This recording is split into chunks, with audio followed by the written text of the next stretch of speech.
12 years prior, the first spacecraft bestowed upon the Kent family a son of extraordinary prowess.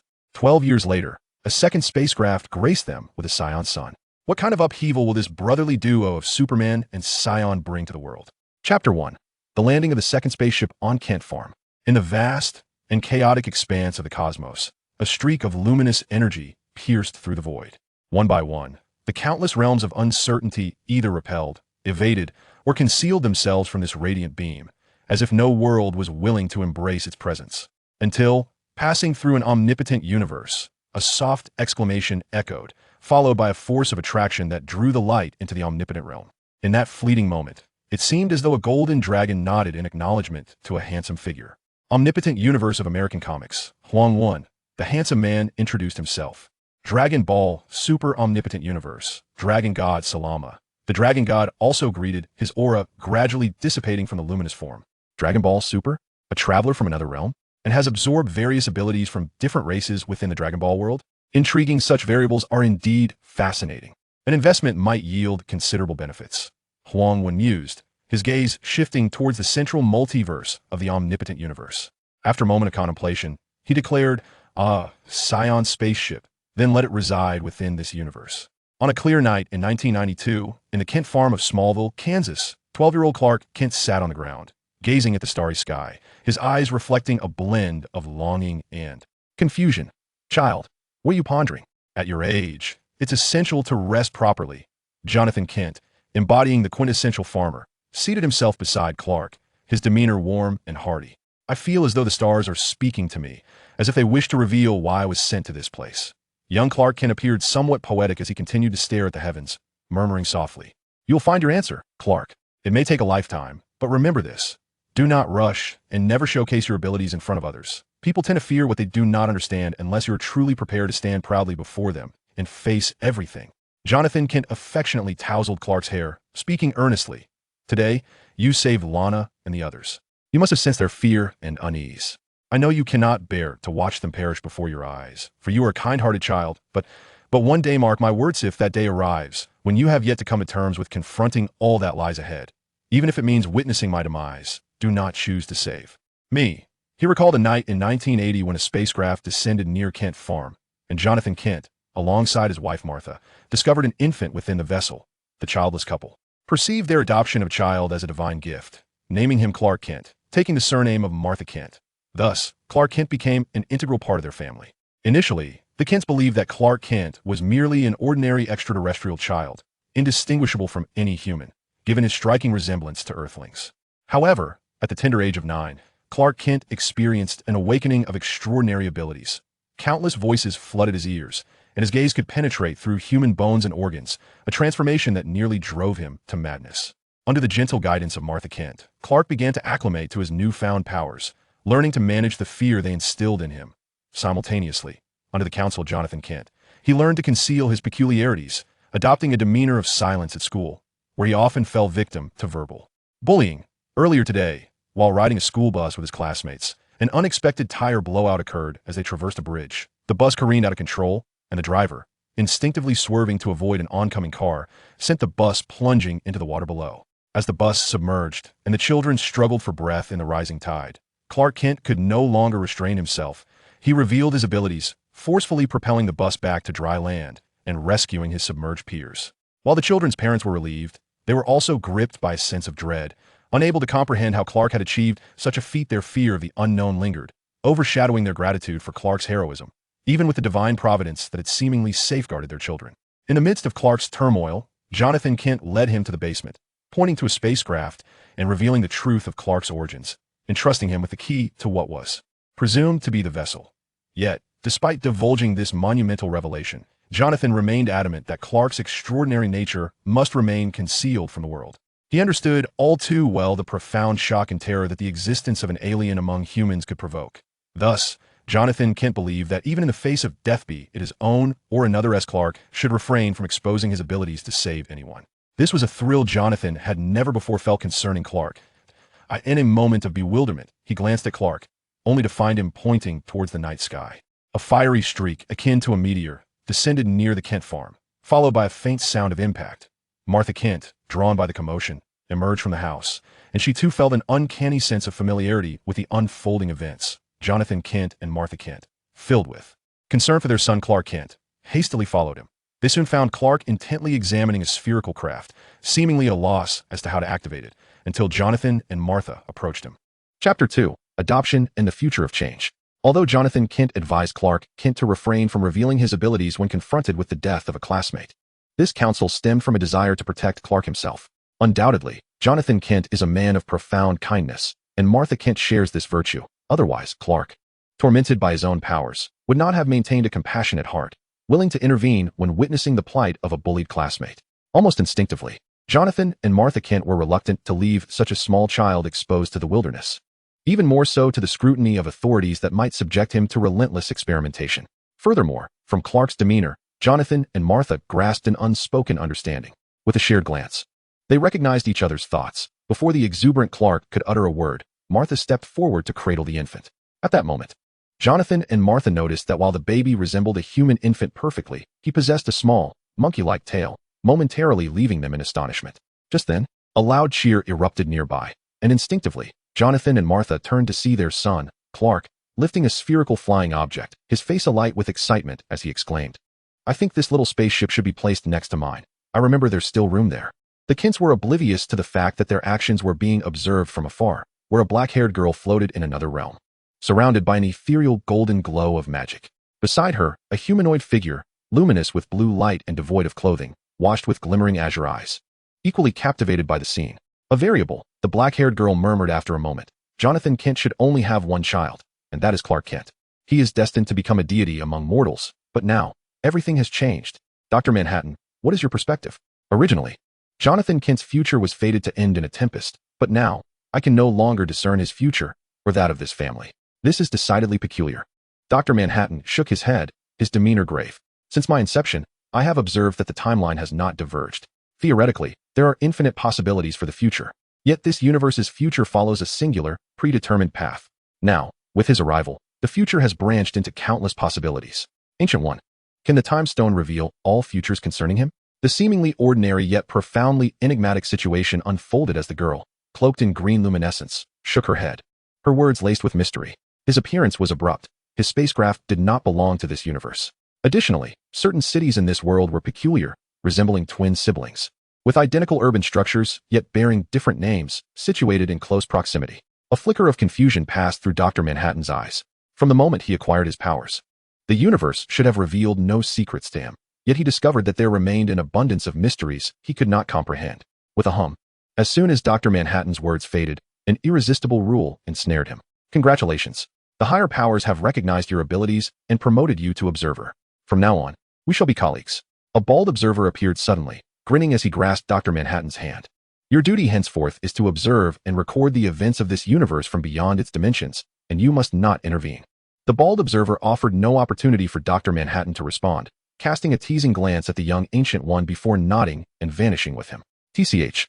Serves you right for running around without clothes, truly indecent at such a young age. You deserve to be caught. Do you really think you have transcended all? What audacity to speak so freely." Upon witnessing Dr. Manhattan's disappearance, the young Ancient One curled her lip in disdainful mockery. "I still feel that I ought not to appear as I do, whether as a bald woman or an old man with white hair. It would better suit my identity. But did I speak out of turn?" The young Ancient One's thoughts flickered as her form vanished without a trace. At the Kent household, Jonathan Kent hurriedly ventured to town to procure various baby supplies, subsequently feeding the infant with formula. After the family observed the baby peacefully asleep, they collectively sighed in relief.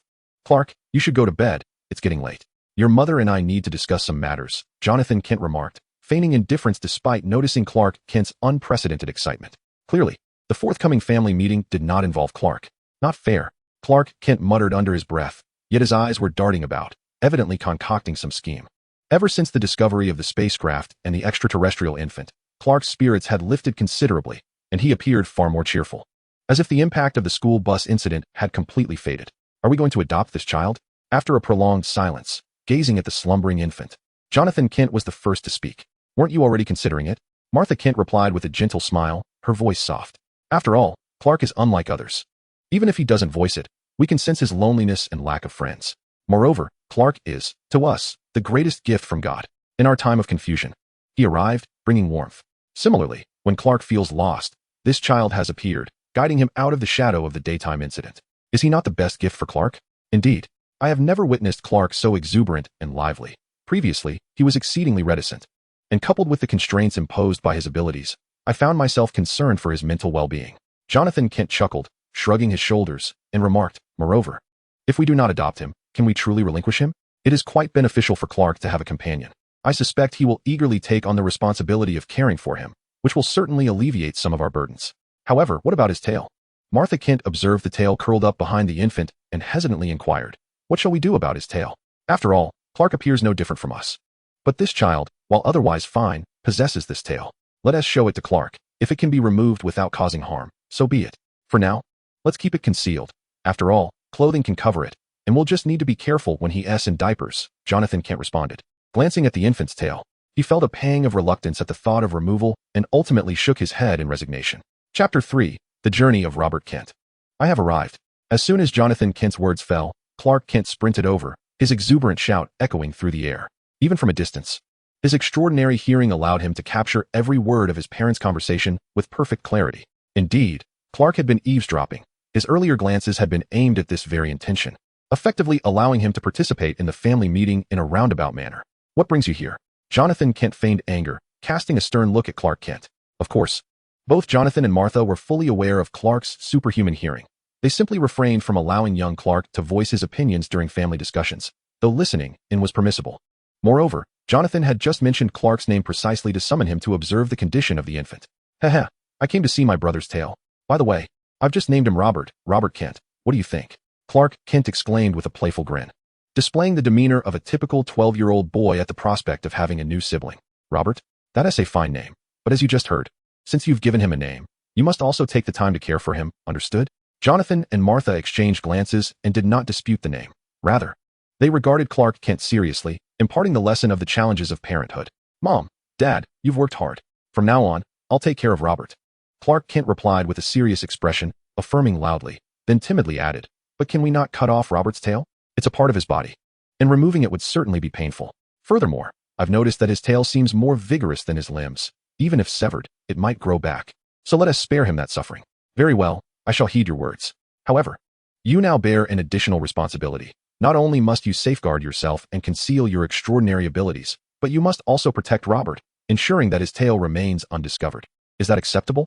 Jonathan Kent sighed as he observed Robert Kent's tail, then turned to Clark Kent with a solemn reminder. Ensure the task is accomplished. Clark Kent pledged earnestly, thumping his chest in assurance.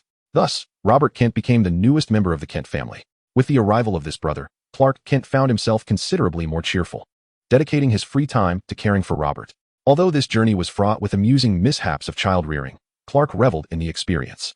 However, as time meandered on, Clark began to harbor a sense of perplexity. The increasingly mature Robert Kent appeared somewhat dazed. Apart from the basic necessities of life, he seldom spoke, functioning like a robot executing a predetermined program. Even when bullied, he remained silent.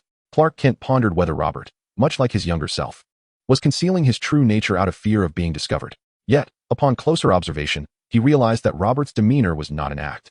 Fortunately, due to the numerous admonitions from the Kent family, Robert's tail had never been exposed. 15 years later, when Clark Kent had reached the age of 27, the now 15-year-old Robert Kent gradually began to regain his senses. Where's this? A new world? Have I traversed again? Sitting atop a haystack. Confusion flickered in Robert's eyes as memories of the past 15 years surged forth, intertwining with the recollections of his previous life. Did I not wish for immense potential, aspiring to gradually develop my strength? Why have I crossed over once more? It turned out that this was not Robert Kent's first experience of crossing over. He had once been an ordinary adolescent boy on Earth, deeply enamored with Dragon Ball, obsessively collecting its figurines. In an era devoid of online shopping, he spent a small fortune of 20 yuan at a street vendor to acquire 7 exquisitely crafted Dragon Balls. Upon returning home, before he could hide them from his mother or calculate the value of each Dragon Ball, they suddenly began to glow, transporting him to the Dragon Ball universe. Upon entering this new realm, Robert Kent felt no panic. A typical adolescent boy stepping into the world he adored was nothing short of a miraculous dream. Thus, he embarked on adventures within the Dragon Ball universe, forging friendships and rivalries with Goku, evolving step by step. Alas, the powers of the Earth's dragon were limited, and it could not bestow upon Robert the Saiyan bloodline. Ultimately, he had to settle for maximizing the dragon's enhancement of his recovery abilities. Such abilities endowed Robert Kent with an abundance of energy and time to cultivate and enhance himself. Initially, he kept pace with Sun Wukong's progression, even surpassing him at times. Despite his defeat by Master Roshi, who transformed into a dragon, after vanquishing Krillin at the 21st World Martial Arts Tournament, Robert Kent triumphed over Master Roshi, Tien Shinhan, and Sun Wukong in the 22nd tournament, securing the championship crown. Unfortunately, at the 23rd tournament, despite his diligence and victory over a deity, he succumbed to the second generation of Piccolo. Subsequently, Earth faced a series of crises. Although Robert Kent worked tirelessly to become the mightiest human warrior, even surpassing Piccolo, a Namekian, he remained far behind Sun Wukong and Vegeta. It was not until the emergence of the god of destruction, Beerus, and a host of formidable beings that Robert Kent felt a profound sense of disparity. The arrival of the Super Dragon Balls and the Dragon Balls reignited his aspirations for wishes. Ultimately, he discovered the Super Dragon Balls and made his wish. Unlike Jiren and Granola, who foolishly wished to be the universe's strongest warrior, Robert Kent remained steadfast in his sincere desire to become stronger. Believing that such a wish was an affront to a true warrior, he opted to have the Eternal Dragon endow him with unparalleled potential. Intending to methodically cultivate and enhance his combat abilities to catch up and eventually surpass Sun Wukong and Vegeta. However, he did not anticipate that upon hearing the Eternal Dragon declare his wish fulfilled, he would lose consciousness and awaken in this new world, only recently fully merging his memories. Chapter 4, 1m61. The warm memories of a 15-year family life allowed Robert Kent to gradually adapt to this new world and accept his new family. After all, those 15 years of experience were genuine, and the Kent family's care and concern for him were devoid of ulterior motives. To nurture an alien who was nearly catatonic and seldom interacted with outsiders for so many years, the Kent family exemplified true kindness. Thus, in Robert Kent's heart, the Kent family became his kin in this new world. His conviction that he had traversed into a new realm stemmed from his realization that he had arrived on Earth. Within the Dragon Ball universe, only the 6th and 7th universes possess an Earth, with the former being restored by a wish from the god of destruction. Even when factoring in a few altered Earths from future timelines, none resembled this Earth, which was characterized by a multitude of nations. In the Dragon Ball world, aside from a few minor countries, Earth essentially existed in a unified state, with both humans and animals being integral members of the Earth Kingdom. In this world, the Earth appears to mirror the configuration of the planet prior to Robert Kent's traversal through the Dragon Ball universe. However, Robert Kent is acutely aware that this is not his original Earth. His brother, Clark Kent, exhibits traits that unequivocally indicate he is a formidable warrior. While it seems that this warrior may not possess exceptional combat skills, his strength is undeniably impressive. Robert Kent harbors an inkling that the abilities inadvertently displayed by Clark Kent bear a resemblance to a comic book character known as Superman, although he cannot be entirely certain. His familiarity with Superman is limited. He knows of the character's existence, but lacks knowledge of his true name or backstory, particularly since Clark Kent does not bear the iconic red emblem. Moreover, in the era before Robert Kent's journey, adaptations of comic books into films had yet to gain popularity in his surroundings. The narratives that captivated the imaginations of Robert Kent and his peers were predominantly those of various popular manga, such as Dragon Ball, Slam Dunk, Bleach, Naruto, and One Piece.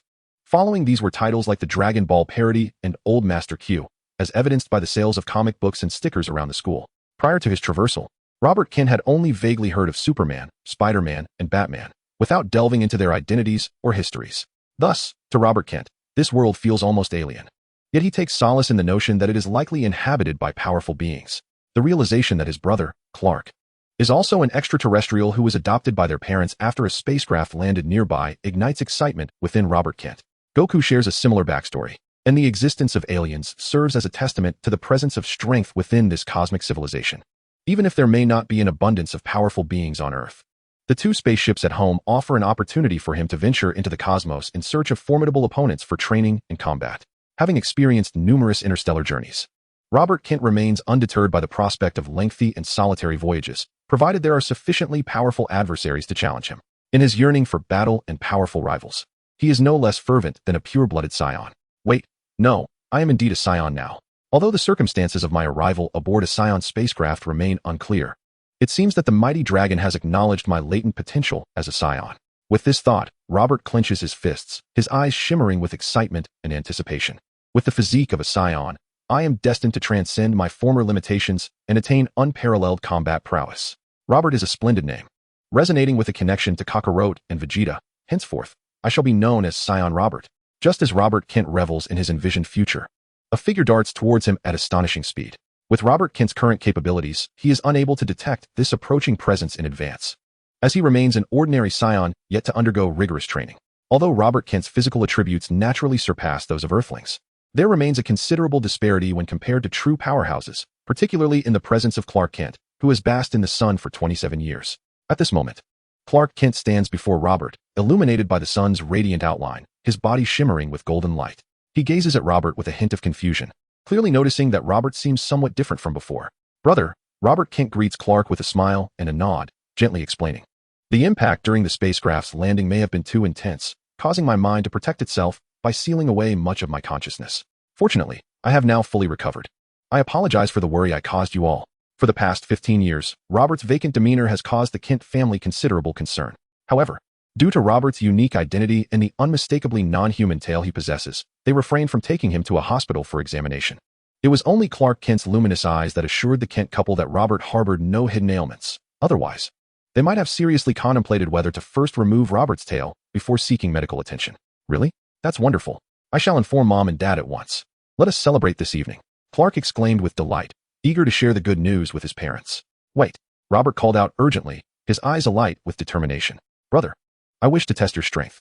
Although my energy is still quite weak and I cannot clearly sense your power, I know you are formidable." "Energy?" Clark paused, slightly taken aback, then hesitantly replied, "Is that your special ability?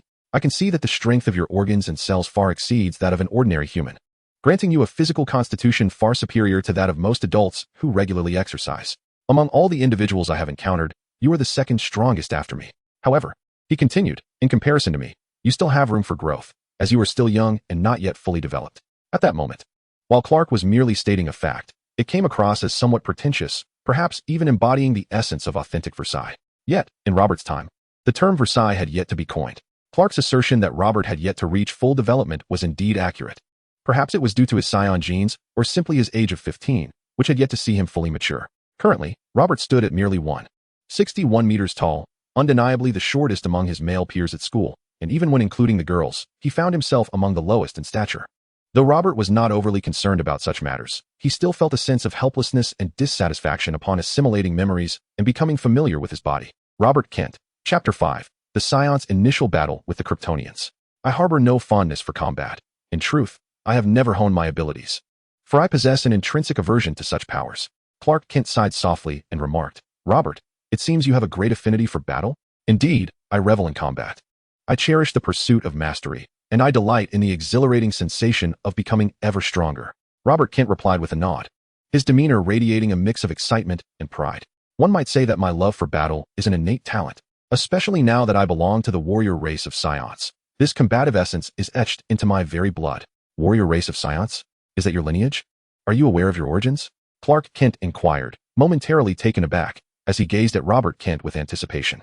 "And what of my heritage? Regrettably, I am unfamiliar with your origins. My lineage is imprinted in my memory, yet yours remains a mystery to me," Robert Kent replied, slightly apologetic. He then continued earnestly, "However, from the potency you exhibit, it is evident that you hail from a formidable race. The abilities you possess are manifestations of your ancestral gifts, and whether you embrace them or not, they shall accompany you throughout your life. Embracing these abilities may indeed aid you in uncovering your origins and the reasons for your arrival on Earth, questions you have long sought to answer. Am I correct? To accept one's abilities?" Clark Kent contemplated his hands, falling into a pensive silence, as a flicker of crimson light danced in his gaze, only to gradually fade away. "Precisely," Robert Kent affirmed. "Moreover, neglecting to enhance one's abilities during times of peace may lead to a profound sense of regret when peril arises, leaving one ill-equipped to face the threat. Surely, you would wish to avoid such a fate. I cannot speak to the crises faced by your planet, but my own has endured numerous cataclysmic events, including the obliteration of planets and the near erasure of the entire universe." Robert Kent chuckled, gesturing dismissively as he expressed his grievances regarding the Earth of the Dragon Ball universe. He then met Clark Kent's gaze with fervor in his eyes. "Thus, to avert the scenario where we find ourselves powerless against impending crises, it is prudent to diligently train and fortify our strengths during peaceful times. Who can say that this planet will never encounter threats? Very well, let me witness the prowess of your warrior race," Clark Kent declared after a moment of contemplation, inhaling deeply as he focused intently on Robert Kent. With a sudden rip, as Clark Kent's words hung in the air, Robert's trousers tore, revealing a monkey-like tail that emerged from within. "My trousers!" Clark Kent exclaimed with exasperation, glaring at Robert Kent. "What of it? They are merely my trousers," Robert Kent retorted, swiftly darting towards Clark Kent, exclaiming, "Do not forget, the battle has already commenced. You wear what were originally my trousers." Clark Kent observed that Robert Kent, in this moment, was devoid of the cherubic and adorable softness of his childhood. He appeared less endearing than when he had exhibited a slight daze, for at least during that phase. Robert had been obedient and had not sullied his trousers. Nevertheless, even under these circumstances, when faced with the oncoming charge of Robert Kent, Clark had no intention of launching an offensive. He opted instead for defense. For Clark Kent, each day was a careful exercise in restraining his own formidable strength, striving to navigate daily life without resorting to his superhuman abilities. The realm of combat was foreign to him, and he was uncertain of the sheer force his fist could unleash if he were to strike without limitation. He feared that a single punch might inadvertently harm his younger brother, particularly in the absence of precise control over his strength. Thus, it seemed prudent to block Robert's attack, knowing full well that Robert's power could not inflict harm upon him. From Clark's perspective, Robert's approach was hardly swift. It could even be described as languid. Despite Robert's current speed surpassing that of Usain Bolt, Clark's innate prowess made the difference negligible. However, to Clark's astonishment, as Robert swung his fist, Clark instinctively raised his arm to defend himself, yet he failed to intercept Robert's blow. Robert's form became a fleeting afterimage, gradually dissipating. In the next instant, Clark felt a jolt to his chin, yet his body remained steadfast, while Robert was sent sprawling away. "Ouch, ouch, ouch," Robert cried, cradling his fist. He understood the formidable nature of Clark's physique, but he had not anticipated that Clark could withstand such impact without the aid of energy. "Robert, are you all right?" Clark asked, momentarily taken aback. It dawned on him that Robert had unexpectedly accelerated, evading his arm, though the mechanics of Robert's maneuver remained unclear to Clark. "It's not over yet." Robert stubbornly rebuffed Clark's approach, placing his hands behind him as energy began to coalesce around him. Kamehameha. This marked the first instance in this lifetime that he attempted the Kamehameha wave, and given that this Saiyan body had not been rigorously trained, the build-up was notably sluggish. Clark gazed at Robert with a mixture of confusion and intrigue, capable of discerning every organ within Robert's body and witnessing the swirling energy that resembled an aura. Yet, he remained unaware of its significance. Suddenly, as Clark remained in a state of bewilderment, the Kamehameha wave was unleashed, a surge of formidable energy scorching a deep gash into the ground. With a sudden burst of instinct, Clark Kent unleashed a beam of red heat vision, effortlessly dispersing the Kamehameha wave, only to be struck by a wave of astonishment. Clark Kent. Robert Kent. It was evident that the first confrontation between the Saiyans and Kryptonians had culminated in a significant defeat. However, upon seeing that Robert Kent had emerged unscathed, Clark felt a profound sense of relief. Chapter 6. The economic crisis brought by the glutton that evening within the Kent household. The news of Robert Kent regaining his consciousness brought immense joy to Mr. and Mrs. Kent. The burden weighing upon their hearts had finally lifted, freeing them from the worry of what the future held for Robert as he grew older. Under Clark Kent's suggestion, the family resolved to prepare a grand feast to celebrate. And as Robert Kent persistently declared his hunger, the meal's portions continued to multiply, ultimately resulting in a banquet sufficient to satisfy 10 individuals. Yet, the Kents had not anticipated just how insatiable Robert truly was. If only the Kents were familiar with idioms, they could aptly describe Robert's voracious appetite with phrases like wolfing down or devouring like a whirlwind. As the Kent family remained momentarily stunned, they noticed that, aside from the food on their own plates, the entirety of the banquet had been annihilated by Robert Kent. At that moment, Robert finally comprehended why figures like Sun Wukong possessed such formidable appetites.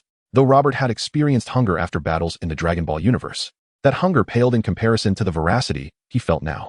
Even after consuming a quantity equivalent to 7 people's meals, he still had yet to grasp the sensation of being full. In fact, Robert, who had previously exhausted his energy during combat, realized that, for the past 15 years, his body had never truly been satiated. After all, Robert's consciousness had not awakened until now. He had merely maintained a basic awareness to function, while still needing to blend in with normalcy, resulting in a daily food intake similar to that of an ordinary person. Perhaps this was one reason why, despite being 15 years old, Robert still stood at a mere 5 feet 3 inches. Indeed, that was the reason, Robert assured himself. "Robert, won't you burst from eating so much?" Martha Kent expressed her concern, gazing at Robert with unease. "Even if you're hungry, you shouldn't consume so much at once. What if you overindulge?" "Mom, there's no need to worry. The food he's consumed has already been digested, and it appears he still hasn't reached the point of satisfaction." Clark Kent observed Robert meticulously, his lips twitching slightly as he spoke with a tone of resignation. "Huh." Martha and Jonathan Kent exchanged bewildered glances, momentarily at a loss for words. They had not anticipated that their second extraterrestrial son would possess such extraordinary eating capabilities. In contrast, Martha preferred this emotional, vibrant version of Robert Kent, even though his insatiable appetite undeniably left her both exasperated and bemused. If Robert Kent's appetite were to be deemed the norm, the time, energy, and financial resources he expends on food preparation would undoubtedly be considerable. After all, the consumption of a Saiyan poses an enormous burden for any household. One need only recall Chi-Chi, who, prior to marrying Son Goku, was a woman of considerable means. However, after their union, she learned the virtues of frugality, even going so far as to encourage her son Goten, whom she had nurtured to be a scholar, to participate in the World Martial Arts Tournament to earn prize money due to their financial constraints.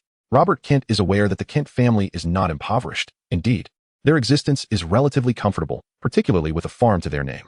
Especially so, while Clark Kent is young and robust enough to lend a hand, and Jonathan Kent remains free of ailments. It is safe to say that the economic capacity of the Kent family allows for the upbringing of 2 children and even the prospect of them remaining on the farm to marry and procreate without significant issue. However, this assessment applies to typical children. Should one consider Robert Kent's Saiyan appetite? If allowed to indulge freely, even on the most economical of provisions, the Kent household would likely face bankruptcy within a few years. Thus, Robert Kent decisively seized the seasonings and dashed out into the night. "Robert, where are you going?"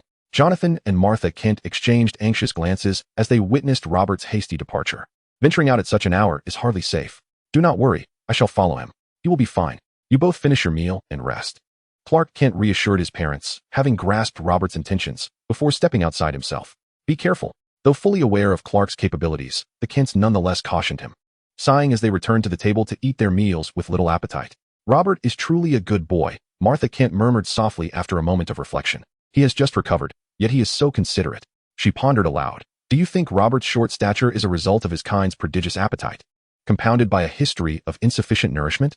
Jonathan Kent paused at her words, momentarily taken aback. He too hesitated, contemplating the possibility. Adolescents naturally tend to consume more due to growth spurts, and if Robert had indeed been deprived of adequate sustenance, it could lead to developmental issues. With this thought, Jonathan felt a twinge of guilt and resolutely declared, "If it comes to that, we shall take out a loan to acquire another farm. With Clark's assistance, I hardly need to labor anymore. By the way, I recall something about a competitive eating contest in Missouri. Perhaps we could encourage Robert to participate, given his appetite. I doubt anyone could surpass him." Jonathan's mind raced with excitement as he turned to Martha. Even if he doesn't win, at least he would have a chance to enjoy a hearty meal. After all, it is a contest for those with hearty appetites. No one would bat an eye at Robert's consumption. Chapter 7. The Scion's Triumph over the Kryptonians. On the other side, beneath the night sky, Robert Kent advanced under the moonlight, feeling somewhat fortunate that it was not a full moon tonight. For the past 15 years, he had refrained from venturing out during such nights. Otherwise, the tragic incident of Sun Wukong inadvertently transforming into a rampaging gorilla and trampling his grandfather, Sun Gohan, might have reoccurred. It is evident that scions entail risks. Thus, adoption must be approached with caution. My energy remains too weak, merely allowing me to vaguely sense a hint of Robert Kent's path as he ambled along, pausing intermittently in search of his quarry. Had it not been for his past as a formidable warrior, he would scarcely have been able to detect any trace of his prey given his current energy levels. With a swift whoosh, Clark Kent appeared beside Robert Kent, his speed so remarkable that Robert barely had time to react. This indicated that if Clark truly intended to engage him in combat, Robert would likely be swiftly dispatched. The disparity in their strengths was profound, and it was a pity that Clark lacked the ability to moderate his strength, rendering any sparring sessions to enhance his own prowess futile. Robert Kent gazed at Clark with a sense of regret. This was due to his complete misunderstanding of energy. Had he been more enlightened, he would not have uttered such words. Energy is not solely applicable to combat. It can also be utilized to grill meat. Meat cooked with energy not only eradicates various viruses and bacteria, but also enhances its inherent flavors. Of course, if one lacks energy, it is advisable to abstain from consuming perilous wild meats and instead purchase them from reliable sources. Robert Kent began to elucidate, then suddenly recalled something, looking at Clark with a sense of anticipation. "I remember during my school days, the textbooks stated that dinosaurs have become extinct. Yet, since you possess the power of telescopic vision, could you assist me in determining whether any dinosaurs still survive in this world?" "Dinosaur? I have never encountered one. Naturally, I have not traversed every corner of the world, nor do I hold any interest in doing so," Clark Kent replied, shaking his head, then inquired with a hint of suspicion, "But why do you ask about dinosaurs? Are you intending to consume one?" "How unfortunate. My original world had dinosaurs," Robert Kent lamented, slightly pouting. "Dinosaurs would have been a boon for any carnivore, particularly their tails, which are tender and substantial, exuding a rich meatiness." As he spoke, Robert could not help but swallow, regretting that he would never again savor the delectable flavors of dinosaurs from the Dragon Ball universe. Robert Kent, Clark Kent, gulp. Before long, Robert Kent found himself before a group of wild boars. Listening to their wary cries, he launched the first attack. Bang, crack, thud, smash. The wild boar herd, which ordinary folk would evade from afar, and even lions and tigers would cautiously avoid, was swiftly taken down by Robert Kent, requiring little effort on his part.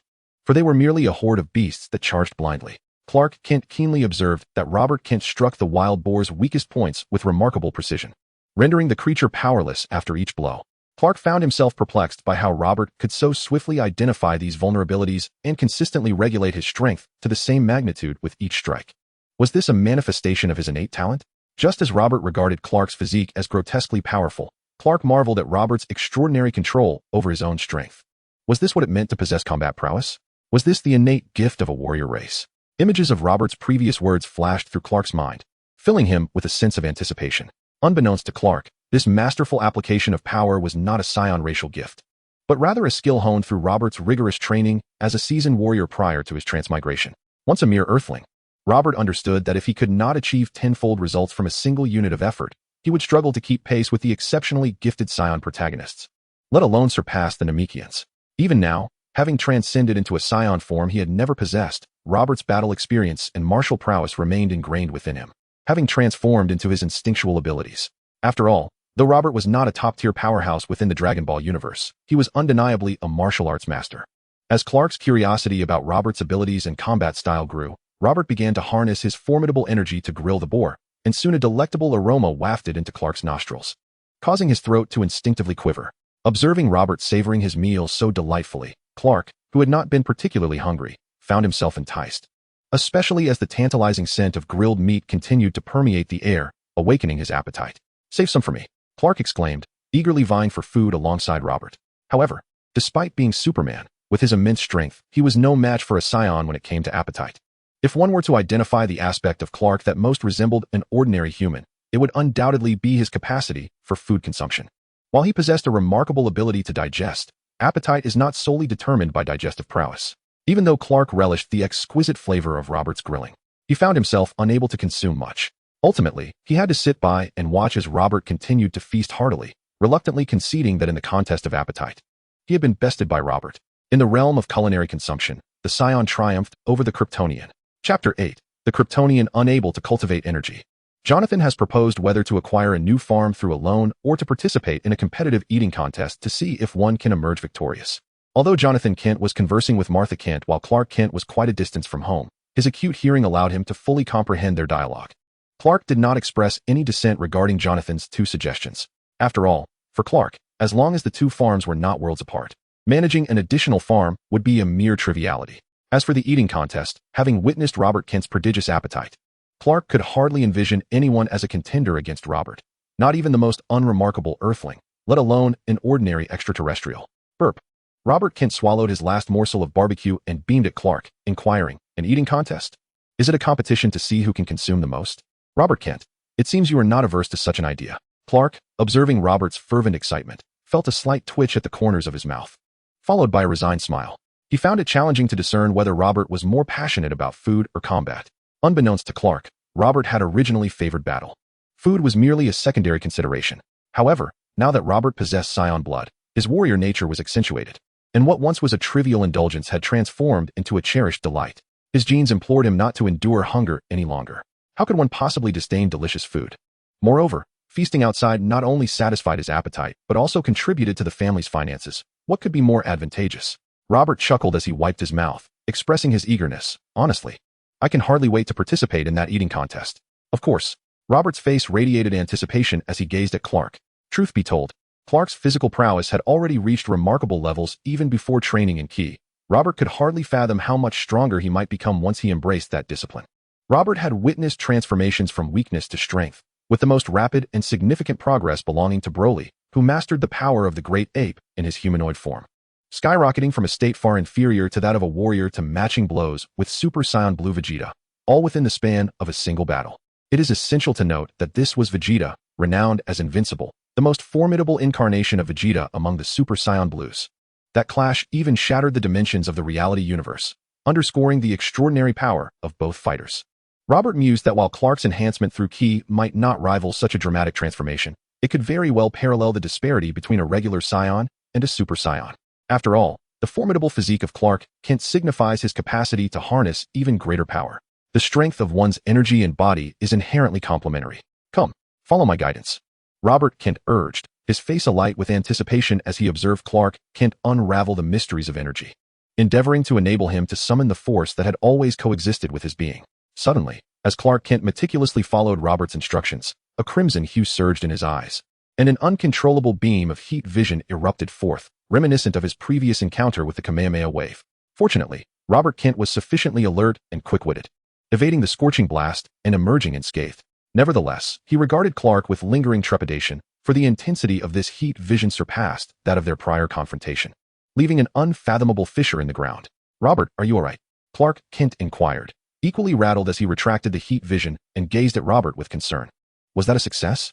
"It doesn't seem so," Robert mused, his attention momentarily diverted from the crack beneath them as he scrutinized Clark with curiosity. For Robert, the notion of emitting energy beams from one's eyes was not entirely foreign. While Earthlings and Scions lacked such abilities, numerous extraterrestrial beings could unleash energy blasts from their eyes to ambush opponents. Even on Earth, notable figures like King Piccolo, his descendant, and Tien Shinhan possessed the capability to release energy rays from their eyes to strike adversaries. However, witnessing someone who could solely project energy through their eyes was a first for Robert, as most with similar powers preferred to launch their beams from their mouths. These techniques were devoid of intricate finesse. Earthlings and Scions bore no unique anatomical features in their eyes or mouths. Channeling energy to those areas yielded limited potency and could hinder one's combat effectiveness, which is why such abilities were typically wielded by uniquely shaped alien entities, though this was not to imply that only those resembling monsters would employ such tactics. "I don't know. I followed your instructions and felt a surge of power emanating from my eyes, which seemed no different from releasing a laser," Clark Kent hesitantly confessed upon hearing Robert's musings. "Indeed, you possess a unique energy within you, one that you have yet to fully master. Its existence, however, inhibits your ability to cultivate your energy," Robert Kent acknowledged after a thorough examination, nodding in understanding. He proceeded to analyze, noting that this force manifested differently from traditional energy. While it lacked the versatility of energy, it appeared to supplant its role and significance, serving as a special energy that could enhance one's physique, and intriguingly, it could be released through the eyes. Next, it is imperative to ascertain the origin of this energy and whether it can be augmented through your training. If that is indeed the case, then this energy bears no distinction from Qi. Chapter 9. The Promise of Early Morning Training. Where does this energy emanate from? To be frank, I am uncertain. Since my abilities awakened at the tender age of 9, I have felt my power steadily intensifying, and I find myself incapable of halting its growth. A flicker of confusion crossed Clark Kent's eyes as he murmured, "Such limitless power, ever increasing. How many would yearn to possess such strength?" Robert Kent gazed enviously at Clark Kent, reflecting on this notion, yet he soon shook his head. He recognized that, with his own latent potential, he too would inevitably ascend, possessing talent. There was no need to covet another's prowess. "Well then, let us delve into this matter. Tomorrow morning, we shall train together. Of course, the difficulty of our training will not be on the same level. You must hold yourself accountable and elevate the challenge based on my foundation. No slacking off. Indeed, even if you cannot cultivate Qi or enhance the energy within through exercise, do not despair. You can still master your abilities through training. Better harnessing your energy to avoid losing control as before. Since when did you become the one to instruct me?" Clark Kent suddenly realized something and shot Robert Kent a playful glare, questioning him good-naturedly. As the saying goes, the accomplished take on the role of teacher. "Though your strength surpasses mine, in the realms of energy utilization and training, it is clear that I am more adept, hence I shall guide you." Robert Kent shrugged with a smile. "Moreover, your method of projecting energy through your eyes is rather limiting. If you could channel your energy elsewhere, perhaps you would truly graduate." "Channel my energy elsewhere?"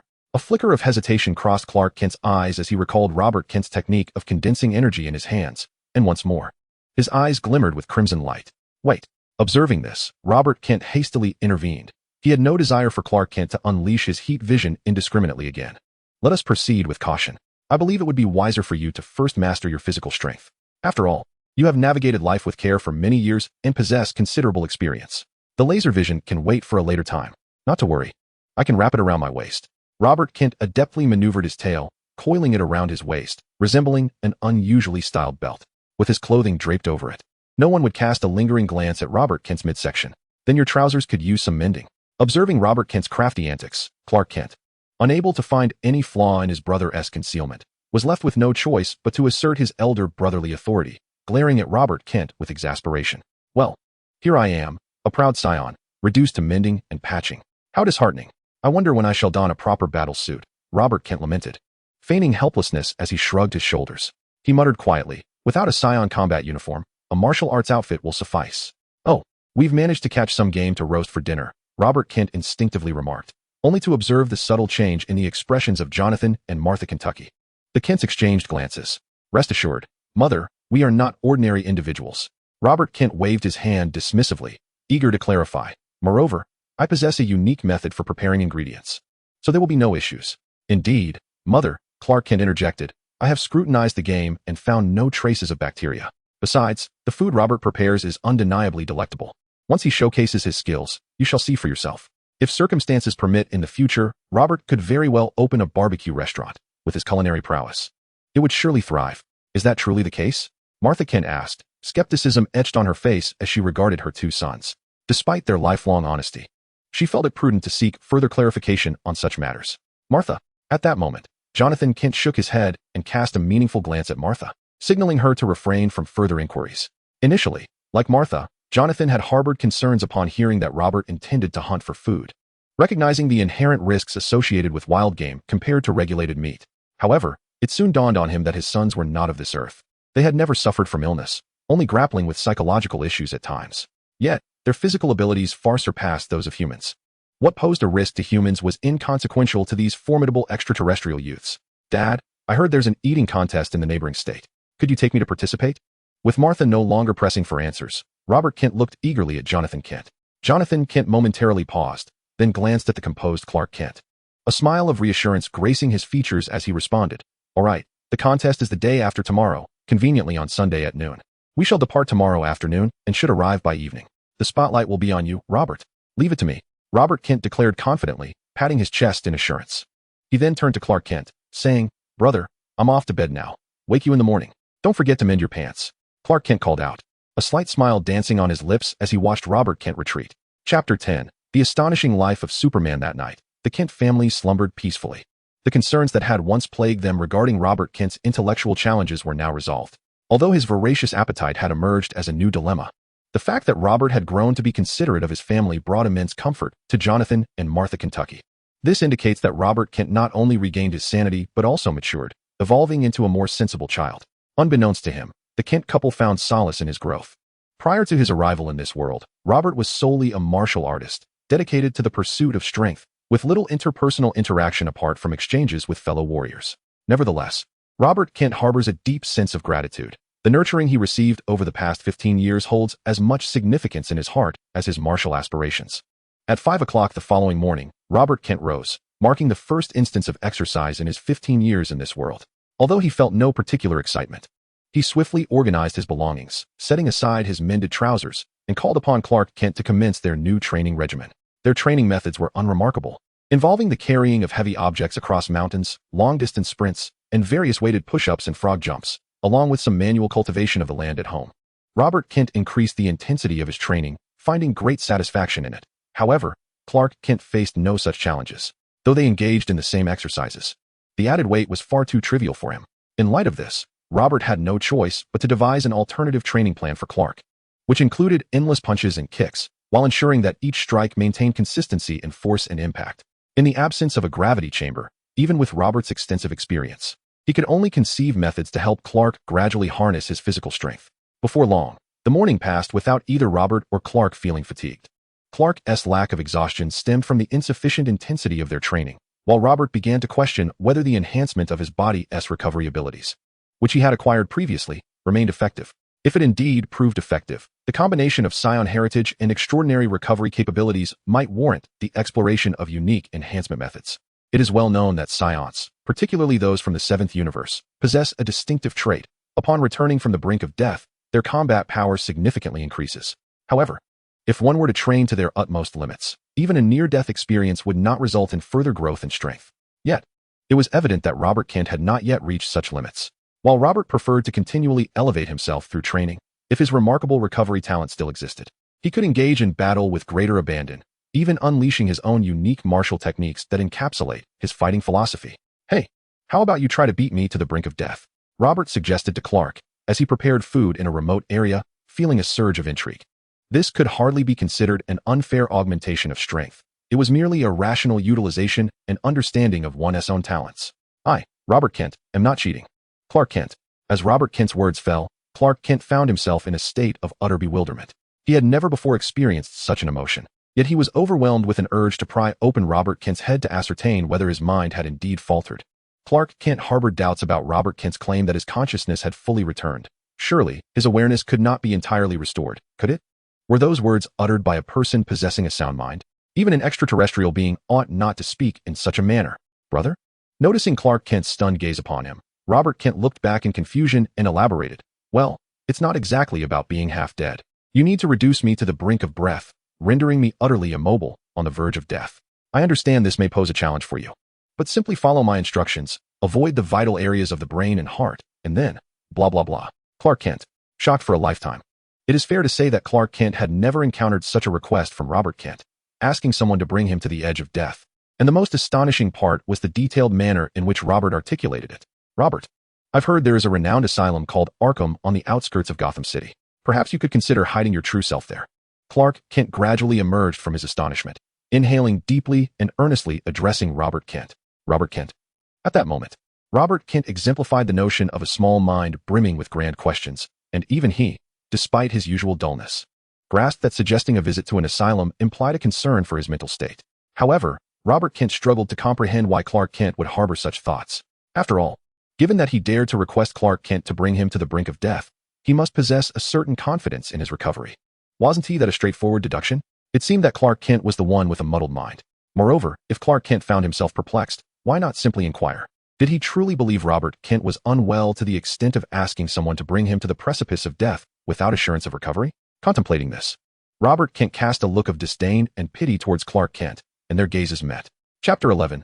Clark's Caution. Soon, the matter of Arkham Asylum faded into the background, and the discussion of bringing Robert Kent to the brink of death was momentarily set aside. As for whose mind was truly in question, both Robert Kent and Clark Kent held their own conclusions firmly in their hearts, each convinced of their own soundness of mind. Throughout the journey, Robert Kent did not squander time. He chose not to sit in the rear of the pickup truck, but rather positioned himself in the open cargo area, engaging in meditation and honing his will to cultivate his inner strength. Clark Kent lay basking in the sun, feeling an unparalleled sense of comfort and contentment, while simultaneously sensing a resurgence of strength within his being. The training methods imparted by Robert were evidently yielding results.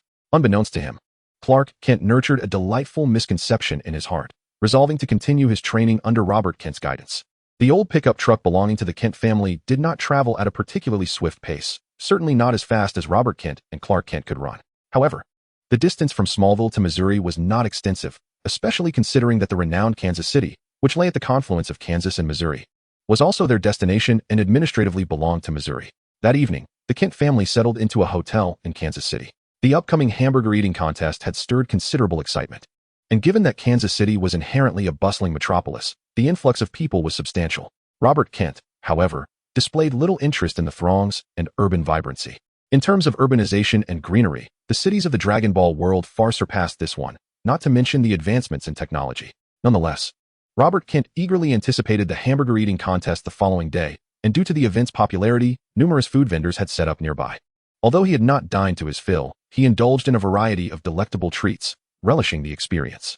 While Robert Kent savored the culinary delights, a hesitant female voice reached his ears. Instinctively, he turned to see a woman with a smattering of freckles and an alluring figure. Robert felt an inkling of familiarity towards her, but could not place her, so he merely cast her a fleeting glance before returning to his enjoyment of the food. Elena, what is the matter? A robust blonde man approached Elena, accompanied by two nonchalant boys. It was apparent that the latter were quite young, indicating that the blonde man was also relatively youthful, albeit having matured a bit too quickly. Had Robert Kent still been present, he might have recognized the trio, as they were his classmates and famously known as the notorious bully trio within the school. The leader was named Oaking, with his two underlings being Anders and Alec. While not every school boasts such a notorious trio, instances of bullying are unfortunately abundant. Previously, Robert Kent had suffered from the bullying of Oaking's gang due to his apparent dullness, had it not been for Clark Kent's momentary display of formidable strength. Oaking and his cohorts would have likely escalated their torment. It's Robert, he is here, Elena hesitantly remarked, though she seemed less daunted than before. That fool, alone? Isn't that Clark fellow with him? A flicker of wariness and displeasure crossed Oaking's eyes as he surveyed the surroundings. It is indeed him, after all. I could not mistake his hairstyle and height. Moreover, It appeared that no one was accompanying him.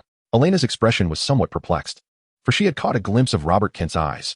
Those eyes were starkly different from what she had seen before. Such a gaze could not possibly belong to a fool. How could a simpleton venture out alone? He must have come with family. Nevertheless, I have discovered something amusing over there. Shall we go take a look? Alex shrugged, unwilling to squander such a splendid opportunity on someone as foolish as Robert Kent. With Ojinga accompanying Elena, he too yearned to partake in the evening's revelries. When dealing with ordinary individuals, one must not be overly violent. I am uncertain how affairs are conducted on your planet, but on Earth, one cannot take lives indiscriminately, and it is best to avoid causing harm to others, as it could lead to considerable trouble. Meanwhile, Clark Kent discreetly approached Robert Kent, who was indulging in fried chicken, and advised him in hushed tones. Robert Kent blinked in confusion, unsure of Clark Kent's intent. Indeed, Clark Kent had overheard Ojinga and the others discussing Robert's name, which piqued his interest. Normally, he would not bother eavesdropping on others' conversations. Recalling the time when Robert had requested him to render him near death, Clark felt compelled to caution Robert to prevent any potential conflicts with ordinary folk, fearing he might lose control. What my father previously advised me, I must reiterate to you. Refrain from displaying extraordinary abilities in public spaces, except during the gluttonous contest. Of course, Clark Kent reiterated, noticing that Robert Kent had yet to grasp his meaning. Rest assured, my control over my strength far surpasses yours. I have methods to deal with ordinary people. Robert Kent replied confidently, albeit unaware of Clark's concerns. After all, I am a well-rounded warrior. In light of Robert Kent's various displays of confidence, Clark Kent began to question whether he had lost a fragment of his memory upon landing on Earth. Otherwise, why was it that he did not possess the same understanding of his racial abilities as Robert Kent did? Chapter 12. The Gluttonous Robert. Before long, Sunday arrived, and the preliminary activities commenced early in the morning. As for the registration period, it had concluded the previous night. Robert Kent had nearly missed it. However, upon hearing that it was Robert Kent who was registering and witnessing his height and physique, the staff member at the registration point nearly burst into laughter. Ultimately, the staff member, with a broad smile, accepted Robert Kent's $10 registration fee, thinking that it would be foolish not to profit from such an opportunity. Indeed, the hamburger eating contest required a registration fee, leading Robert Kent to speculate whether the costs of ingredients and the prize money were derived from this source, especially since this peculiar hamburger eating contest even had sponsors. Fortunately, the entry fee of $10 offers the chance to win a prize of $10,000.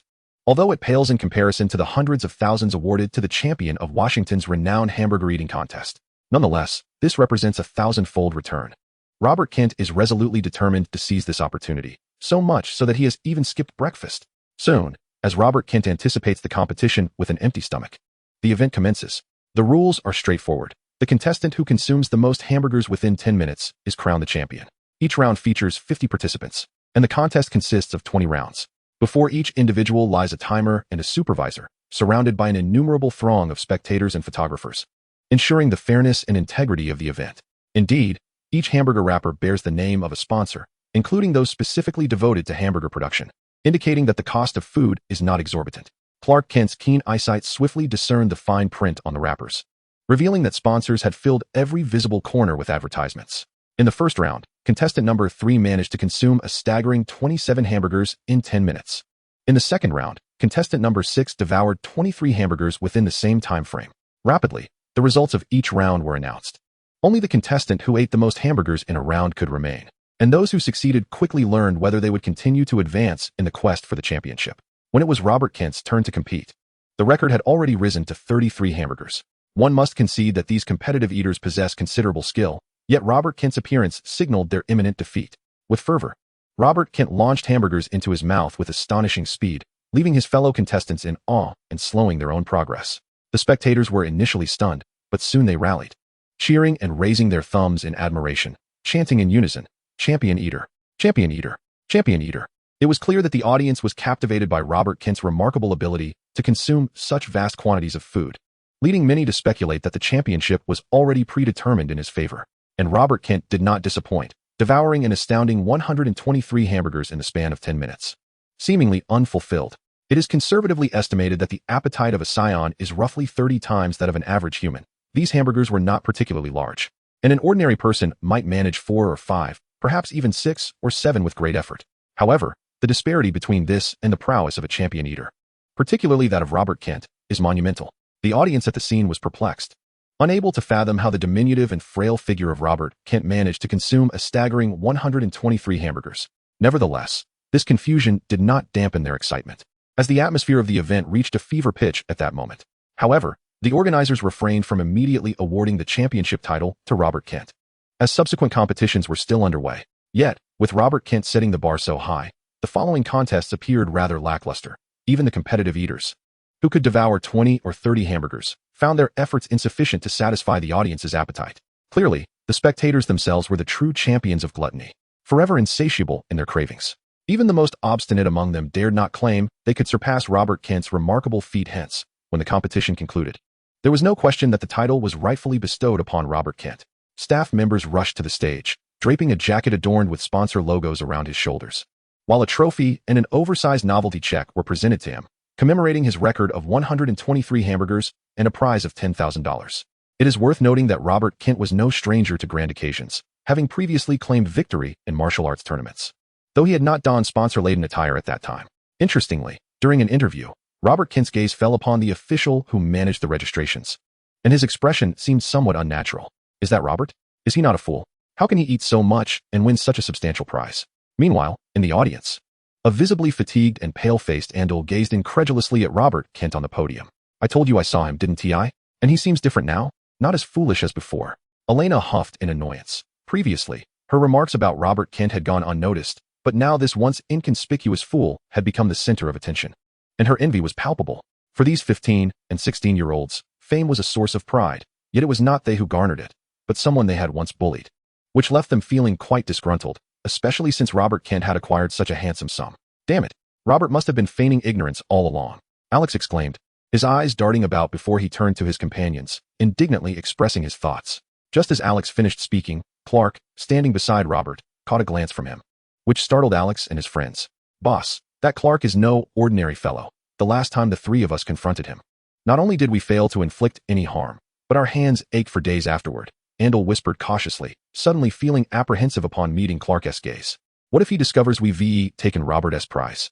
Yesterday, a lively group of individuals reveled in merriment, their vitality nearly exhausted. However, upon witnessing Robert receive his prize, they found the atmosphere rather dull. Unbeknownst to them, after their departure, Clark shook his head in resignation. He refrained from discussing the matter further with Robert, having already imparted his advice. Since Robert claimed to have a solution, there was no need for concern. As for thwarting Okingu's intentions towards Robert, Clark found himself at a loss, unable to devise a plan without revealing his own abilities. After all, Robert had to attend school, and it was not in Clark's nature to resort to violence simply because he overheard Okinga and others conversing. Otherwise, he would not have stood there to display his defensive capabilities. After the award ceremony, the organizers sought to engage Robert in further discussions, but Jonathan declined on his behalf. He wished to prevent Robert from forming deeper connections with these individuals, fearing they might detect something amiss. Jonathan believed Robert had garnered sufficient fame from this competition. Despite his excessive appetite, he had established a persona as a competitive eater. Henceforth, even if Robert exhibited remarkable eating capacity, no one would cast doubt upon it. There would be opportunities for Robert to participate in other eating contests, as America indeed had individuals who made a living as professional eaters. With no knowledge of Robert's combat prowess, Jonathan optimistically concluded that as long as Robert concealed his true nature, he would face no significant issues in the future. The hamburgers provided for the competition, while not particularly delectable, were certainly not distasteful, merely mediocre. Coupled with the 10-minute time constraint, they proved insufficient for Robert's consumption. During the contest, the number of hamburgers prepared for Robert had fallen short, necessitating that he borrow from a neighboring competitor to reach a total of 123. What? Are you inquiring if the adjacent contestant had any objections? He had already opted out of the competition. These hamburgers were not his responsibility. They belonged to the organizers. What could he possibly object to? On the return journey, Robert engaged in his customary meditation. For him, aside from the necessities of eating and sleeping, every other moment was best devoted to training and contemplation. Had he not known that the Kent couple and Clark would disapprove of his absence from school, he would have long proposed devoting himself entirely to his practice. Although he had considered skipping classes to train, he was deterred by the presence of his overly perceptive brother, who possessed extraordinary senses. Fortunately, outside of school hours, Robert enjoyed his freedom. Especially after regaining his faculties, the Kent couple ceased to hinder his wandering, although Clark remained vigilant. Nevertheless, this did not impede Robert's training efforts. After all, he was eager to discover the limits of his new physique and whether his former extraordinary regenerative abilities still resided within him. That evening, as the Kent family returned home, Robert vanished without a trace. The Kents, assuming he had gone hunting, paid little heed to his absence. However, Clark felt a certain admiration. After all, He couldn't muster such fervor and perseverance for a singular pursuit at that age, despite his strength, akin to that of Superman. He found himself somewhat at a loss when confronted with this matter, rendered speechless and unsure of what to articulate. I understand you are unique. But you must also endeavor to integrate into human life, mustn't you? After all, aside from your formidable strength, you bear no significant difference from ordinary humans, do you? Martha remarked gently, shaking her head at Clark. Previously, when Robert was not himself, it required your energy to care for him. Now that he has recovered, aside from his increased appetite, there is little to worry about, and you should also contemplate your own affairs.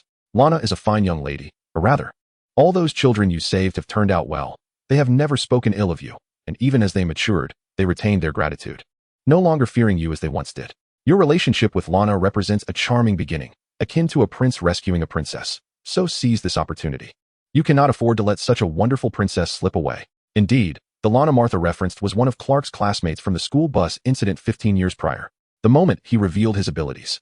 Moreover, she held a special place in his heart as the only one who stood up for him during his childhood, offering her voice when others bullied him. Lana had come to his aid on numerous occasions, oblivious to the extent of Clark's prowess at the time. Thus, in Clark's heart, Lana was not a mere princess, but rather the brave warrior willing to assist the vulnerable. Sigh. Upon hearing Clark's words, Martha let out a wistful sigh. Truth be told, she harbored a desire to cradle a grandchild in her arms during her lifetime. But it now seemed that hope was rather dim. Chapter 14. No one wishes to believe a fool. As for the prospect of Robert providing her with a grandchild, Martha never entertained such thoughts. Not only was Robert merely 15 years old, but even in the future, she found such a notion rather implausible. After all, Robert possessed a rather significant secret, and should the time come for procreation, revealing it would undoubtedly frighten any potential partner. The risk of exposing Robert's peculiarities was far too great. At that moment, Robert remained blissfully unaware that he had missed a grand spectacle, one that nearly involved him directly. As for Robert's abundant energy, Clark displayed little reaction. He too was brimming with vigor, especially when the sun's rays illuminated him, instilling a sense of newfound strength that further motivated him to train alongside Robert. Remember what you said, you have ways to deal with ordinary people. However, before Robert headed to school, Clark could not resist offering one last piece of advice. He was aware that Okinga was bound to receive a lesson from Robert. Such matters were not ones Clark would intervene in, for it was a lesson Okinga rightfully deserved. Nonetheless, Clark hoped the situation would not escalate to the point of revealing Robert's peculiarities. Rest assured, ordinary people are quite manageable. Robert chuckled, waving his hand as he stepped out of the house. What a jest. He was a formidable warrior, after all. How could he not handle a few ordinary individuals? Had he been contacted by phone, Clark might have politely declined, but Lana had already arrived at his doorstep, making it rather difficult for him to refuse, especially with Martha glaring at him intently from the side. Naturally, Lana's choice to visit Clark at the Kent farm was a well-honed strategy developed over many years. In the past 15 years, she had frequented the Kent farm countless times, particularly after reaching adulthood, during which her visits had surged. She was acutely aware that, had she called, Clark might have gently turned her down. It was also due to Lana's interest in Clark that Martha had been so insistent in selecting Lana as her son's future wife. Under Martha's watchful gaze, Clark ultimately left with Lana, who animatedly recounted her experiences along the way. Their dynamic leaned heavily in favor of Lana's enthusiasm. Meanwhile, Robert navigated the familiar route to school, quickening his pace in secluded areas, and soon arrived earlier than usual. The notorious trio of Okinga had yet to arrive, but Elena was already in the classroom. Unable to contain herself, she began recounting the previous day's eating competition, in which Robert had claimed victory. 123 hamburgers? How is that even possible? He must have cheated. Just look at his diminutive stature. Even someone as hefty as Manuel, weighing 220 pounds, could not consume 123 hamburgers in one sitting. However, just as Elena finished speaking, several classmates rose to challenge her assertion, believing she was exaggerating. A number of them supported this rebuttal, as consuming 123 hamburgers in 10 minutes seemed to defy all reason, especially considering Robert had previously behaved rather foolishly. People were reluctant to accept that a fool could devour 123 hamburgers in 10 minutes, or that a fool could win the title of glutton and a prize of $10,000. They preferred to believe that a fool would be utterly oblivious to the rules, ridiculed for not even tearing open the hamburger wrappers in the allotted time, and would end up sobbing in embarrassment, thus enhancing the merriment of the event. Yet, Robert had never felt wronged. At that moment, it was Elena who felt aggrieved, for she was merely stating the truth, yet no one was willing to believe her. Additionally, she harbored jealousy over Robert's $10,000 prize, and now found herself the target of mockery from her classmates due to him. As Elena pondered how to articulate her thoughts, Robert entered the classroom, causing her eyes to brighten with sudden enthusiasm. She rushed to stand before him, hands on hips, and fiercely demanded, "You Go tell them that we did not lie. You truly won the eating contest, consuming 123 hamburgers. Elena was aware that Robert's performance yesterday had proven he was no fool, yet she felt no trepidation towards him. What merit did gluttony hold? Regardless of his voracious appetite, Robert stood merely at 5 feet 3 inches, and even if he did not act foolishly, he would still be a target for bullying due to his stature. Moreover, Elena knew that Okinga and his cohorts were already scheming to extort Robert's prize money. To her, the existence of this eating contest prize meant that Robert's future would be more dismal than before, as Okinga and the others would not relent until they had drained him of every last penny. Even if they did succeed in doing so, it was unlikely they would spare him. However, what Elena did not expect was Robert's complete disregard for her words as he turned and headed to his seat. Damn it! Elena seethed, incensed by Robert's indifference. Just as she prepared to unleash her fury upon him, she caught his gaze, which sent a chill through her. She was indeed intimidated by a fool, leaving her to question how Okinga had chosen her as his girlfriend. It was utterly humiliating. Witnessing Elena retreat under Robert's penetrating stare, a female classmate seized the moment to mock her with a sarcastic tone. Laughter erupted among the other students, filling the classroom with an atmosphere of merriment. As they shifted the topic away from Robert's eating contest victory, seemingly oblivious to their prior discussion, Elena, subjected to the taunting of her peers, remained unresponsive. Her demeanor somber as she rested her head on the desk, lost in thought, as if recalling some sorrowful memory, seemingly forgetting the earlier altercation with Robert. Chapter 15, Hypnosis. When Robert first learned that Teacher Wu possessed the ability to hypnotize, he had exchanged dozens of collectible editions of Lu Xuanda in order to acquire this remarkable skill. Although Teacher Wu had imparted the technique with a rather lecherous grin, Robert had never employed hypnosis for any nefarious purpose. At this moment, Robert was demonstrating the most fundamental aspect of hypnosis, employing mental energy to subtly suggest and steer the emotions of those around him, redirecting their focus, albeit temporarily. Given that adolescents already had myriad distractions, once their attention was diverted, even upon regaining consciousness, they would not dwell on what they had previously overlooked, at most feeling a twinge of confusion. As for the most potent capabilities of hypnosis, they could indeed alter a target's perception of certain matters, or even fabricate a brief memory that seamlessly aligned with the target's behavioral logic. Indeed, hypnosis does not grant the power to control every aspect of a target's being. Particularly in the world of Dragon Ball, where the predominant force remains key, the development of powers akin to will and spirit is not as advanced. Nevertheless, employing hypnosis on ordinary individuals poses no significant challenge. However, relying on it to confront true masters is evidently unrealistic, as their martial will is exceedingly resolute and resistant to manipulation. For instance, Vegeta, under Babbidi's influence, was able to shield himself from the effects of magic through his own pride and indomitable will. After Robert subtly suggested to his classmates using hypnosis, he managed to alleviate part of his troubles. Yet, another part remained unresolved, as Ojinga and his companions had not attended school that morning, and their whereabouts were unknown until they stormed into the school at lunchtime. At that moment, Robert was grappling with how to deal with the midday meal. Robert. Upon discovering him, Ojinga and his two cohorts' eyes lit up. They surrounded Robert, blocking his path.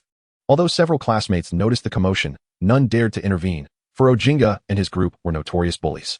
Not only Robert, but many students had also suffered their torment. The students harbored feelings of fear, apprehension, and resentment towards the bullies, while their emotions towards the bullied Robert were more complex. Helplessness, sympathy, mockery, and disdain varied among them. Haha, Robert, come with me. I have something to discuss with you. Noticing that Robert made no attempt to flee, Ojinga grinned and draped an arm around Robert's neck. Pulling him aside without hesitation, Robert offered no resistance. He was curious to see just how malevolent these bullies could truly be. Soon, the four arrived at a secluded corner of the school, a place seldom visited by others and where many had previously been taught a lesson by the bullies. Upon reaching this spot, the trio's arrogance grew, as if they had entered their domain. Robert, you were just pretending before, weren't you? Ojinga shoved Robert toward the wall, and the three encircled him, smirking maliciously as they inquired. Perhaps, Robert shrugged, his gaze flickering slightly as a surge of mental energy emanated from him. He smiled and replied, "Still trying to play dumb with me? Get him." Ojinga's fury ignited at Robert's response, and he shouted to his two lackeys before delivering a forceful kick toward the wall. Upon feeling the pain, Ojinga and his companions appeared perplexed, their bodies trembling slightly, their previously furious expressions beginning to clear. This is somewhat troublesome, Robert sighed resignedly, intensifying his mental output. The momentarily awakened Ojinga and his companions fell once more into a hypnotic state, their eyes gradually igniting with anger. Humph, do you now recognize our power? Okinja's gaze fixed upon the corner of the wall. From their collective perspective, Robert lay defeated on the ground, writhing in agony. A wave of satisfaction surged through them as they taunted him. Yesterday, we witnessed your participation in the eating contest. where you claimed a prize of $10,000. I suggest you hand over this sum as protection money, or else you shall endure such beatings on a daily basis. What if I am quite adept at fighting? What will you do if you are not my match? Robert raised an eyebrow and suddenly inquired. Quite adept? Okinja and his companions trembled slightly, for the notion of Robert being formidable clashed with their perception of having him subdued on the ground, further undermining the effects of their intimidation. Quite adept? You little wretch. I am eager to see just how skilled you truly are. However, before the hypnosis could dissipate entirely, Okinja bellowed, drawing a handgun from his waistband and aiming it at the wall with a derisive sneer. This weapon was originally intended for your brother, Clark. Last time, he withstood our blows unscathed. I doubt he can remain unscathed in the face of a bullet. As Okinja's words echoed, his companions, Ander and Alec, each produced a firearm as well. The three handguns varied in design and appeared somewhat worn, likely pilfered from their homes, which explained their absence earlier that morning. Then you are gravely mistaken. Bullets cannot harm him, not even if you were to switch to artillery. Robert scoffed derisively at the sight of the three handguns. Mere bullets cannot even wound me, let alone Clark. Nevertheless, the fact that Okinja and his crew had the audacity to brandish firearms against him and Clark took Robert by surprise. For if Robert and Clark were merely ordinary individuals, then these three handguns would indeed pose a lethal threat to them. This revelation also implied that Okinja and his associates harbored intentions not only to extort, but also to potentially take lives, even if they had yet to cross that line. And the guns served primarily as threats. Who could guarantee that in a moment of impulse, the reckless Okinja would not pull the trigger? Well, you brought me here to extort my wealth. Since I do not acquiesce, you resort to threats with your guns. Reluctantly, I am left with no choice but to agree to hand over the prize money. Robert began to weave a tale of hypnosis in his mind. However, discord arose among the three of you over the division of spoils. As the ringleader, Okinja believed he deserved the lioness share, while Ander and Alec, armed as they were, felt entitled to a greater portion. Thus, you began to draw your weapons and fire upon one another. Chapter 16. The Aftermath of the Shooting Incident. Stop. Just as Robert concluded his tale of hypnosis, Clark, situated in a shopping mall in Kansas City, suddenly exclaimed, prompting Lana, who was holding clothes in her hands, to look at him in confusion, bewildered by his outburst. It's nothing, you may proceed. Lana's expression appeared somewhat melancholic and somewhat forced. Yet she offered a completely different smile as she gazed at Clark, whispering, please wrap this garment. Consider it a gift from me, if you are willing to accept it. Lana, really? That's wonderful. I have been eagerly anticipating what kind of gift you would bestow upon me. Her eyes sparkled brightly, the previous gloom vanishing in an instant, showcasing her adeptness at swiftly altering her demeanor. Simultaneously, Lana resolved a lesson in her heart. When in Clark's company, being overly assertive and domineering is counterproductive. It is essential to display a touch of vulnerability to soften his heart. Clark is one who responds to gentleness rather than force. Bang, bang, bang. Meanwhile, after Robert completed the hypnosis, the trio of Okinga indeed turned against each other, firing upon their former leader and subordinate. The bullets pierced their bodies, and the intense pain jolted them from their hypnotic state. Yet the narrative woven by Robert's hypnotic suggestion had already altered their memories. The assault on Robert had not transpired. When they threatened him, they drew their firearms, only to turn on one another over the uneven distribution of spoils. Now, as they lay bleeding on the ground, panic and regret filled their hearts. After all, it was foolish to brawl before securing their ill-gotten gains. TSK, TSK, TSK, it seems fate has spared you. Robert mused as he cast a glance at the fallen bullies. He pondered whether their marksmanship was exceedingly skilled or lamentably poor. Nonetheless, they were doomed to a lifetime of disability, serving as a harsh lesson for them. Drawing a deep breath, Robert shouted, help. There's been a murder. Shots fired. Help. After his outburst, Robert retreated to a corner, feigning fright with an impressive display of acting. Such a performance, aptly executed in this moment, would alleviate many of Robert's troubles. Soon, the school police arrived armed and swiftly transported the trio of Okinga to the hospital for urgent care, while the town sheriff soon followed. An incident involving a school shooting, particularly one involving minors, was an enormous affair for the surrounding town of Smallville and even for the state of Kansas. Should the sheriff mishandle the situation, those who elected him would not be pleased. As a witness and a party involved, Robert naturally underwent a thorough investigation. However, he had hardly engaged in any physical altercation with Okinga, and there were no traces of his fingerprints on the firearm. With a slight application of mental suggestion, Robert was soon released. After all signs indicated that Robert was innocent. He was the victim of bullying, while the notorious trio were well-known bullies. A fact corroborated by numerous students and teachers within the school. Theoretically, the matter should have concluded there, allowing Robert to resume his studies without concern for the three bullies who would now require a lengthy period of recovery from their newly acquired disabilities.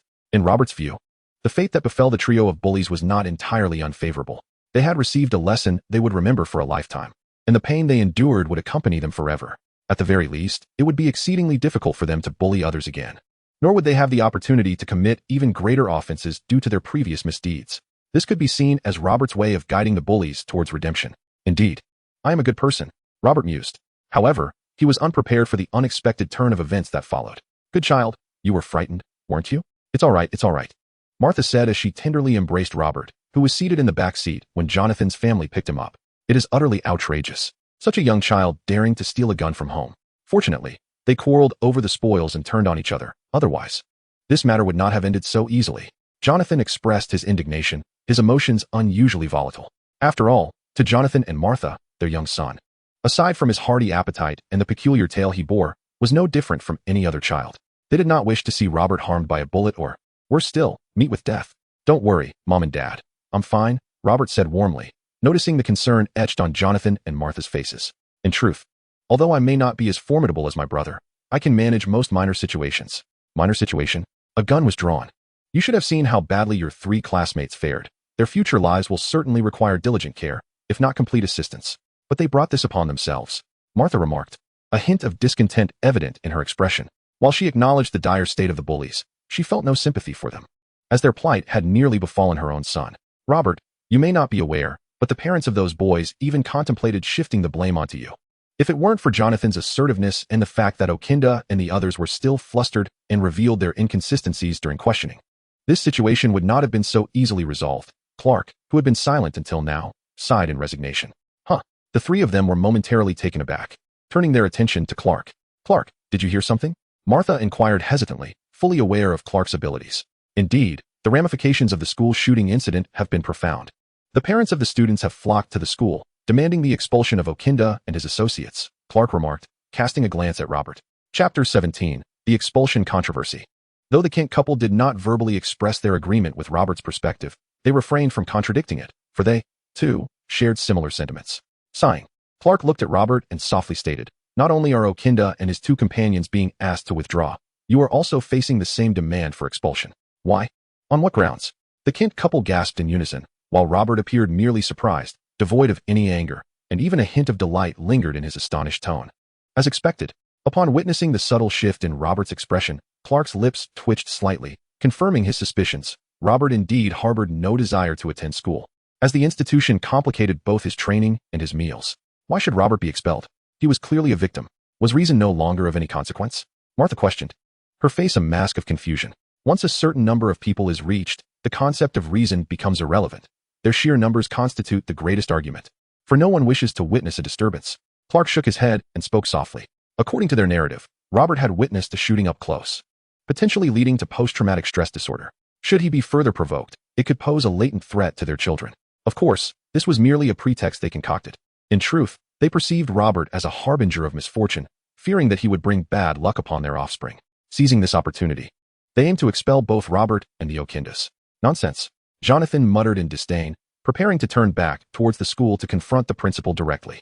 Just then, his phone rang.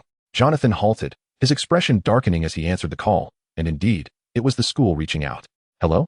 Jonathan inhaled deeply as he responded, and the subsequent conversation unfolded precisely as Clark had described. The principal reluctantly suggested that Robert should withdraw from school. How is this justified? From beginning to end, Robert has been the victim. Why should he be expelled? Upon hearing the principal's suggestion, Jonathan initially questioned in a low voice, then paused as if grasping a new reality. His anger intensifying. Compensation? Are you serious? Before Jonathan could finish, Robert clasped his hand over Jonathan's mouth and exchanged a meaningful glance with Clark. Hello? Is this the principal? I am Clark, Robert's brother. Regarding the expulsion, we are on our way to the school now. Let us discuss this in person when we arrive. Clark shot Robert a resigned look before taking the phone back, speaking softly. Yes, we are en route and should arrive in about 20 minutes. Robert, while we may not be wealthy, we are certainly not at the point where we would agree to your expulsion for the sake of money. Once Clark ended the call, Martha turned to Robert, her brow furrowed, her expression serious. Ahem. Well, actually, I don't really wish to attend school. Robert scratched his head, casting an awkward smile towards the Kent family. I would much rather venture out into the world for adventure and training. Exploring the world is far more exciting than school. Adventure and training? Jonathan and Martha struggled to grasp the essence of Robert's words, interpreting them as a desire to explore the vastness of the world. Child, if you wish to explore this world, we do not oppose it. However, You are still quite young and have yet to grow taller. Traveling at this stage poses considerable dangers. Martha's demeanor softened as she gently advised Robert. No matter what, you must prioritize your education. Once you reach adulthood, you may then decide whether to embark on your journeys. In truth, I am quite formidable, Robert shrugged nonchalantly. I mentioned that a handgun is merely a trivial matter. Bullets hold no significance for me. He cast a pleading glance at Clark, who remained oblivious, showing no intention to intervene. Regardless of your prowess, can you surpass your brother? Was he not diligently attending school before? Jonathan shot Robert a disapproving glare. Tell me, do you believe you are superior to Clark? Robert's lips twitched slightly. After all, he was 12 years younger than Clark, making such comparisons rather unjust. Mom and Dad, might I have a moment alone with Robert? Clark, finding himself in a predicament, shook his head in resignation and spoke softly. All right, it's in your hands. Speak to him earnestly. Jonathan nodded, signaling to Clark that continuing his education was the ultimate boundary. Isn't this quite satisfactory? I have not exposed myself in the least. Even if I were expelled, it would merely be an unfounded calamity. Robert spread his hands, feigning innocence. School shootings among minors have emerged, and you have stirred quite the uproar, yet you find this acceptable? Clark retorted, rolling his eyes. What else could I do? They were armed. I couldn't simply confront them unarmed. While that might not create a ruckus, it would certainly draw attention. Robert shrugged, maintaining his belief that he had done nothing wrong. Don't you possess the ability to hypnotize? You can weave memories, so why not directly alter theirs? Ensuring they never cross paths with you again? Clark frowned, scrutinizing Robert. Because I am incapable of such feats. Robert sighed in exasperation. I am a warrior, not a sorcerer. Hypnosis has its limitations. The tales I weave align with their individual personalities and behavioral logic. It is not I who compel them to shoot at one another. Rather, it is their own greed that leads to conflict after the pivotal event of my relinquishing the reward. As for forcibly hypnotizing them to sever all ties, that is improbable, as it contradicts their inherent motivations. They are already intent on confronting me, and their obsession runs deep. I can divert their attention temporarily, yet I cannot create a lasting impact. Each time they encounter me, or even hear my name mentioned, it will awaken their memories. Even witnessing others indulge could prompt thoughts of me, breaking the hypnosis. Wouldn't that complicate matters further? Chapter 18. A desire for adventure over education. Is that so?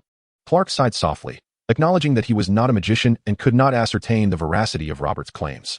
Nevertheless, Robert's reasoning was quite compelling. The fact that the Okinga trio had armed themselves and demanded ammunition indicated that their greed and anger would indeed lead to conflict. Even I would not condone your decision to forego school. Should you wish to embark on adventures and training, such pursuits must be postponed until you reach adulthood. Once you are of age, I too could explore the world, and had it not been for your presence, I might have been lost in the contemplation of my own existence and left home early to experience various states of life. Do not even think about it. Clark glared at Robert and spoke with irritation. What then? The school insists on my expulsion, and it seems that the majority is against me. I find myself quite helpless. I might as well accept some compensation, Robert said, deliberately rolling his eyes and feigning a dramatic sigh. However, you are not being expelled. Rather, you are transferring schools. An expulsion would have ramifications for you. Even if you are indifferent to such matters, Martha and the others are not. This can serve as a condition to facilitate the transfer of your records and documents. The principal, eager to quell this incident with the other parents, should acquiesce. Robert was momentarily taken aback, blinking at Clark in a bid to reconsider his plight.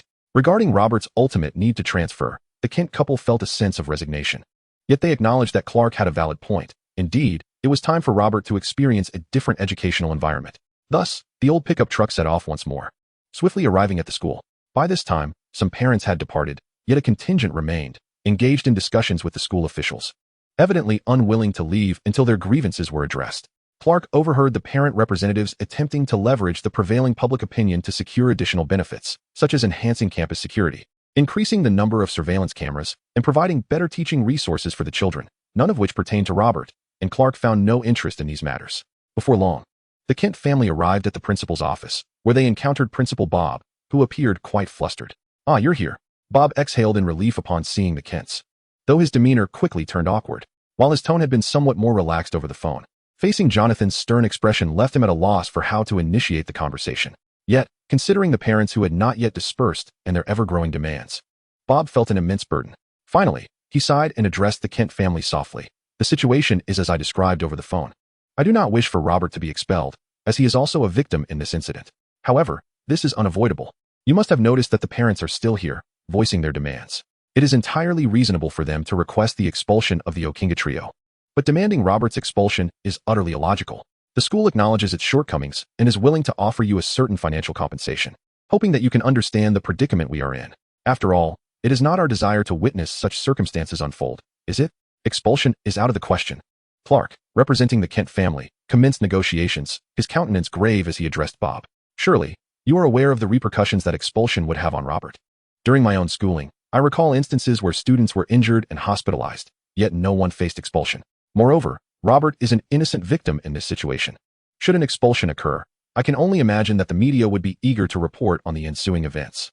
Bob felt a tightening in his chest upon hearing Clark's words. He could not comprehend why such turmoil had arisen within his school.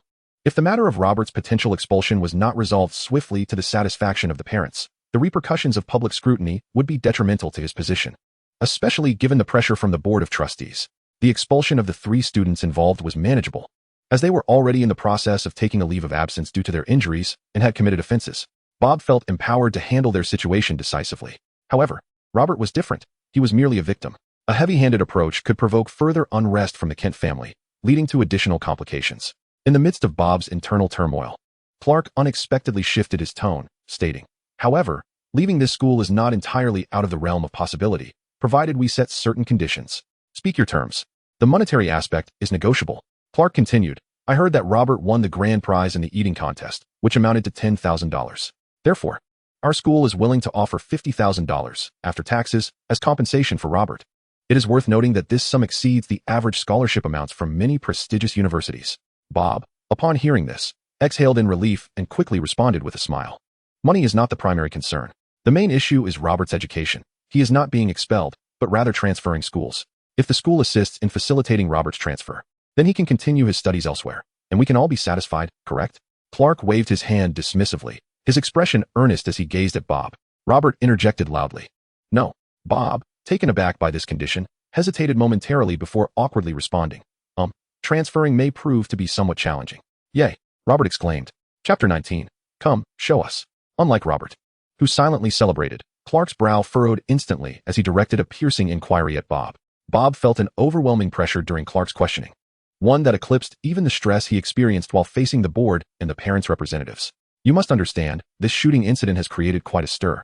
It has sent ripples throughout the city. Consequently, not only has our school been affected, but neighboring institutions have also felt the repercussions," Bob articulated, organizing his thoughts with a hint of resignation. Thus, Robert's desire to attend nearby high school seemed improbable, as they too wished to avoid entanglement in the matter. "Perhaps it is best to resign myself to the notion that fate has decreed I shall not continue my education." Upon hearing this, Robert felt a surge of joy and began to contemplate the nature of his daily training, yet he feigned regret as he spoke. "Is there truly no alternative?" he inquired. Clark shot him an exasperated glare but then, as if struck by a sudden thought, turned to Bob and said, "In truth, attending a school further afield may not be a problem. If Robert truly finds himself without an educational institution, I believe we must deliberate this matter further. Is it acceptable to consider a school that far away?" Bob asked, casting a hesitant glance at the Kent family. As understanding dawned upon him, he quietly added, "I have connections at Midtown High in Central Missouri. I can assist Robert with the transfer process. You know, each state has its own circumstances. The recent shooting incident here has little bearing on Missouri." "Missouri? Central City? That seems quite distant for schooling," Martha murmured, her brow furrowed in displeasure. "Then we shall trouble the principal," Clark replied. "I've heard of Midtown High. It is a respectable institution. If the principal truly facilitates Robert's transfer there, this situation can be laid to rest, which would be mutually beneficial, would it not?" Clark agreed readily, extending his hand to Bob with a smile. "Thank you for your willingness. I will make arrangements promptly." Bob felt a weight lift from his chest as he grasped Clark's hand with a beaming expression. "Rest assured, all of Robert's records will reflect this as a perfectly ordinary transfer, devoid of any irregularities. As for the $50,000 compensation, I will ensure it is processed and deposited into your account shortly." "Very well, just notify us by phone when it is done. After all, it seems our frequent presence at the school may not be advisable." Clark nodded in satisfaction, implying his thoughts. "Thank you for your understanding. This incident can finally be put behind us." Bob appeared genuinely pleased and courteous, personally escorting the Kent family out. Thus, Robert's transfer to Midtown High seemed all but confirmed. Yet aside from the elation of Clark and Bob, others were not as jubilant. Robert, in particular, felt disheartened. He had once believed the circumstances were dire enough that he might forego schooling altogether, only to find that greater hope yielded greater disappointment. As for the Kents, they were somewhat bewildered, struggling to comprehend why Clark had consented to Robert attending school in Central Missouri. While their home was not exceedingly distant from Central City, merely comparable to their previous journey to Kansas City, the daily commute to such a faraway school would be quite taxing. However, The Kents were not entirely at ease with the idea of Robert staying on campus. After all, Robert possessed an extraordinary appetite and harbored a secret that could not remain concealed for long. His tale would be difficult to hide from his roommates. It is time for you to learn some truths, Mom and Dad. Let us venture to a secluded place. Clark sighed softly and glanced at the sullen Robert. Drive to the outskirts of the city and lower the windows. Soon, the old pickup truck arrived at a desolate wilderness, devoid of any human presence, and came to a halt. The atmosphere within the vehicle had been rather somber throughout the journey. Here we are, Robert. There is no one around.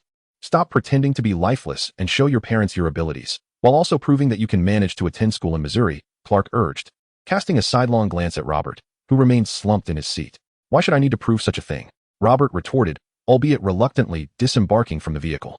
Weren't you the one who insisted on seeking adventure and honing your skills? This long journey could very well serve as an opportunity for your training, Clark countered, employing Robert's own words against him. Oh, that makes sense. Robert's eyes lit up with understanding. After all, I do rise early every day to train. This lengthy trip is no different from practicing in the wilderness. I could even engage in weight training along the way. He nodded enthusiastically, suddenly invigorated. Then allow me to demonstrate my speed. With a newfound sense of joy, Robert stretched his limbs, pushed off the ground, and took off like a rocket, leaving behind a trail of burnt rubber as he sprinted forth, emitting a series of unintelligible sounds. Da-da-da-da, Robert exclaimed, although he was making peculiar noises as he ran. The Kents could not deny that Robert's speed had surpassed the limits of their old pickup truck. Jonathan mused that Robert's velocity might even eclipse that of the cheetahs he had witnessed in his youth, who were renowned for their hunting prowess. Especially since Robert appeared capable of maintaining his pace indefinitely. All right, you've demonstrated your speed adequately. Please stop running and refrain from shouting. Do you not fear attracting attention? Clark called out, noting the Kents' expressions. For reasons unbeknownst to him, he felt a tinge of embarrassment watching Robert's antics. Yet Robert seemed entirely unperturbed. Perhaps this is what it means to be unembarrassed oneself while others feel the embarrassment. Chapter 20, a cautionary tale indeed. Robert, why do you insist on running and shouting? The Kents had come to accept extraordinary abilities quite well, thanks to Clark's precedent, yet they found Robert's behavior baffling. Oh, I was simply in a good mood and reminded of a legendary Saiyan warrior who often made such sounds in his youth, Robert explained with a smile, shrugging his shoulders. However, once he became a legendary warrior, even the mightiest among the Saiyans, he no longer made such noises. Instead, people began to reminisce about his childhood innocence and unadulterated joy. Saiyan, is that your race? Do you know your origins? We have yet to take you to see the spaceship. The Kent couple momentarily froze, surprised that Robert was already aware of his origins. Unlike me, Robert inherently carried memories of his lineage. Previously, due to the protective mechanisms of his brain, he appeared somewhat sluggish. However, now that he has regained his faculties, he possesses abilities that surpass my own. Clark elaborated on Robert's unique circumstances. Due to the distinctiveness of his race, he harbored an unusual obsession with adventure and training, which meant that for the past few days, he had been taking me out for physical exercise. The Kent couple nodded in understanding. They had come to realize how Robert had been hunting. With such remarkable speed, the prey indeed had little chance of escape. After exchanging a silent glance, they turned their serious expressions toward Robert and advised, given your extraordinary abilities and your inclination towards such pursuits, we cannot hinder you. However, we have one stipulation. Akin to Clark's, you must never reveal your exceptional capabilities in front of ordinary people. Choose a secluded route for your journey to school and reduce your speed as you approach the town to avoid drawing attention. Rest assured, Mom and Dad, I will exercise caution. See, when I faced Okinga and his companions with guns, I didn't expose any issues, did I? Robert responded confidently. Hearing Robert's words, the Kent couple did not refute him. Instead, they nodded in reassurance. From their perspective, during the school shooting incident, Robert had maintained an admirable composure, concealing his abilities remarkably well. They mused that at Robert's age, Clark would not have managed to hide his powers so effectively. This reflection brought to mind the times Clark had inadvertently revealed his own abilities during his childhood. In this comparison, the disparity was evident. Clark could hardly fathom that he would one day become a cautionary tale, particularly as he learned the truth behind the shooting incident. He came perilously close to exposing the seemingly obedient Robert. Yet, in the end, Clark restrained himself. He was uncertain whether this was part of Robert's carefully devised plan. If he were to unveil Robert's true nature, it might jeopardize Robert's admission to Central High School, which would grant him a legitimate reason to embark on daring adventures. With this thought, Clark shot Robert an irritated glance, resolving to impart a serious warning. He noted that Robert seemed to dismiss the Kent couple's counsel. I understand that you possess numerous abilities, Clark admonished Robert with a serious demeanor, but you must heed what Mom and Dad have said. We are not like ordinary humans. Revealing our abilities could lead to unforeseen consequences. Therefore, you must remain vigilant on your way to school, ensuring that your powers remain concealed. Tomorrow, let us scout the area to identify the most suitable route. Brother, concealing your true self is not inherently problematic, yet you need not exert yourself so laboriously. Cautiously stifling your own abilities, Robert remarked with a shrug and a smile. I do not disregard our parents' words, but this world is not solely inhabited by us two anomalies. I firmly believe that other formidable beings do indeed conceal their powers, though not to the extent of being overly cautious. Have you discovered other entities that differ from ordinary individuals? Clark's eyes sparkled with anticipation as he inquired of Robert. While Clark possessed abilities reminiscent of the mythical all-seeing and all-hearing, he did not eavesdrop on irrelevant voices nor pry into others' privacy. More importantly, Clark was unable to perceive those powerful beings with energy-based abilities. He could merely observe that some individuals exhibited greater physical strength than the average person. Yet he could not truly identify those who concealed their might more deeply. In contrast, Robert had a unique aptitude. He could sense the presence of strong individuals through their life force, or chi. Even if these powerful beings had never cultivated their chi, most life forms, and indeed many entities, emanated chi. Robert could utilize this energy to make preliminary assessments of their strength. For instance, although Clark's chi had been replaced by a peculiar energy, Robert could still discern the distinction between Clark and others based on the chi he sensed. Naturally, the chi Robert perceived from Clark was significantly less potent than the energy Clark inherently possessed, which instilled in Robert a measure of caution. The intensity of chi did not necessarily correlate with the strength of one's abilities. My current chi is still quite feeble, yet I can vaguely sense some energies that surpass the ordinary. The existence of such energies indicates that there are indeed beings in this world who transcend the limits of normalcy. Perhaps some of them are not from this earth. Just like us, Robert explained with a chuckle. The notion that there might be other, distinct individuals in the world was something Clark had not anticipated. His gaze flickered with interest, seemingly relieved, yet also somewhat elated. Upon returning home, Clark did not exhibit any peculiar behavior, though his appetite was noticeably greater than before. As for Robert, he naturally sought to indulge in additional meals. Now that Robert did not require immediate schooling, he seized the opportunity to augment his training time. Each session allowed him to perceive his growth, which far surpassed the strength he had possessed in the Dragon Ball universe. Robert could not help but marvel at the Saiyans' exceptional potential for training, let alone their combat prowess. Chapter 21. The teacher who sent Superman fleeing in disarray. Robert's days of fruitful training were abruptly curtailed when Principal Bob sought to resolve the recent incident swiftly. Not only did he promptly disperse compensation, but he also quickly liaised with Central City High School, successfully facilitating Robert's transfer and completing the necessary formalities. It can be said that Principal Bob has paid quite a price, yet compared to the unruly parents, this is but a trifling matter. Those parents, occupying a position of power, grow increasingly greedy due to their numbers. However, this situation has little to do with the Kent family anymore. Principal Bob has not visited the Kents, for in his view, the Kents' decision to send Robert to study so far away suggests they may be preparing to relocate. In recent days, Robert's progress has not been extraordinarily rapid, yet he senses that there may be other abilities within him yet to be unlocked. As he is still familiarizing himself with his Saiyan physique, he has no effective means to hasten this process, and can only continue to acclimate to his new body and gradually enhance his strength, trusting that the latent abilities will emerge once he is sufficiently powerful. That morning, Robert and Clark set off early, prompting the Kent couple to rise with the dawn to bid farewell to them. Watching as they vanished from sight in the blink of an eye. Do you think they can truly continue to hide? Martha murmured, her expression tinged with fatigue. Although Clark has concealed his identity for many years, he inadvertently reveals his abilities, especially in critical moments, and remains unable to stand idly by. After a moment's contemplation, Jonathan provided a standard yet erroneous response. Robert, however, displays a greater aptitude for concealment than Clark, aside from knowing Robert has a hearty appetite. We are largely unaware of his other capabilities, indicating he has hidden himself well. If he can maintain such a fade before us, one can only imagine how effectively he can do so before outsiders. Moreover, during the recent shooting incident, he not only remained undetected but also managed to escape unscathed. Which is commendable, is it not? This incorrect response caused Clark's hurried steps to falter, nearly resulting in a tumble, prompting him to cast an irritated glare at the unsuspecting Robert. Can you sense their presence? Don't you want to check on their situation? Clark, having paused, suddenly recalled something and looked at Robert, tentatively inquiring. Why would I want to check on them? Robert replied, bearing the weight of a boulder, puzzled. Everyone harbors secrets. They do not exhibit any warrior traits, and to me, they are merely strangers. Besides, don't you possess the ability of farsight and keen hearing? Why don't you observe others daily? Moreover, my aura perception is still quite weak. It is possible that true practitioners of aura do not exist in this world. Aside from those whose physical strength radiates remarkable energy, most individuals are difficult to assess through aura alone. Recklessly approaching them may not yield favorable outcomes.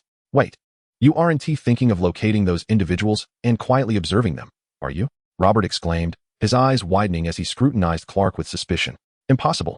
Clark felt quite uneasy under Robert's gaze and refused to acknowledge having ever entertained such thoughts. Assuming the authority of an older brother, he declared, "Put the stone down for now. We need to arrive at school early today for registration. Matters of cultivation can wait until you commute to and from school on your own." "Humph," Robert scoffed, dropping the boulder with a resounding thud before continuing on his way. Clark's eyes flickered as he trailed behind Robert, honestly contemplating the notion of observing others like them. In his childhood, Clark felt like the only anomaly in the world until Robert's arrival introduced him to the presence of a kindred spirit. Now, having learned from Robert that they were not the sole aberrations on Earth, Clark was undeniably curious about how others lived. However, after hearing Robert's words, he suppressed that thought, realizing that discovering a lifestyle suitable for himself and the meaning of life was something he must pursue independently. "Teacher, I entrust Robert to your care. He isn't particularly fond of conversation and is more accustomed to solitude, so I hope you won't take offense," Clark said after completing the handover to the school. "Is that so?" Selena, Robert's teacher, gazed at Clark with sparkling eyes, appraising him before flashing a charming smile. "Rest assured, I will take good care of Robert. However, should anything arise, I will need to contact you." Clark's mouth twitched slightly before he regained his composure, responding to Selena, "How about this? I'll give you a number. If Robert needs anything, you can reach me at 369. Watching this exchange, Robert silently chuckled, managing his expression to remain unaffected, unlike Clark, whose lips quivered slightly, even though it seemed his teacher had ulterior motives regarding his brother. "Robert, you must listen to your teacher while at school," Clark admonished as he quickly relayed the number and hurriedly departed, appearing somewhat flustered. One cannot help but commend Selena. With a mere utterance, she had caused the future icon, the Superman, to flee in disarray. "Does your brother have a girlfriend?" Selena inquired, her eyes sparkling as she turned to Robert after Clark's departure. Robert paused momentarily, refraining from mentioning Lana Lang, who had yet to capture his brother's heart, and simply shook his head, replying softly, "No." "Then I can rest easy." Selena displayed no pretense in her intentions and promptly led Robert into the classroom, placing him in a corner as Clark had suggested.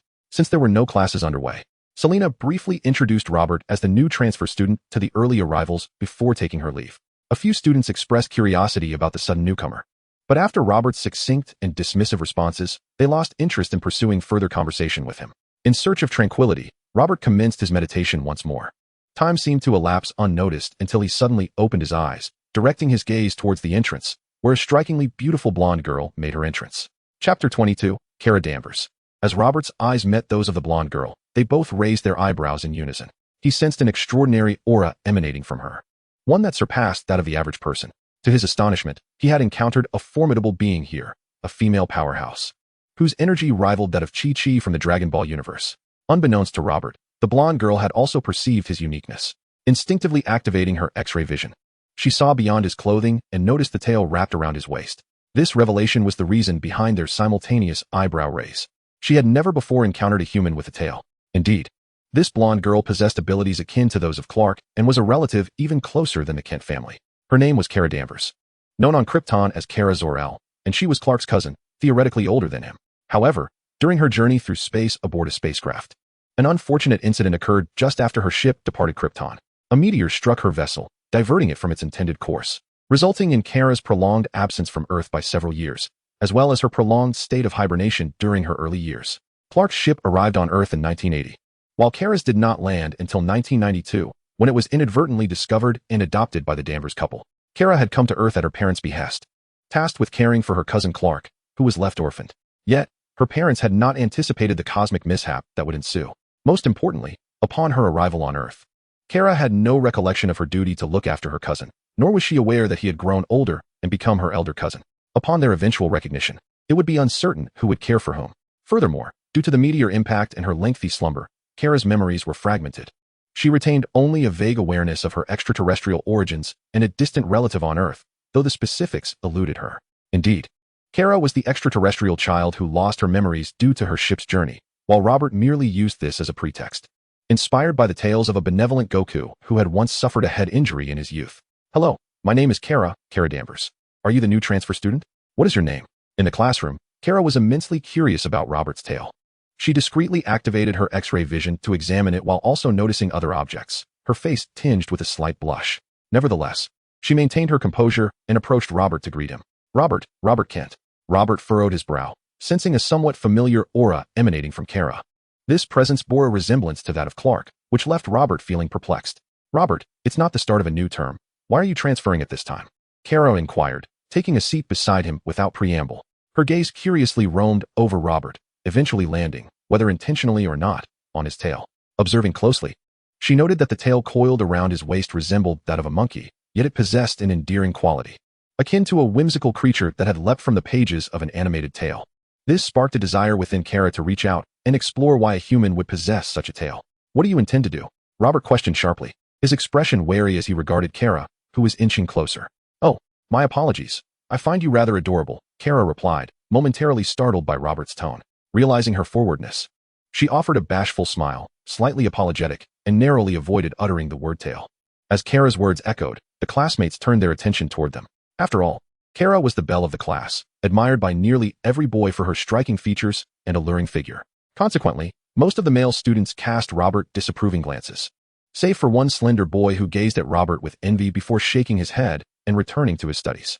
Kara perceived Robert's displeasure and was reluctant to let her only newly discovered extraordinary companion slip away, especially since she had yet to unravel the mysteries surrounding him.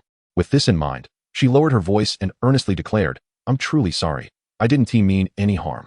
Rest assured, I will handle this matter. And no one will trouble you. Let us hope so, Robert replied with a shrug, skeptical of Kara's assurances. He doubted she would be able to quell the restless male students unless she possessed some extraordinary ability. Choosing to dismiss the matter, Robert resumed his meditation. While he meditated, Kara continued to clandestinely observe him, her eyes shimmering with curiosity. She was not only intrigued by the presence of his tail, but also fascinated by what Robert was engaged in at that moment, especially as the strength of his cells seemed to be amplifying. Time at school passed swiftly, and before long, the bell signaled the end of the day. To Robert's surprise, no one had approached him with grievances, even during lunch, which piqued his curiosity about how Kara had managed to achieve such a feat well. I told you no one would bother you, didn't I? Kara stated proudly as she approached Robert at the end of the school day, extending an invitation. Where's your home? Let us walk together. Chapter 23, Barry Allen's kind reminder. Kara. Since Kara began her academic journey, even while concealing the vast majority of her powers, no one has ever dared to disregard her as Robert did. I am not on your path, he murmured with a slight smirk after leaving the classroom. Truth be told, the performance of this extraordinary individual exceeded his expectations. Not only had he seamlessly integrated into the lives of ordinary people, but he also seemed to excel even more than Clark. I shall see which path you take. Tomorrow, I will feign a chance encounter and observe how you evade me. Unbeknownst to Robert, his whispered words reached Kara's ears. Her lips curled into a satisfied smile as she gazed towards Robert's direction, but suddenly her expression darkened, and she voiced her dissatisfaction. Have I not already warned them not to trouble Robert? Do they believe that once school is over, I am no longer watching? Theoretically, she should remain unseen. Yet she had promised that fellow to handle these troubles. She could not allow them to tarnish her reputation. Instinctively, Kara rushed out but halted after a few steps. Having noticed Robert glance towards a certain direction, she surmised that he had discerned the presence of several classmates hiding nearby, which left her feeling conflicted. Well, I can intervene once, but I cannot do so every time. Moreover, his physical strength far surpasses that of ordinary individuals. Perhaps allowing him to resolve it on his own wouldn't be so bad. It would also give me a chance to witness what makes him unique. After some contemplation, Kara decided to observe the situation, curious to see what distinct surprises Robert might unveil. Even if an unexpected incident occurred, she was confident in her ability to intervene swiftly. I said it wouldn't be so easily resolved. Robert sensed he was being followed, and, rather than feeling angered, he felt a sense of relief. At the very least, this confirmed that Kara did not rely on some unknown special ability to handle the situation. Simultaneously, Robert pondered how he would address this matter. I suppose I shall simply give them a good thrashing. After all, there is no rule against one taking on 5. As long as I refrain from employing extraordinary strength or speed.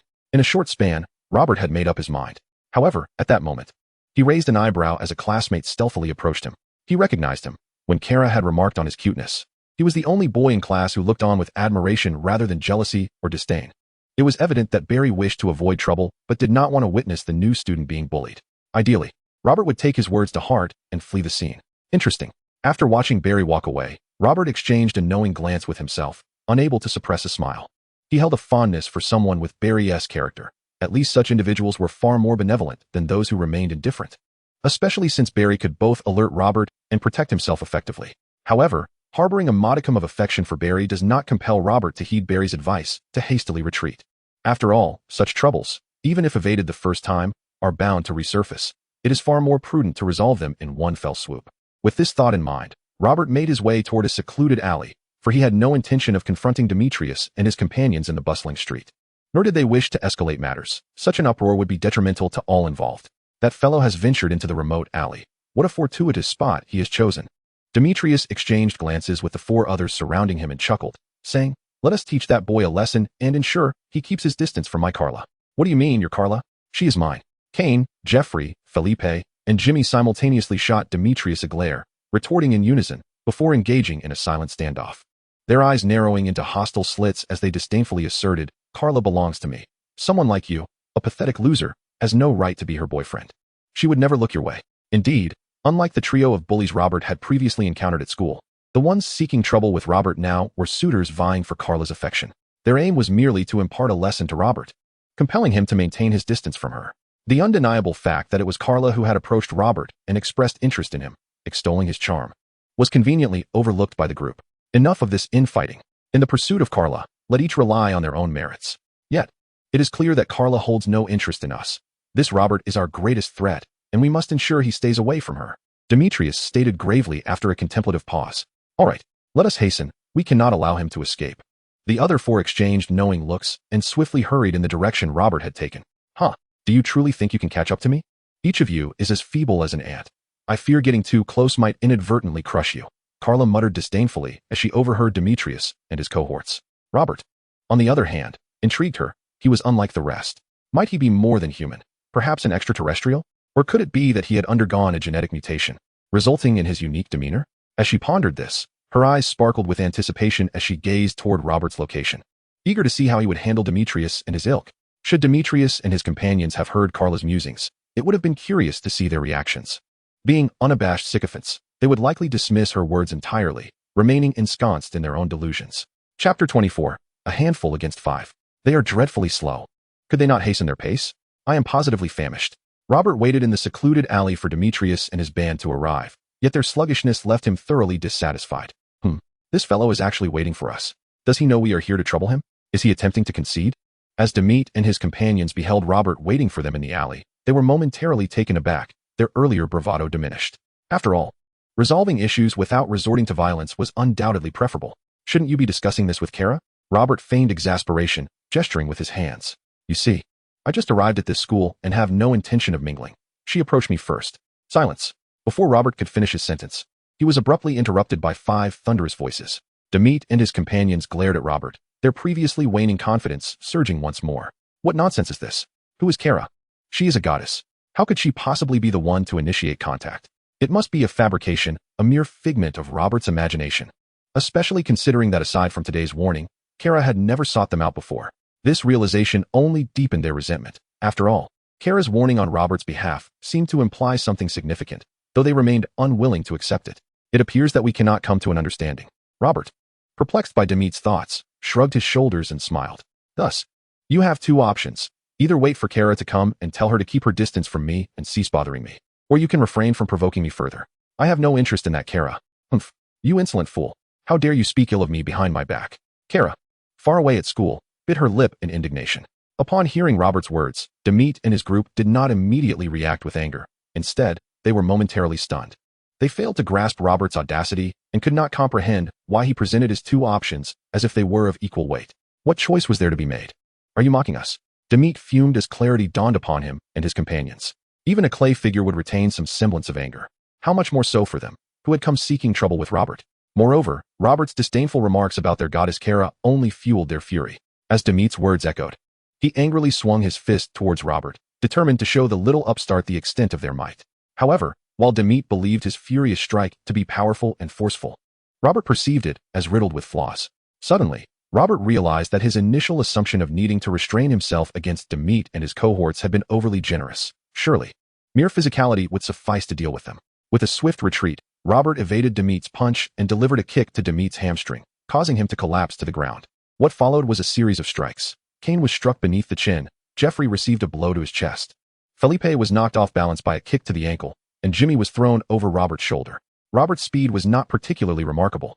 At least Demet and his companions could clearly see his movements, but clarity did not equate to the ability to withstand him. The eyes declared clarity. The mind asserted its understanding of how to resist, while the body protested vehemently, urging them to come forth themselves if they possessed the prowess. In a mere minute, The five from Demet found themselves sprawled on the ground.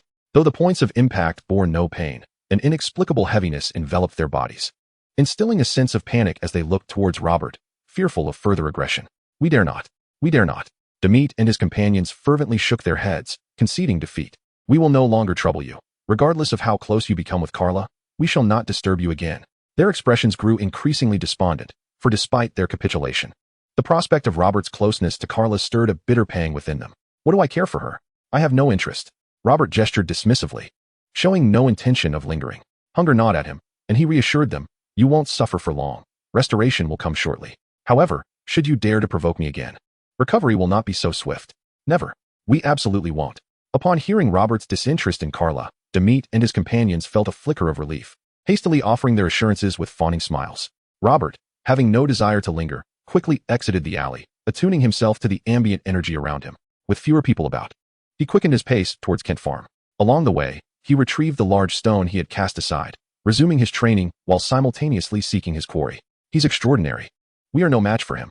It's no wonder Carla regards him with such esteem. He possesses her fighting prowess. Demet sighed in resignation after Robert's departure. Impossible. Carla must surely be the stronger. Her extraordinary strength is no trifling matter. That fellow showed no remarkable power when he struck us. It was merely skill. Even after being defeated by Robert and conceding, Jimmy stubbornly defended Carla, showing no signs of wavering. Fortunately, he holds no interest in Carla. Otherwise, we would stand no chance. Kane remarked with a hint of relief. Do we truly have a chance? Jeffrey hesitated, glancing at the others for affirmation. Indeed, Felipe asserted with unwavering conviction. If we strive diligently, success is assured. With Felipe's words, renewed hope ignited among Demet and his companions. In that moment, they felt a bond of camaraderie. For although they had been rivals before Robert's encounter, they had formed a wartime alliance, evolving into true comrades through their shared ordeal. Together, they had endured the blows of battle. Chapter 25, The Full Moon and Transformation. Regrettably, Kara paid no heed to the spirited and rejuvenated Demetrius and his companions. Instead, her attention was captivated when she witnessed Robert swiftly subdue the five adversaries. A spark ignited in her eyes as she discerned that Robert exerted no excessive force. It was the finesse of his technique and impeccable timing that allowed him to effortlessly bring down Demetrius and his cohorts. Consequently, Kara found herself unperturbed by Robert's disinterest in her. Rather, she remained fixated on him, intent on discovering his whereabouts so she could intercept him the following morning, aiming to become acquainted and unravel the myriad secrets he harbored. However, her mouth slightly agape and her gaze filled with incredulity. She watched Robert as he shouldered a sizable rock and commenced his training. It was not that Kara lacked the strength to lift the stone he bore. She simply had never witnessed anyone engage in such a method of weight training. Robert's subsequent feats left her utterly baffled, particularly when he vanquished several wild bulls and savored them after roasting with his breath. In comparison to Clark, Kara, also a Kryptonian, appeared somewhat juvenile, not solely due to her lesser sun exposure, but also because her powers had only recently awakened, rendering her not yet formidable. While Clark could nearly perceive every corner of the earth, Kara, having resided here for 15 years, could merely observe a span the size of half a state. After all, Clark possessed an additional 12 years of mastery over his abilities, and crucially, he was the most exceptional among Kryptonians. Tomorrow, I will keep a watchful eye on you. Kara pouted in frustration, having lost sight of Robert in the blink of an eye. She vowed to track him closely, determined not to let him slip away from under her watchful gaze. Clark, though kind-hearted, was no proponent of the notion that a single hand cannot clap. All right, brother. Stop sighing. Come out with me. I need your assistance. Robert cheerfully waved his hand while rummaging through the house. Dad, where are the sunglasses? I remember you had a pair. Sunglasses? What on earth do you need them for at this hour? Jonathan responded, bewildered, before calling out for Martha, as he had never been adept at locating items around the house. You can't rely on them to find anything. Martha retorted with an eye roll, retrieving a pair of sunglasses from the second small box in the third drawer of the cabinet, which she handed to Robert. Jonathan observed the merciless camaraderie of his two sons, opening his mouth, but refraining from suggesting they stay behind. Are you really going out at night wearing sunglasses? Are you all right? Clark remarked, unable to restrain himself as he saw Robert donning sunglasses for their outing. And what exactly do you need my help with? It isn't another near-death experience, is it? The near-death experience you speak of is rather unreliable.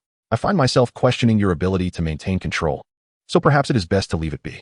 Upon hearing Clark's reference to past events, Robert sarcastically mocked Clark's intellect, then pointed to the luminous moon in the night sky. As for my wearing sunglasses, it is because I cannot bear to gaze upon the full moon. You should consider yourself fortunate. For the past 15 years, I have not ventured out at night. Otherwise, even if Martha and Jonathan remained unharmed, our house would surely have been demolished by me. The resplendent full moon shimmered in the night sky. Were it not for the sunglasses, Robert would have already transformed into a colossal ape. Naturally, he sought to master this uncontrollable ability, although Robert was aware that his martial spirit was quite resolute. He had never experienced the transformation into a giant ape and could not guarantee that he would remain composed. Thus, calling upon Clark served as a precaution. After all, only a being like Clark could restrain him should he undergo such a transformation. Unable to see the full moon? What would happen if you did? Would you turn into a werewolf and wreak havoc?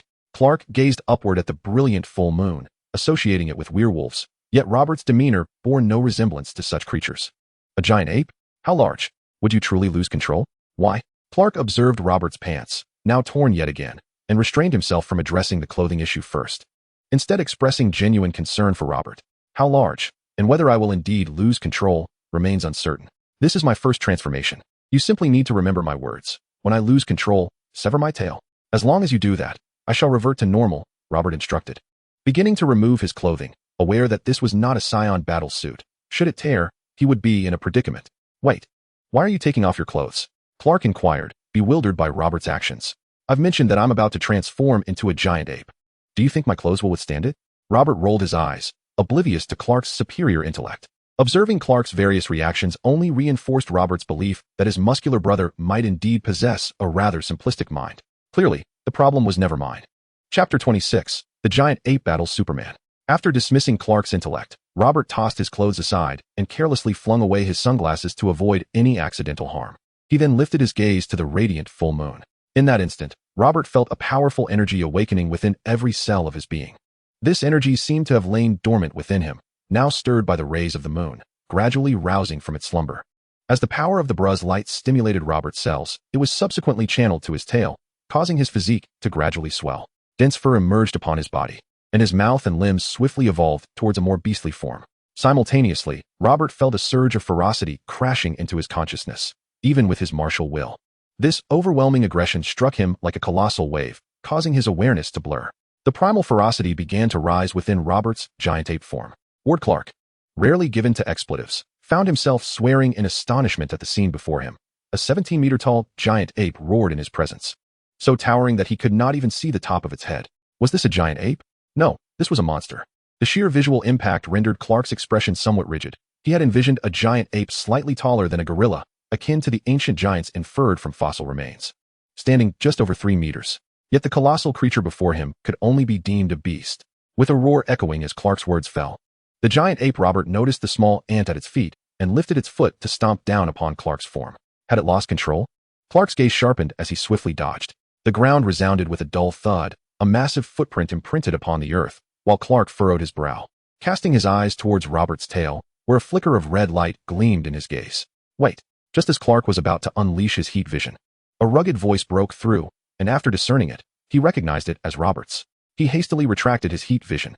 Robert, you haven't lost control? Clark asked hesitantly, tilting his head to observe the fearsome countenance of the giant ape. No wonder so many Saiyans in the 7th universe lose their minds upon transforming into giant apes. The ferocity during the transformation is overwhelmingly potent. This might explain the typically volatile temperaments of Saiyans. After all, the majority of Saiyans lack the strength to fully harness the power within their cells. When that power erupts, the ensuing ferocity can drive them to madness. Even in their normal states, they remain susceptible to this aggression.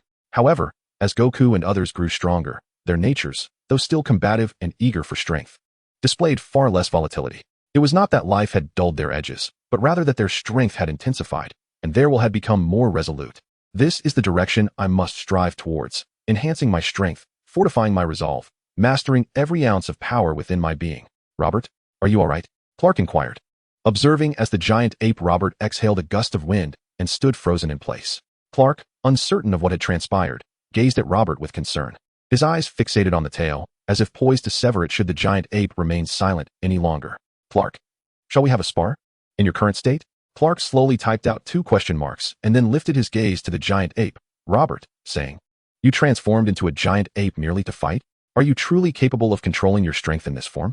Rest assured, I still possess the ability to lift with ease. I am not in that uncontrolled state I was earlier.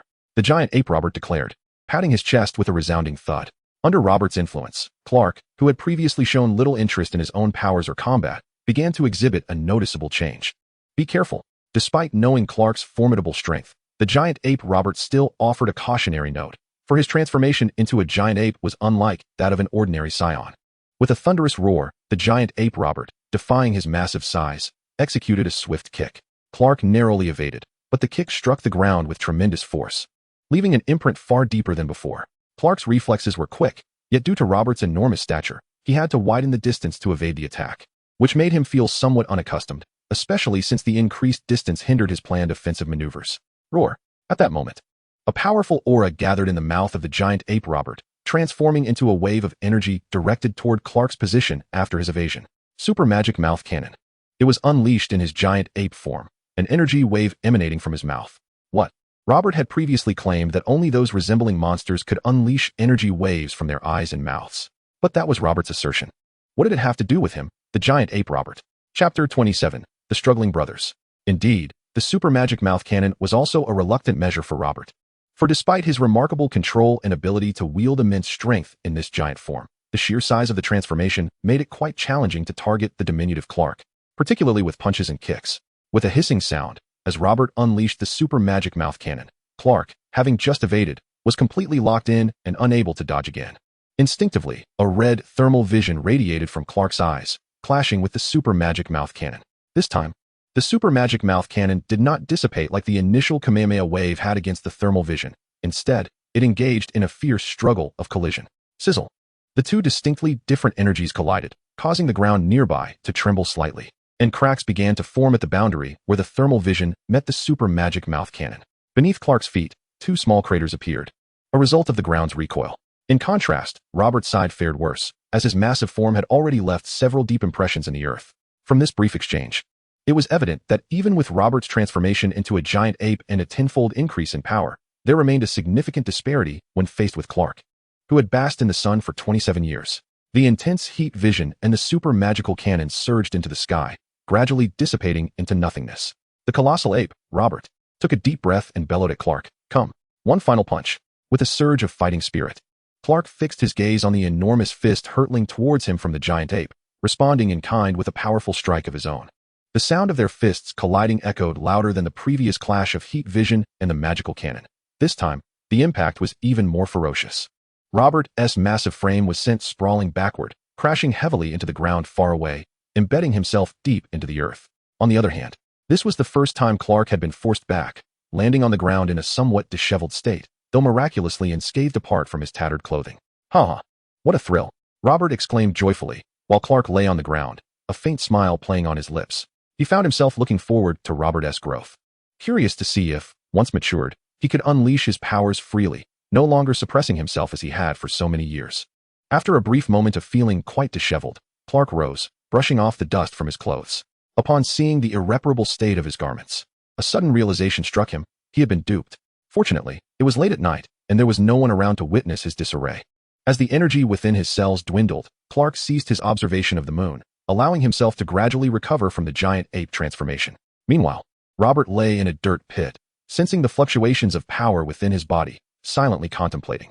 Similarly, I can find a way to control my body with sheer willpower, forcibly suppressing the effects of the bull's light on my cells, thereby reverting from the giant ape form back to my normal self.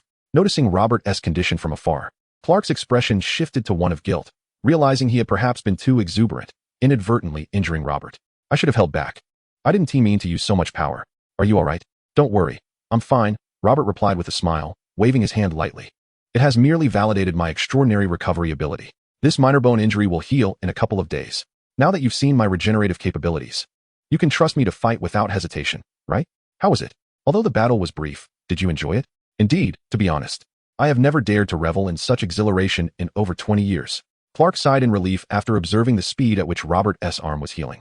Reflecting on the moment, Robert had previously mentioned how many envied Clark's ability to grow stronger each day, yet Clark himself had never appreciated this talent. The rapid pace of his enhancement constantly reminded him of the frailty of the world and humanity. At times, he was even hesitant to breathe deeply, fearing he might unleash a powerful gale or a chilling wind that could freeze everything in its path.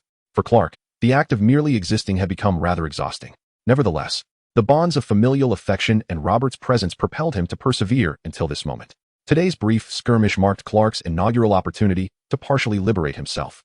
This sensation was akin to that of a long-restrained individual ascending a lofty peak and releasing a cathartic roar into the distant sky.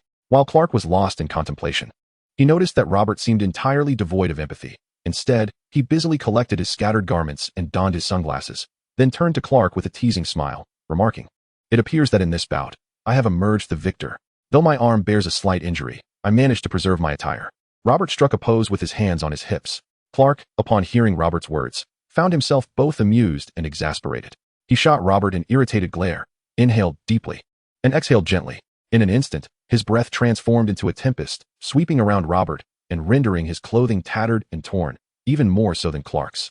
"Hey, I'm going to report you to Martha for ruining my clothes," exclaimed Robert, indignant yet still clutching his sunglasses. "A sumptuous meal shall be my treat," Clark replied nonchalantly, casting a sidelong glance at Robert.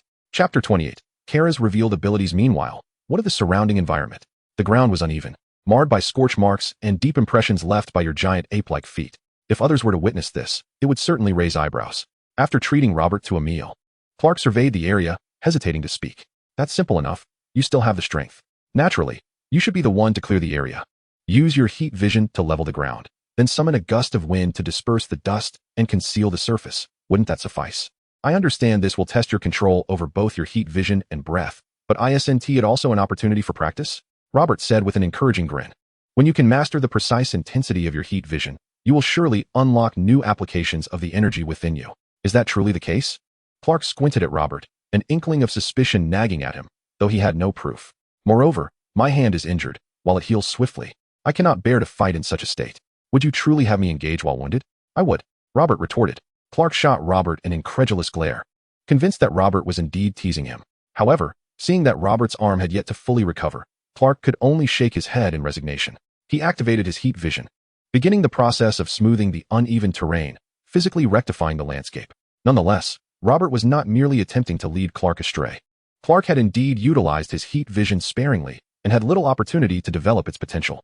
This moment presented a rare chance for him, particularly given the considerable extent of the task at hand. It is known that the Kryptonian Superman engaged in a fierce battle with the Saiyan giant ape. Those unaware might mistakenly believe that Superman was reduced to begging on the streets in tattered clothes. The following day, Robert rose early once more to pursue his training, making his way towards Central City School. Although his arm had yet to fully heal, as long as he refrained from collisions in combat, he would be relatively unscathed. Unbeknownst to Robert, Kara had also risen at the break of dawn, her gaze scanning the direction of Kansas, determined to locate Robert, orchestrate a chance encounter, and uncover the secrets he possessed, perhaps even to touch Robert's tail. How can he eat so much so early? He never demonstrates such veracity at school. If he did, it would surely startle someone. Before long, Kara spotted Robert indulging in a hearty meal, her mind swiftly calculating the route he would take to school, preparing an ambush in advance. After a while, Robert entered the urban area of Central City, slowing his pace as he proceeded towards the school. Suddenly, he sensed a powerful aura along his path, the source being none other than Kara. Was it the same Kara? A coincidence? Robert's gaze flickered slightly, yet he did not halt. Instead, he subtly altered his route to gauge whether Kara would also change her direction. If it was mere coincidence, then so be it. But if it was not, wait, has she noticed me? Kara pondered as she observed Robert unwittingly veering onto another path, a glimmer of confusion crossing her eyes. Could it be that he can see me as well? Does he possess the same X-ray vision? Would that mean I am laid bare before him? Kara wondered. No movement? Am I overthinking this? After Robert shifted his route, he noticed that Kara's aura showed no signs of following him. A sigh of relief escaped his lips as he prepared to disregard her presence and continue towards the school. Just then, Kara's aura surged forward, appearing at the corner of the street ahead of Robert. The corner of Robert's mouth twitched slightly as he realized his previous thoughts were not unfounded. Kara was indeed approaching him, and her speed surpassed his expectations. Indeed, one cannot rely solely on aura as a measure of strength. In the fleeting moment that this thought crossed Robert's mind, Kara had already materialized before him. As Kara spoke, her gaze suddenly fixated on Robert's arm. In her sight, she discerned several fractures in the bones of his right arm. Though healing at an extraordinary rate, it still required time for complete recovery. This puzzled Kara greatly. She could perceive that Robert's physical strength far exceeded that of an ordinary human, and considering the finesse of his techniques displayed yesterday, she could not fathom how he had sustained such injuries. Moreover, judging by the speed of his healing, it was evident that Robert's injuries had been quite severe. Wait, can you see my injuries? Robert's gaze sharpened as he regarded Kara with a hint of suspicion. It was worth noting that the injuries on Robert's right arm had completely healed, save for the bones that had yet to mend. The fact that Kara could perceive his injuries implied she was also privy to the condition of his bones. This led Robert to ponder Clark, especially considering that he had sensed a certain resemblance in Kara's aura during their encounter yesterday. When Kara heard Robert's inquiry, her expression momentarily stiffened, her eyes darting rapidly as she prepared to concoct an excuse. Suddenly, her ears twitched, and her demeanor shifted dramatically, a flash of red light igniting within her gaze as a surge of heat vision uncontrollably shot toward the ground. Robert exclaimed inwardly, "What the hell? Is she about to silence me?" A fleeting thought crossed his mind, and in an instant, Kara vanished from sight. Almost simultaneously, her voice reached his ears, and within Robert's perception, he sensed Kara's energy moving with astonishing speed, swiftly dissipating from his presence. Chapter 29, an incident triggered by a stone. Could it be mere coincidence that the first extraordinary individual I formally encountered is a relative of Clark? The abilities possessed by Clark were not honed through training, and Kara's lack of control over her powers mirrored that of Clark, suggesting that this could only be attributed to a genetic predisposition. However, was this lineage not exceedingly formidable? To be innately so powerful must evoke despair among numerous other races. And wait, does she possess X-ray vision? Could she have seen my tail? Indeed, yesterday, when she reached out, it seemed she aimed to grasp my tail. Robert thought to himself, how outrageous. As this realization dawned upon him, Robert felt an unsettling discomfort enveloping him, even causing a slight reflex from his tail. Soon, he arrived at school, where the Dmitri quintet cast him glances filled with resentment. Robert proceeded to request a leave of absence for Kara. Facing the scrutinizing stares of Dmitri and the others, he recalled his words from the previous day. Feeling a tinge of embarrassment, he understood that no matter how much he tried to evade, it would be of little consequence in the presence of Kara, who wielded powers akin to Clark's. It would be exceedingly simple for her to uncover his identity. Furthermore, considering Kara's ties to Clark's lineage, maintaining distance from her appeared increasingly improbable, especially given that Robert remained unaware of their cousin relationship. At that moment, however, Kara felt a slight relief and made her way toward a certain corner of her home. As for that small stone, the Danvers couple picked up a tiny rock and hesitated before offering it to Kara, suggesting, "Wouldn't it be safer if you kept it with you? Isn't it just a worthless stone? I could crush it with ease." Alex claims this thing is an extraordinary item. It pales in comparison to Robert, Kara scoffed, taking a hexagonal stone embossed with a mouse motif before promptly vanishing from sight. "Have you found it?" Inside a speeding sedan, 5 masked men were seated, with the one in the front passenger seat engaged in a conversation with a superior. An urgent voice crackled through his earpiece. "Pay attention, leave no traces. Has everything been cleaned up at her home?" The cold voice from above pierced through again. "The target's family is not at home. After a thorough search, we failed to locate the desired item. To prevent any unforeseen incidents, we have decided to withdraw." Just as the masked man was speaking, he caught sight of someone standing beside the car's rearview mirror, startling him. Ward. Bang, bang, bang. It must be said, these masked men possessed remarkable shooting precision. None of their bullets missed, all striking the intruder's head. This was a stark contrast to the rookie officer who had fired 76 shots. However, despite their accuracy, the bullets inflicted no harm upon the intruder, who was none other than Kara. The bullets deformed upon impact with Kara's face, falling to the ground, while she firmly pressed down on the car's roof. The tires, once racing against the pavement, now screeched in a desperate attempt to move, but could not advance an inch. The masked men gasped, What kind of monster are you?" Though obscured by their masks, their voices betrayed a palpable fear. They had encountered extraordinary abilities before, but witnessing a body withstand bullets and a single arm restrain a car was an overwhelming shock. With a resounding crash, Kara dispatched the masked men and opened the trunk, where she found her disheveled sister, Alex, gagged with tape and bound at the hands and feet. Swiftly, she freed her. "Phew, I'm so glad you arrived. That was close." Alex sighed in relief, casting a fierce glance at the incapacitated masked men. "From what I overheard, they came for the talisman. Did you bring it?" "Talisman? You mean this worthless rock?" Kara raised an eyebrow, casually tossing the small stone, referred to as a talisman, to Alex. "For all your efforts to uncover the origins of that unknown relative, it seems the official organization you joined is not as impressive as you thought. Not only did they create such a ruckus, but they also only found a broken stone. My haul is far greater than yours." Chapter 30, a fortunate day. Be careful. Don't break it. I went through a lot to find that. Alex admonished as she cautiously took the talisman, then hesitantly glanced at Kara. "You say your findings are superior. What did you discover?" "A rather intriguing individual," Kara replied, a smirk playing at the corners of her mouth as flashes of Robert in heavy training, feasting, and meditating flickered in her mind, alongside the elusive tale she had yet to grasp.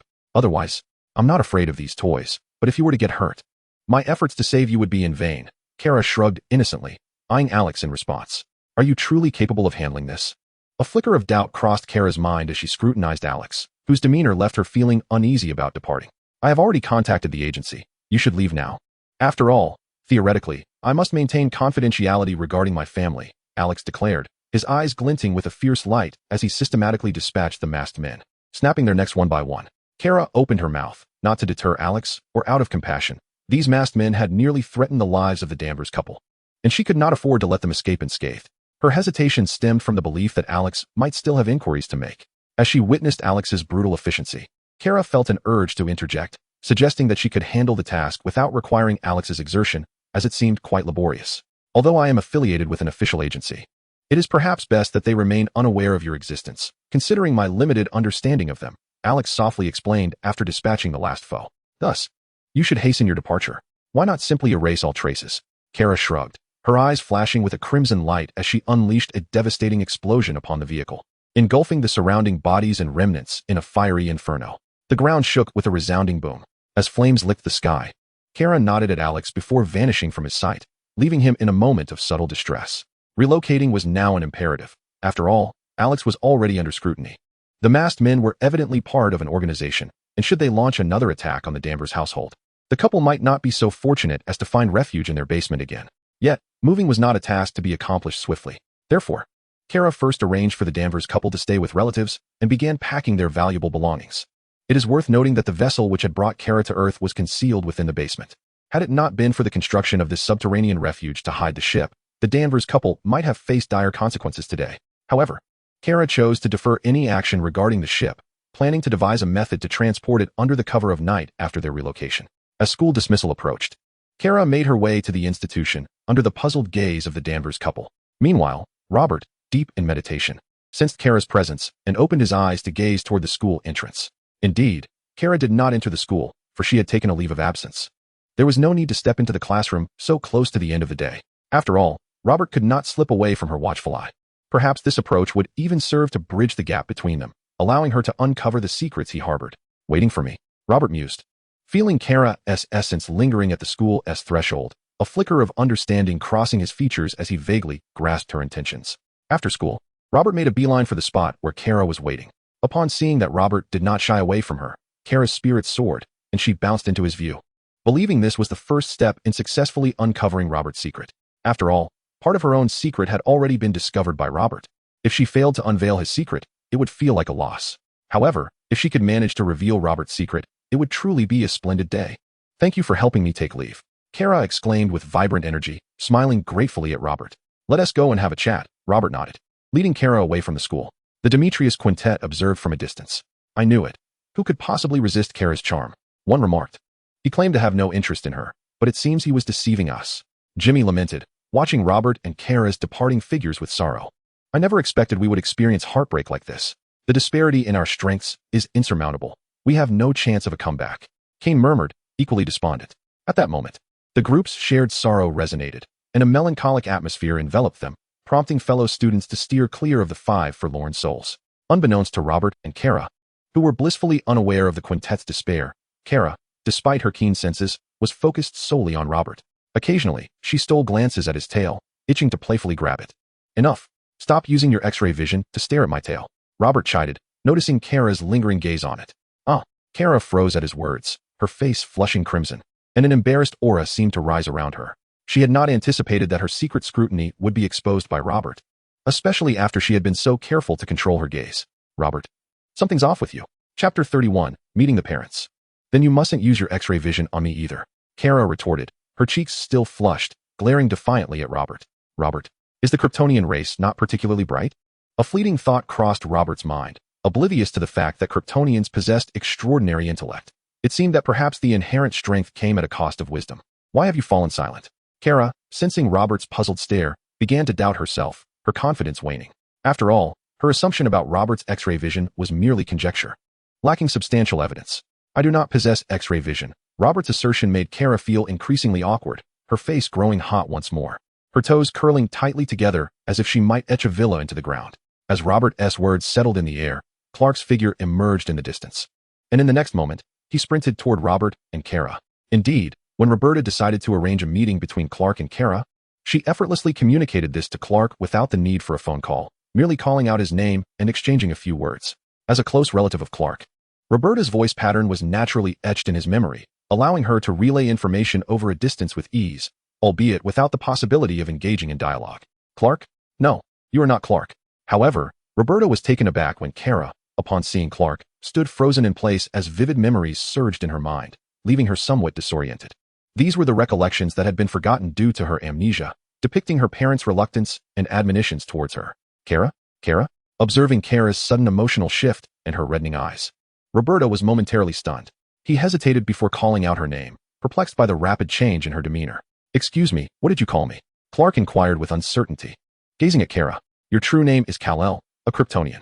Kara sighed softly, looking at Clark as she spoke. Your father is Jor-El, a revered scientist from Krypton. He foresaw the impending destruction of our planet, yet his warnings went unheeded. Consequently, he and your mother, Lara, sacrificed their lives to send you, their infant son, away in a spacecraft before the planet met its doom. As for me, I am your cousin. My father is your uncle Zor-El. After Krypton's destruction, fragments of cities were cast into space, allowing some residents to survive temporarily due to the remaining air, but this was not a sustainable solution.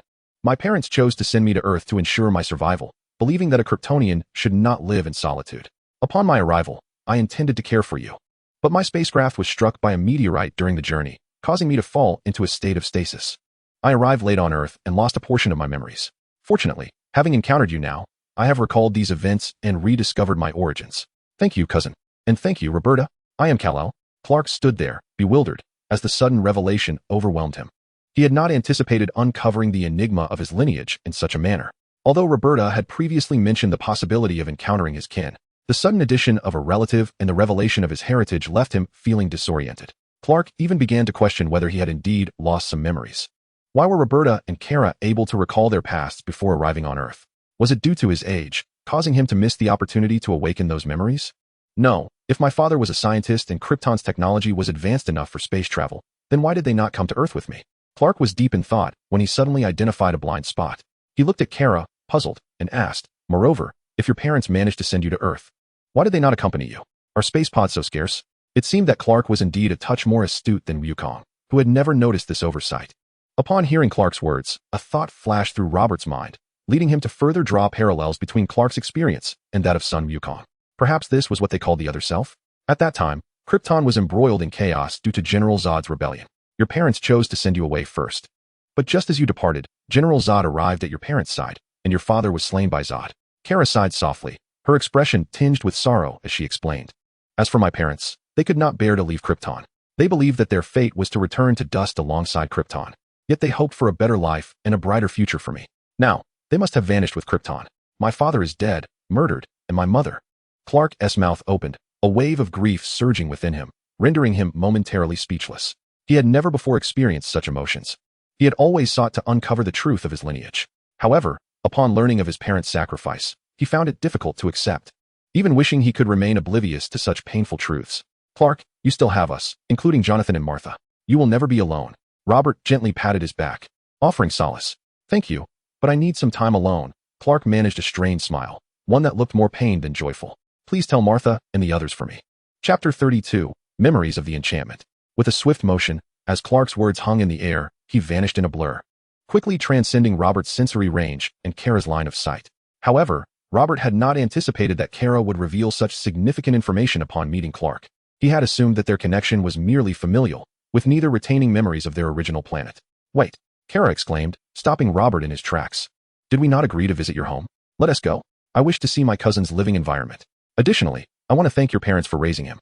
Although he has yet to call me cousin, a mischievous glint appeared in Kara's eyes as she spoke confidently. That sounds agreeable. Martha and the others will likely be delighted to know that Clark has you as a relative. We can enjoy a splendid meal together tonight. Robert's eyes brightened at the thought, though he soon added with a hint of regret. Alas, if it weren't for Clark's somber mood. I had planned for us to feast on 2 grand meals. In Robert's vision, the reunion of the 2 Kryptonians, Clark and Kara, warranted a celebration, a shared meal between their families, perhaps even 2. A move? Did you leave suddenly today to handle family matters? Robert instinctively inquired. Indeed. Kara sighed with a hint of exasperation. My sister discovered some sort of talisman, merely a broken stone, and I have no idea of its purpose. Consequently, a mysterious organization has set their sights on her. I cannot possibly capture all of them at once, so I must prepare for a move instead. Talisman, Robert mused. Feeling he had encountered this term before, though the memories were distant and somewhat hazy. Yes, it appeared to be adorned with an image of a mouse. Kara nodded. It's merely a trinket. I could crush it effortlessly. I fail to comprehend why so many are fixated on it. Talisman. Mouse talisman. As Kara elaborated. Robert finally recalled fragments of memories from before his transference. It was a captivating animated series, which he could only watch in secret during dinner, often receiving a reprimand for becoming too engrossed. While he could not recollect the specific plot, he remembered several key figures: Jackie Chan, Xiaoyu, Old Man, the Burly Trunks, a villain who proclaimed crows fly the plane, and the Lord. His remembrance of Jackie Chan and the others was further solidified by his experiences in the Dragon Ball universe, where Master Roshi had also assumed the form of Jackie Chan to participate in the World Martial Arts Tournament, even employing drunken boxing techniques. Why would there be talismans in this world? Robert initially felt a twinge of confusion, but soon excitement coursed through him. The existence of talismans suggested the presence of the Lord, who seemed to have a cadre of demonic brethren. It appeared he would finally have worthy adversaries in the future. Hey, what are you pondering? You seem unusually exhilarated. Do you know about that talisman? Kara observed Robert's silence and growing enthusiasm with a hint of suspicion. Well, I know a bit, Robert replied with a smile, not feigning modesty. What purpose does the talisman serve? Kara's eyes lit up as she eagerly sought information for her sister. Alex, are you certain you're not fabricating this? Kara scrutinized Robert with skepticism, doubting the credibility of his claims, as he seemed rather unreliable. Of course, I'm not making it up. This is all I can recall, Robert retorted, rolling his eyes at the doubt. There are 12 talismans, each corresponding to a different animal. Are you familiar with the 12 zodiac signs of Chinese civilization? The designs on the talismans depict these zodiac animals. 12 zodiac signs. Which one has the ability to shoot lasers from its eyes? Kara's eyes sparkled with anticipation as she looked at Robert. The pig. Robert recollected with clarity. As he was born under this sign. You're the pig. She huffed, casting a glare at Robert. Her irritation evident as she began walking toward the direction from which Clark had previously approached. Robert. The minds of Kryptonians certainly seem to be rather peculiar. Aren't you going to lead the way? I have no idea where your home is. As Robert stood in a daze, Kara's voice echoed once more. With a resigned shake of his head, he led Kara towards Kent Farm. Their pace was brisk, and Robert noticed that Kara exhibited a remarkable speed, seemingly far surpassing her aura. However, in comparison to Clark, there remained a significant gap. Suddenly, it dawned on Robert that the 27-year-old Clark, possessing overwhelming strength, was unable to serve as his sparring partner.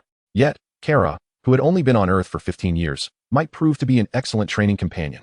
Although Robert was currently no match for Kara, he was confident that it wouldn't take long before he could elevate his own aura to her level. By guiding her in the control of her strength during their sparring sessions, he could continuously enhance his own skills through combat. With this thought, Robert's eyes sparkled as he gazed at Kara, resolved to discuss this matter with her after they had eaten their fill. Kara, sensing the intensity of Robert's gaze, couldn't help but smirk with pride, feigning dissatisfaction with a haughty snort. Chapter 33. Divergent Understandings of a Beautiful Life. Having grown accustomed to Kara's fluctuating emotions, Robert chose to ignore them, believing that as long as Kara could be his sparring partner, he would not utter a single complaint in his heart. He vowed to uphold this promise. Yet, could Robert truly conceal his feelings?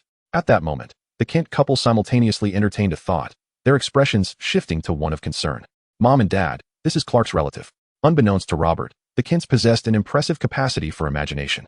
He merely observed them standing in silence, unsure of how to proceed, and thus introduced Kara. Hello, Uncle and Aunt. I am Kara, Robert's classmate, and also the cousin of Cal, that is, Clark. Kara changed her demeanor entirely when addressing the Kents, presenting herself with utmost decorum. Cousin? The Kents nodded in acknowledgement, only to suddenly sense something amiss. They scrutinized Kara's age. Bewilderment etched across their faces. Before long, while assisting Martha in the kitchen, Robert recounted Kara's background and Clark's current state. Kara sat quietly beside them, her curiosity piqued by Robert's displayed aura, yet she refrained from asking questions. Upon hearing Robert's narration, the Kents felt a twinge of worry for Clark. However, they understood that such matters were best resolved by Clark himself.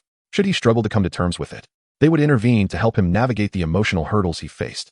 As time pressed on, Kara announced, "It's getting late, and I must take my leave. Martha, Jonathan, I will visit you often." Leaving so soon? Robert, please see Kara off. It's quite dark outside, and not very safe, Martha subtly urged Robert with a glance. Not safe? Robert blinked, for within his understanding, no one could pose a threat to Kryptonians like Clark and Kara, whether through firearms or the incantations he had just heard. Nevertheless, he rose to his feet, as he needed to discuss the matter of training with Kara. Under the cloak of night, Robert and Kara ventured outside, where Kara stretched languidly, her exquisite physique on full display. However, Robert remained preoccupied, contemplating how to persuade Kara to be his training partner. After all, He was well aware that convincing a woman to be as combative as he was nearly an impossible task. Even in the world of Dragon Ball, the number of female warriors was exceedingly limited, particularly among the fighters of the 7th universe. Be it the early days of Launch and Chi-Chi or the later emergence of Android 18, they had gradually relinquished their combat prowess, returning to a more mundane existence.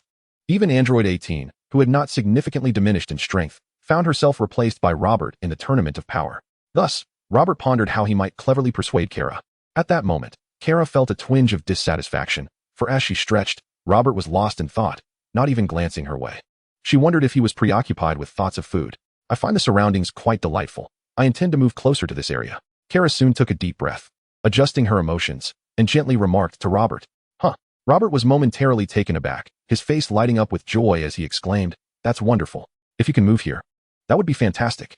With your speed, we could attend school together every day. Are you really looking forward to my moving here?" Kara's cheeks flushed slightly, a hint of shyness in her gaze as she questioned Robert.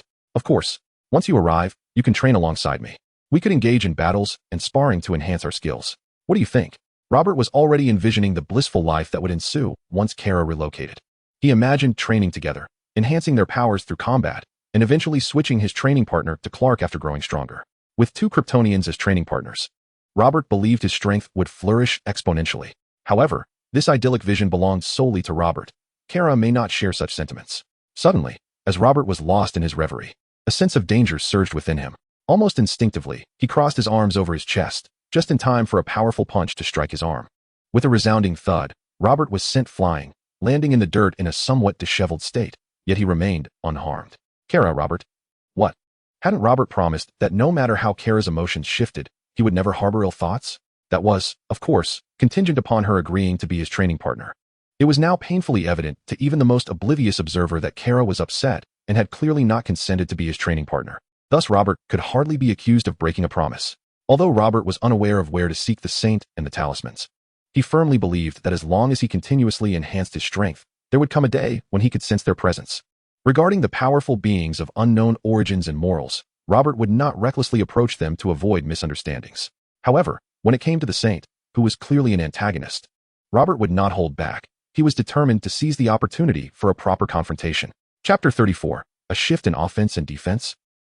According to Kara, someone was collecting talismans. Could I, too, embark on a quest to gather talismans or related clues? The thought of the talismans and the saints suddenly ignited a spark in Robert's eyes. Just as one could undertake adventures in the Dragon Ball world by collecting Dragon Balls, so too could one experience adventures by gathering talismans here. Soon, Robert resolved to engage in the talisman incident. Eager to witness the power of the talismans and the various formidable beings involved, his heart brimming with anticipation and excitement. The Danvers couple had not expected Kara to find her relatives so swiftly. This indeed fulfilled a long-held wish for them. As for the suggestion of moving, they did not oppose it. Although Kent Farm was somewhat distant from Central City, they had contemplated relocating a bit farther to avoid being targeted by the organization of the Masked Man. However, moving was not something that could be resolved in a short time. Finding a new home and handling the necessary procedures would require time. The next day arrived, and Robert continued his training and studies as usual. His right arm had nearly healed from its injury. While it could not compare to the regenerative abilities of a severed limb, recovering from 100 days of injury to just 2 days was indeed impressive. "Kara, what do you think of my suggestion from yesterday?" Robert inquired in a hushed tone, filled with anticipation, as he approached Kara amidst the surprised gazes of his classmates. Initially pleased by Robert's approach, Kara's mood soured at the mention of his peculiar training battle rhetoric from the previous day. She shot him an exasperated glare and decided to ignore him for the next couple of days as a form of punishment. "Don't go. We could also discuss the 12 zodiac signs. Do you know more about them?" Noticing that Kara showed no inclination to entertain the idea of training battles and was turning to leave, Robert hastily shifted the topic, hoping to glean some clues about the talismans from her. After all, there was no Bulma-like genius in this world, nor anyone capable of creating a talisman radar. Finding leads on the talismans without any clues would not be an easy endeavor. However, to Robert's surprise, his deliberate avoidance of mentioning the word talisman caused Kara to stop and glare at him once more. She recalled that Robert had previously mentioned that the one who could shoot laser beams was a pig. Thus, Kara silently decided to prolong her period of ignoring Robert, intending to only engage with him after the move, and at the very least, to devise a way to touch Robert's tail. After all, Kara had already revealed her secret lineage to Robert, while she remained entirely in the dark about his origins. Having only learned during dinner the previous night that Robert was also an alien, it was simply too unfair. Is this a shift in the balance of power? The erudite Barry has recently perused some ancient texts from Huaxia, musing somewhat incomprehensibly about the relationship between Robert and Carla. Meanwhile, Demetrius and others express their sentiments, acknowledging that Carla's charm is indeed unparalleled. In just a few days, Robert has succumbed to her allure and has begun to initiate conversations with her. They also feel a sense of relief, as it appears that Carla's demeanor towards Robert is no different than her treatment of them. Or at least that is their perception. Although they may have missed their own chances, it seems Robert is in the same predicament, which brings them a secret delight. On the other hand, Robert is perplexed by Carla's sudden indifference towards him. He had intended to inquire when he might be able to enjoy a complimentary meal at her home, a promise she had previously made, but it now seems unlikely. As for Clark, during a prior skirmish, he had damaged Robert's clothing and had vowed to treat him to a fine meal. However, Clark is currently in a foul mood, and Robert cannot even sense his whereabouts, indicating that this meal is also in jeopardy. What a disappointment. I shall continue my training to enhance my strength, Robert muses, feeling somewhat helpless. Although a desire for adventure stirs within him, he lacks any leads to pursue. I do not know where he is, but I presume he has heard your suggestions. Robert shrugs and softly remarks, apologies for worrying you, Mom and Dad, Robert says after a moment. Shortly thereafter, Clark appears at home, showing signs of fatigue, not physical, but mental. Yet upon seeing Robert, Clark suddenly feels he may have overthought things. After all, Robert, the carefree soul, likely has not given him much concern. Martha, I am fine. Clark manages a strained smile, speaking softly. How can I believe that you wouldn't worry about me? Clark's expression softens slightly as he gazes at Robert, muttering, look, Mom and Dad, he is slandering me. This matter cannot be overlooked. He must treat me to a delightful meal, in addition to the one he owes me. That makes 2 meals altogether, and they must be redeemed this weekend, Robert exclaims, leaping up and playfully lightening the mood. Haha, Clark, it seems you, as the elder brother, have erred. When did you ever owe him 2 meals? With Robert's appetite, you might as well be preparing for a financial crisis. Jonathan chuckles in agreement, catching on to Robert's jest. Why not just stop at a buffet when we go out? He is not picky. He is satisfied as long as there is meat. Clark, feeling slightly warmed by Robert and Jonathan's banter, proposes, let us head west to Colorado. I have been to the south and north, but I hear the scenery in Colorado is quite splendid. Let us all go together and take a look.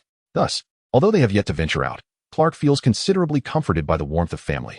However, neither he nor Robert is aware that a momentous decision and a crisis are on the horizon. Chapter 35, Storm and Crisis. The next day arrived, and the Kent family set off in their old, battered pickup truck, reveling in the scenic beauty of the open road. The atmosphere was markedly different from when Clark had been alone, as the shadows in his heart gradually began to dissipate. It was not entirely the restaurant manager's fault for being unprepared. After all, Robert's evident satisfaction spoke volumes about the quantity of food he had consumed. During this time, the manager had indeed harbored doubts about Robert, but Jonathan, having anticipated such skepticism, presented his competitive eating championship certificate, leaving the manager speechless and conceding defeat. Oh, I must say, I shall return again next time. Your cuisine truly suits my palate, Robert remarked, his eyes lighting up with anticipation upon hearing the manager's words.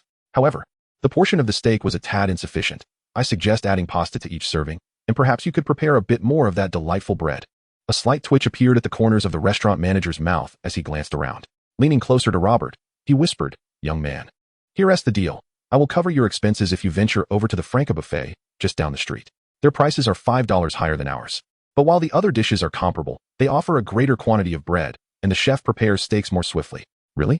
That sounds splendid. Robert beamed at the revelation, pleasantly surprised that a meal could yield such unexpected benefits. Evidently, there were rewards beyond merely participating in competitive eating contests. Soon, armed with the money the manager discreetly provided, Robert assured him that he would not return, allowing the manager to breathe a sigh of relief before attending to other patrons. However, Robert did not proceed to the next buffet just yet. He intended to wait until their return trip to sample the fare, especially since Clark still owed him a second meal. Thus, the Kent family resumed their journey. After an indeterminate passage of time, Clark, who had been enjoying Martha's jokes, suddenly adopted a serious demeanor. His gaze was fixed ahead, where a tempest had coalesced into a tornado, rampaging and devouring everything in its path. As Jonathan's voice faded, he began directing the panicked individuals towards safety, while Clark instinctively followed Jonathan's lead, making his way under the bridge with Martha. What nonsense is this? We're young and strong. You're evacuating the crowd while we seek refuge? Robert, however, was not inclined to blindly obey Jonathan's orders. Instead, he joined Jonathan in assisting with the evacuation. Be careful, Martha urged, her expression laced with concern. She did not intend to hinder anyone. Rather, she dashed toward the bridge, her fingers anxiously twisting together as she glanced back at her family. Although Martha recognized that both Clark and Robert were extraordinary, In the face of such a terrifying natural disaster, she felt completely unmoored. Moreover, if Clark and Robert were to reveal their remarkable abilities, it could lead to even greater complications down the line. Helping is fine, but remember what I've said before. Jonathan shared the same sentiment. He welcomed the assistance of his sons, but was unwilling to witness the exposure of their powers. Understood. We will exercise caution. Upon hearing this, Clark promptly nodded and, alongside Robert, began to assist in the evacuation of the surrounding crowd. Initially, the dispersal of the three of them proceeded relatively smoothly. However, as the tornado drew nearer, the pressure of the wind intensified, causing the crowd to sway perilously. While Robert and Clark managed well, Jonathan found it increasingly arduous to maintain his footing. Dad, you should head to the bridge with them. Clark and I will stay here, Robert urged, furrowing his brow as he called out to Jonathan. No, Jonathan replied, somewhat stubbornly. He had previously expressed a desire for Clark to refrain from intervening during crises, yet in the face of this impending disaster, he chose to exert himself in the service of others. This decision, though seemingly at odds with his teachings, was entirely reasonable. Jonathan was inherently a compassionate individual, willing to risk danger to save others. However, he was also reluctant to expose his son to scrutiny for displaying extraordinary abilities. These two inclinations were not mutually exclusive. Help! Help us, please. I need help with my children. A woman's terrified cries pierced the air, prompting Jonathan, who was closest, to dash toward the source without hesitation. Robert sighed in resignation and hurried after him. Upon reaching the scene, Robert discovered a car overturned, with another vehicle pinning the door shut, trapping a woman and two children inside. With great effort, Jonathan pushed against the car but achieved little movement. Meanwhile, Robert, without restraint, elbowed the windshield until it shattered, crouching down to rescue the two children first before pulling the woman free. Jonathan opened his mouth to speak, but ultimately remained silent. Clark, help! Take one child each. We must leave swiftly, Robert exclaimed, feeling the winds grow ever stronger. All right. Clark readily complied, recognizing that Jonathan, already struggling, should not have to carry a child as they fled. He swiftly scooped up the other child and made for the bridge. The woman hurriedly followed behind Robert and Clark, while Jonathan paused, scanning the area in search of any other victims in need of rescue. Soon, Jonathan's gaze fixed on something, a bloodied corner of fabric. Instinctively, he moved toward it, eventually discovering a lifeless body, crumpled on the ground. Sighing softly, just as Jonathan did, a door from a nearby vehicle was lifted by the fierce winds and crashed against him. Dad, Robert, having just set down one child, witnessed this scene unfold and rushed toward Jonathan. At that moment, Jonathan struggled to rise from the ground, meeting the gazes of Robert and Clark. He smiled and waved his hand reassuringly to his sons. Clark instinctively recalled Jonathan's words and grasped Robert's arm firmly. Chapter 36, A Difficult Choice. But one day, mark my words, if that day comes when you have yet to fully comprehend the gravity of standing up to face everything, even if I were to perish before your eyes, do not choose to save me. Indeed, Jonathan repeated the same words once more, fully aware that Clark could hear his voice. 15 years had elapsed, yet his kindness remained unchanged, as did his desire to protect his son's heart. Even though Clark had matured, in Jonathan's heart, he was still that child, lost under the vast expanse of the stars, grappling with his identity and the meaning of his existence. Even in the face of death amidst this tempest, Jonathan could not bear to see Clark and Robert reveal their extraordinary abilities before so many onlookers. Clark, are you out of your mind? Robert struggled to break free from Clark's iron grip, simultaneously reaching out with his telepathic voice in a furious admonition. The tornado is approaching. Are you really going to stand by and watch your father perish? Dad would never consent to us saving him, Clark responded, momentarily taken aback by the voice echoing in his mind, before sorrowfully adding, he has already told me not to intervene. That was directed at you, not at me. Robert dismissed the concern of exposure with disdain, his energy surging violently as he shouted in anger, if you want to save him, then don't hinder me. What is the big deal about revealing our powers? Is it truly more important than Dad's life? Clark, your biological parents have sacrificed themselves. But Mom and Dad raised you. They are your true parents. If you let your father die like this without allowing me to save him, you will surely regret it for the rest of your life. Release me, let me save him. It's too late, at your speed. You want to be able to rescue Dad. Upon hearing Robert's words, Clark instinctively loosened his grip on Robert, but soon his mind raced with turmoil, the light of struggle flickering in his eyes as he sighed. On one side lay his father's life, and on the other, the teachings and warnings he had received over the years, along with the dangers of revealing his abilities. In that moment, Clark found himself at a loss for what to choose. With a swift motion, Clark propelled himself forward, while simultaneously, Robert's energy erupted violently, quickly transforming into a radiant light, illuminating everything around them like the blinding sun. Solar punch. The crowd, faced with the onslaught of brilliance, instinctively shut their eyes. Even those who did not close their eyes found their vision engulfed in a blinding whiteness. rendering everything invisible. Even Jonathan, far at the edge of the tornado, was not spared from the dazzling light. He instinctively closed his eyes and felt his body grow weightless, uncontrollably lifted from the ground. Jonathan believed he had been swept up by the tornado, knowing in his heart that death awaited him. Yet, as the specter of death approached, a profound sense of reluctance filled him, a longing for Clark, Robert, and Martha. Farewell, Clark, Robert, Martha. I will watch over you from the heavens, Jonathan thought, a sorrowful sigh escaping his lips as he whispered, Dad, what do you mean farewell? We are right here. At that moment, Robert's voice echoed in Jonathan's mind. Shoo, don't speak recklessly. You've evacuated with us. You weren't left behind in the tornado. Alas, we have survived. How terrifying it was. What was that blinding light just now? It resembled a flashbang. I could see nothing at all. Is that the sun? I can already feel its warmth. Look, the sun has indeed emerged. Perhaps it was merely the darkness of the tornado that rendered our eyes unaccustomed to the sudden brilliance of sunlight, thus making it seem glaring. Yet, it appears as though the sun is celebrating our survival. Indeed, it is a miracle that we have escaped unscathed. God bless. Amen. The surrounding people began to chatter excitedly, celebrating their narrow escape, while a flicker of fatigue crossed Robert's eyes.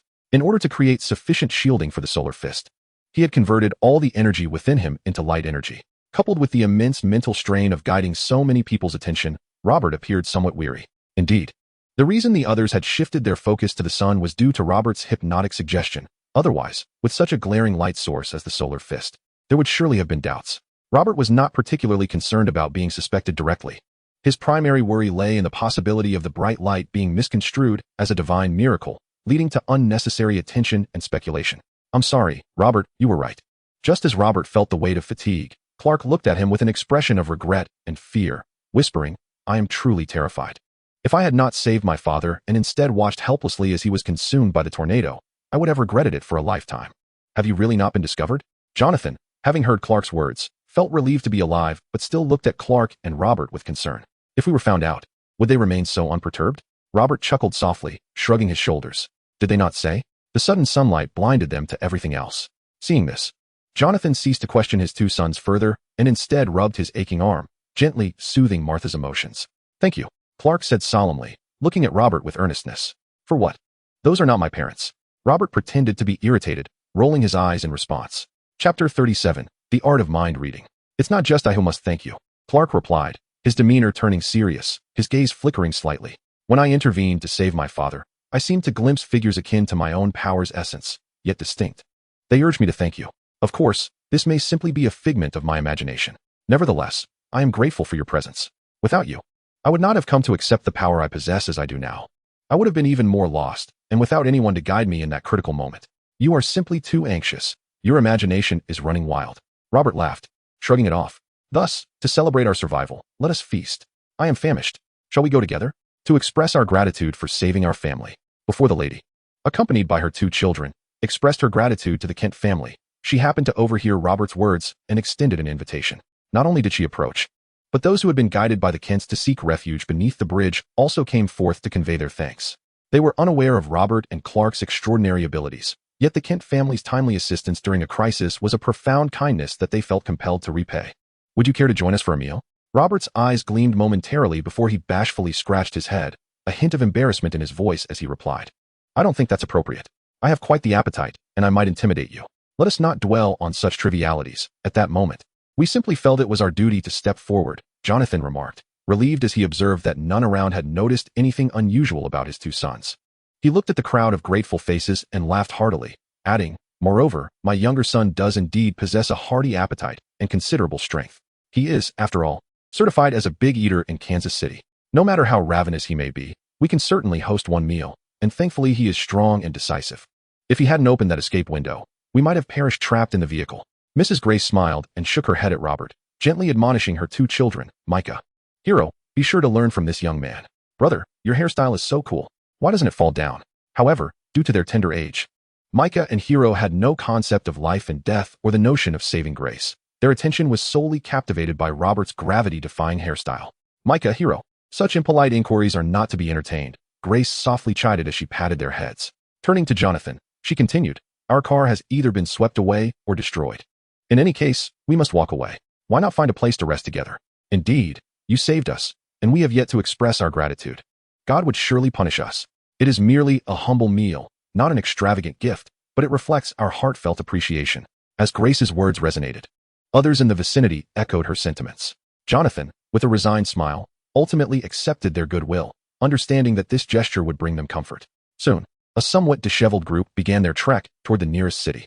Amidst the aftermath of disaster, they were reminded of the beauty of life, engaging in warm conversations with one another. Naturally, Jonathan was the most popular among them, as he was far more approachable than the reticent Clark or bashful Robert. "How did you manage it?" Clark inquired, sidling up to Robert and whispering, "The solar punch." Clark's eyes sparkled with anticipation as he gazed at Robert. "I wish to learn that." "Huh." Robert paused, a look of skepticism crossing his face as he regarded Clark. "That technique isn't particularly powerful.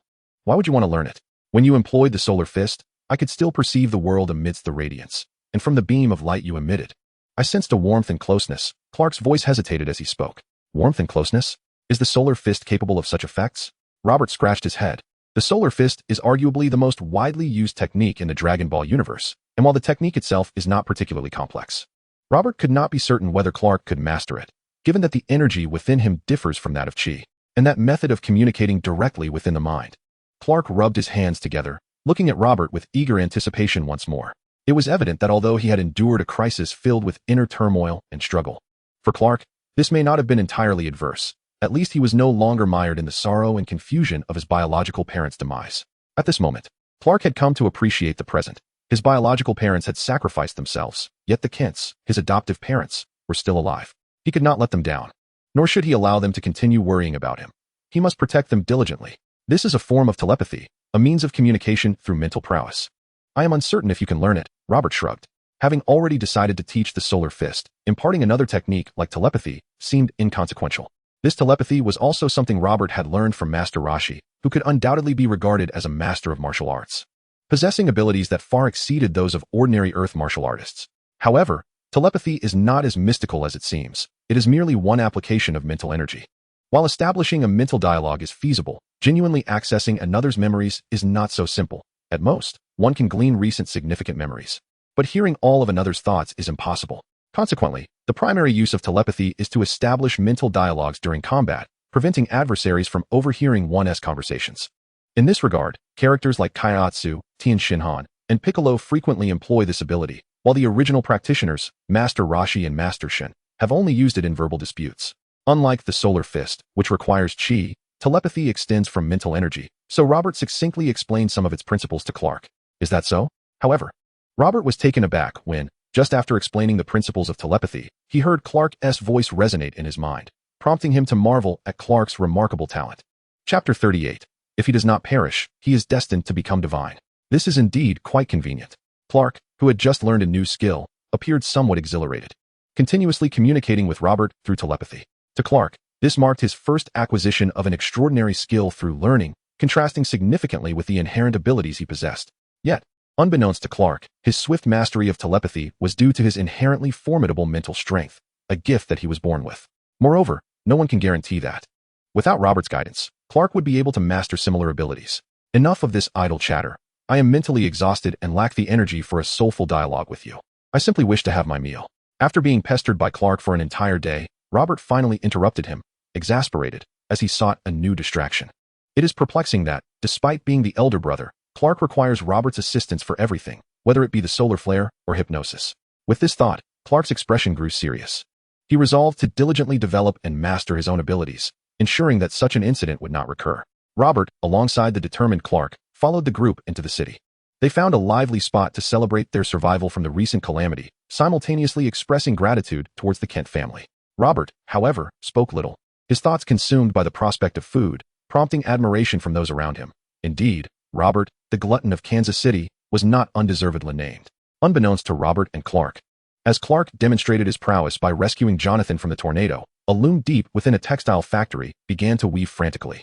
This loom, known as the Loom of Fate, was the most treasured possession of a notorious assassin organization called the Brotherhood, serving as the very foundation of its existence. Since time immemorial, the Brotherhood has adhered to a doctrine of seeking violent order amidst chaos, committing countless murders under the guise of retribution. The Loom of Fate weaves the names of those destined for elimination, and the Brotherhood's members carry out assassinations according to this list. They do not perceive their actions as cruel. Rather, they believe they are following divine guidance, justifying a single murder as a means to save thousands. thus positioning themselves as God's executioners on earth. However, these notions belong to a bygone era. Recently, the leader of the Brotherhood, Sloan, began to abandon this principle. Unable to tolerate the lavish lifestyles of rival assassin organizations while he, as the Brotherhood's leader, remained shackled to outdated rules dictated by a loom. After a lifetime of suffering, can I not indulge myself? Thus, Sloan altered the messages conveyed by the loom of fate, which was responsible for guiding their actions, creating a space for manipulation. Yet, from the moment Sloan first modified the information from the loom, his own name began to appear among the woven threads, instilling a sense of dread within him, fearing exposure by his subordinates. Particularly alarming was the loom's apparent ire, as it incessantly inscribed Sloan's name, seemingly intent on his demise. Another chime? Damn it, a broken machine. Huh. Sloan muttered under his breath as he approached the loom, only to keenly perceive something amiss. The coded threads woven by the machine bore no resemblance to his name, their length exceeding anything prior. What is this? A new name? Has the loom of fate pardoned me? Bah. I was startled by a dilapidated machine. Why must I seek its forgiveness? Sloan instinctively exhaled, then muttered in frustration as he retrieved a weathered cipher book, delving into the new messages from the loom of fate. He too was eager to discern what presence had compelled the loom to relinquish its fixation on his name. Clark Kent. Should he survive, he is destined for divinity. In due course, Sloan deciphered the message from the loom, but was left dumbfounded, for this was the first instance wherein the information provided included details beyond mere names. Why was this so? Had my prior tampering with the loom's messages caused this anomaly? Yet, what does it mean to be destined for divinity? Confusion flickered in Sloan's eyes. But the loom had never deigned to offer explanations for such matters. Consequently, after a moment of contemplation, he resolved to inform his subordinates. The fact that I altered the loom's information would likely go unnoticed by others, yet that fellow Carlos might be an exception. I suspect he has grown somewhat wary of me. This could serve as an opportunity to divert their attention. A thought flitted through Sloan's mind as he awaited the arrival of his subordinates to relay the new orders from the loom. Should he survive, he is destined for divinity? Sure enough, the assassin Carlos was the first to voice skepticism. The loom had never issued such information. Are you certain there has been no error? Carlos, you ought not to question the loom, nor should you challenge Sloan. Everything is guided by divine providence. Do you wish to forsake our faith? Before Sloan could respond, Fox, with a scowl, glared at Carlos, demanding an answer. Although Carlos was the Brotherhood's foremost assassin, Fox, the leading female assassin, believed herself his equal. Should Carlos dare to betray their faith, she would ensure he regretted it for all eternity. Huh, I have not forsaken our faith, Carlos scoffed.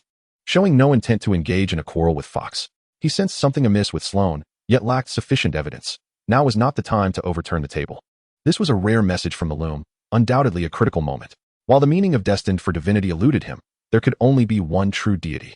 All others must be false gods. Perhaps this was the reason behind the loom's revelation. Sloan cast a sidelong glance at Carlos, then spoke with gravity. A suspected false god poses a significant threat. For this operation, I decree that both Fox and Carlos shall embark together to locate and eliminate this false deity. To slay one is to save 1,000. To slay one, to save 1,000. Fox declared solemnly. To slay one, to save 1,000. Carlos gazed deeply at Sloan, as if reaching a momentous decision. Chapter 39. The Sniper Bullet of Two Locks. Jonathan left the phone for those enthusiastic individuals. Yet he had no genuine intention of making contact. Instead, he embarked on the journey home with his family. Although this outing had exposed them to peril, culminating in the destruction of their battered pickup by a tornado, the Kent family had nonetheless fulfilled their initial purpose. After confronting the brink of life and death, Clark's mindset had evidently transformed. He no longer lingered in sorrow. Jonathan refrained from reiterating his sentiments about dying before Clark without seeking rescue, as he realized that when faced with mortality, he too felt reluctance and fear. While Jonathan remained hesitant about allowing Clark and Robert to reveal their abilities, he pondered whether it might be time for them to make their own choices, particularly Clark, if they were adequately prepared to face whatever lay ahead. However, Jonathan was still uncertain about how to broach this topic with his two sons. On a night several days later, Clark stood on the grass, staring blankly at his hands and then glancing at the sky, his eyes shimmering with uncertainty. What could it be? Fortunately, after establishing telepathic communication through mind reading, Robert was able to join the channel, creating a unique independent communication system. It concerned my training. The weather had been poor recently, devoid of sunlight, and I had felt no increase in strength from my daily practice. Yet today, without training, merely basking in the sun, I sensed once more that my body had grown stronger. Clark hesitated, voicing his suspicion. I suspect my power may derive from the sun. Perhaps its rays can enhance my strength? Robert raised an eyebrow, finishing the remaining food before approaching Clark. The sun? That could indeed be the case. Otherwise, you wouldn't have learned the solar fist so easily. He scrutinized Clark and speculated, Could it be that your race possesses plant-like qualities, capable of photosynthesis? Robert began to consider that Clark's lineage might be extraordinary and proceeded to teach him some basic techniques for condensing energy waves.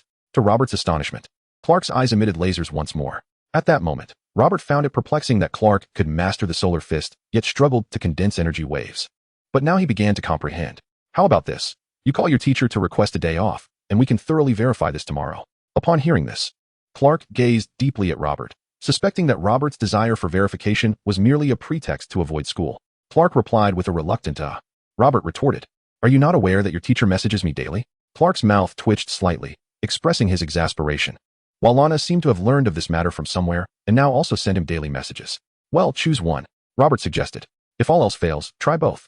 You're one of only 2 Kryptonians. Do you not intend to propagate your race? He shrugged, appearing indifferent. I'll propagate nothing. Why don't you go and propagate the Psiots? Clark retorted, casting an annoyed glare at Robert. Am I not still young? I'm only 15. Robert shrugged, an innocent expression gracing his face. Besides, I haven't encountered any formidable female warriors, nor is anyone pursuing me in that manner. Fine, I can't be bothered with you. I'll help you take a day off. But just one.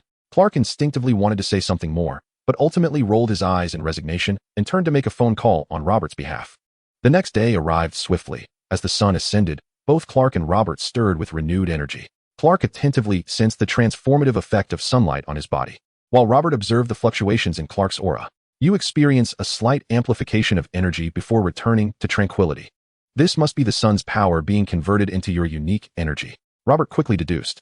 Every cell within me absorbs the sun's energy, enhancing my physique, allowing me to continually evolve. Clark immersed himself in self-reflection, suddenly sensing something amiss, instinctively raising his head. Meanwhile, Robert's body bristled with tension, his aura surging violently, and his form instinctively tensed. With a loud bang, a sniper bullet struck Clark's forehead, yet it failed to breach his defenses. Clark remained unfazed while the bullet deformed violently before tumbling to the ground. Simultaneously, another sniper bullet hit Robert's forehead, causing his head to jerk backward, the bullet ricocheting off. A red mark appeared on Robert's brow, with a dark crimson center, yet no blood flowed forth. Though an additional person had wasted a bullet, the situation was somewhat resolved. 2,500 meters away, on a hillside, Carlos was speaking to Fox when his expression suddenly shifted. Ward? Chapter 40, Ruthless Tactics. Carlos and Fox's expressions transformed rapidly, the joy of success evaporating, replaced by terror. After all, the time from when the sniper bullets left the rifle to when they struck Clark and Robert was less than 6 seconds. Indeed, the Brotherhood had conducted thorough intelligence gathering, ultimately pinpointing Clark's location. After several days of preparation, Carlos and Fox believed they could successfully complete the mission, for Clark and Robert appeared no different from ordinary individuals. However, when the sniper bullets failed to shatter Clark and Robert's skulls, a chill gripped Carlos and Fox's hearts. Without a moment's hesitation, they abandoned their sniper rifles and fled. Who cares why? Those who dare to threaten us must pay the price. Robert, not contemplating the implications, soared into the air, propelling himself toward Carlos and Fox. Robert, can I endure this humiliation? I have just regained mastery over my flight technique. To fly? Clark was momentarily taken aback as he witnessed Robert soar through the air, showcasing a remarkable ability he had never before encountered. You always manage to surprise me with something new, Clark remarked. Robert's flying speed was astonishing, significantly surpassing that of Fox and Carlos. Even when they dashed towards the vehicle, he remained far ahead. Moreover, the red dot on Robert's forehead had vanished during his flight. With a disdainful glance at Fox and Carlos, who had sought refuge in the car, Robert unleashed a shockwave that struck the vehicle's trunk. With a resounding bang, the car was propelled into the air, tumbling over as its wheels spun wildly. Yet within the cabin, there was an eerie silence. As if Fox and Carlos had perished in the crash, Robert descended swiftly before the vehicle and yanked the door open. At that moment, 2 ominous gun barrels were aimed at him, and simultaneously, shots rang out. Bang! Bang! Robert smirked. Do you truly believe playing dead will work on me? He deftly sidestepped the bullets before they could find their mark, swiftly pulling both Fox and Carlos from the car. However, to Robert's astonishment, the bullets he had evaded suddenly curved back, aiming once more at his head. Bang! Bang! Fortunately, he managed to dodge again, causing the bullets to strike the car instead, rendering them incapable of pursuing him further. Another special ability? Robert mused, gazing at the unfamiliar assassins before him. Just as he was about to inquire further, Fox drew a dagger from his waist, lunging for Robert's chest, while Carlos simultaneously attacked, aiming for Robert's eyes and throat. In response to their desperate assault, Robert's method of counteraction was simple yet effective. He raised his arms and slammed them down, crashing Fox and Carlos to the ground. Not only was their attack thwarted, but the immense force caused their bodies to contort painfully, leaving them trembling in agony. Fox and Carlos gritted their teeth, yet faint cries of pain escaped their lips. As Clark had predicted, they seemed to temporarily disregard their bodily suffering, forcing themselves to unleash a surge of strength against Robert. But Robert offered them no reprieve. He swiftly twisted their arms, breaking them with ease, and followed through by shattering their limbs, rendering them utterly defenseless. The unbearable agony of their severed limbs was a torment even the most formidable assassins could not withstand. Prompt Fox endured the pain, gritting his teeth as he shouted at Clark, then closed his eyes, murmuring incantations. To kill one is to save 1,000. We toil in darkness, yet serve the light. Clark pondered, is she speaking to me? What is this? Robert regarded Fox with suspicion, doubting the assassin's sanity, and shifted his gaze to Carlos. Yet Carlos remained silent, his body tense with pain, defiantly glaring at Robert, showing no inclination to speak. Fine, I shall take matters into my own hands. Robert sighed heavily, shaking his head in resignation as he pressed his hand against Fox's head. Fox trembled slightly, but continued to recite his creed, seemingly confronting his own demise with calmness. Brotherhood? Assassin? Fox. Leader Sloan? Obeying the commands of the loom of fate, killing whom it dictates? After a moment, Robert gleaned a fragment of memory from Fox's mind, acquiring some information, yet he could not comprehend why a group would heed the orders of a loom, despite its ominous appearance. You. Upon hearing Robert's words, Fox, in a state of terror, gazed at him and snarled. So there are not just one but many false gods. You, false god, shall surely descend to hell. Before he could finish, a blast of energy erupted from Robert's palm, obliterating Fox without even a drop of blood spilling. Witnessing Fox's demise, Clark's eyes flickered with compassion, instinctively calling out, while Carlos's gaze reflected a moment of fear at the brutal spectacle. Surely you do not wish for me to release them? Robert raised an eyebrow, looking at Clark with surprise. They came for us, and they already know our location. Do you think letting them go would be beneficial for our parents? We can withstand their bullets, but can our parents? Or do you believe you can always protect them? Should anything happen to them, it would be too late for your regrets. Chapter 41, The Hunt Begins. I just struggle to adapt. Clark stammered, rendered speechless by Robert's relentless inquiries.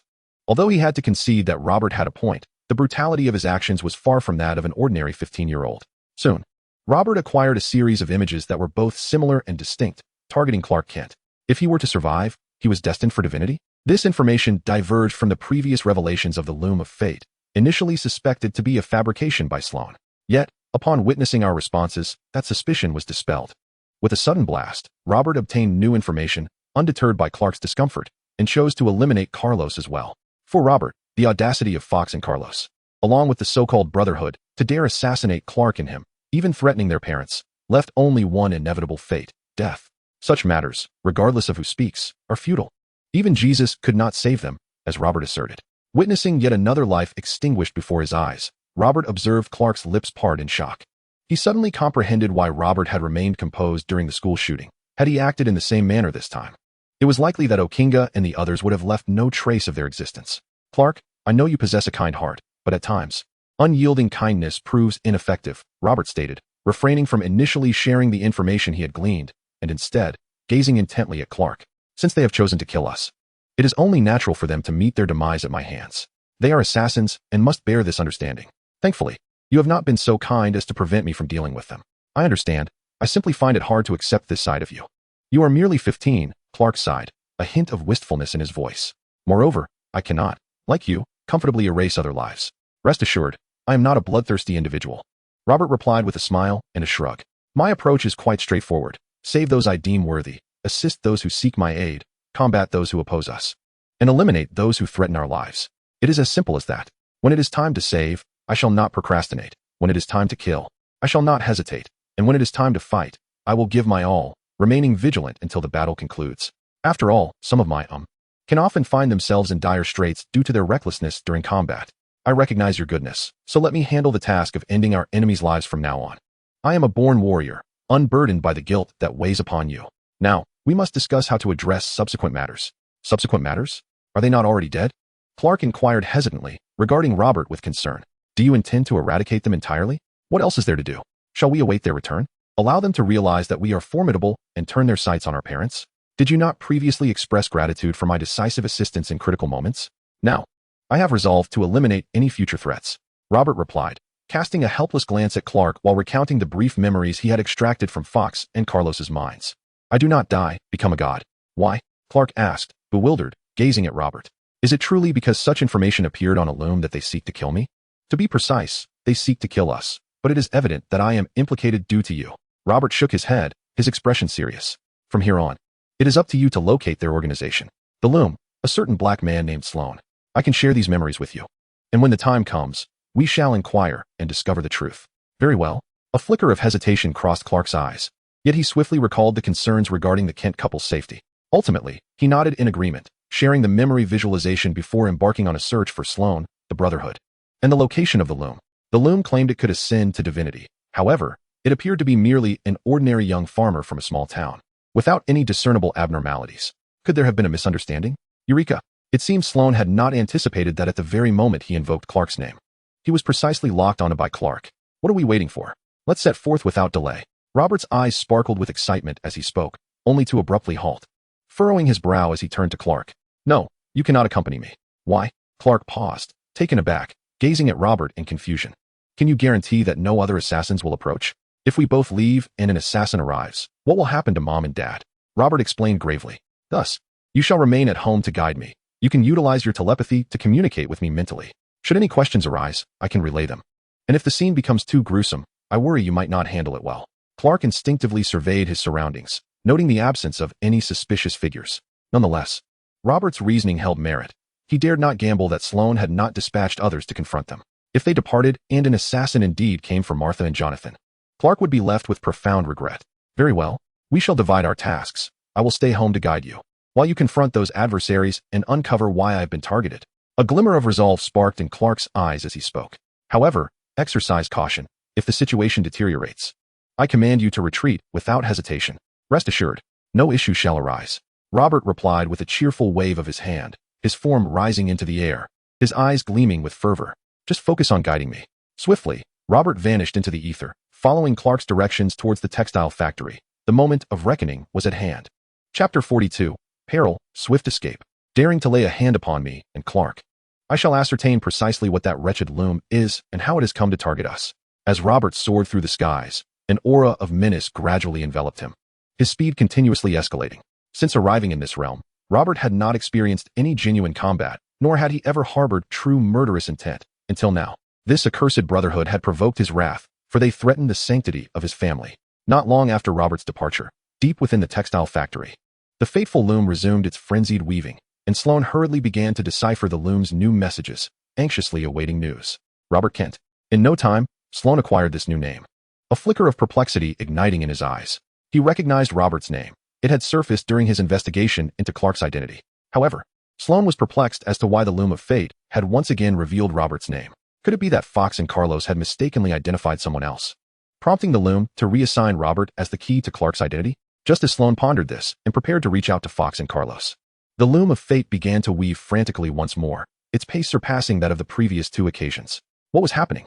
Sloan, sensing the urgency, swiftly translated the loom's message and found himself frozen in place. The danger of annihilation loomed. Escape was imperative. Instinctively, Sloan's pupils dilated, and without a moment's hesitation, he turned on his heel, activating his secret passage and slipping inside. As the loom trembled, a flurry of messages was woven together, and had Sloan remained, he might have deciphered that the loom was pleading for assistance, urging him to take it along. Meanwhile, Robert, who had already arrived at the textile factory, overheard Clark's mental dialogue. But I will keep an eye on him. You should first ascertain why that loom has fixated on me. All right. I have locked onto the aura of everyone here. No one will escape. A glint of murderous intent flickered in Robert's eyes, prompting a resigned sigh from Clark at the Kent farm. He questioned whether permitting Robert's rampage was truly a wise course of action. Yet the Brotherhood undeniably posed a threat to Martha and Jonathan. With a resounding crash, Robert kicked the factory door open. Inside, the assassins instinctively drew their weapons, aiming at Robert without a hint of inquiry, displaying their professionalism. Bang, bang, bang. Bullets pierced Robert's form, yet not a drop of blood was shed, for it was merely an afterimage. The afterimage fist, a highly practical technique from the mid-series of Dragon Ball, to an ordinary person. It bore no distinction from a mere clone technique. As the bullets struck the illusion, Robert had already closed in on the assassins, shattering their bodies one after another. He exhibited no reluctance or mercy. They were mere assassins who had dared to target him and Clark. If they chose the path of killers, they must accept the fate of being killed. Among ordinary people, these assassins were indeed formidable, particularly the elite among them, such as butchers and mechanics. Yet, regrettably, to Robert, they were all indistinguishable, as he did not know them. even with the adrenaline coursing through their veins, granting them quicker reflexes than typical assassins. They could only react to Robert's strikes. Evasion and resistance were utterly impossible. Soon, the entire textile factory fell into silence. Apart from Robert, no other life remained, leaving one to ponder whether the loom of fate could even be classified as a living entity. Alas, Clark observed the multitude of lives extinguished at Robert's hands and sighed once more, drawing the attention of the Kent couple. "What is it, Clark? What troubles you?" Martha inquired, her gaze fixed upon him with concern. Turning his head to meet Martha's eyes, Clark seemed to grasp Robert's resolute decision to eliminate his foes. For Robert was safeguarding those he held dear. "It's nothing, just a bit preoccupied with recent events," Clark replied with a faint smile, his voice soft. "If it truly burdens you, perhaps you should accept one and decline another. I still believe Lana is far superior to Robert's mentor," Martha suggested quietly, shaking her head. "I'll consider it. Let us wait for now," Clark responded, a flicker of tension crossing his face as he anticipated Martha broaching the subject. Yet, his thoughts were soon diverted, for Robert had approached the fabled loom of fate, and Clark yearned to decipher why this enigmatic contraption had set its sights upon him.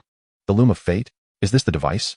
It truly weaves automatically? Robert mused, examining the loom with a puzzled expression as it whirled frantically, seemingly attempting to convey a message. However, without Sloane to translate, Robert found himself unable to comprehend its significance. "Clark, can you decipher it? Should we seek out Sloane for answers?" Robert communicated telepathically, watching the loom incessantly spinning. "Sloane possesses a specialized cipher book. With it, we could unveil the loom's secrets." "But he has taken it with him," Clark replied, suddenly furrowing his brow, his tone laced with urgency. "Perhaps you should hasten your departure. The gunfire has attracted attention, and the police will arrive shortly. Doesn't this assassin organization employ soundproofing?" Robert queried, glancing around in astonishment. "They do, but you shattered the front door?" Clark retorted after a moment of silence, a hint of exasperation in his voice. The loom of fate momentarily paused, then resumed its frenzied weaving of incomprehensible messages. "You should record its words. Once I acquire the cipher book, we can decipher them together," Robert instructed, his focus elsewhere. "All right, I'll note it down," Clark replied, concentrating intently on every thread the loom spun. Before long, the loom gradually came to a halt, its body rhythmically trembling, as if imploring Robert for mercy now that it had revealed its secrets. Chapter 43, You Are Demons.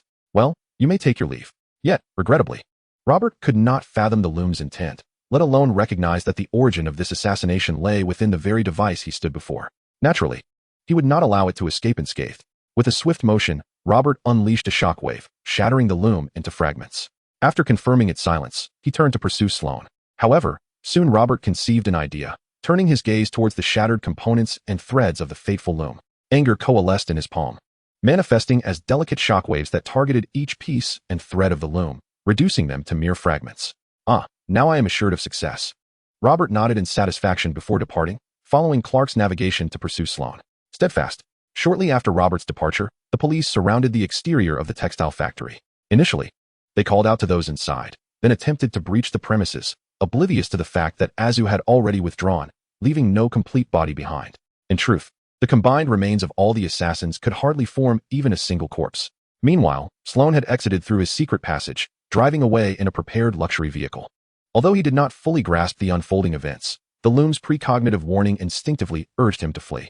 As for why he did not take the loom with him, the answer was straightforward. Such a large apparatus was not easily transported in haste, and with the loom urging his swift escape, Sloane had no time to ponder further. "Ever since I began to alter the loom's objectives, misfortunes have befallen me one after another. Is there truly such a thing as retribution?" Sloane murmured to himself as he drove towards his concealed base. Bang, bang, bang. It must be noted that as the leader of the Brotherhood, Sloane possessed formidable marksmanship. He not only wielded the ability to curve bullets, but also unleashed an entire clip from his handgun in an instant. Yet, bullets without a target, even if capable of bending, could not alter fate. In the moment the gunfire rang out, Sloane felt the car being hurled into the air, and before he could react, Robert yanked him from the vehicle.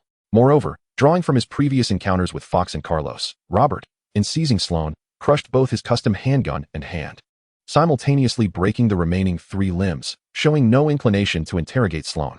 Instead, he pressed his hand against the incapacitated Sloane's forehead. "Ah!" Sloane's anguished cries erupted. The agony of having all 4 limbs broken was not something even a leader of assassins could easily endure. Robert, disregarding Sloane's screams, utilized his telepathic abilities to glimpse fleeting memories, Sloane's manipulation of the loom's information, and the loom's warning to Sloane of impending doom.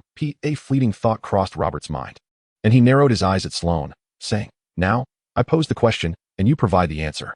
Is there any objection? Sloan, although unaware of what Robert had just executed against him, was not inclined to comply with Robert's demands, especially as the leader of a notorious assassin organization, fully aware that his demise was imminent at Robert's hands. After all, whether he spoke or remained silent, death was his only fate. There was no chance of escape from Robert. Why then should he aid his enemy in achieving his objectives? Ah, quite resolute, aren't we? Robert raised an eyebrow, conceding that Sloan exhibited considerable tenacity, or perhaps it was the entire brotherhood of assassins who demonstrated such resilience. Despite their inability to withstand pain, none sought mercy from Robert. With a resounding clap, Robert struck Sloan's shoulder. Initially, Sloan was taken aback, but soon he realized that his body had become utterly rigid. Not only were his limbs immobile, but even his head and torso were ensnared. This was the golden binding technique, an ability to immobilize foes through the manipulation of chi, akin to the legendary art of pressure point striking. Yet this was merely the beginning, for Robert had enhanced and refined this technique. What have you done? Sloan soon began to comprehend the nature of this enhancement, as a tingling sensation spread throughout his body, followed by an insatiable itch and, ultimately, a stabbing pain. A barrage of discomfort assailed him, and his inability to move made him feel as though his heart might explode from the relentless torment. Fear not, you can still speak. I will inquire, and you will respond. Should you reach a point where the pain renders you mute, then I shall be at a loss. Robert remarked with a casual wave of his hand, his demeanor unfazed as he gazed at Sloan. Why does the Weaver of Fate bear the name Clark? Where's the cipher book? You shall never know. Sloan gritted his teeth, resolute in withholding any information from Robert. Yet, as the waves of discomfort surged through him, his defiance began to wane. Initially, he could still muster the strength to shout defiantly, but gradually, his inner turmoil intensified. If death is certain, why not embrace it with a semblance of ease? Must I endure such torment before my end? As the agony escalated, Sloan's resolve weakened further, and at last, when the pain reached its zenith, he cried out, "The list of the Weaver of Fate is beyond my control. I merely transcribe. Clark's name is not a fabrication of mine. The cipher book lies concealed behind me. If you doubt my words, seek the Weaver of Fate with it. I have divulged all that I know. I seek no more than a swift end."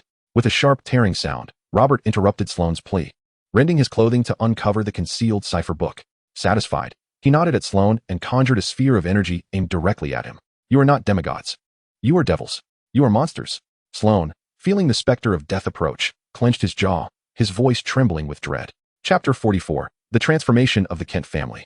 Regarding the cipher book, Robert did not peruse it. After all, deciphering the messages from the loom of fate was Clark's responsibility, a task Robert was not particularly adept at. Although there were moments when Robert questioned Clark's intellect, he had to concede that Clark's mind was indeed formidable. Strangely, when Clark witnessed Sloan's demise, he felt little emotional upheaval, as if he had begun to acclimate to Robert's methods. This was not to imply that he had grown accustomed to Robert's indiscriminate killings. Rather, he had gradually come to understand that, for the assassins of the Brotherhood who came knocking, perhaps eliminating them was the most prudent course of action. An awkward expression flitted across Robert's face, a stark contrast to his earlier demeanor of ruthless indifference. He turned his gaze toward Clark, awaiting his assistance in extricating them from this predicament. Robert's continuous sprees of violence left Clark somewhat unsettled, and with his focus consumed by the question of why the loom of fate sought to eliminate him, he had completely forgotten that Robert had not attended school. Clark, this situation arose because of you, so it falls upon you to explain, Robert asserted. You know I am not skilled in deceit. This is better suited for you. Clark replied. Then let us dispense with pretense. The truth will eventually surface. Wait, allow me to ponder how to navigate this more appropriately. What is happening? What are you two conspiring about? Martha scrutinized her sons, perplexed by their prolonged silence. What is the matter? Robert, why are you at home? Clark, what is that book you hold? Does our house possess such antiquated tomes? At that moment, Jonathan approached, and upon seeing the cipher book in Robert and Clark's possession, he paused, instinctively inquiring. Clark, who had been fabricating an excuse, was abruptly interrupted by Jonathan. Robert contemplated briefly and decided it was best to convey the truth. After all, his exploration of this world was only just beginning. Today, a loom of fate had set its sights on Clark. Who could say what tomorrow might bring? Hence, he resolved to inform Martha and Jonathan of the reality, allowing them a measure of psychological preparation. With this thought in mind, Robert glanced at Clark and softly stated, Today, 2 assassins came to kill us. What? The Kents exclaimed, rushing forward to inspect whether Clark and Robert had sustained any injuries. Robert. Clark's expression shifted slightly, feeling a sense of helplessness at Robert's unreasonably blunt revelation. He had almost concocted a perfect explanation, only for Robert to divulge their predicament. The exact reasons remained unclear. But Robert shrugged, casting a glance at Clark. How about you decipher the cipher first? I can explain today's events to Mom and Dad. If you believe the actions you took are appropriate to disclose, then by all means, share them. Clark shot Robert an annoyed glare before opening the cipher book and inquiring, "What's the matter? Do you think our parents would be angry because I retaliated against the assassin?" Robert shrugged his shoulders and recounted the day's events to the Kent couple, causing their jaws to drop in astonishment. "You killed so many people," Martha said, her brows furrowing in concern as she instinctively looked at Robert. "Mom, they were all assassins. They got what they deserved. Besides, they posed a threat to us," Robert replied, blinking. However, before he could finish, he was interrupted. "You weren't hurt, were you? Were you scared? Did you leave any traces at the scene? Didn't T. Clark say the police were there?" Martha asked anxiously, her gaze fixed on Robert. The sudden shift left Robert momentarily speechless, and even Clark looked up at Martha in surprise. Had this been the Martha of the past, she would have expressed concern for Robert, but would not have been indifferent to his act of killing, even if those slain were assassins. However, the recent tornado incident that nearly took Jonathan away had deepened Martha's appreciation for her family. She was unwilling to witness the loss of loved ones unfold before her eyes again. Martha remained kind-hearted and would not condone Robert's indiscriminate killing of the innocent. But if anyone sought to harm her family, she would undoubtedly stand resolutely by their side. It could be said that the tornado had profoundly altered the Kent family's mindset. Even Jonathan, with a serious expression, remarked, "We need to ascertain why Clark was targeted. If your abilities were exposed, we may need to find a way to leave. I've previously advised you against revealing your powers to outsiders, but if my words lead you to remain passive in the face of danger, then that would be a grave failure in my duties as a father." Jonathan continued. His initial reluctance to allow his son's abilities to be exposed stemmed from a desire to protect them. However, if their safety was now compromised, what good was that principle?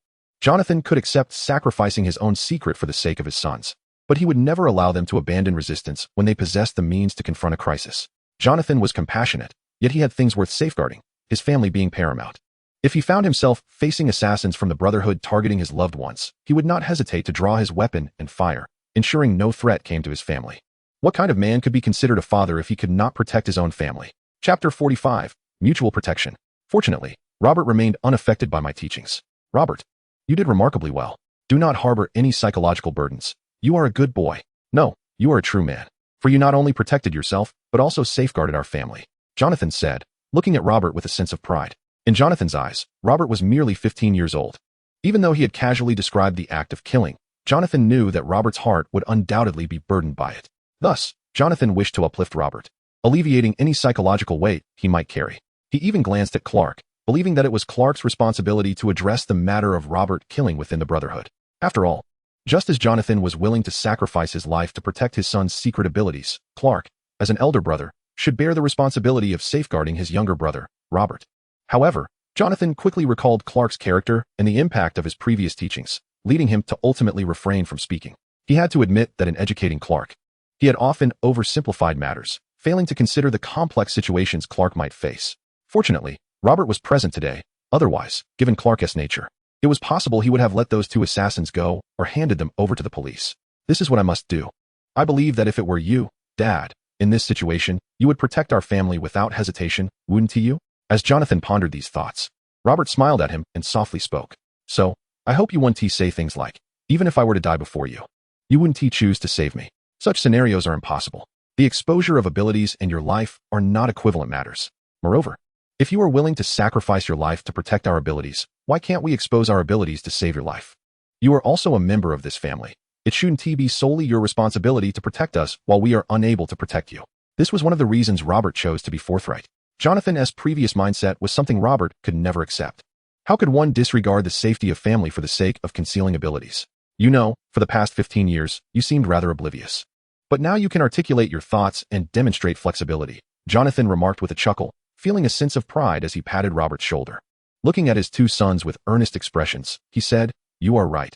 We are family, and we must protect one another.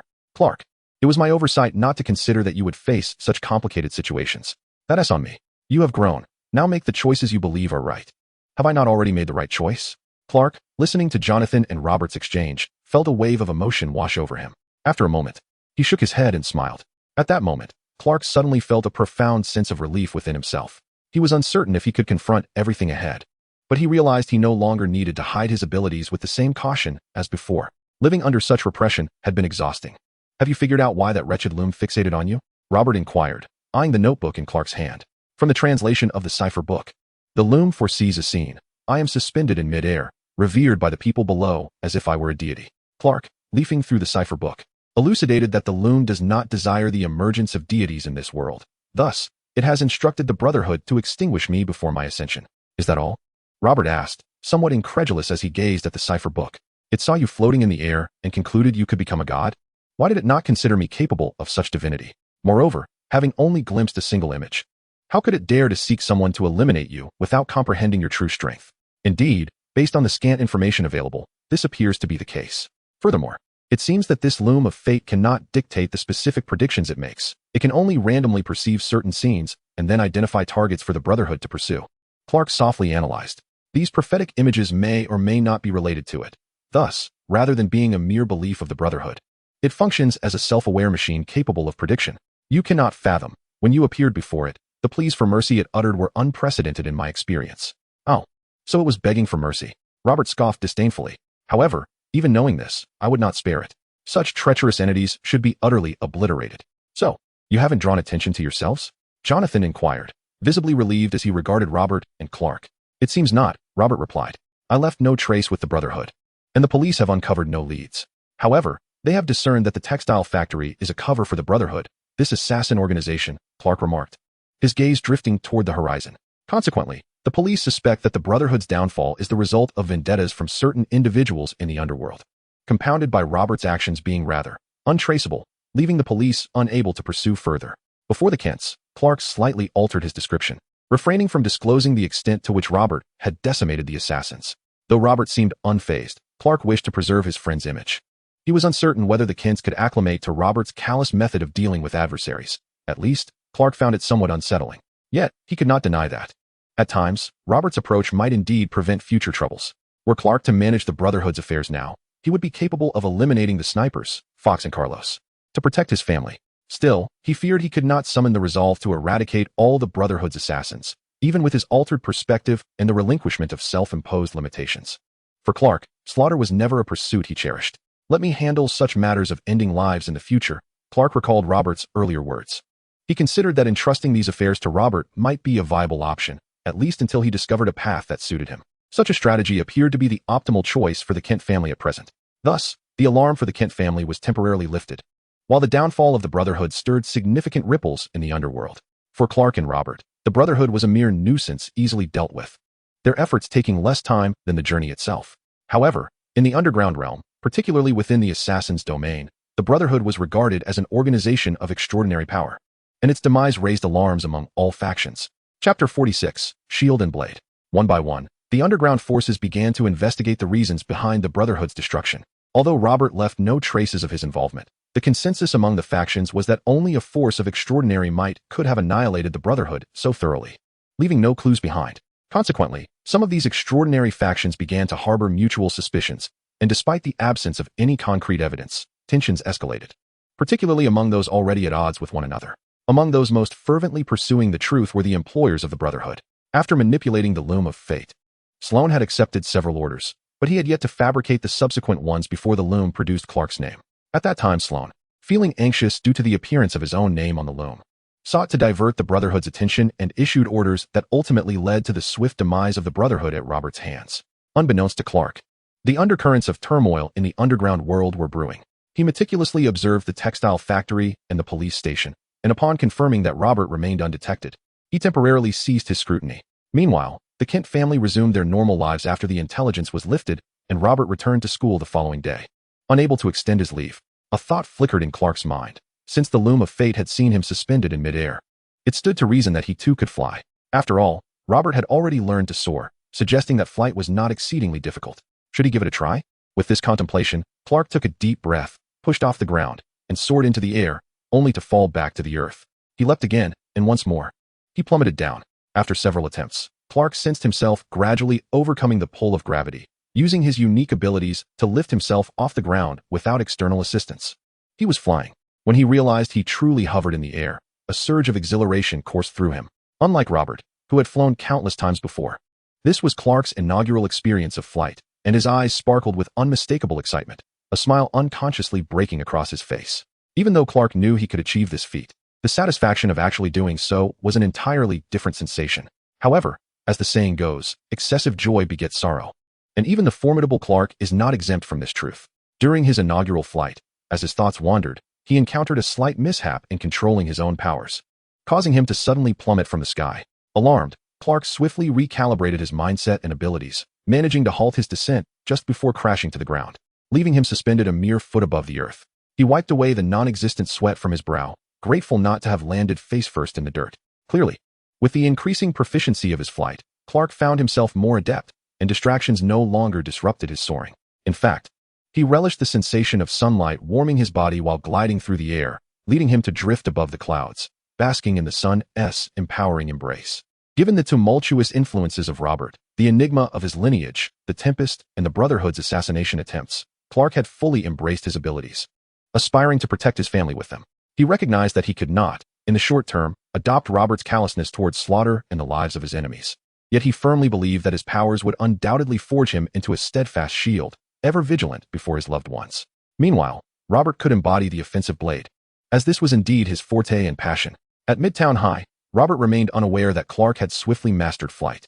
Nor did he comprehend the opportunity he had missed to witness Clark's clumsy moments.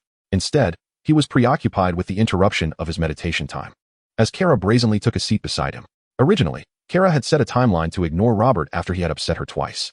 But his absence from school the previous day had caused her to swiftly dismiss her vow. Why? Why had Kara chosen to sit beside him? Had she not resolved to ignore him?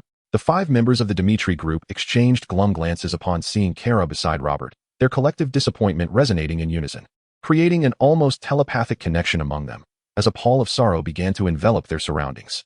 If I ignore you, will you truly not seek me out? Where were you yesterday? Why didn't you come to school? Kara squinted at Robert, her gaze occasionally darting toward the location of his tail. However, recalling Robert as prior warning, she refrained from using her X-ray vision, merely glancing habitually in that direction. You never agreed to train together. Why should I seek you out? Robert glanced at Kara, retorting with a sense of justified indignation.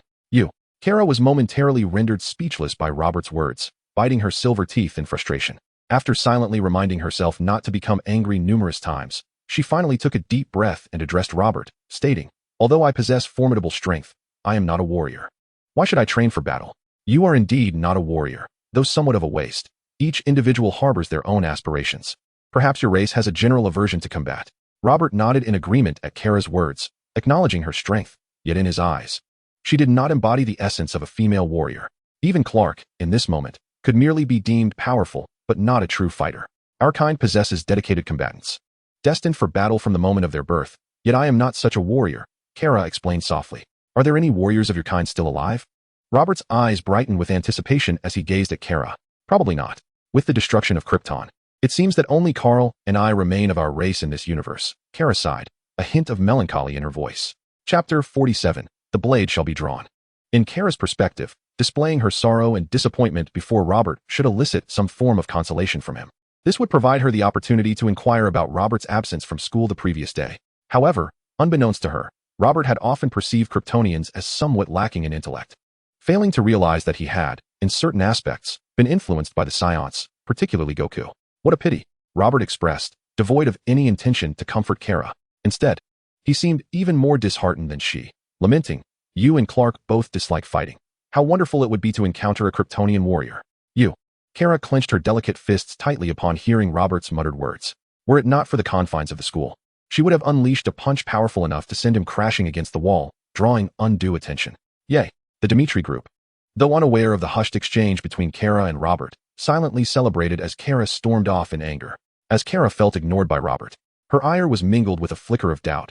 She was tempted by the idea of training and fighting alongside him, yet swiftly suppressed such thoughts, convincing herself that surrendering so soon was beneath her.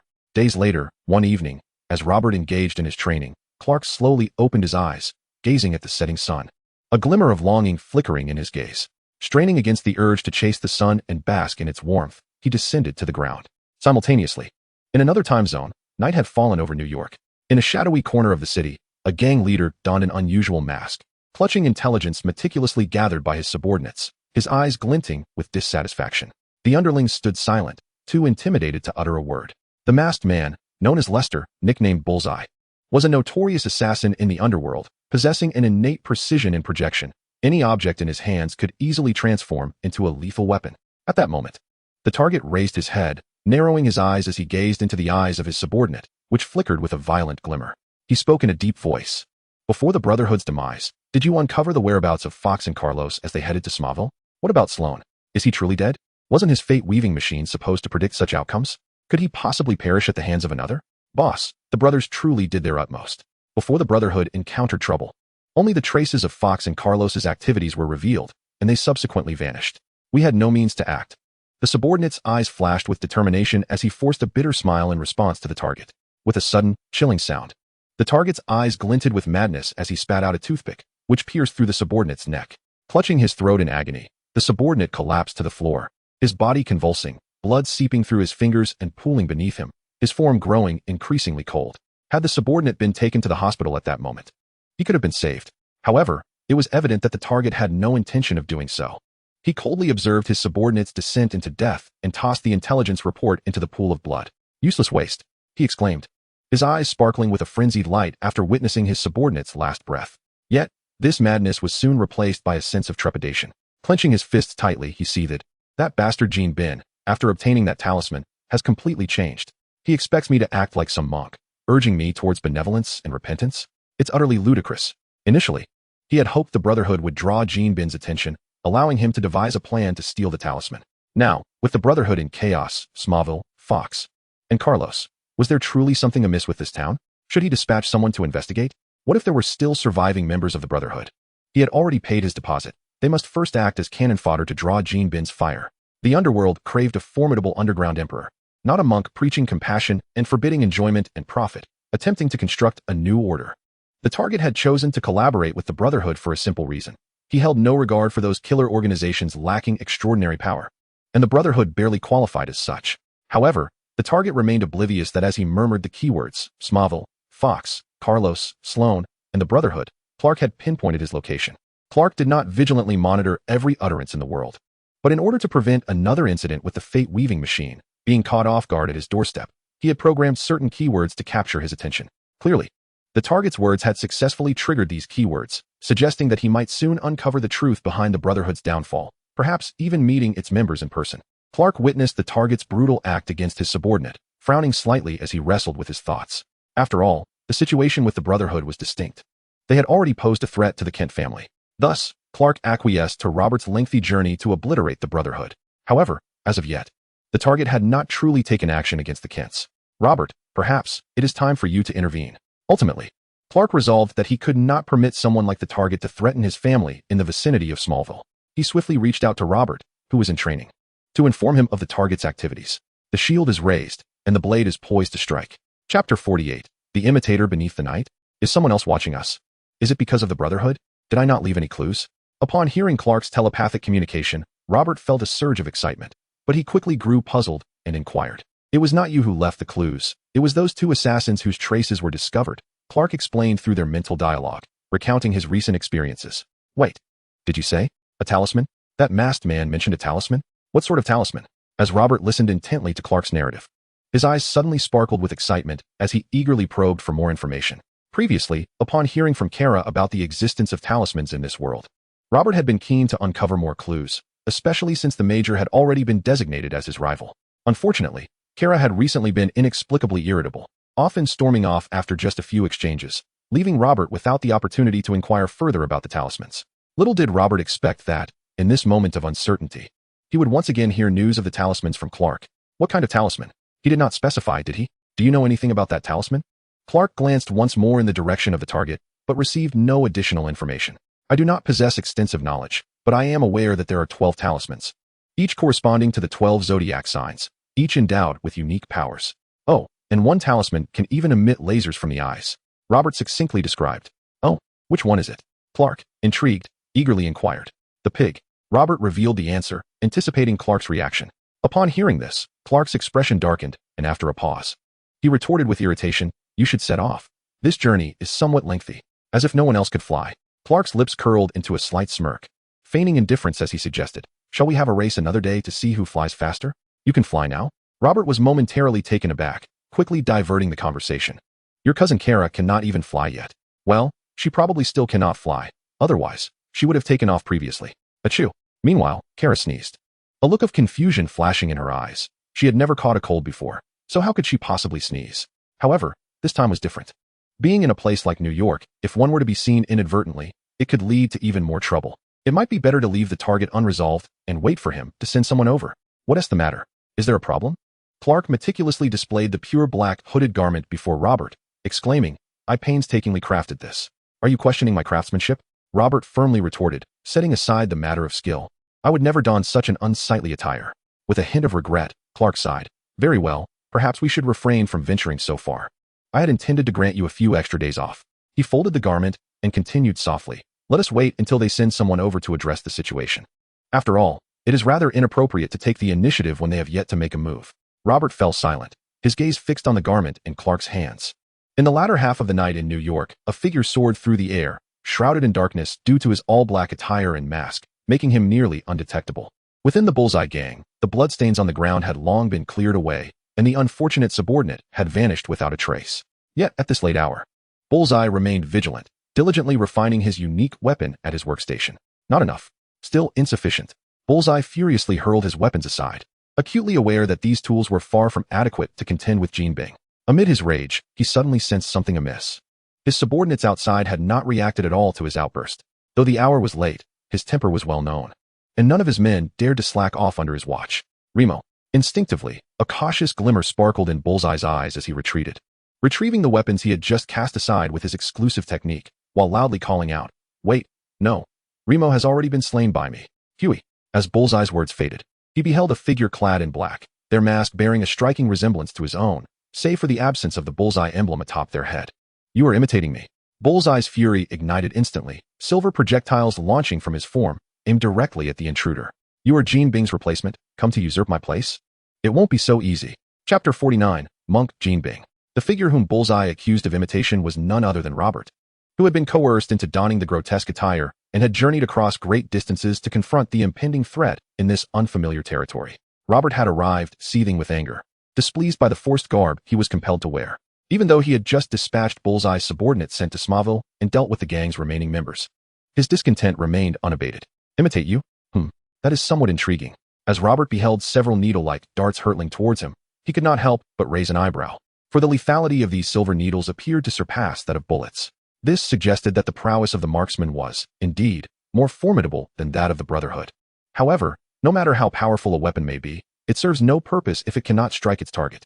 The marksman's ability to throw with utmost precision hinged on his capacity to lock onto the enemy's position. Swish, swish, swish. Multiple silver needles pierced through Robert's eyes, throat, and heart, traversing his body and subsequently breaching the wall behind him. Yet, the marksman's expression darkened momentarily, as years of experience had taught him that he had failed to hit his adversary, especially as Robert's form began to dissipate.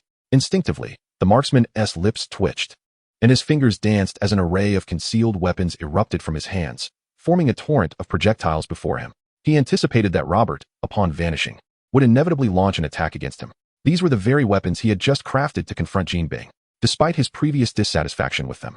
Facing the enigmatic Robert left him no choice but to retaliate with these implements of stealth. In the marksman's estimation, unleashing such a multitude of weapons simultaneously would compel even Jean Bing to take heed, if not outright evade their lethal trajectory. Yet, what the marksman did not foresee was that while his projectiles indeed prompted Robert to momentarily retreat, Robert had no intention of confronting him head-on. He had already maneuvered to the marksman's rear, launching a punch towards him. With a swish, a fierce gust of wind startled the marksman, whose extraordinary reflexes and agility enabled him to pivot just in time, unleashing a volley of silver needles from his mouth while raising his arms to shield his chest. At that moment, the marksman exhibited a prowess far surpassing that of the Brotherhood's assassins. Even the Brotherhood's premier assassins, Carlos and Fox, as well as their leader, paled in comparison. They merely grazed the realm of the extraordinary, while the marksman truly stood within its domain. Regrettably, the marksman underestimated Robert's strength and reaction speed. As the silver needles launched from the marksman's mouth approached, a flicker of disdain crossed Robert's eyes. Utilizing the momentum from his right fist, he executed a swift sidestep, completing a roll that not only evaded the saliva-coated needles, but also enabled him to deliver a powerful kick with his left leg to the marksman's arm. With a resounding thud, the marksman was sent flying, his arm rendered a mangled mess. Though pain surged through his consciousness, he found himself unable to control his limb. No. Impossible. The marksman exclaimed in a state of disarray, his voice tinged with fear as he called out to Robert, with your strength, you cannot possibly be one of Jean Bing's subordinates. Who are you? As a renowned figure in the underground world, Target Eye had encountered numerous extraordinary individuals. However, even the most formidable among them, Jean Bing, who could dispatch 10 top martial artists in a mere 20 seconds, could not be this powerful. When did I ever claim to be Jean Bing's subordinate? Robert shrugged, slowly advancing towards Target Eye. He did not immediately end Target Eye's life, for he sought information regarding Jean Bing and the talismans.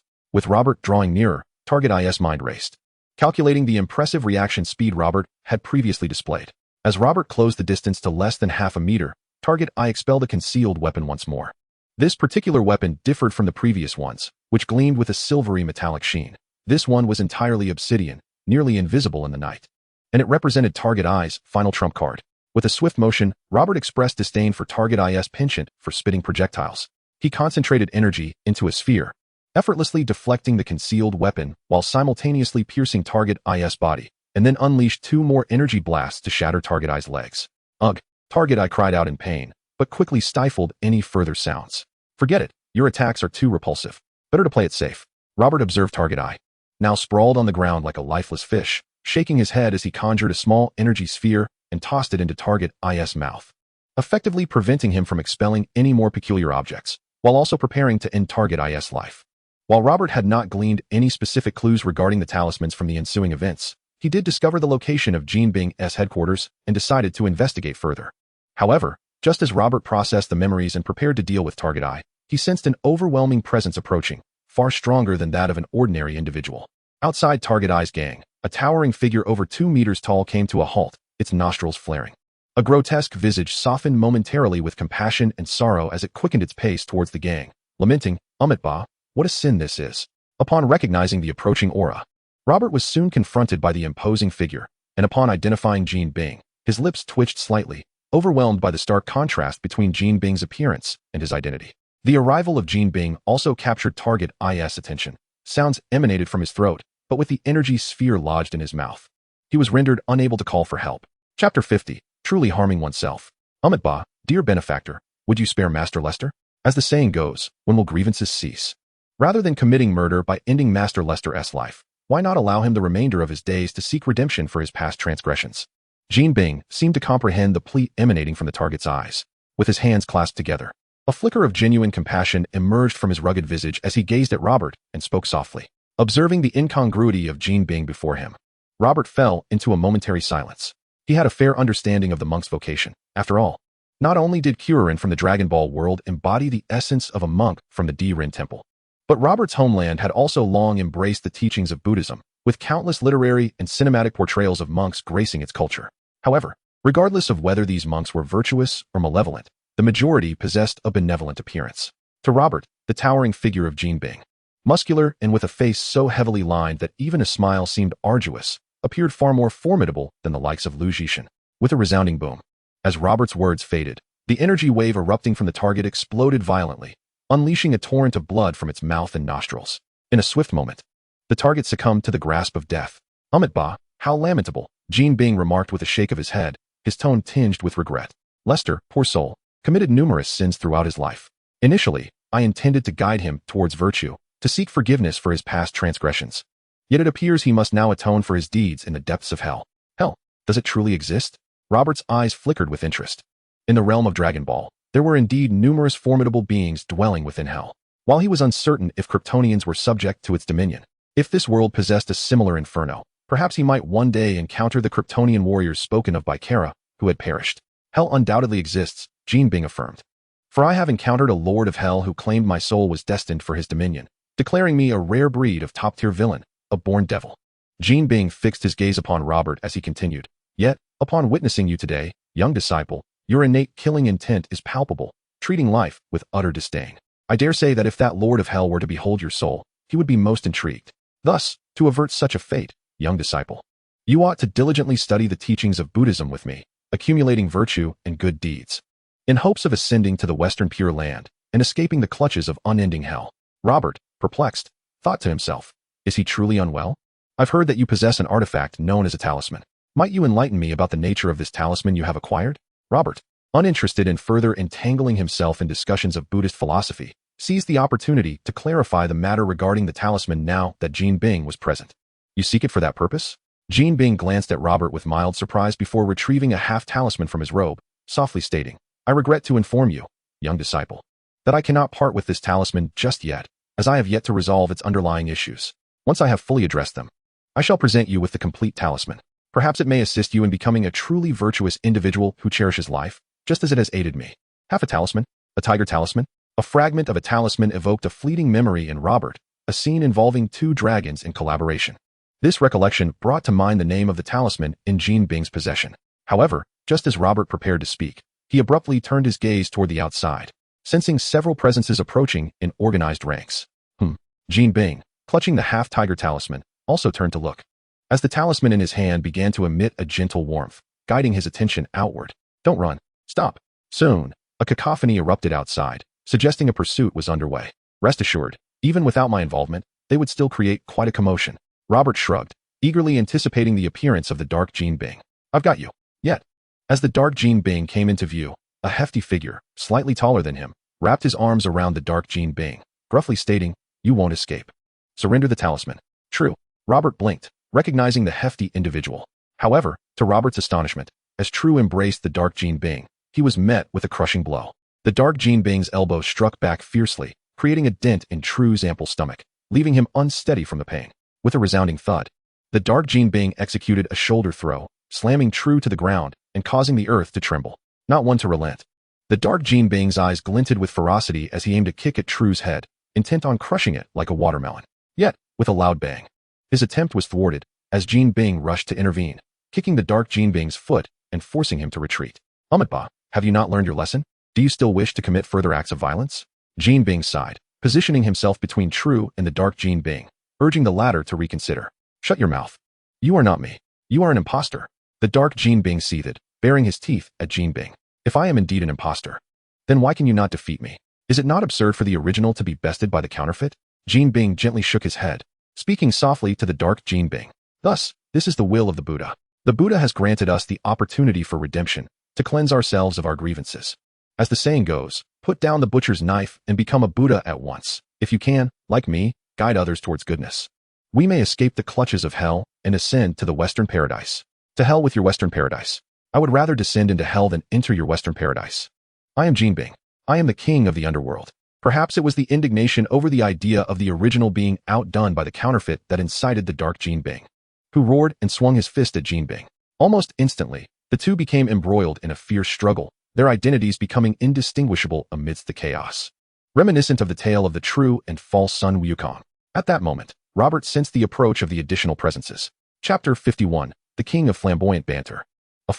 Soon, a strikingly large-nosed man rushed forward, closely pursued by several men clad in suits, among whom a particularly notable muscular figure with red hair stood out. Uncle Dragon. Robert recognized the identity of the large-nosed man as Jackie Chan and also identified the red-haired man as the notorious king of banter. Though Robert had long forgotten the name of the king, Alfu, only recalling the clever phrase about the crow flying a plane. Meanwhile, Alfu and his companions halted in their tracks, scratching their heads and exchanging glances as they deliberated. Now there are two Jean Bins. From whom shall we seize the talisman? That fierce-looking one is the Jean Bin we are pursuing, while the gentler-looking one is another Jean Bin. True, appearing somewhat disheveled, approached Alfu and his companions, offering a timely reminder. Upon hearing this, Alfu and his companions cast their eyes toward the two battling Jean Bins, then fell silent.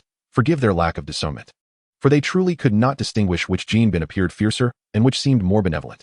Regardless of that, we shall capture both of them. They are engaged in combat, which will indeed save us considerable effort. After a moment, Alpha shifted his gaze toward Jackie Chan and Robert, saying, "Let us clear the area first. You handle Jackie Chan, and I shall deal with that little fellow. Once both Jean Bins are weakened, the talisman will be ours for the taking." Agreed.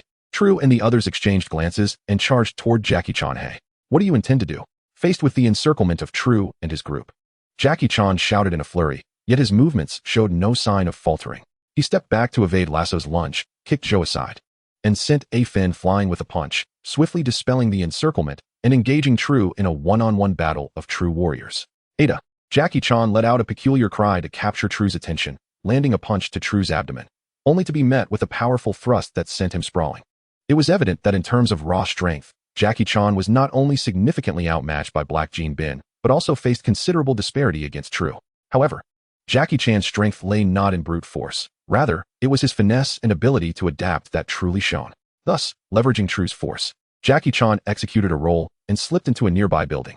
Though the space was not overly confined, it certainly posed limitations for the large-bodied True, especially since his attacks lacked agility. Upon entering the building, Jackie Chan deftly evaded True's successive strikes. And this was merely the beginning. Truly impressive, Uncle Dragon. Robert murmured in admiration as he observed the clash between Jackie Chan and True within the confines of the building. So, you are in league with him. However, young lad, it is unwise to be distracted at such a moment, Alpha remarked, noticing Robert's obliviousness to the impending danger. Furrowing his brow, he continued, at your age, you should be resting soundly at home. Otherwise, you may not grow tall. I offer you a chance now. Leave at once, and I shall let you go. Based solely on your words, I shall let you go, but I will also impart a lesson to you. Upon hearing this, Robert turned his gaze towards Afyu, expressing his discontent with Afyu's comment about his height. You have the opportunity, make the most of it. Afyu snorted coldly, leaping into the air. One leg aimed straight at Robert, shouting, elephant kick. Robert, observing Afyu's technique, scoffed and sidestepped effortlessly. As Afyu realized his attack had missed, his expression grew serious, and he shifted his stance to launch another assault. This was the mantis fist, the serpent step, the lotus drift, the scorpion palm, and the flamingo dance. One must admit, Afyu was indeed the king of witty remarks. The plethora of names for his martial arts techniques was such that even Robert felt a tinge of inferiority. Yet, each of these moves posed no threat to Robert, who deftly evaded them all. Now, try my flying crane catching shrimp. Witness my two dragons playing with pearls. Gorilla breaks branch, rabbit fist, mule kick. As Afyu noticed Robert's ease in dodging his strikes, his demeanor grew increasingly grave. While shouting out the names of his techniques, he suddenly altered his attack, executing a move called Crow Sits on Air without announcing its name. With a thud, Afyu landed awkwardly on the ground, clutching his abdomen, the intense pain rendering him unable to rise. Next time you attack, there's no need to announce it first. Robert glared at the fallen Afyu, secretly admitting he had wished to hear just how many techniques the king of witty remarks could name. Disappointed by not hearing the name of the Crow Sits on Air move, he had struck decisively, bringing Afyu down. Impressive. At the same time, Jackie Chan had successfully defeated True, rendering him temporarily incapacitated. He happened to witness Robert's takedown of Afyu and remarked in astonishment, youngster, who did you learn your martial arts from? Is there a chance to meet your master? Certainly, let us exchange contact information. If you encounter any issues with talismans in the future, feel free to seek my assistance. I can help. Robert's eyes lit up as he smiled at Jackie.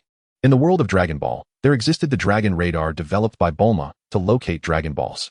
In this realm, Jackie and his father could be likened to human talisman radars. As long as one followed them, finding talismans would pose no challenge. After all, Robert's aim was not to possess the talismans, but rather to witness the formidable beings empowered by them, as well as the ultimate deity and his demonic brethren hidden behind these talismans. Are you here for the talismans? Jackie furrowed his brow, regarding Robert with caution. Which faction sent you? Was it the Valen? No, you've already engaged with Valen's subordinates. You must not be one of them. Could it be that a new faction has set its sights on the talismans? I am neither aligned with any faction. I merely yearn to partake in adventures and seek opportunities for battle. After all, those who possess talismans are undeniably formidable.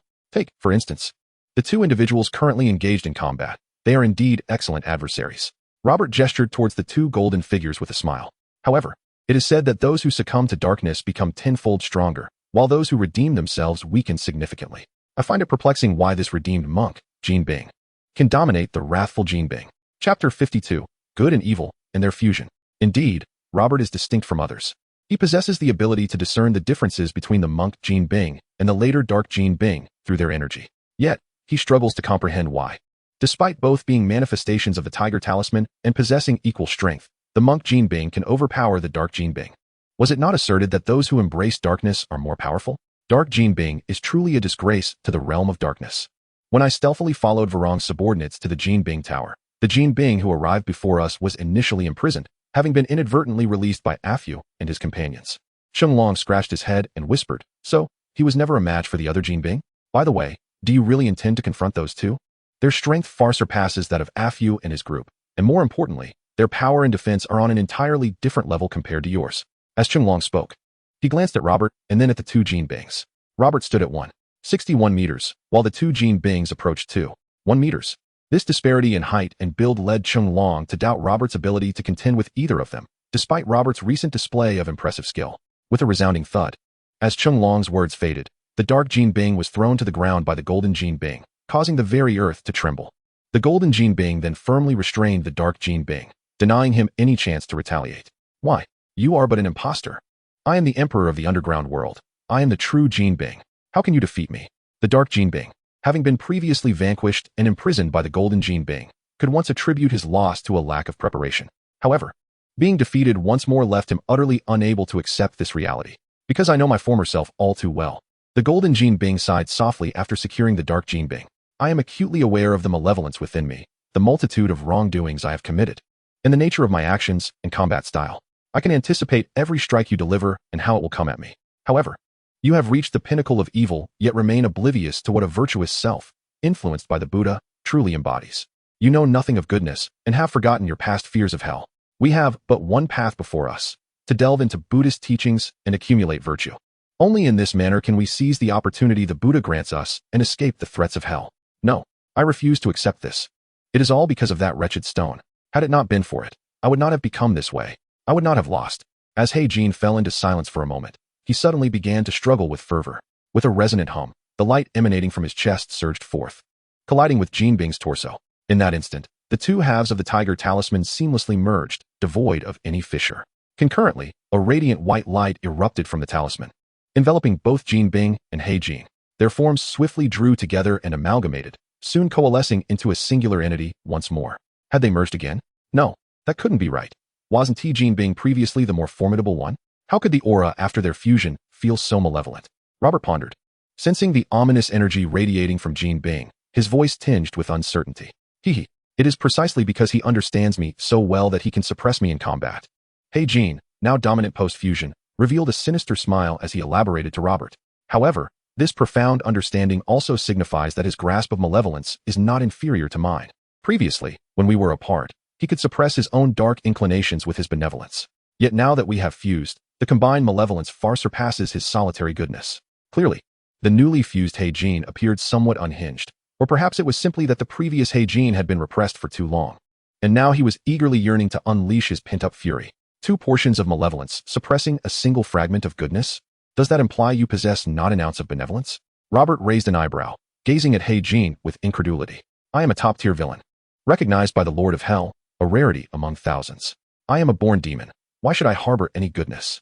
Were it not for this wretched talisman, I would be devoid of such trivialities. He-Jin gritted his teeth, clutching the tiger talisman tightly, before erupting into maniacal laughter. Ha ha ha. Nevertheless, this talisman has bestowed upon me unprecedented power. I can feel that I am far stronger than before. Once I eliminate you, no one will recall the events of the past. I shall further expand my dark empire. Coincidentally, you have slain my prized subordinate, Lester. Thus, your life shall serve as recompense. Move swiftly. Perhaps in the afterlife, you might encounter him. With a thunderous crash, as He-Jin's words echoed, the bricks beneath him suddenly shattered, and he transformed into a blur, vanishing from sight. Be careful. Sheng Long's pupils constricted in alarm, instinctively attempting to pull Robert back, only to find his grasp met with emptiness. In the next instant, a deafening sound resonated. Sheng Long turned to see Robert and He-Jin's fists collide. Despite Robert's fist being less than half the size of He-Jin's, the latter stumbled back several steps, each footfall creating small craters in the ground. Gulp. Sheng Long instinctively swallowed, only to hear 5 simultaneous gulps echoing around him. As Jackie Chan surveyed his surroundings, he observed Ah Fu and the others stealthily attempting to regroup. Upon noticing the clash between Robert and Black Gene, he appeared momentarily stunned. Even the sumo expert True and the martial arts master Ah Fu had to concede that the prowess demonstrated by Robert and Black Gene far exceeded their capacity to contend. Indeed, Ah Fu began to believe Robert's earlier words about sparing him. Had Robert truly unleashed the strength he was currently exhibiting against him, Ah Fu feared he would already be lying on the ground, unable to rise. Let us slip away while we remain unnoticed. In almost perfect synchrony, Ah Fu and his companions reached a consensus, retreating quietly, eager to avoid drawing the attention of Robert and Black Gene. Chapter 53, Human Punching Bag. Jackie Chan noticed Ah Fu's actions, but chose to disregard them. Although Robert seemed to hold the advantage in the initial clash with Black Gene, Jackie could not be certain that victory was assured. After all, Black Gene appeared exceedingly ferocious, while Robert, despite his obscured features, exuded the naivety of a novice. Compared to the fleeing Ah Fu and his companions, Jackie found himself more concerned for Robert's safety. Who exactly are you? Black Gene inquired, his expression somber as he scrutinized Robert, attempting to glimpse the visage concealed beneath his mask, but alas, he lacked the X-ray vision of Clark and Kara. Just a fellow who enjoys a good fight. Robert replied with a sidelong glance at Black Gene, who was subtly moving his arm behind his back. You're not bad yourself, certainly better than your masked underling. In terms of physical resilience and strength, you'd rank among the top 3 of those I know. Come, let us engage once more. The The top three, of course, would imply the third position, with the first two undoubtedly being Clark and Kara.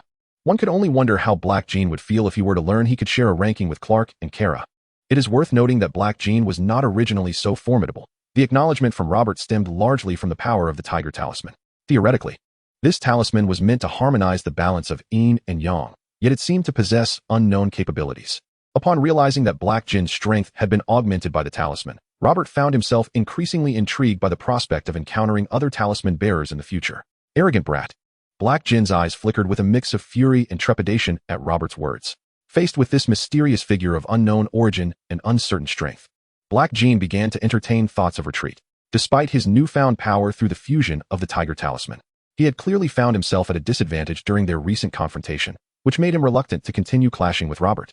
Thus, he, a scion of wealth, was not one to languish in a common hall. As a veritable emperor of the underworld, endowed with even greater power, he envisioned the establishment of a vast dark empire. How could he stoop to engage in a desperate struggle with someone as insignificant as Robert? Trying to leave? However, Black Gold had not anticipated that while Robert could not hear the thoughts swirling in his mind, he was nevertheless acutely aware of the waning battle fervor emanating from Black Gold. In an instant, Robert vanished from sight, only to reappear abruptly before Black Gold. Get away. Startled by Robert's sudden appearance, Black Gold, in a fit of irritation, swung his massive fist toward him. The colossal punch passed right through Robert's form, crashing into the ground and creating a small crater. As Black Gold's fist failed to make contact, his pupils constricted slightly, and he rolled away on the ground. But Robert's counterattack had already commenced. With a resounding thud, Black Gold was unable to brace himself against Robert's strike, sending him hurtling backward into the wall of a nearby building, stirring up a cloud of dust that obscured the surroundings. Amidst the swirling dust, glimmers of fierce determination flickered in Black Gold's eyes as he rose from the ground. Rather than retreat, he held his breath and steeled himself, waiting for Robert to enter. Although he had indeed contemplated withdrawal moments before, the current situation left him little room for escape, particularly given Robert's overwhelming speed and strength. Instead of pondering escape, he resolved to fight to the death. Black Gold had ascended to his current position as an underground emperor not solely due to the support of his subordinates. He had carved his path through a sea of corpses. Moreover, as an exceptional villain, a born demon, Black Gold was not lacking in the resolve to retaliate fiercely, especially when confronted with such dire circumstances. In that moment, he resembled a venomous serpent lurking in the shadows, fixated on the dust with unwavering patience, poised to strike when Robert's silhouette emerged. Soon enough, a figure materialized within his line of sight, and without a moment's hesitation, Black Gold launched his attack once more, only to find it striking nothing but air. Phantom Fist, yet again. Until one's vision and perception reached a certain threshold, the Phantom Fist could indeed be considered an enigma, proving effective in most battles prior to the emergence of stellar-level prowess. With a resounding thud, as Black Gold's fist swung wide, Robert seized the opportunity to strike again, sending Black Gold flying once more.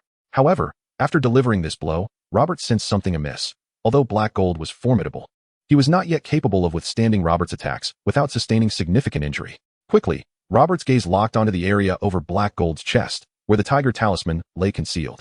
At that moment, the talisman emitted a brilliant glow, continuously infusing Black Gold with extraordinary power. The Tiger Talisman possesses such an ability? Robert raised an eyebrow. His understanding of the Tiger Talisman's capabilities limited to its ability to separate into two distinct personalities. However, at this moment, it appeared that the talisman allowed the body of Black Jean Bing to maintain a precarious balance, temporarily preventing any serious injuries. Nonetheless, the more powerful the talisman exhibited itself, the more exhilarated Robert became. After all, while Black Jean Bing's physique was formidable, it was still inferior to Robert's strength, serving merely as an appropriate punching bag. Bang, bang, bang. The thunderous sounds echoed. With this thought, Robert's figure repeatedly vanished from Black Jean Bing's sight, sending him flying time and again, even engaging in an aerial infinite combo. Although Black Jean Bing seemed to suffer no immediate injuries, the base of the target gang lay in ruins around them. Fortunately, Target Eye had already been dispatched by Robert, so he had no need to worry about the homeowner seeking compensation. Feudal, you cannot kill me. I acknowledge your prowess, but this matter ends here. Enemies should resolve their conflicts rather than deepen them. After all, it's merely a Lester you have slain. Under Robert's relentless assault, Black Jean Bing did contemplate resistance. Yet the absolute disparity in power and speed left him with no opportunity to counterattack. Thus, he endured the rage and resentment brought on by his predicament, attempting to communicate with Robert. Do you truly believe the talisman can protect you indefinitely? Am I merely toiling in vain? Robert scoffed, relishing the thrill of the fight as he observed the waning glow of the Tiger Talisman upon Black Jean Bing's chest. What? Black Jinbing was taken aback, quickly lowering his gaze. A sense of foreboding surged within him as he noticed the talisman's diminishing radiance. Chapter 54. The Tiger Talisman and the Art of Fusion. Whether the power of talismans is boundless, I cannot say, but it is evident that your body cannot maintain this state of unscathed equilibrium indefinitely. Robert remarked with a hint of regret as he gazed at Black Jinbing. To be honest, I quite hoped you could remain in this condition. After all, finding a resilient punching bag like you is rather challenging. Go to hell. Just as Robert's words fell, the enraged Black Jinbing suddenly roared, and the dim tiger talisman unleashed a wave of energy directed at Robert. A flicker of surprise crossed Robert furrowed his brow, cautiously unleashing waves of energy to disperse the oncoming force, until he comprehended the true effects of the energy unleashed by the tiger talisman. He intended to avoid confronting it head-on. After all, the Dragon Ball universe is rife with bizarre and peculiar abilities, and in such a complex realm, it is prudent to exercise caution when faced with unknown powers. Suddenly, amidst Robert's efforts to shield himself from the energy waves of the tiger talisman, two exclamations pierced the air. The voices belonged to none other than Jackie Chan, who had remained close by, anxious about the ownership of the talisman and Robert's safety. However, at that moment, Jackie's voice had transformed into two distinct tones, one tinged with fragility and the other marked by irritation. To Uncle Jack's? Robert quickly sensed the presence of both Jackie Chan's auras and instantly grasped the implications of the energy wave emitted by the tiger talisman. What a troublesome talisman indeed. If two versions of myself were to emerge, would the more malevolent one not slaughter every living being on Earth in a fit of rage, much like those furious Saiyans? Robert cast a wary glance at the still-released energy waves of black gold and couldn't help but murmur to himself. Yet, an idea soon sparked in his mind. Perhaps it would be worth attempting, but only if the influence of the tiger talisman could be nullified. First, he would deal with this black gold, and then reassess the situation with Jackie Chan. With a hum, as Robert focused his thoughts, he positioned his hands behind him, gathering a formidable wave of energy between them. The Kamehameha. Initially, Robert intended to shout as was customary, but he suddenly recalled his earlier conversation with Alfred about launching an attack without the need for a battle cry. Thus, he bit his tongue and remained silent. Thud. The body of black gold and the tiger talisman fell to the ground in succession. As the talisman detached, Black Gold's energy immediately weakened, his form sustaining severe damage, yet he did not perish. With a hum, Robert approached Black Gold, gathering a sphere of energy in his palm, aiming it at Black Gold's head. Wait a moment, young benefactor. At that moment, Black Gold's aura shifted dramatically, and a hint of weakness colored his voice as he looked at Robert. To be precise, the one speaking was no longer Black Gold, but rather the monk Jinbing from before. What is happening? Hasn't the tiger talisman already detached? Robert, sensing the change in Jinbing's aura, turned his head in surprise to glance at the fallen talisman. Perhaps when the tiger talisman detached, it carried away all my malevolent thoughts. I can feel it.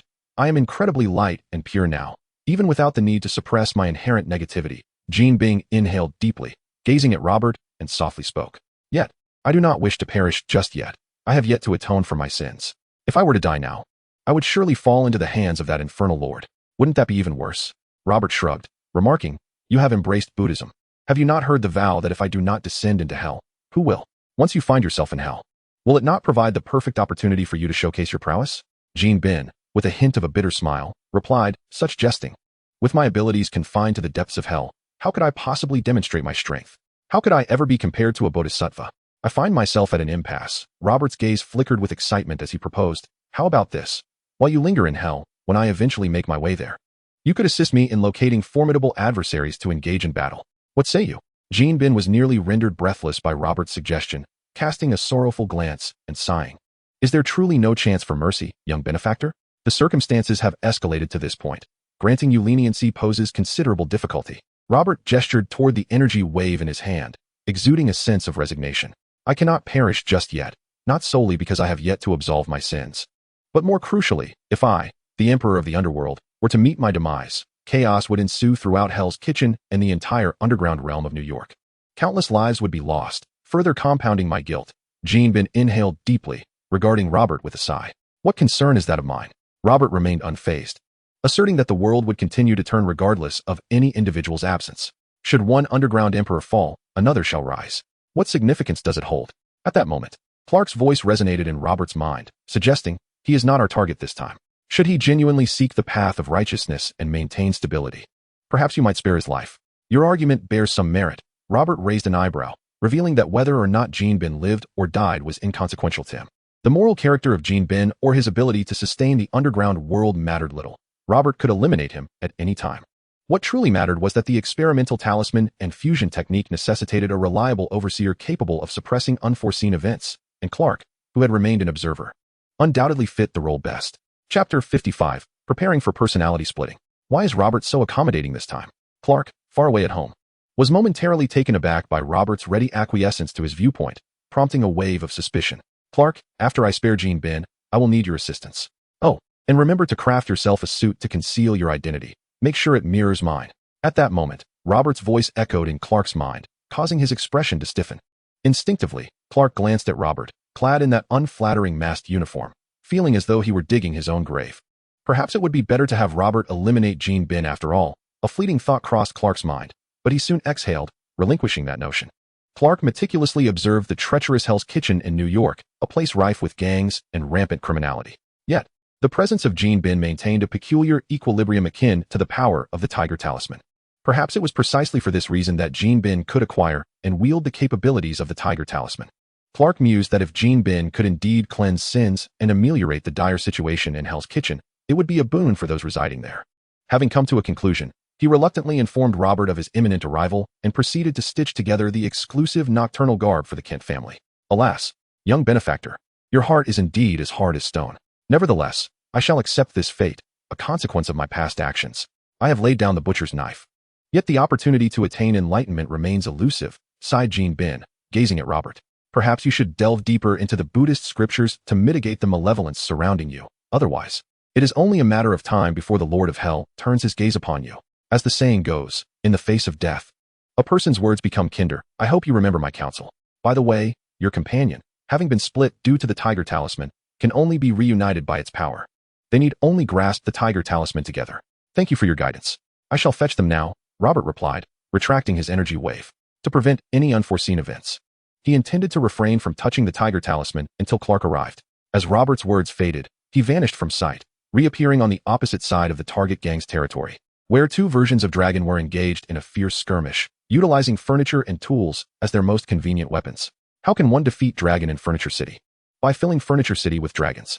However, there was a stark contrast between the two combatants. The feeble dragon was perpetually on the defensive, never making an offensive move, while the fierce dragon displayed a countenance of fury, clearly incensed at his weaker counterpart for failing to subdue him. Upon Robert's arrival, both dragons took notice of him. Could you lend me a hand?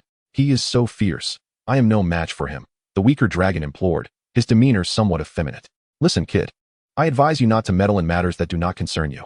I am aware of your prowess, but I am not to be trifled with, the fierce dragon warned, a glimmer of apprehension flashing in his eyes. Indeed, neither of the dragons was the original, as the weaker dragon bore greater resemblance to the true essence of dragon, albeit with subtle differences. With the addition of this experimental duo, Robert nodded in understanding, his mind racing with possibilities. The two combatants, Jean Bing, were not the original Jean Bing. Rather, the malevolent one was merely a closer representation of his true state. Given the current circumstances, it appears that the original Jean Bing has effectively perished, as his essence and persona have been utterly obliterated. Let us first restore the two long shoes and assess their conditions. If they exhibit no peculiarities upon recovery, I shall endeavor to experiment once Clark arrives. With a resounding clap, Robert's thoughts ignited, and his form materialized behind the malevolent Long, ensnaring him with the binding technique. Unlike the two Jean Bings, although Long had been divided into two by the Tiger Talisman, they did not benefit from its power. Come, I shall assist you in your restoration, Robert stated, nodding at the benevolent Long beside him. Benevolent Long was clearly startled by Robert's sudden action, yet instinctively followed him towards the Tiger Talisman. Upon Robert's indication, he retrieved the talisman and clasped hands with the malevolent Long.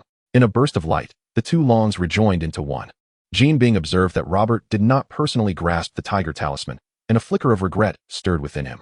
As a monk devoted to virtuousness, Jean Bing yearned to witness Robert transformed by the talisman, ideally catalyzing a benevolent persona akin to his own, thus alleviating the looming threat of the Hell Lord.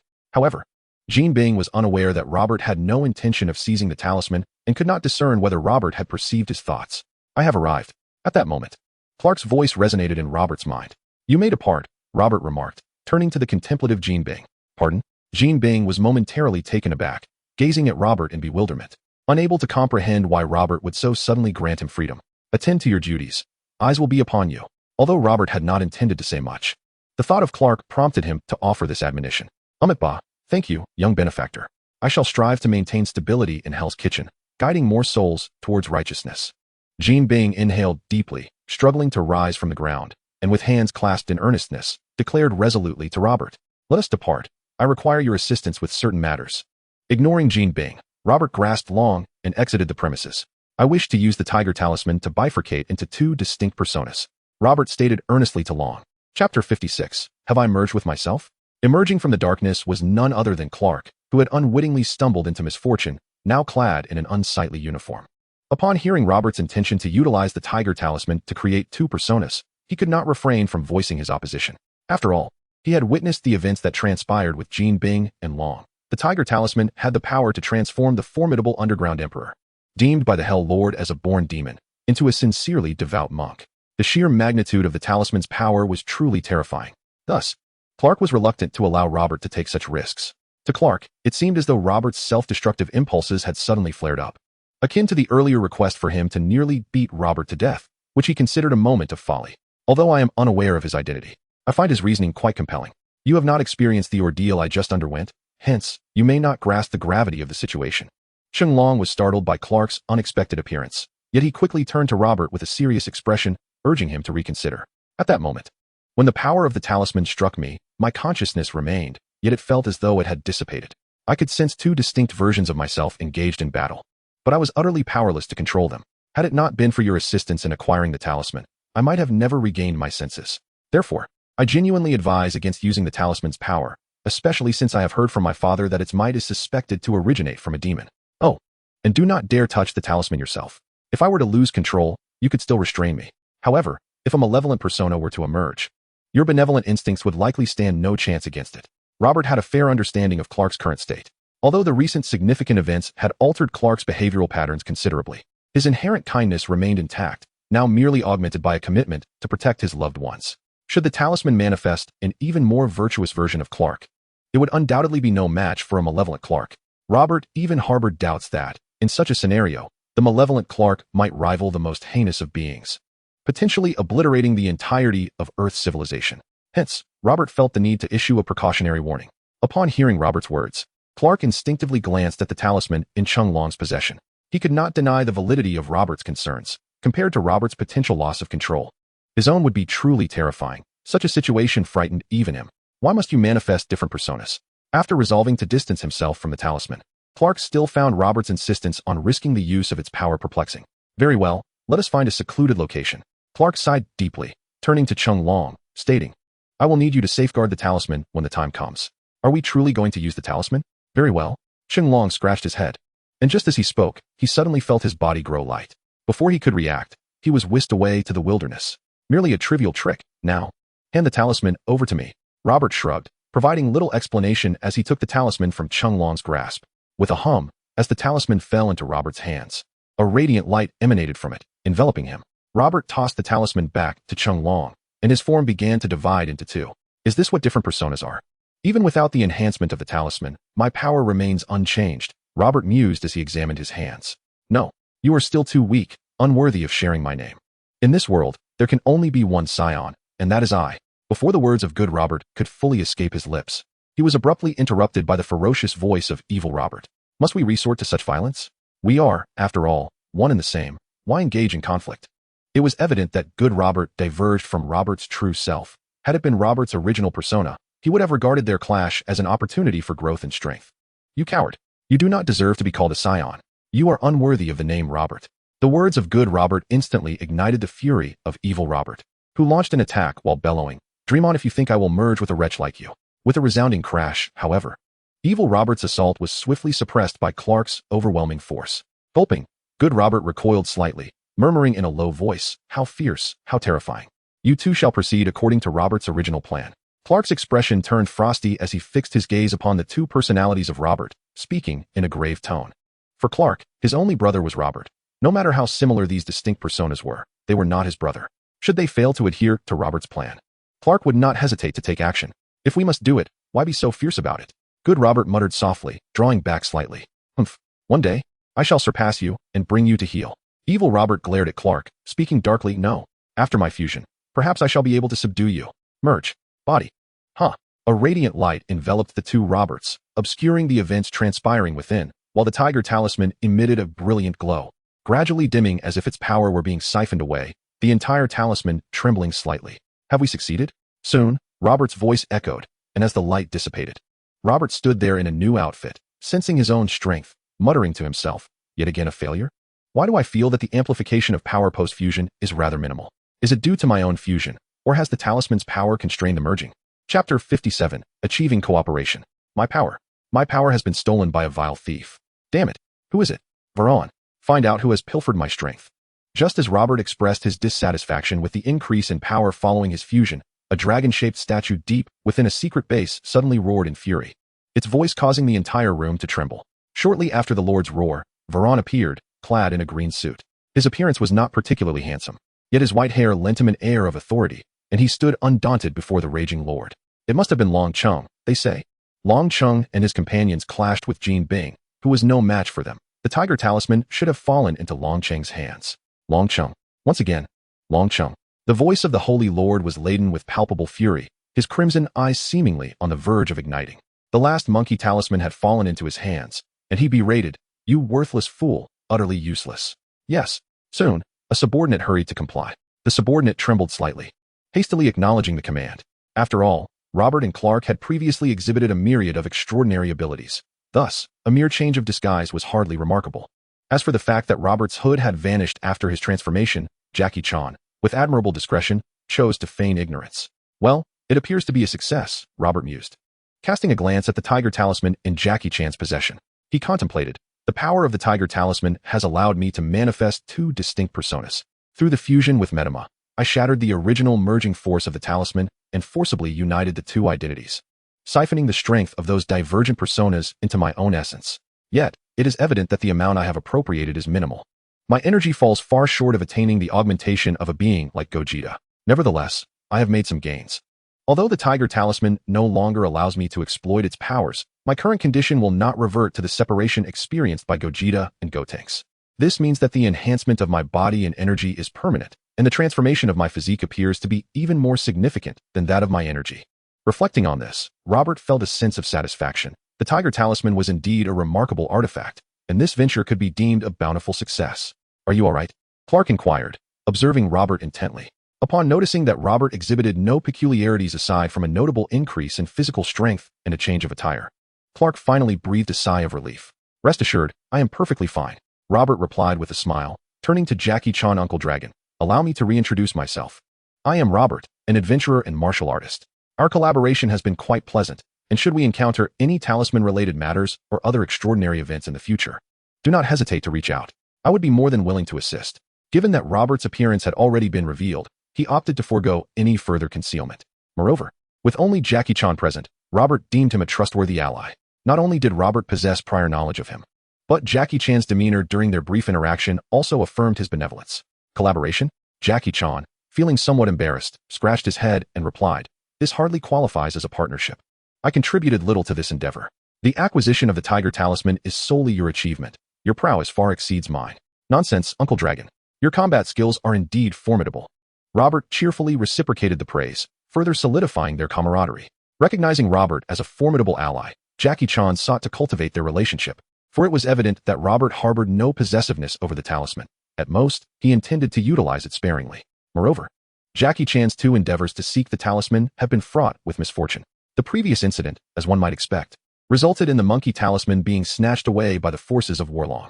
This time, had it not been for Robert's timely intervention, Jackie doubted he could have wrested the tiger talisman from a formidable adversary like Jin Bing. Frankly, Jackie yearned for Robert and Clark to accompany him, for he had yet to fully appreciate the joys of flight.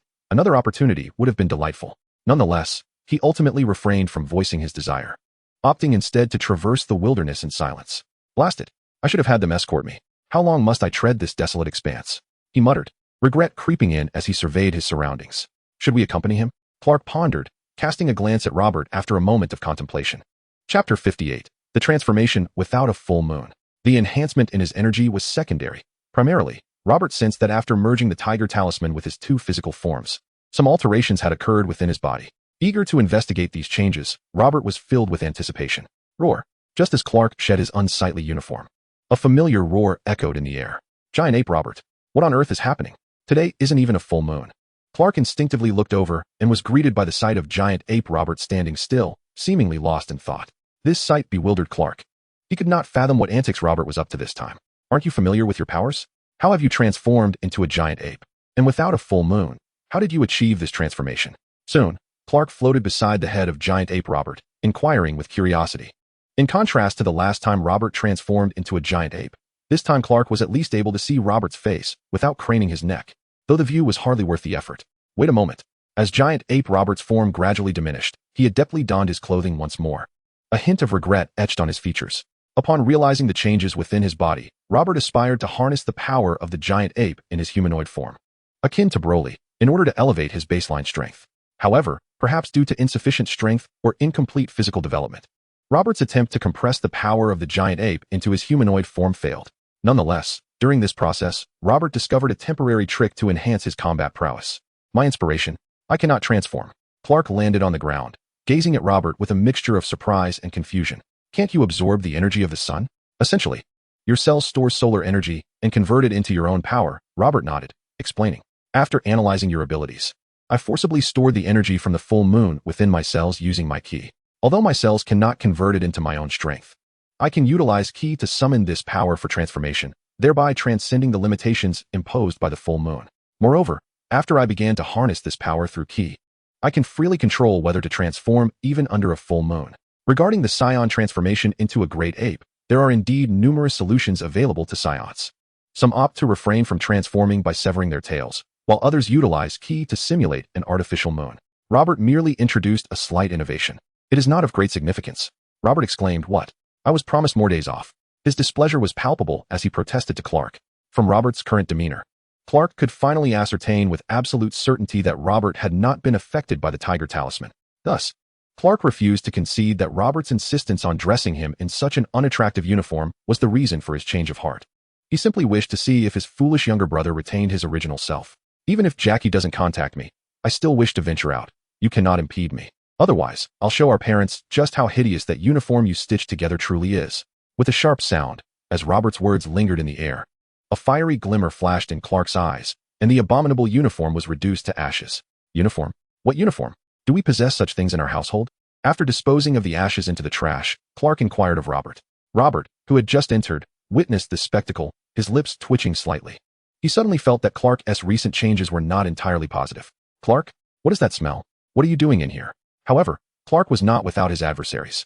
Shortly thereafter, Martha caught a whiff of a burnt odor and followed the scent to the exterior of Clark's room, questioning him with a sense of curiosity. Mom, it's quite late. Why are you still awake? Clark awkwardly brushed the remnants of ash from his hands and gazed at Martha. I was groggily drawn by the smell, thinking perhaps I had left a fire on or that something was ablaze, so I came to check. Martha scrutinized Clark. Upon noticing his neatly arranged attire at such an hour, coupled with the scent of something burning, she suspected that Clark might have engaged in some dubious activity and was erasing evidence. After all, given Clark's speed, it was entirely plausible for him to have dressed and opened the door to ventilate the room within the time it took for her to arrive. The more pristine his appearance, the more it indicated his guilt. Yet, Martha kept her suspicions to herself. She gently patted Clark's shoulder and softly advised, don't stay up too late. By the way, give some thought to Lana. I'm heading to bed now. Clark watched Martha's retreating figure, opening his mouth as if to explain, yet found himself at a loss for words. Nevertheless, her words of comfort did little to ease his discomfort. Instead, they flushed his face crimson, and he glared at Robert, who had discreetly hidden upon entering. Unlike the previous occasions when Robert was absent during Clark's embarrassments, this time he bore witness to Clark's misfortune in its entirety. To avoid interrupting Martha, Robert discreetly concealed himself in the shadows, exhibiting a level of caution he had not previously demonstrated since arriving in this world. He chuckled softly to himself, relishing the moment and committing the incident to memory. Chapter 59. The journey of vacation and adventure. The following morning, Robert proceeded to school after his usual training, commencing his meditation. Although his physical strength and aura had improved somewhat after last night's fusion, Robert remained diligent, for his cultivation was still in its infancy, and perseverance was essential in this endeavor. Not long after, Carla entered the classroom. Instinctively, she glanced at Robert and noted that he seemed somewhat different from the previous day. What was going on? Had his physical strength increased so significantly in just one night? Carla, filled with curiosity, activated her X-ray vision and scrutinized Robert for a moment before she pondered to herself, ultimately sitting beside him. The Dimitri quintet exclaimed in dismay, oh no. Why is she paying attention to Robert again? This is not what we expected. Robert, somewhat helpless, opened his eyes, not because he overheard the thoughts of the Dmitri quintet, but because Carla's presence made it difficult for him to concentrate on his meditation. You seem different from yesterday, Carla remarked, blinking in disbelief and softly inquiring about Robert's newfound strength. You noticed? Robert replied, momentarily dismissive. Wait, are you using your X-ray vision to spy on me? Carla blushed, lowering her gaze shyly. I didn't mean to. I just thought you seemed different from yesterday, so I instinctively wanted to take a look. Moreover, she added, not only are you physically stronger, but your tail seems thicker as well. Really? Robert was unaware of the change in his tail.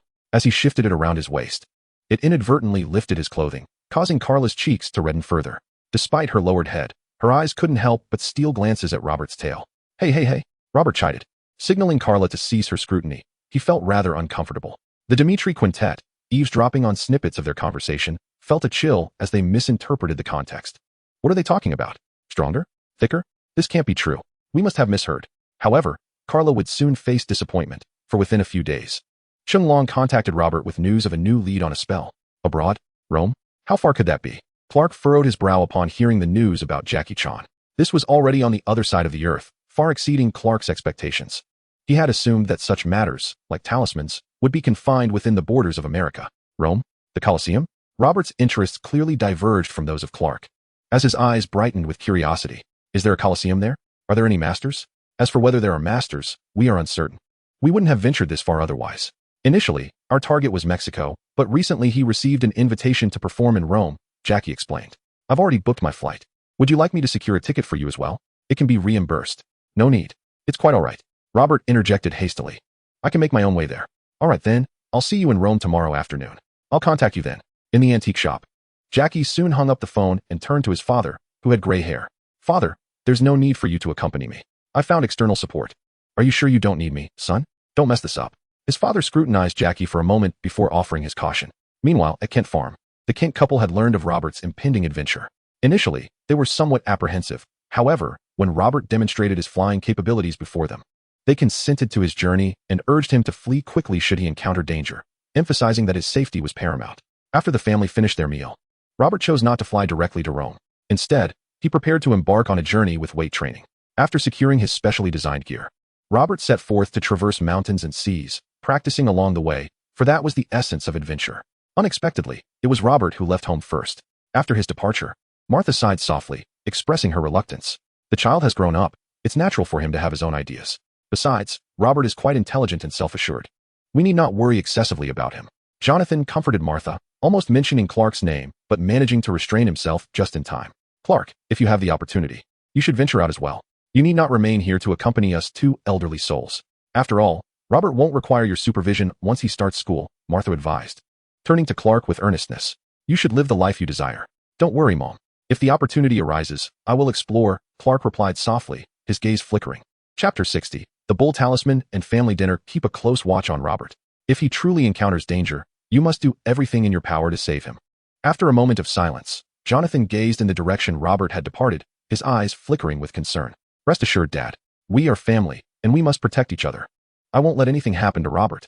Clark chuckled at the remark, his voice resolute. Meanwhile, Robert was oblivious to this conversation among his family as he traversed the wilderness, navigating through the mountains and drifting upon the sea. Ultimately, Robert found himself lost. Where am I? I intended to swim eastward. Did I stray off course while pursuing the whale? Indeed, having dined late at night, Robert had overestimated his sense of direction and had become thoroughly disoriented in the vast Atlantic Ocean. Here, he could no longer sense Clark's presence, rendering him unable to discern direction based on Clark's coordinates. Clark, which way should I swim now? Resolutely, Robert activated the Clark Global Navigation System. To your right. Clark's resigned voice echoed in Robert's mind. Startled, Robert swiftly followed Clark's guidance towards his destination in Rome. The following day, Robert successfully traversed mountains and seas, arriving in Rome, thus validating the adage that all roads lead to Rome. However, under Clark's advisement, he remained discreetly awaiting Jackie Chan's arrival, as he was, after all, an undocumented immigrant without a visa, and discovery would be rather unfortunate. Uncle Long. Soon, Robert sensed Jackie Chan's presence and quickly joined him, lowering his voice to inquire. Where's that target you mentioned? I haven't encountered any formidable opponents here. At the Colosseum, but we must be cautious before taking action. We need to ascertain his location, as well as that of Valen and his subordinates. The Colosseum is likely to be crowded, and if we create too much commotion, escaping will be difficult, Jackie Chan murmured as he scanned their surroundings. All right, I will follow your lead, Robert affirmed, trusting Jackie Chan's judgment. In crowded situations, he would also strive to suppress his urge to act. Thus, Robert and Jackie Chan proceeded towards the Coliseum, which was hosting a mixed martial arts exhibition featuring numerous world-renowned fighters, including practitioners of judo, wrestling, boxing, sanda, and sumo. Jackie Chan's target was among them. However, amidst these combatants, Robert did not detect any formidable presence, though he did recognize the masked wrestler, particularly after identifying the cow talisman on the wrestler's mask. The cow talisman. Jackie Chan quickly pinpointed the bull warrior and the cow talisman, quietly advising, given the crowd, we should refrain from acting just yet. Let us keep a close watch on him. By the way, have you seen Ah Fu and the others? No. Are you sure they are also after the talisman? I haven't sensed their presence from that night. Robert shook his head. Ah Fu and True were relatively easy to identify, yet Robert had not detected them nearby. Perhaps they haven't arrived yet. Let us remain vigilant. Jackie Chan exhaled in relief but did not let down his guard, instead proposing his plan. The cow talisman adorned his mask. We can wait until he concludes his performance and removes the mask before seizing it, thus conserving considerable effort. What do you think of my plan, cow warrior? The mention of such keywords seemed to ignite a realization in Robert, who quietly remarked, your plan is likely to falter, for the bull warrior never removes his mask.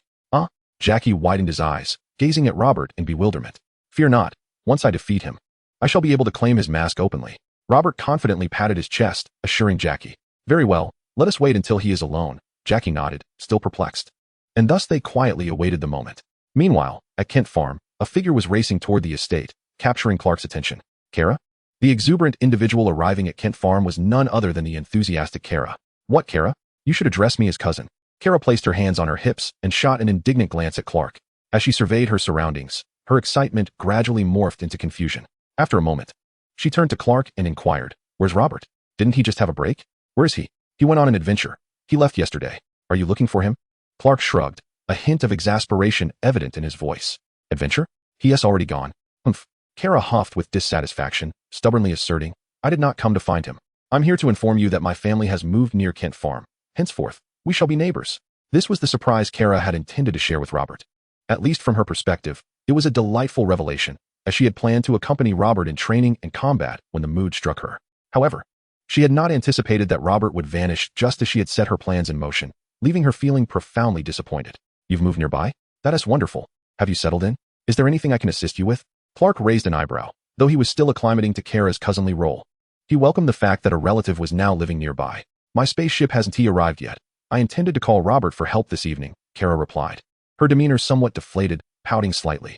Leave it to me. I'll help you move tonight. Clark exclaimed with enthusiasm. I'll inform Martha and the others. Why don't you all come over for dinner? After all, with Robert absent, we needn't worry about food. Thus, unbeknownst to Robert, the Kent family and the Danvers family convened for a dinner gathering. Two families, both nurturing extraterrestrial children, found ample common ground. Moreover, with Kara intentionally seeking to strengthen her bond with Martha, the atmosphere of the gathering was quite pleasant, undeterred by Robert's absence. In fact, it could be argued that if Robert had been present, the ambience might not have been as harmonious, considering the Danvers couple remained blissfully unaware of Robert's voracious appetite, which could have been quite shocking to them. At this moment, Robert was oblivious to the missed opportunity for a gathering. However, even if he were aware, it would not greatly concern him, for he had more pressing matters at hand. The night in Rome descended more swiftly than in Kansas, and Robert, alongside Jackie Chan, was preparing to commence their mission. Chapter 61, The Onset of Battle. Under the cloak of darkness, Robert and Jackie stealthily trailed behind the bull warrior. Yet, Robert soon furrowed his brow as he discerned other presences shadowing the bull warrior. These must be the subordinates of Valen, as Jackie had previously mentioned. It appeared that Valen, the leader, was faring reasonably well, not merely relying on the few followers of Afu. However, in Robert's perception, these newly emerged figures paled in comparison to Afu and True. Wait. Upon sensing the followers, Robert grasped Jackie's arm and gestured silently. Jackie instinctively halted. Had they been discovered? A fleeting thought crossed Jackie's mind as he was about to move forward, but Robert's grip restrained him just in time.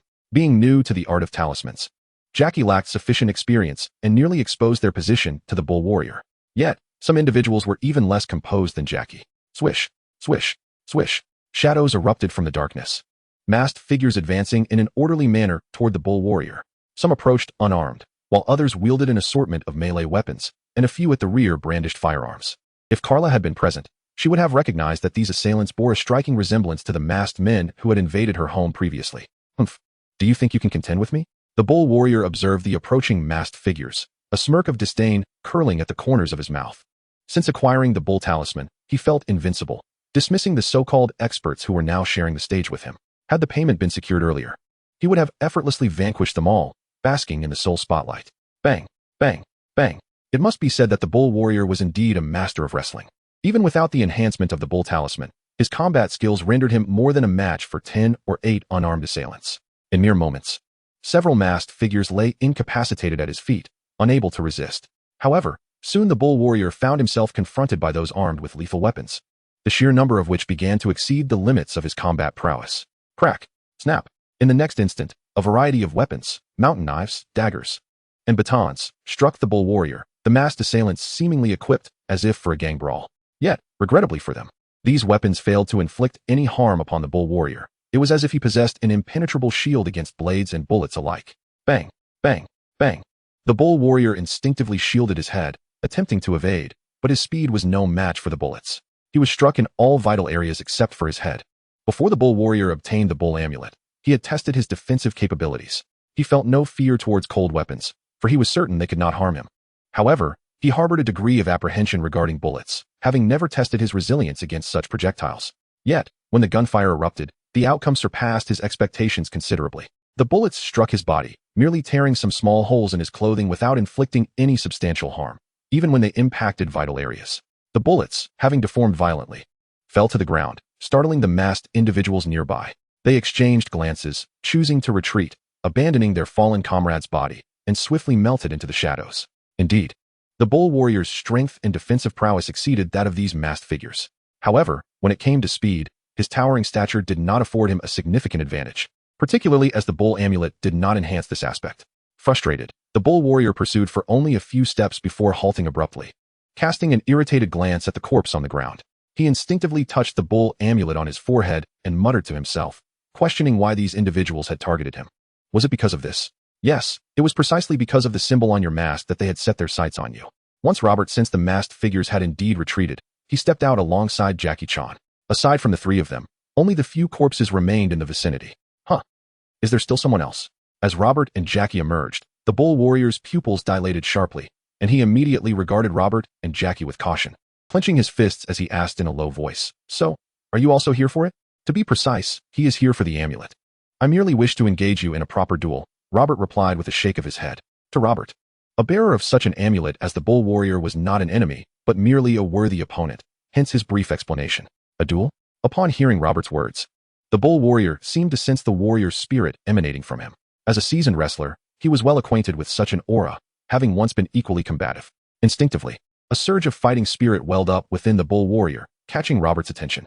Robert could not help but acknowledge that while the bull warrior's aura was not overwhelmingly powerful, indeed, it paled in comparison to Jean Bing's. He was undeniably the first true warrior Robert had encountered in this realm, possessing a greater fighting spirit than Afyu. However, just as Robert began to feel exhilarated, the bull warrior noticed the change in Robert's demeanor. His own fighting spirit suddenly faltered as he gazed at Robert and shook his head, saying, "I cannot fight you. You have no idea how formidable I am with the amulet. It would be unfair to you. You should leave. I will not relinquish the amulet to you. No.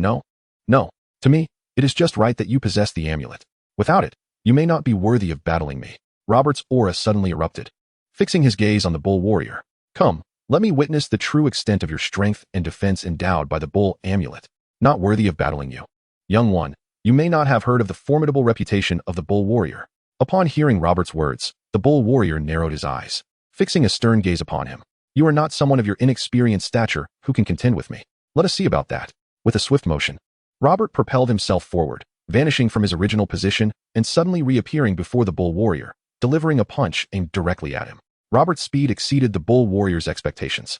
As Robert swung his fist, the bull warrior only then reacted, instinctively raising his hand to defend himself. With a resounding thud, the bull warrior staggered backward half a step, retaliating with a punch of his own, yet Robert deftly evaded it. Chapter 62, Combat Technique, Fury Fist. With another thud, Robert delivered a powerful kick to the bull warrior, causing him to sway, though he suffered no significant injury. This time, the bull warrior's reaction was swifter. He lunged forward, arms outstretched towards Robert. Seeing Robert remain stationary this time, a glimmer of triumph flashed in his eyes. Yet, he missed entirely, overexerting himself and tumbling to the ground, hastily rolling to regain his footing. Phantom Fist. Again, the Phantom Fist. Thud. Thud, thud. Robert unleashed a torrent of relentless attacks upon the bull warrior, each strike compelling him to retreat in disarray, yet failing to inflict any substantial damage. Robert had to concede that his current assaults felt merely like a light massage against the bull warrior's defenses, bolstered by the bull charm, the bull warrior's resilience, though not on par with the indomitable physiques of Clark and Kara, surpassed the balance of invulnerability granted by the tiger charm fused with the black gold. If black gold was akin to a mere human punching bag, the bull warrior could be likened to a formidable boulder. Do you, little monkey, dare to confront me like a man in a fair fight? Despite not being injured, the bull warrior felt increasingly agitated as Robert continued his one-sided assault without any effective counterattacks. He bellowed towards Robert, "This method of combat is simply untenable. Indeed, this way of fighting would not suffice." As the bull warrior's voice faded, Robert appeared a short distance away, shaking his fists with a smile. "Although defeating you would be effortless if I were to eliminate that charm, and even from a distance, you could not touch me. That is not the battle I seek. Therefore, let us engage in a direct confrontation. I have just devised a new technique, one I have yet to utilize. You shall be the first to witness it." With a whoosh, as Robert concluded his statement, a powerful aura erupted from within him, the moonlight energy stored in his body beginning to invigorate his cells. However, rather than transforming into a colossal ape, his muscles swelled noticeably, and his aura surged rapidly. This is a newly developed ability by Robert after merging the strengths of two personalities. Unlike Broly, who effortlessly commands the power of the great ape, Robert has discovered a gradual method to harness this formidable force. How do you possess such power? The bull warrior was momentarily taken aback upon witnessing Robert's muscles swell. Instinctively, he remarked, and soon his own muscles expanded significantly.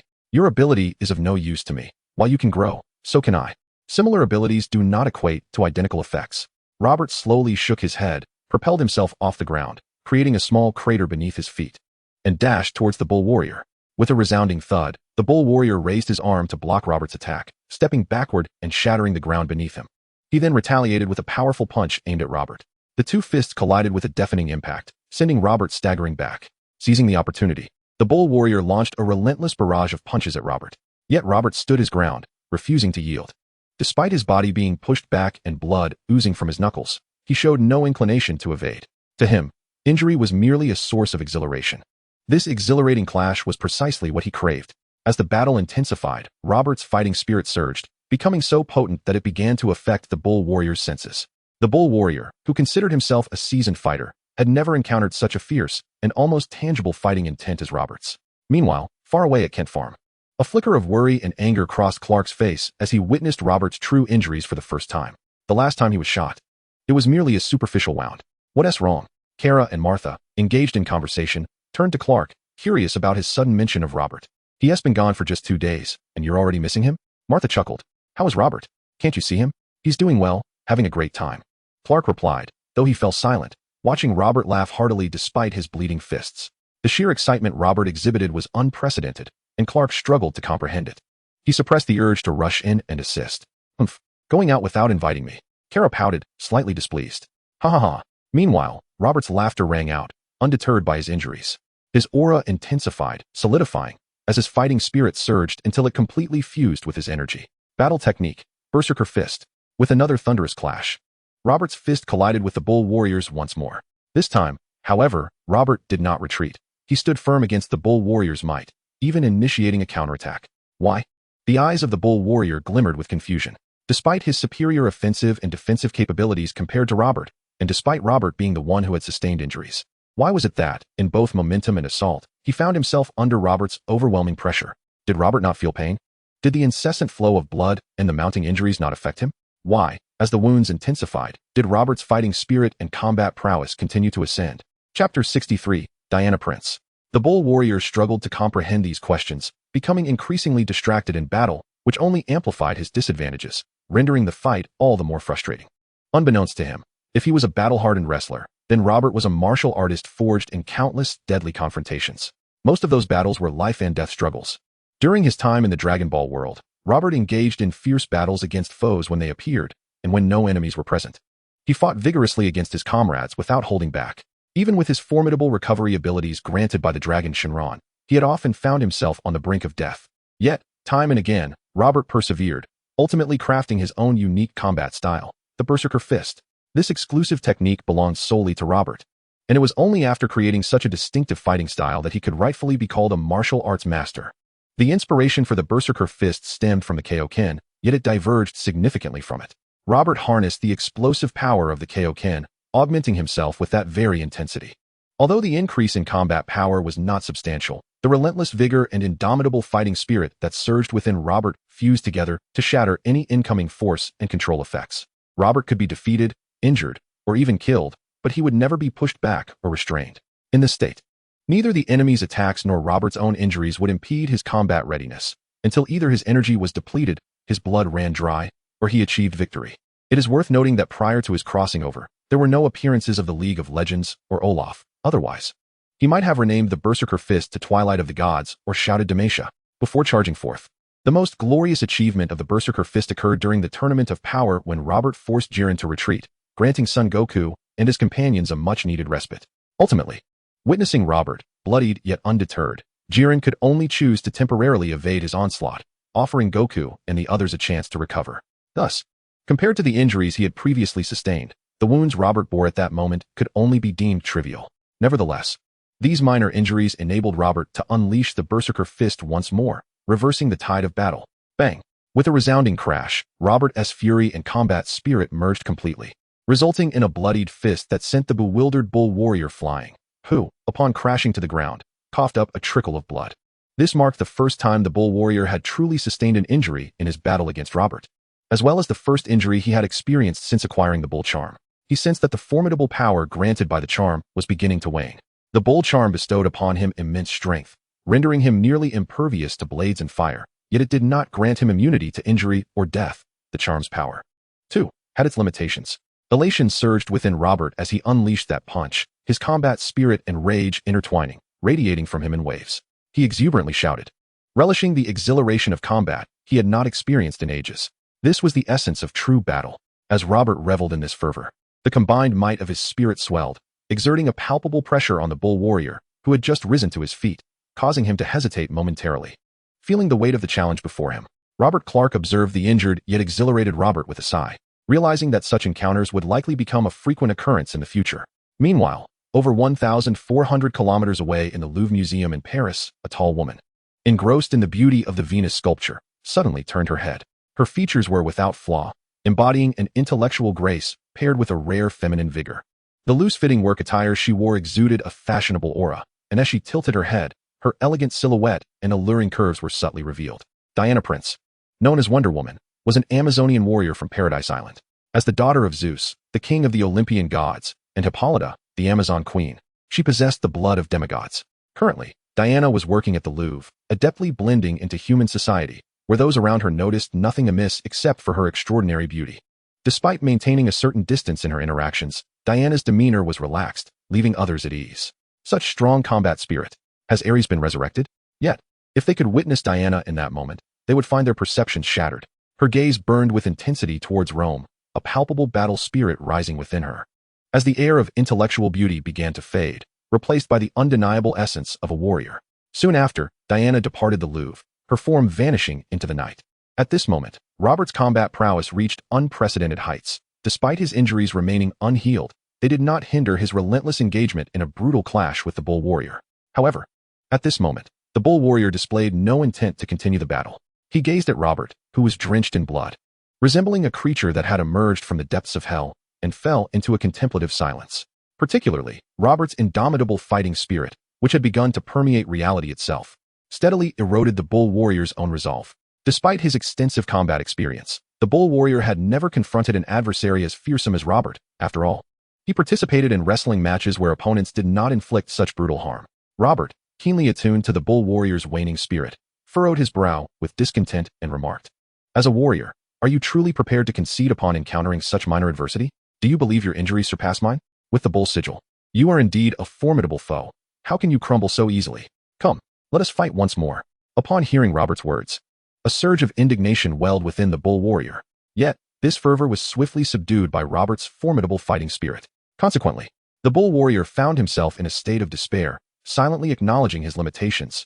He was indeed a warrior, but he struggled to adapt to Robert's unique combat style. Chapter 64, The Saiyan Versus. The Amazonian Warrior What? As Robert sensed the complete collapse of the bull warrior's fighting spirit, he was about to offer further encouragement when he suddenly halted.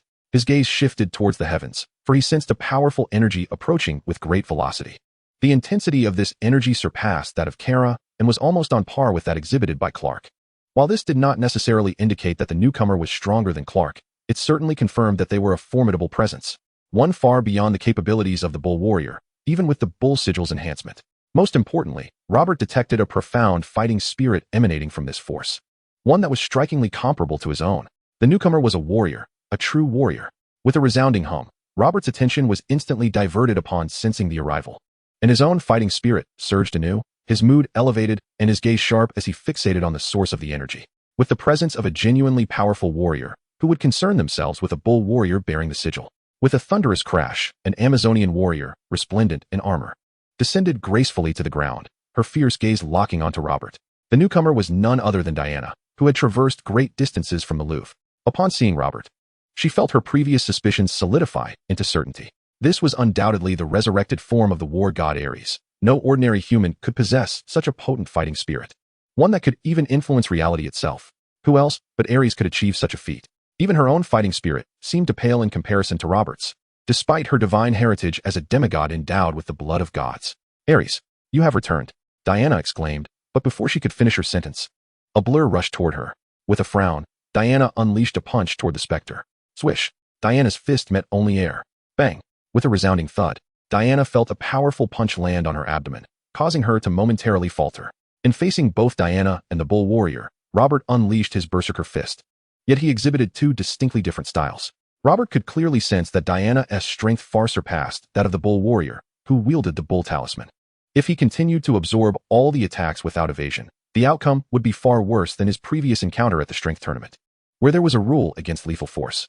Thus, Robert opted to abandon a head-on confrontation. He chose to engage in close combat, unleashing his full might to minimize his injuries while maximizing his offensive opportunities.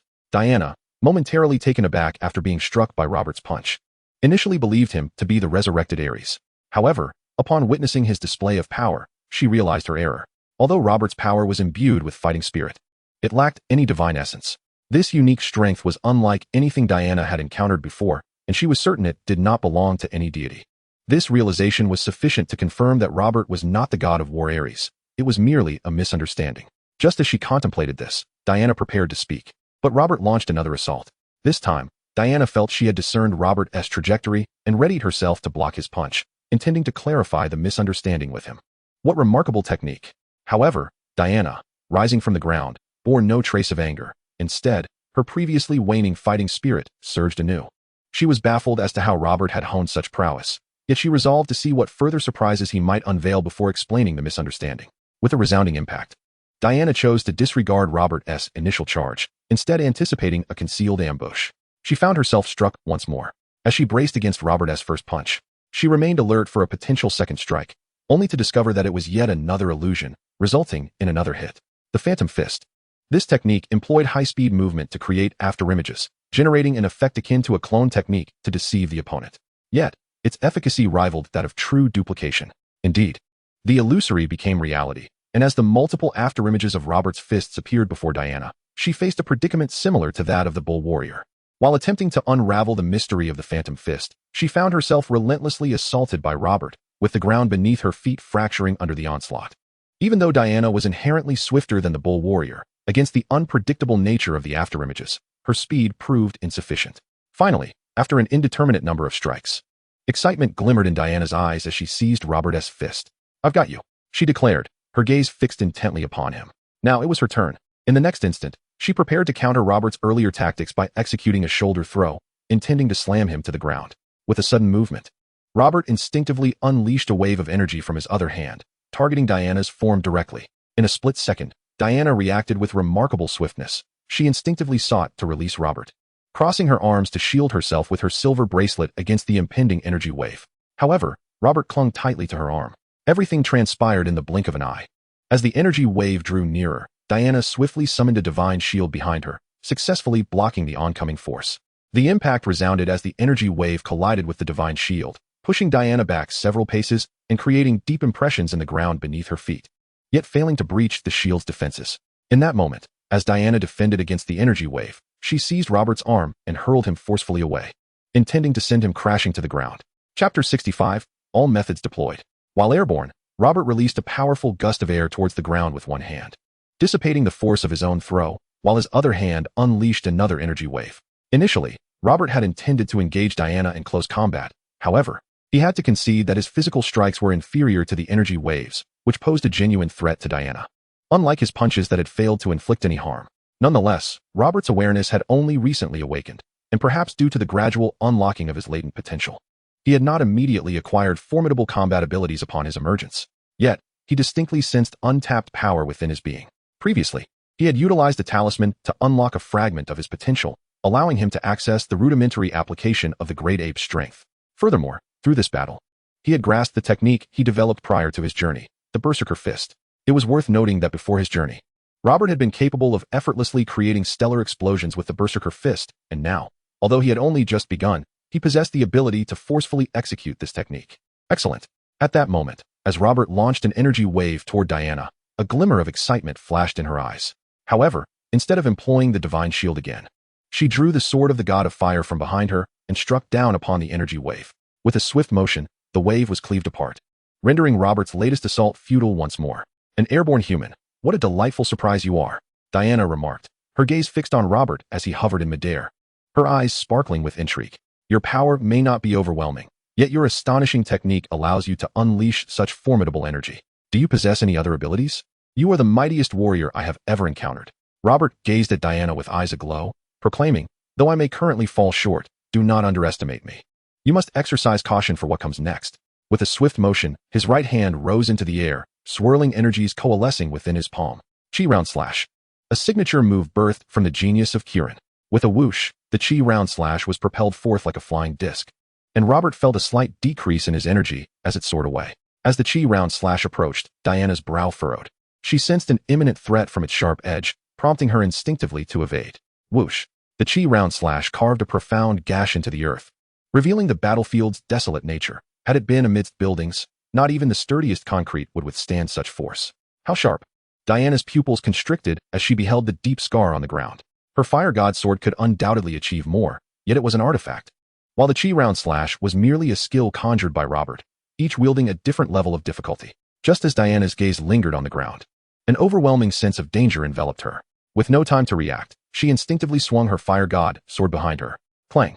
The sound of metal clashing resonated as the fire god sword met the Chi round slash.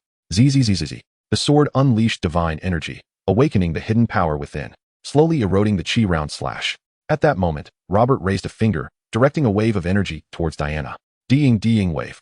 Originating from the Crane Hermit lineage, this technique could be unleashed faster and with greater force and range than the charged Turtle School Kamehameha. Diana, still grappling with the Chi round slash, furrowed her brow at Robert's renewed assault. She discerned an essential difference between the deing wave and the previous energy waves he had unleashed. Confronted with the swiftly approaching deing wave, she was compelled to shield herself with her divine power. Boom!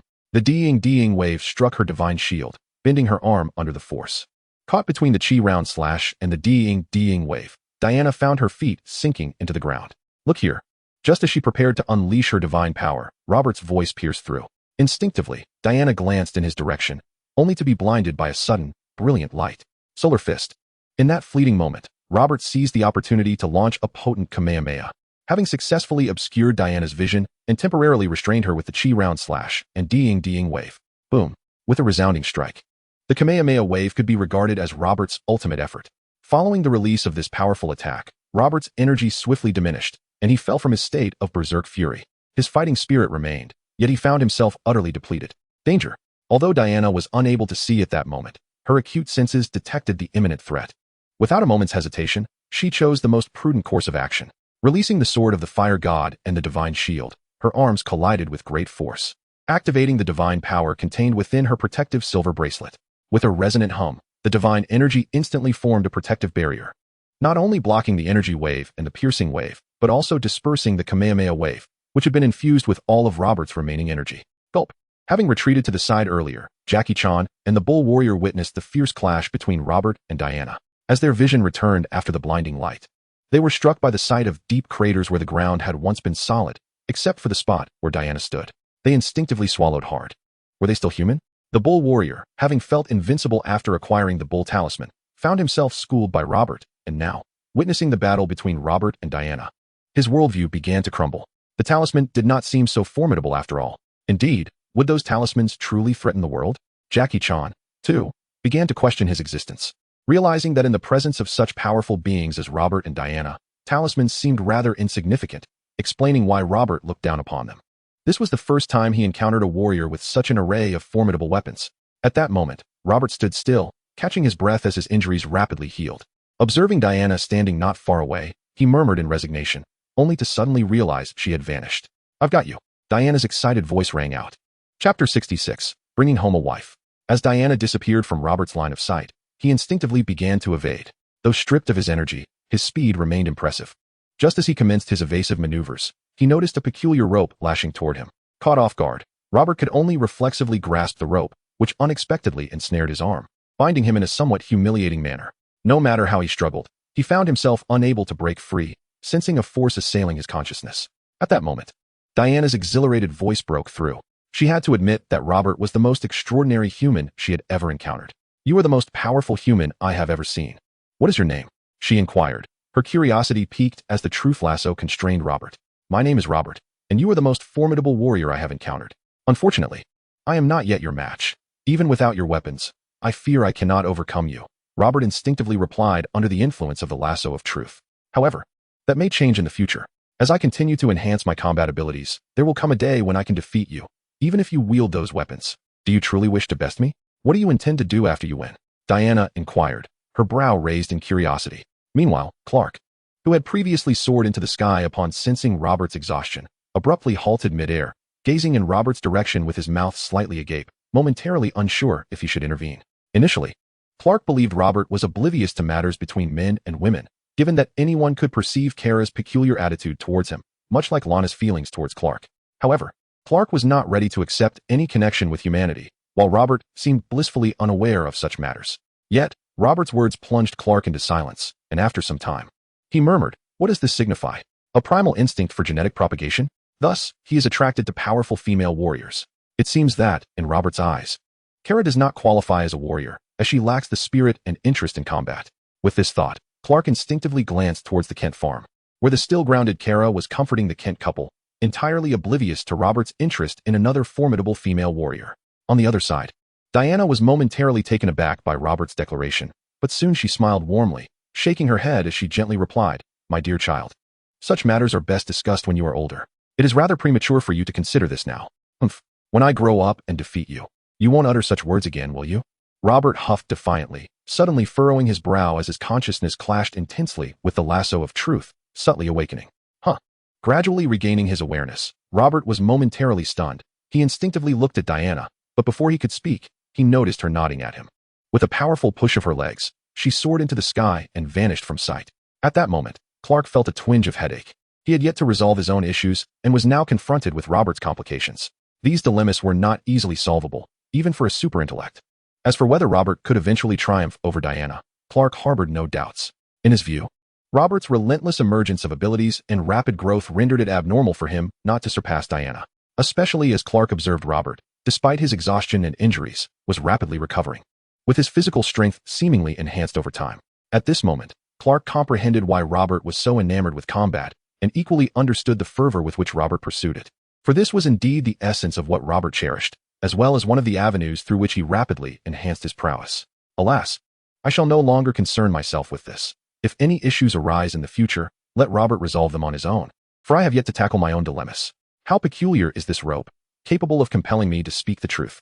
Meanwhile, Robert scratched his head as he gazed at the vanishing figure of Diana, a renewed fervor for battle welling up within him. How delightful it is to have discovered a true warrior woman. I am indeed more fortunate than Goku and Vegeta. It appears that I must exert myself even further to elevate my fighting capabilities. I cannot allow myself to be outmatched, even by my wife.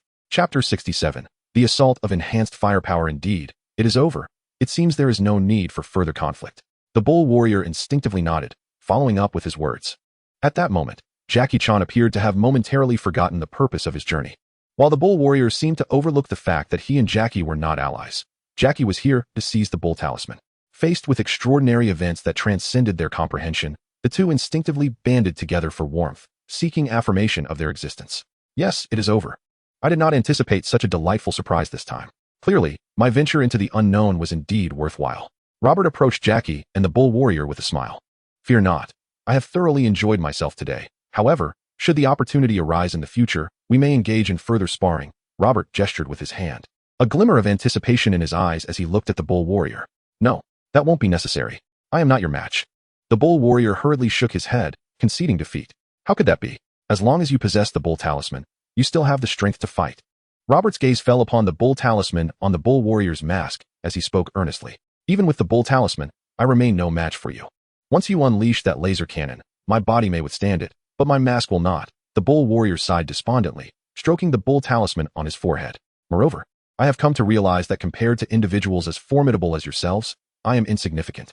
The bull talisman does not constitute my own power. I ought not to rely upon it excessively. Since obtaining it, I have not engaged in proper training for quite some time. Therefore, I have resolved to relinquish the bull talisman to you. Although the bull warrior has never removed his mask, you have defeated me.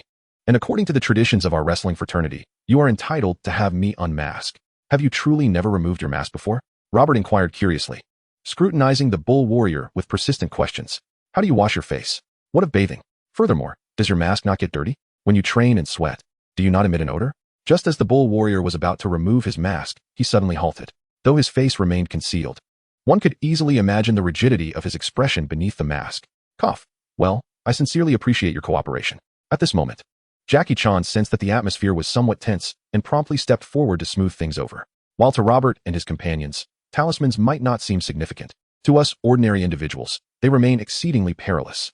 Moreover, you have witnessed those masked figures. If the talisman were still in your possession, they would undoubtedly seek you out once more. I am not afraid of them. The bull warrior retorted with a glare at Jackie. His hand, initially poised to remove his mask, shifted its focus to the bull talisman, which he promptly tore off and tossed to Robert, revealing a gleaming bald head. However, Robert paid no heed to the bull warrior's exposed scalp. Upon receiving the talisman, he felt an immense power surge within him. In an instant, he sensed that his physical strength and defense had escalated dramatically, rivaling even the formidable prowess displayed by Diana moments earlier. The caveat, however, was that this bull talisman only augmented his strength and defense, without enhancing his speed or recovery, let alone amplifying the intensity of his chi. In essence, with the talisman's influence, Robert could manifest greater strength and defense, but could not further elevate his speed or combat prowess through chi. Nevertheless, such an enhancement was already formidable. With such tremendous power, how did you only exert so little? Is it possible that each person's capacity to harness the talisman's power varies? Robert mused aloud, glancing at the bull warrior, before tossing the talisman back to Jackie. To Robert, the bull talisman was merely an external force. He was not one to rely on outside assistance, especially considering that the talisman could be snatched away at any moment. He could not simply affix the talisman to himself. If he could directly transfer its power into his being, he might be inclined to accept it, yet holding on to it was cumbersome. It would be far more liberating for Robert to diligently cultivate his own strength. Listening to Robert's murmurs, the bull warrior reminisced about the earlier, battle-focused Robert. I feel as though I could lift a bull. No, an elephant, Jackie exclaimed, exhilarated by the potent power bestowed upon him by the bull talisman. However, he soon noticed the gazes of Robert and the bull warrior, leading him to awkwardly glance around at the signs of battle, instinctively closing his mouth. Unaware that Robert had engaged in a series of evasive maneuvers, he felt assured that with Clark guarding Kent Farm, there would be no issues, and thus prepared to enjoy some leisure outside. Shoo, someone is coming. However, before Jackie could finish his sentence, Robert interrupted him, furrowing his brow as he sensed a multitude of chi approaching. These energies, which he had previously encountered, belonged to the masked figures whom the bull warrior had driven away. During the preceding battles between Robert, the bull warrior, and Diana, the masked individuals had also made contact with Varan. After all, their ambition to acquire the bull talisman was unwavering. How could they possibly abandon their quest due to a mere setback? Given that conventional weaponry and firearms proved ineffective against the bull warrior, it was time to escalate their firepower and employ more formidable arms. Under Varan's directives, the masked operatives donned advanced combat gear, some of which could even be classified as extraordinary equipment. However, considering that Italy was the very origin of Varan's faction, and that Europe served as the stronghold of their vast organization, procuring extraordinary gear was hardly a daunting task. Chapter 68, Long Live Hydra. It was that same group of individuals. Robert cautioned both Jackie and the bull warrior to remain vigilant as he turned his gaze toward the source of the disturbance. Soon, he noticed several heavily armored soldiers making their initial appearance in his line of sight, wielding uniquely designed firearms. Is this the same bunch as before? They don't seem quite right, Robert pondered aloud. Shortly thereafter, Jackie and the bull warrior also spotted the masked figures alongside the heavily armored soldiers. With a hint of suspicion, Jackie exclaimed, "Are they still Varan's subordinates? He didn't employ such extravagant equipment when he confronted me earlier. Perhaps he hasn't yet deemed you a mortal adversary," Robert replied, shaking his head. Just as he spoke, a laser beam suddenly shot toward Jackie. "Watch out." With a swift motion, Robert pushed Jackie aside, and the laser struck the ground, vaporizing a small section of it. Wow. Both Jackie and the bull warrior were taken aback. Although they had previously witnessed the destructive power of Robert and Diana's battle, the appearance of advanced weaponry demonstrating such formidable might was still difficult for them to comprehend, particularly since they had believed that laser weapons were non-existent in their world. "Stay alert. I shall confront them." Robert's expression grew serious as he regarded the heavily armored soldiers and masked figures. After advising Jackie and the bull warrior to be cautious, he swiftly darted toward the enemy. It was only natural for Robert to take this matter seriously, having just endured 2 battles. His body was recovering, but not yet at its peak condition, and more crucially, his energy was not fully restored. Robert was uncertain of the true ferocity of the firepower wielded by these armored soldiers. Yet he was determined not to be pierced through the heart by a laser like Sun Wukong, especially since he keenly sensed that the energy within that laser was far from ordinary. Proceed according to plan. The primary objective is to seize the bull talisman. Neutralizing other opponents is secondary. The plan has shifted. Part of the team will focus on acquiring the talisman, while the remainder will confront this extraordinary being, suspected to possess speed abilities or other talisman powers. After the first shot aimed at Jackie missed, the commander promptly issued orders. However, upon witnessing Robert transform into a blur, the commander swiftly adjusted his directives. Swiftly, a group of masked assailants, accompanied by heavily armored soldiers, surged towards Jackie Chan, while others formed a semi-encirclement, awaiting Robert's arrival. Whoosh, whoosh, whoosh. As Robert materialized beside the heavily armored soldiers, a barrage of laser fire erupted towards him without a moment's hesitation. Yet, Robert had long since vacated his original position, reappearing next to one of the armored soldiers, his gaze fixated on the energy block loader situated behind him, acutely aware that this was the source of the soldier's weaponry.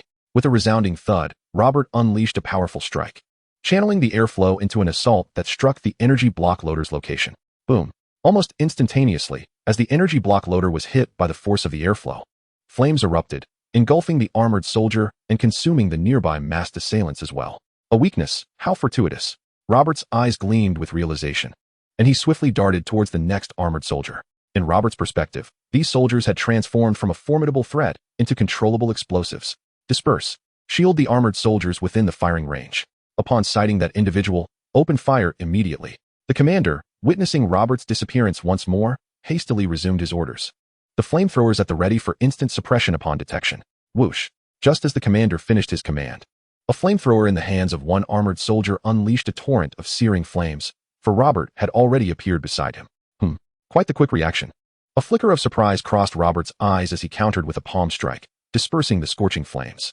Yet, at that moment, the armored soldier charged recklessly towards Robert, and Robert could discern the glint of madness and fervor in the soldier's eyes. Boom. In the next instant, the armored soldier exploded, mirroring the previous detonation. But this time it was not Robert who triggered it. Rather, the soldier had self-destructed. Such madness. Suspended in midair, Robert gazed with astonishment at the still-burning flames. He had witnessed self-detonations before, yet he had not anticipated an ordinary individual would act with such resolve. He is in the air. He can fly. Provide cover for retreat. Immediate cover for withdrawal. The commander soon spotted Robert hovering above, his voice tinged with a hint of dread. Despite their laser weaponry having sufficient range, the commander ordered a retreat, recognizing that the situation had escalated beyond their initial expectations. He needed to await the latest directives from higher-ups. As the command was issued, the surrounding masked assailants and armored soldiers aimed their weapons at Robert in midair and began to withdraw. Notably, despite Jackie Chan and the bull warrior lacking Robert's assistance, they had sustained no injuries. Although Jackie continuously lamented his misfortune, exclaiming, "Unlucky, unlucky, unlucky." He had merely suffered a minor tear in his clothing amidst the onslaught of laser fire. Thinking of escaping? It won't be that easy. Look here. However, in the face of the masked figures and heavily armored soldiers seeking to retreat, Robert showed no inclination to let them escape. With a resonant hum, a blinding light illuminated the night sky in an instant. Not again, Jackie Chan and the bull warrior exclaimed, hastily shielding their eyes. Even Jackie Chan and the bull warrior, who had previously witnessed the devastating effects of the solar fist, were caught off guard. The heavily armored soldiers and masked individuals were no exception, all desperately covering their eyes as tears streamed uncontrollably down their faces. Simultaneously, Robert concentrated a wave of energy in his palm, which then dispersed into a multitude of smaller energy blasts, each targeting the heavily armored soldiers and masked figures. These tracking projectiles would lock onto their targets and strike unerringly. While the power of the tracking projectiles was not overwhelmingly strong, they were perfectly suited to deal with the masked figures. As for the heavily armored soldiers, the devices behind them were more than adequate.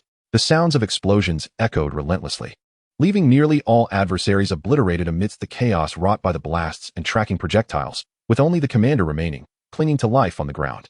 Curious, Robert cast a surprised glance at the commander, swiftly appearing before him, extending his hand with the intent to delve into the commander's memories. You can't kill us all. For every head you sever, two shall rise in its place. You are already marked by our people. You cannot escape, the commander declared defiantly, biting down on the poison hidden within his teeth. Long live Hydra. Another suicide? Is he brainwashed? Robert pondered, scratching his head as he beheld the lifeless commander. Chapter 69. The Research Direction of the Monkey Talisman. Have you heard of Hydra? Robert inquired, approaching Jackie Chan and the Bull Warrior, who had just regained their sight. Previously, he had heard Jackie Chan refer to these individuals as underlings of Varong, yet they now appeared to be affiliated with the seemingly deranged Hydra. Robert sought clarity on their true identity. I say, could you possibly give us a heads up the next time you use a flashbang? I nearly blinded myself, Jackie Chan remarked, eyeing Robert with mild annoyance. However, upon hearing Robert's question, he paused, a flicker of uncertainty crossing his features. Hydra? Why do you ask that? I think I've heard of it. Wait, let me think.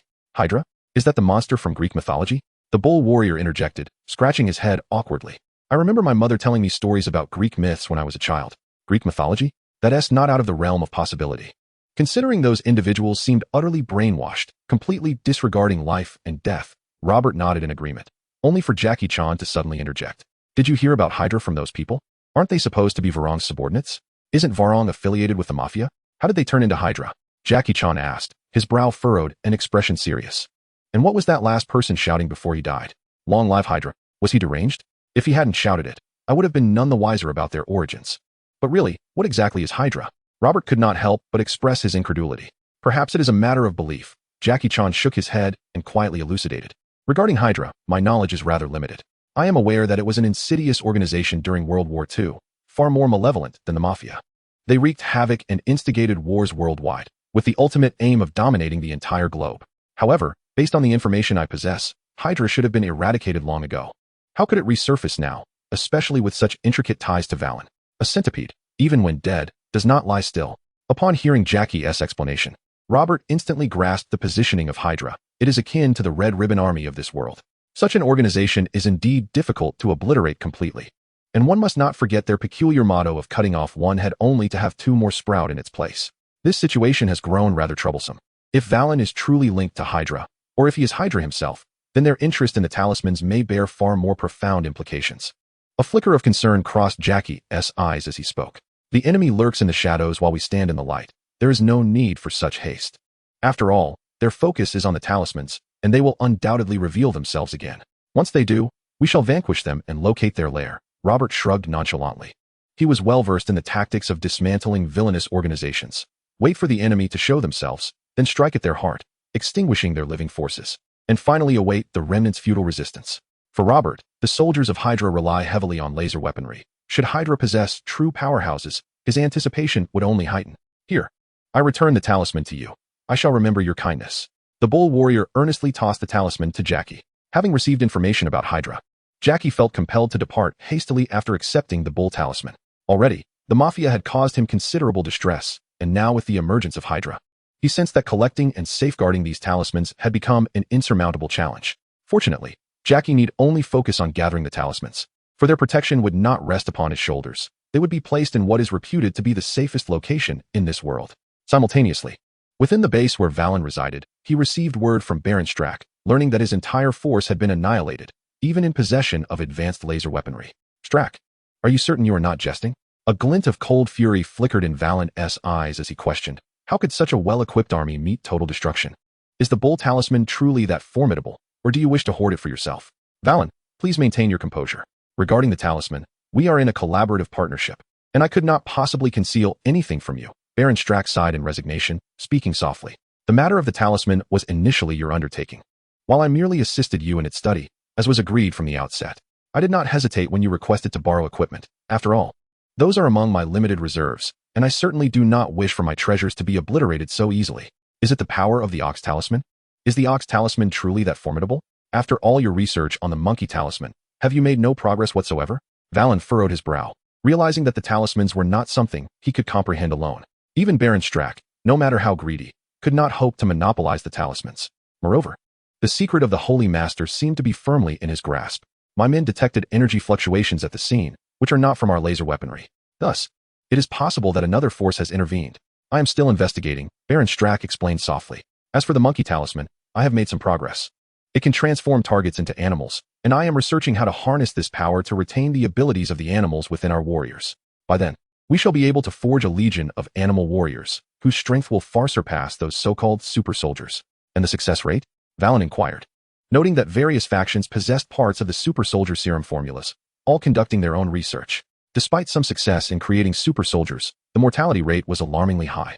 Valen's eyes brightened slightly at Strack's ambitious plans, but he quickly regained his composure and asked, "What about the successful cases? Perhaps among the remaining 200, Strack murmured, then hastily changed the subject. In my research, there seems to be a connection between the Monkey Talisman and the Rat Talisman.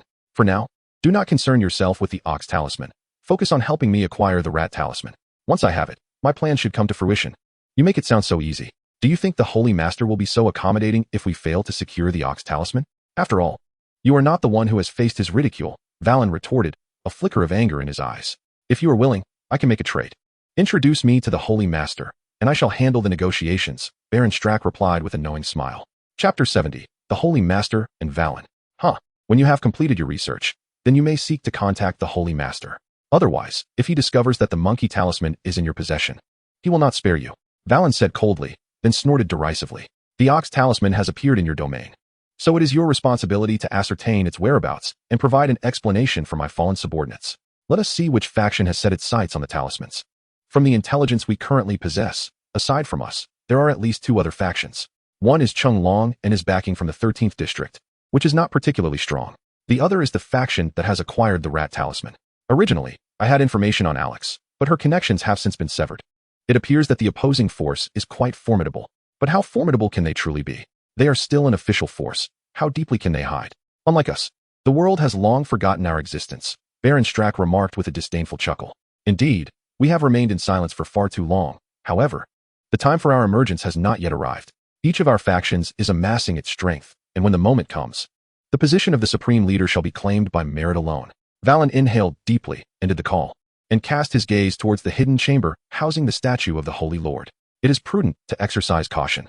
After a moment of contemplation and some preparations, Valen stepped into the sanctum of the Holy Lord statue. "Valen, where's the Bull Talisman? Pray do not tell me you have failed once more," the Holy Lord inquired, his eyes glimmering with a crimson light as he scrutinized Valen. "Yes, I have failed again," Valen replied, raising his hands in a gesture of helplessness. "This is unavoidable. After all, the Bull Talisman is immensely powerful, and my subordinates are merely ordinary mortals. How could they possibly contend with the bearer of such a formidable talisman? Useless." The Holy Lord spat, his voice dripping with contempt. "You cannot even manage such a trivial task. What purpose do you serve? Is it not true, Holy Lord, that you are rather stingy with your own power?" Valen retorted, appearing quite exasperated. He was poised to negotiate, hoping to extract some advantage from this miserly dragon. However, his pupils suddenly contracted as he caught sight of a series of shadowy figures lurking in his peripheral vision. These suddenly appearing shadows were clad in black ninja attire, accented with deep crimson collars and sashes that concealed most of their forms and faces, revealing only glimpses of gray-blue skin and red eyes. Yet, Valen immediately discerned that these beings were not human. "What are they?" Valen instinctively took a step back, warily eyeing the shadowy ninjas. "They are the ninja corps of the Shadow Legion. Do extend them a greeting." The Holy Lord sneered. Whoosh, whoosh, whoosh. As the Holy Lord's words fell, the shadowy ninjas hurled shurikens and other concealed weapons. Valen's gaze sharpened, yet he was swift, deftly evading the onslaught of projectiles. With a somber expression, he turned to the Holy Lord and inquired, "Is this your idea of a greeting? If this is the case, our collaboration may prove quite challenging. I shall not collaborate with the worthless. If you desire partnership, first demonstrate your worth." The Holy Lord replied with a cold smirk, as some of the ninjas brandished daggers and clubs, charging towards Valen. "Humph." Valen scoffed, and from his sleeves fell 2 laser guns into his hands, far more refined than the weapons he had employed against the masked assailants. Zing, zing, zing. Without further ado, Valen decisively opened fire. The beams of laser piercing through the shadow ninjas, transforming them into wisps of darkness that dissipated into the ether. He then aimed his weapon at the Holy Lord, a mocking smile gracing his lips. Am I to your satisfaction with such prowess? However, your subordinates seem rather frail. Their demise at my hands feels somewhat wasteful. With a low hum, as the Holy Lord spoke, a new wave of shadows materialized, encircling the chamber. Is it truly the case that the world possesses only talismans as a form of extraordinary power? Then from whence does my laser weaponry originate? How did you come to be sealed, my lord? Valen cast a fleeting glance at the shadowy ninjas surrounding him. Despite the turmoil within, he maintained a placid demeanor as he addressed the Lord. Moreover, since you possess such formidable subordinates, why have you not utilized them before? Insisting instead on forming an alliance with me? What are you truly wary of? Are you questioning my strength? A glimmer of cold fury flashed in the Lord's eyes, prompting all the shadowy ninjas to brandish their weapons. Simultaneously, the statue of the Lord began to tremble slightly, an oppressive aura descending upon Valen, rendering him momentarily immobile. And he sensed the specter of death looming near. Rest assured, my lord, I shall not disappoint you again. Valen's eyes brightened slightly, and he responded with a swift smile. In the secret chamber, after Valen's departure, a trace of weariness flickered in the Lord's eyes. The energy expended to intimidate Valen had been considerable, especially given his current state of being sealed. Meanwhile, Robert, unaware of Clark's inner journey, had procured a world map from the Minotaur. After roughly estimating his location, he proceeded in accordance with the map's guidance. His next destination, of course, was the Temple of Athena. Chapter 71, The First Battle Home. Most critically, Diana exhibited a far superior control over her strength in battle compared to Clark and Kara. Robert could sense that during their previous encounter, Diana had primarily relied on her physical prowess, harmonizing it with the intensity of her ki, without unleashing her divine power. The moment Diana's divine energy erupted, Robert realized her true strength far surpassed his previous perceptions. Days later, Robert's injuries had completely healed, and his ki had elevated beyond its pre-battle state. Indeed, combat was the most effective means of enhancement for a Saiyan. Regrettably, upon arriving at the Temple of Athena, Robert discovered that Diana was not present. Consequently, he made a special trip to the Louvre, yet he still could not locate her. After 2 fruitless searches, Robert remained undeterred, journeying north to the Arctic, where he immersed himself in rigorous training amidst the icy desolation. Before he knew it, an entire holiday had elapsed. Valen had learned of the talisman falling into the hands of Jackie Chan, yet he refrained from acting impulsively, unaware of Robert's existence. Valen surmised that the 13th district might be more formidable than he had anticipated. He needed to unravel the organization behind the 13th district and Alex. After all, Hydra feared nothing more than the passage of time, and their forte lay in integration. Valen had already dispatched operatives to infiltrate the 13th district. Even if they could not access the talisman in the short term, as long as the 13th district continued its search, these operatives would find their purpose. Clark observed Robert, whose tattered garments had long since disintegrated, now wrapped in animal hides, exhibiting tendencies akin to that of a wild man, particularly in the solitude of his surroundings. Robert's tail swung freely, no longer coiled around his waist. Wait, this causal relationship, why do I find it so perplexing? Is there a connection? Robert hesitated, scratching his head as he spoke. Just remember it. After Clark's admonition, he unilaterally severed their mental connection. What a splendid idea. However, Clark showed no signs of dissent. Instead, he expressed his agreement. Kara was momentarily taken aback upon hearing Clark's approval. She gazed at him with a perplexed expression, a sentiment echoed by Martha, who likewise failed to comprehend why Clark would want Kara to teach Robert a lesson. Do as you wish. You might even find a delightful surprise. Clark offered no further explanation, instead encouraging Kara with an uplifting gaze. Did Robert anger Clark? A fleeting thought crossed Kara's mind, and her lips curled into a slight smile. After all, Robert had vanished for an entire summer. Anyone would be upset. During this break, Kara had acquired the ability to fly under Clark's tutelage. After all, his sudden flight that day had been far too conspicuous. Even after experiencing several awkward crashes, she resolutely mastered the skill upon discovering that Robert could fly as well.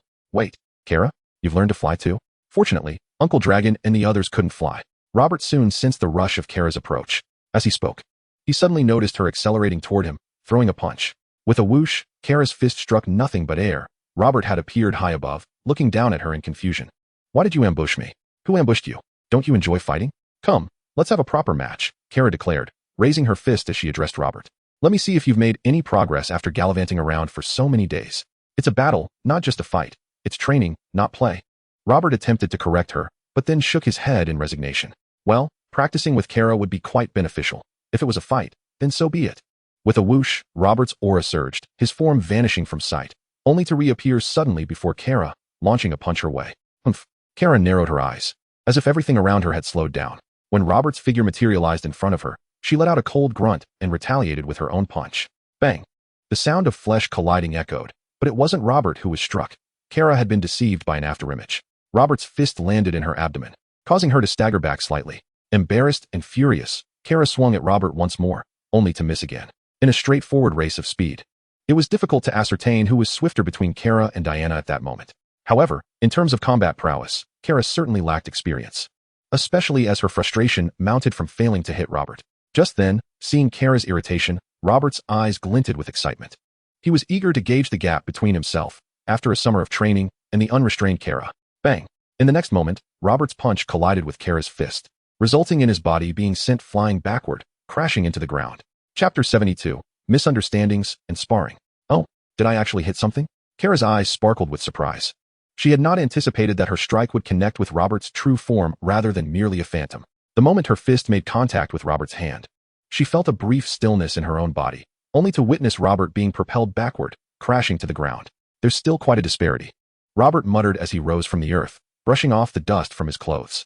When Robert first encountered Kara, he sensed that her energy was even more formidable than that of Chi-Chi from the Dragon Ball universe. However, Robert now realized that, in terms of energy perception, he had indeed surpassed Kara, though the gap in their abilities remained significant. This reaffirmed Robert's understanding that, in this world, energy sensing can indicate the presence of a target but fails to convey the precise strength of an opponent. To truly discern who is stronger, one must engage in combat. Furthermore, Robert's recent journey during his holiday only reinforced the notion that the number of powerful beings in this realm might far exceed his previous estimations. Diana, the enigmatic yet malevolent Hydra, Valen, and the Holy Master, among others. Just as Robert's thoughts flitted through his mind, he suddenly felt a jolt as if his tail had been seized. Got you! Exclaimed an excited voice, directed not at Robert, but rather at his tail.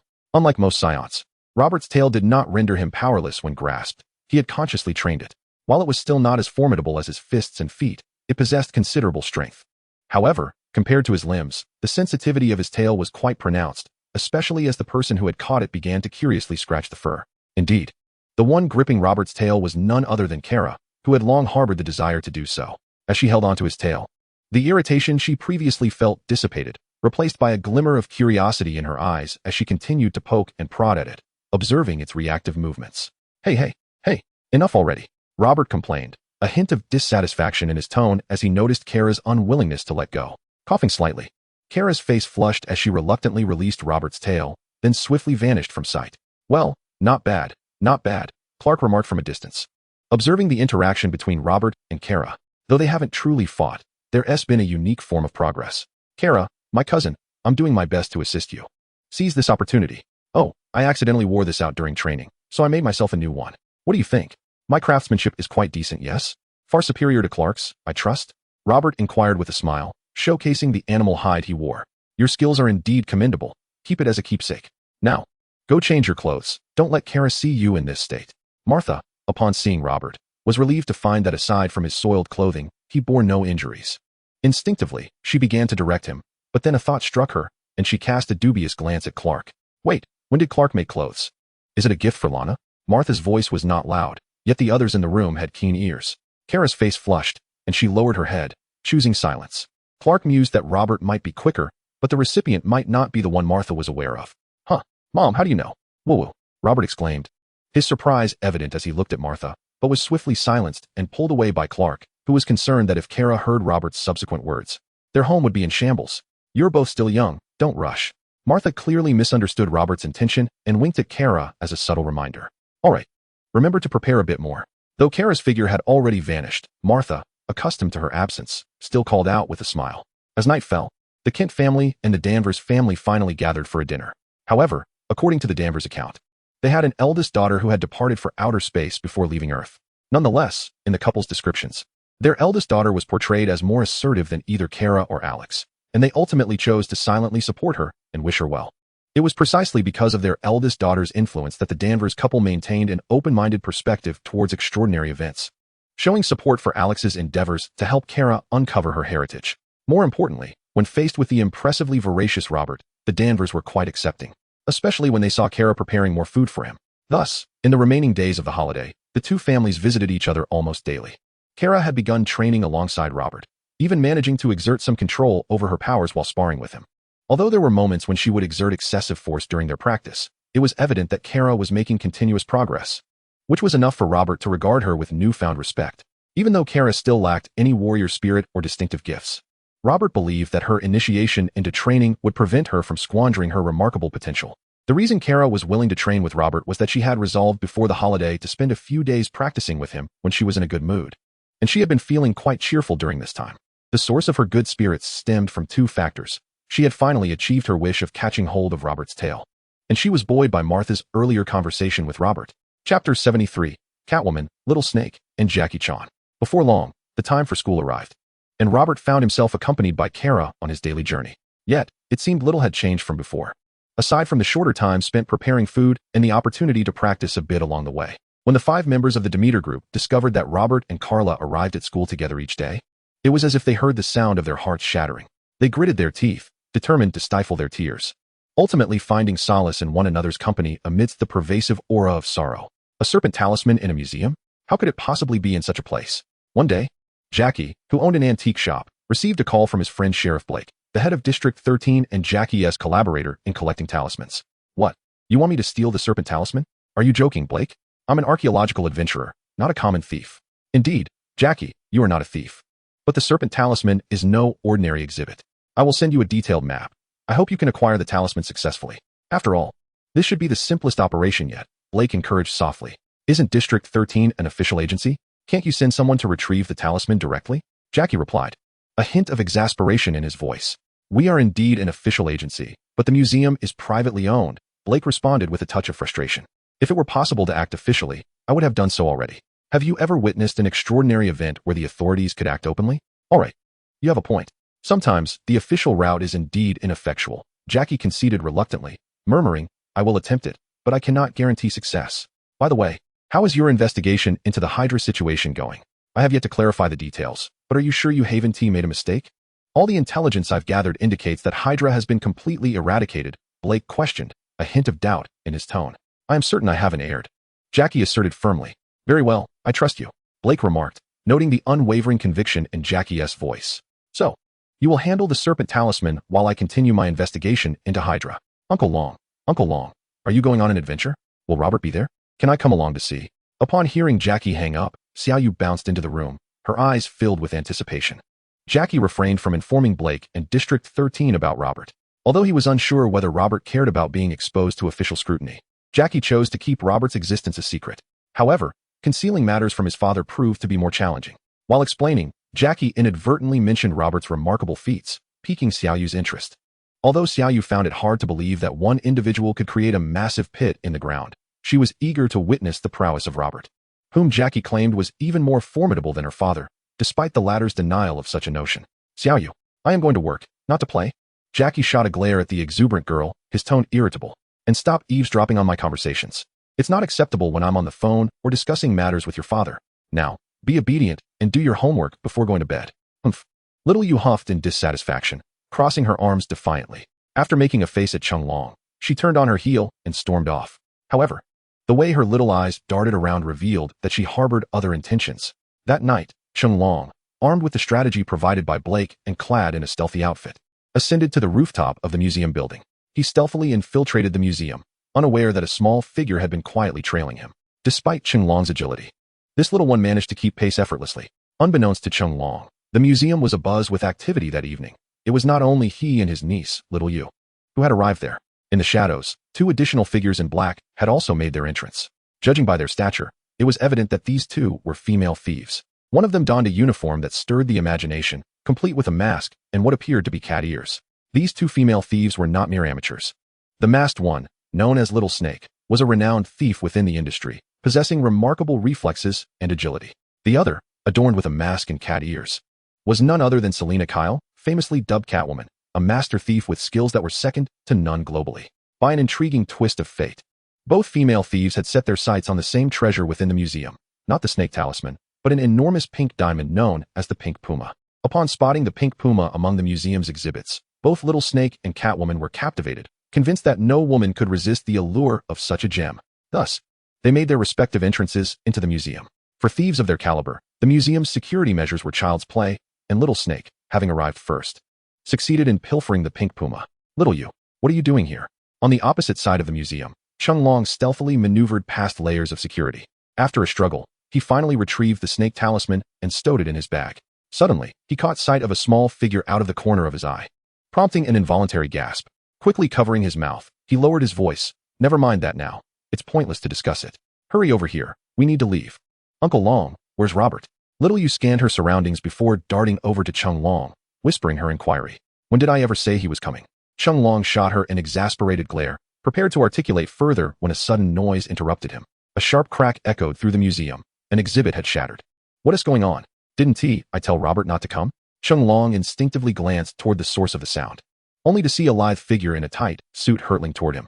Caught off guard, he had no time to evade, and he could only shove Little You aside as he was knocked to the ground by the soft body, sending the bag containing the snake talisman tumbling away. Chapter 74, Robert, Batman, is en route. Ouch, what on earth just happened? Even Jackie Chan found himself in a moment of bewilderment as the small serpent silently slithered away, inadvertently picking up the bag on the ground, only to mistakenly seize the pouch containing the serpent talisman. Casting a glance at Jackie, the serpent escaped from the side. The Catwoman, however, paid no heed to Jackie or Xiaoyu. Her gaze was solely fixated on the exquisite pink diamond, prompting her to swiftly pursue the direction in which the serpent had fled. Xiaoyu, a step behind, discovered the pink diamond nestled within the bag after retrieving it and excitedly exclaimed to Jackie, Uncle Dragon, we've struck gold. This is worth far more than any of Dad's antiques. How unfortunate. How could this possibly go awry? Quick, let us pursue them. Jackie exclaimed as he snatched the bag, his frustration palpable, before urging Xiaoyu to follow him towards the retreating figures of the serpent and Catwoman. Uncle Dragon, they have 2 female thieves, and we have only you to rely on. Wouldn't it be wise to call Robert for assistance? Xiaoyu suggested, her eyes darting with cunning. Jackie pondered her words, considering the merit in her suggestion. Although the serpent and Catwoman had yet to demonstrate any extraordinary abilities, the uncertain nature of talismans in the hands of others posed a significant risk.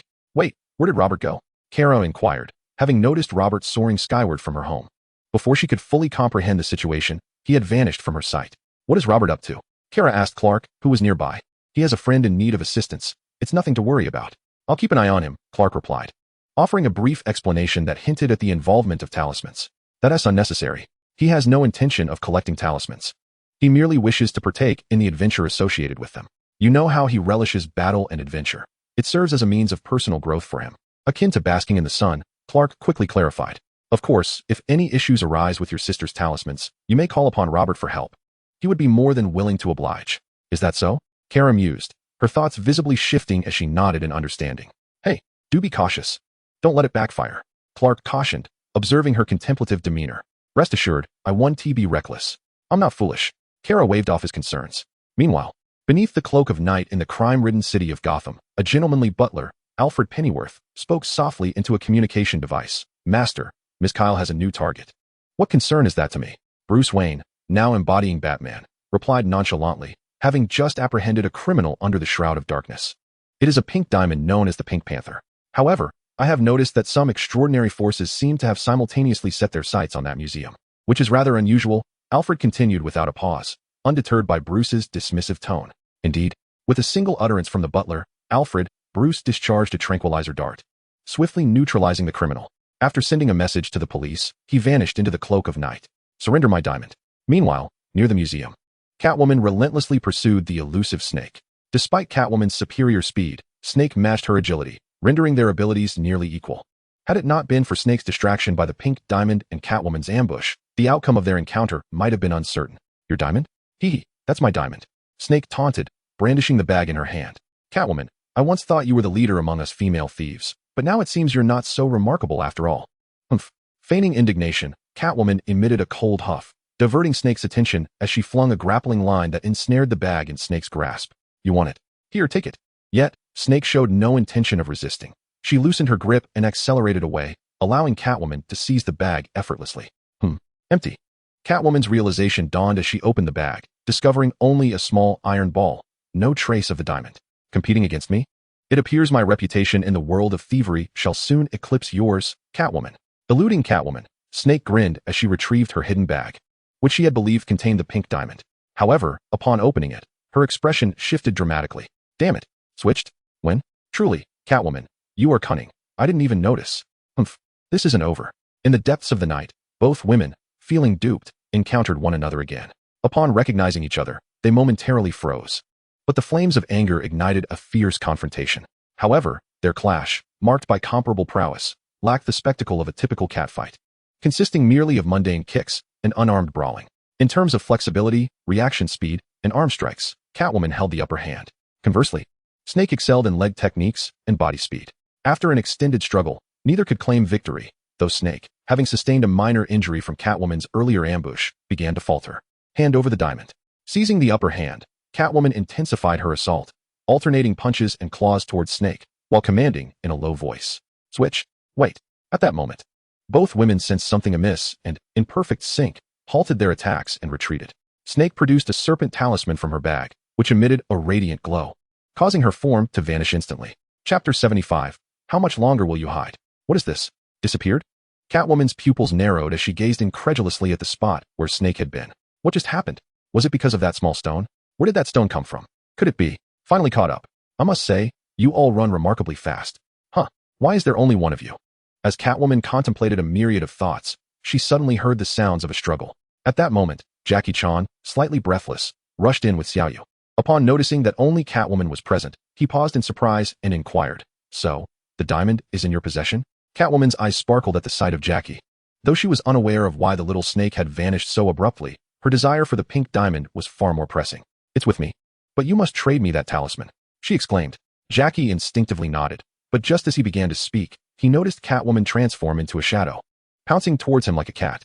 With a startled yelp, he dodged her attack, yet before he could utter another word, he felt a hand rummaging through his pocket, only to vanish in an instant, leaving his previously bulging pocket utterly empty. "Uncle Long, be careful. There's a thief," Xiaoyu shouted in alarm, pulling out a small bottle of mineral water from her pocket, removing the cap and splashing it towards Jackie. "They can't see me? Does this mean I can steal anything without being caught?" At that moment, the little snake, having secured the pink diamond, reveled in dreams of expanding her thieving exploits through her newfound invisibility, oblivious to the loss of her vigilance, and was caught off guard by Xiaoyu's splash. The clear mineral water did not render the little snake visible outright, but it was sufficient to reveal her presence once it dampened half of her leg and one shoe. "Well done, Xiaoyu." Jackie praised her before lunging toward the exposed little snake. "Invisibility? If I possessed such a talisman, I could pilfer without fear of detection." Catwoman, too, found herself entertained by the same thought, quickly retrieving an object and concealing it in her hand as she dashed towards the little snake. "You'll not take anything from me." The little snake evaded Jackie's attack, utilizing her invisibility to kick him away just as Catwoman approached. In a swift motion, as the little snake repelled Jackie, Catwoman flourished the object in her hand, revealing a puff of fluorescent powder, originally intended to discreetly adhere to her target's feet during a pursuit. It proved remarkably effective against the invisible little snake, thanks in part to Xiaoyu's earlier creativity. Caught off guard by the fluorescent powder that Catwoman scattered, the little snake was rendered visible, prompting Catwoman to deliver a kick. With a resounding thud, the little snake raised her arms to block the blow but was sent flying. However, upon hitting the ground, she quickly turned to flee. "Stop! Don't run!" Jackie, having regained his footing, shouted as he chased after the little snake. Meanwhile, Catwoman assessed the direction in which the little snake had escaped, her figure flickering before vanishing into the night. "Wait for me, Uncle Long." Xiaoyu glanced around, feeling as though a pair of eyes were watching her from the shadows. Yet unable to discern their location, she hurriedly made her way toward Jackie. The little snake twisted and turned, eventually finding itself in a narrow alleyway. By the time Long arrived, all he could see were garments and a scarf dusted with fluorescent powder, but the little snake was nowhere in sight. "She took off her clothes," exclaimed Xiaoyu, who had just arrived and was taken aback by Long's frozen expression, glancing at the clothing on the ground in surprise. Clearing his throat awkwardly, Long responded, "Dear lady thief, could you kindly return the talisman? It is exceedingly dangerous." As the Catwoman vanished from sight, the little snake's fallen form gradually came into view. It turned out that the Catwoman had calculated the little snake's escape route and had taken a shortcut, watching as the little snake discarded its fluorescent garments without intervening. She had successfully laid a trap and ensnared the little snake with a thread, seizing the snake talisman, which then disappeared. "No way, another change of hands?" Long mused with a wry smile as he noticed the Catwoman's absence. Instinctively, he took a few steps in the direction she had vanished, before stopping to glance at the little snake, who was covering herself with her hands. Her face flushed initially, but then she directed her gaze toward the wall, removing her nighttime attire. "I believe you need this more than I do. I hope you refrain from further involvement in the talisman incident," she said. Unlike the little snake, Long still wore his regular clothes under his nighttime gear, thus avoiding any risk of exposure. "Oh, thank you so much," exclaimed Xiaoyu, her eyes lighting up as she rushed over to the pile of nighttime garments and unearthed a bundle of paper, sprinting toward Chung Long. "No, it is I who must thank you," murmured the little snake, shaking her head as she watched Xiao Yu disappear from her sight. Meanwhile, Xiao Yu dashed out of the alley, spotting Chung Long standing afar, scanning the surroundings as if he had lost track of the Catwoman. "Uncle Long, have you lost her?" Xiao Yu approached him and asked softly. "Uncle Long, I'm here." Just as Chung Long finished speaking, Robert descended from above, his face alight with anticipation. "Where's the talisman? What kind of talisman is it? Is there a formidable foe? Wow, you can really fly? That's so cool. How do you do it?" Xiao Yu exclaimed, her eyes sparkling as she turned to Robert before Chung Long could respond.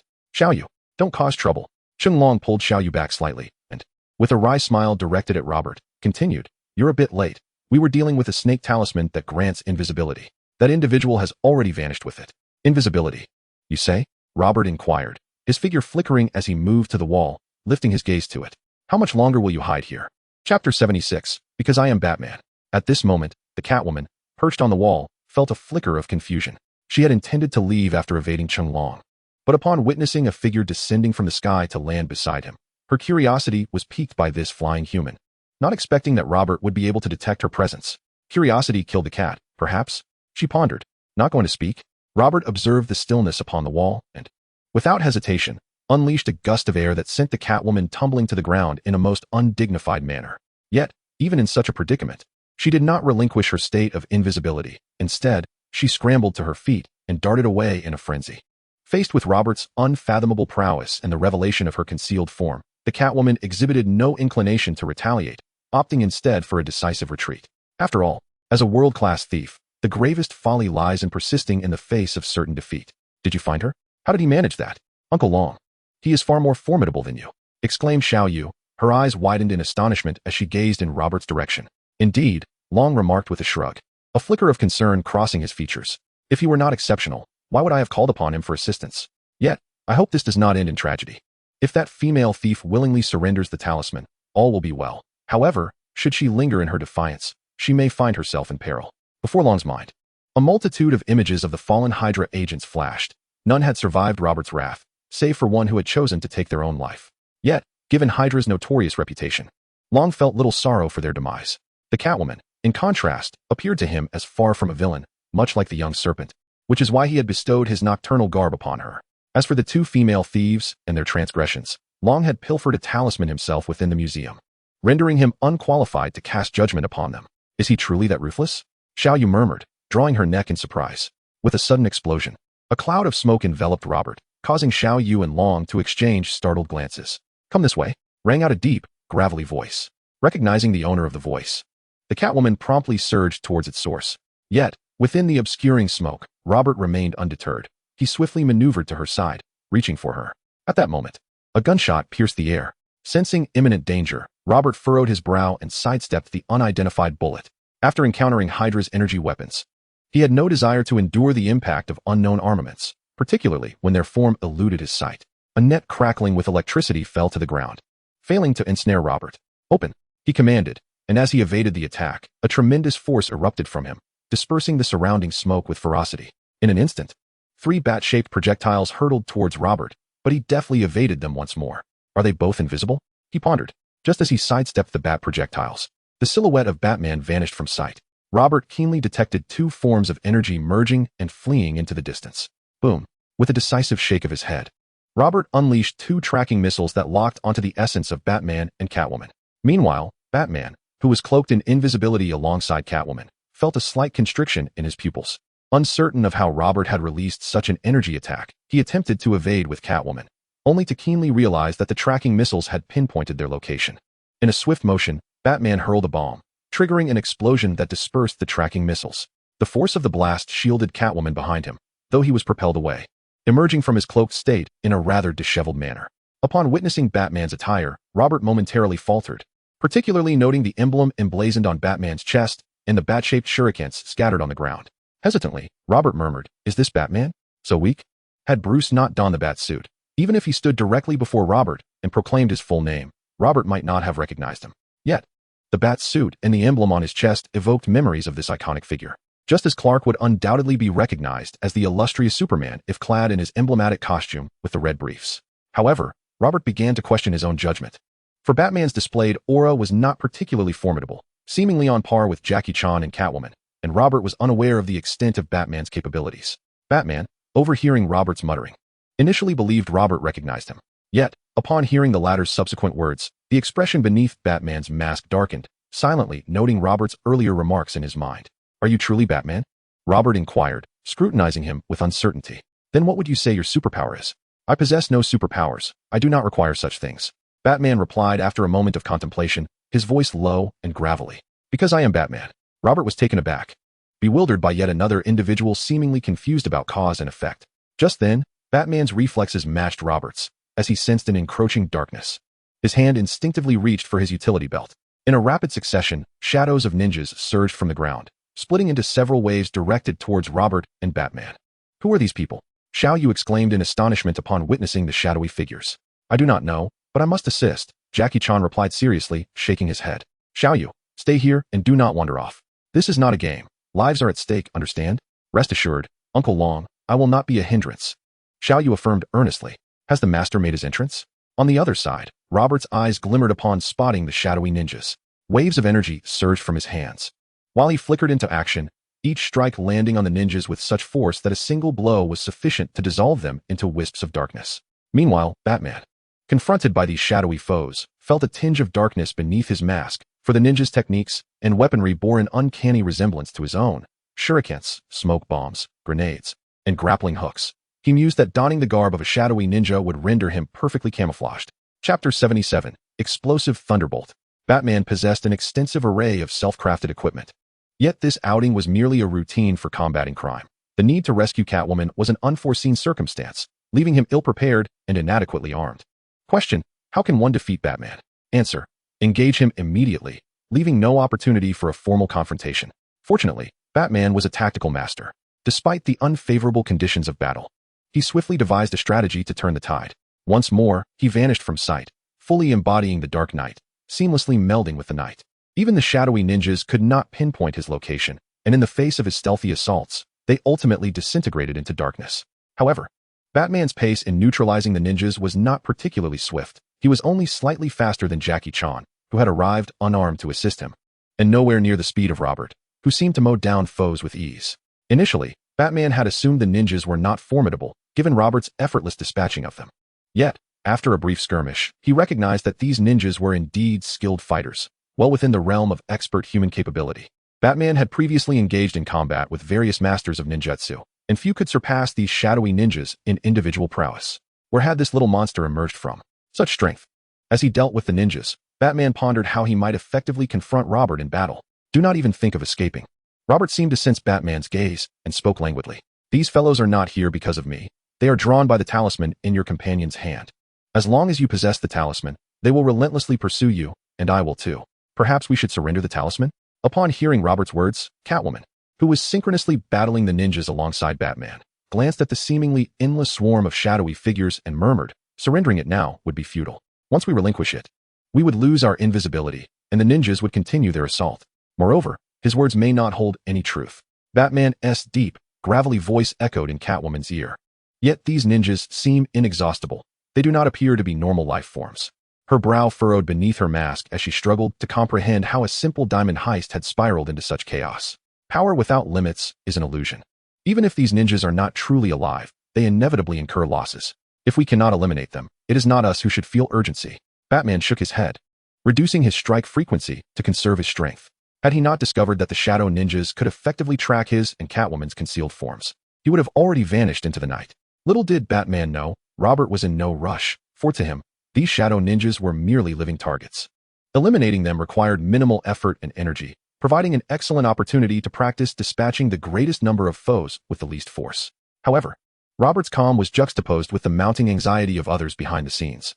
As numerous shadow ninjas fell, the progress towards seizing the serpent talisman remained stagnant. Not only was Varong restless, but even the master grew impatient. Had he not been sealed to the wall, he would have already leapt into action himself. "Wait, is there a talisman nearby? Let us lure them there, and see if we can disrupt the battlefield." Suddenly sensing a newly awakened power, one that he once knew intimately, the master's eyes gleamed as he swiftly issued orders. Following his command, the shadow ninjas stealthily repositioned the battlefield. Meanwhile, a block away in a solitary house, The young man gazed excitedly at his palm, where a flame flickered to life. In his other hand, he held a talisman inscribed with a dragon emblem. As Johnny grasped the dragon talisman, a searing energy coursed into him, granting him the ability to conjure flames. He felt an explosive force intertwined within the fire. What is this? Just as Johnny reveled in his newfound powers, he caught sight of several shadows approaching his window. Before he could discern their identities, a flurry of ninja shurikens flew towards him. Crash! The glass of the Stone family's window shattered instantly. Had Johnny not evaded in time, he would have been reduced to a mere sieve alongside the broken glass. Johnny, what are you doing? His sister, Susan Stone, called out, mistaking the commotion for her brother's late-night antics. Realizing this, Johnny regained his composure and unleashed a ball of flame, striking the shadow ninja attempting to breach the window. With a resounding explosion, the already glassless window was left devoid of even its frame, but the fiery blast successfully reduced the intruding ninja to ashes.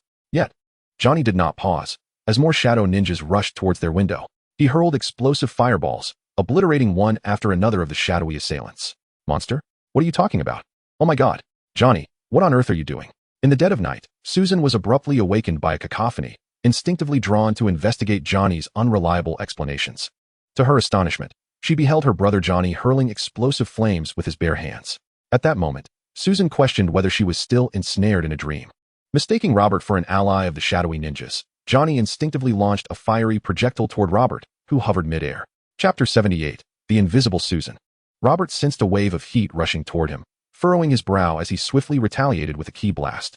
Is this the extent of human destructive power? I should not have ventured out tonight, Catwoman murmured, shrinking back in disbelief at the explosion's potency. Bruce, can you contend with such an adversary? Who is Bruce? Batman's countenance remained unchanged beneath the mask, steadfastly maintaining his persona as he replied, in a gravelly tone. Very well, Batman. Do you have confidence in facing this foe? Catwoman shot him a sultry glance, her curiosity piqued.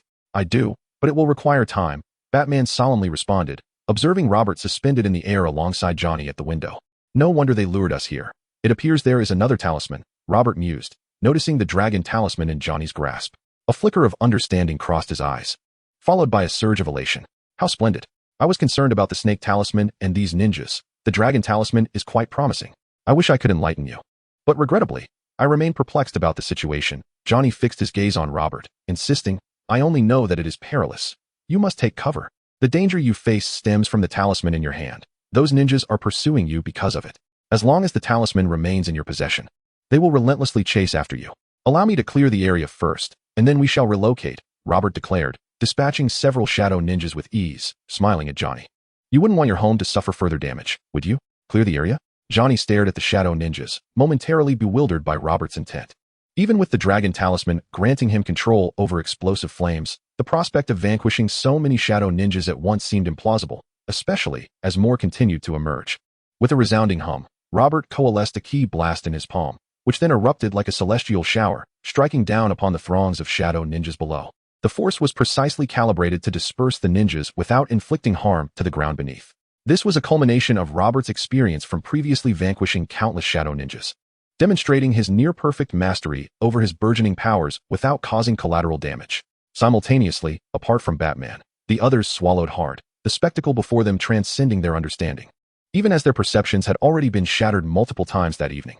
What are you still standing there for? They will continue to appear. Are you still planning to stay here? I would be indifferent even if I were to blow up your house later.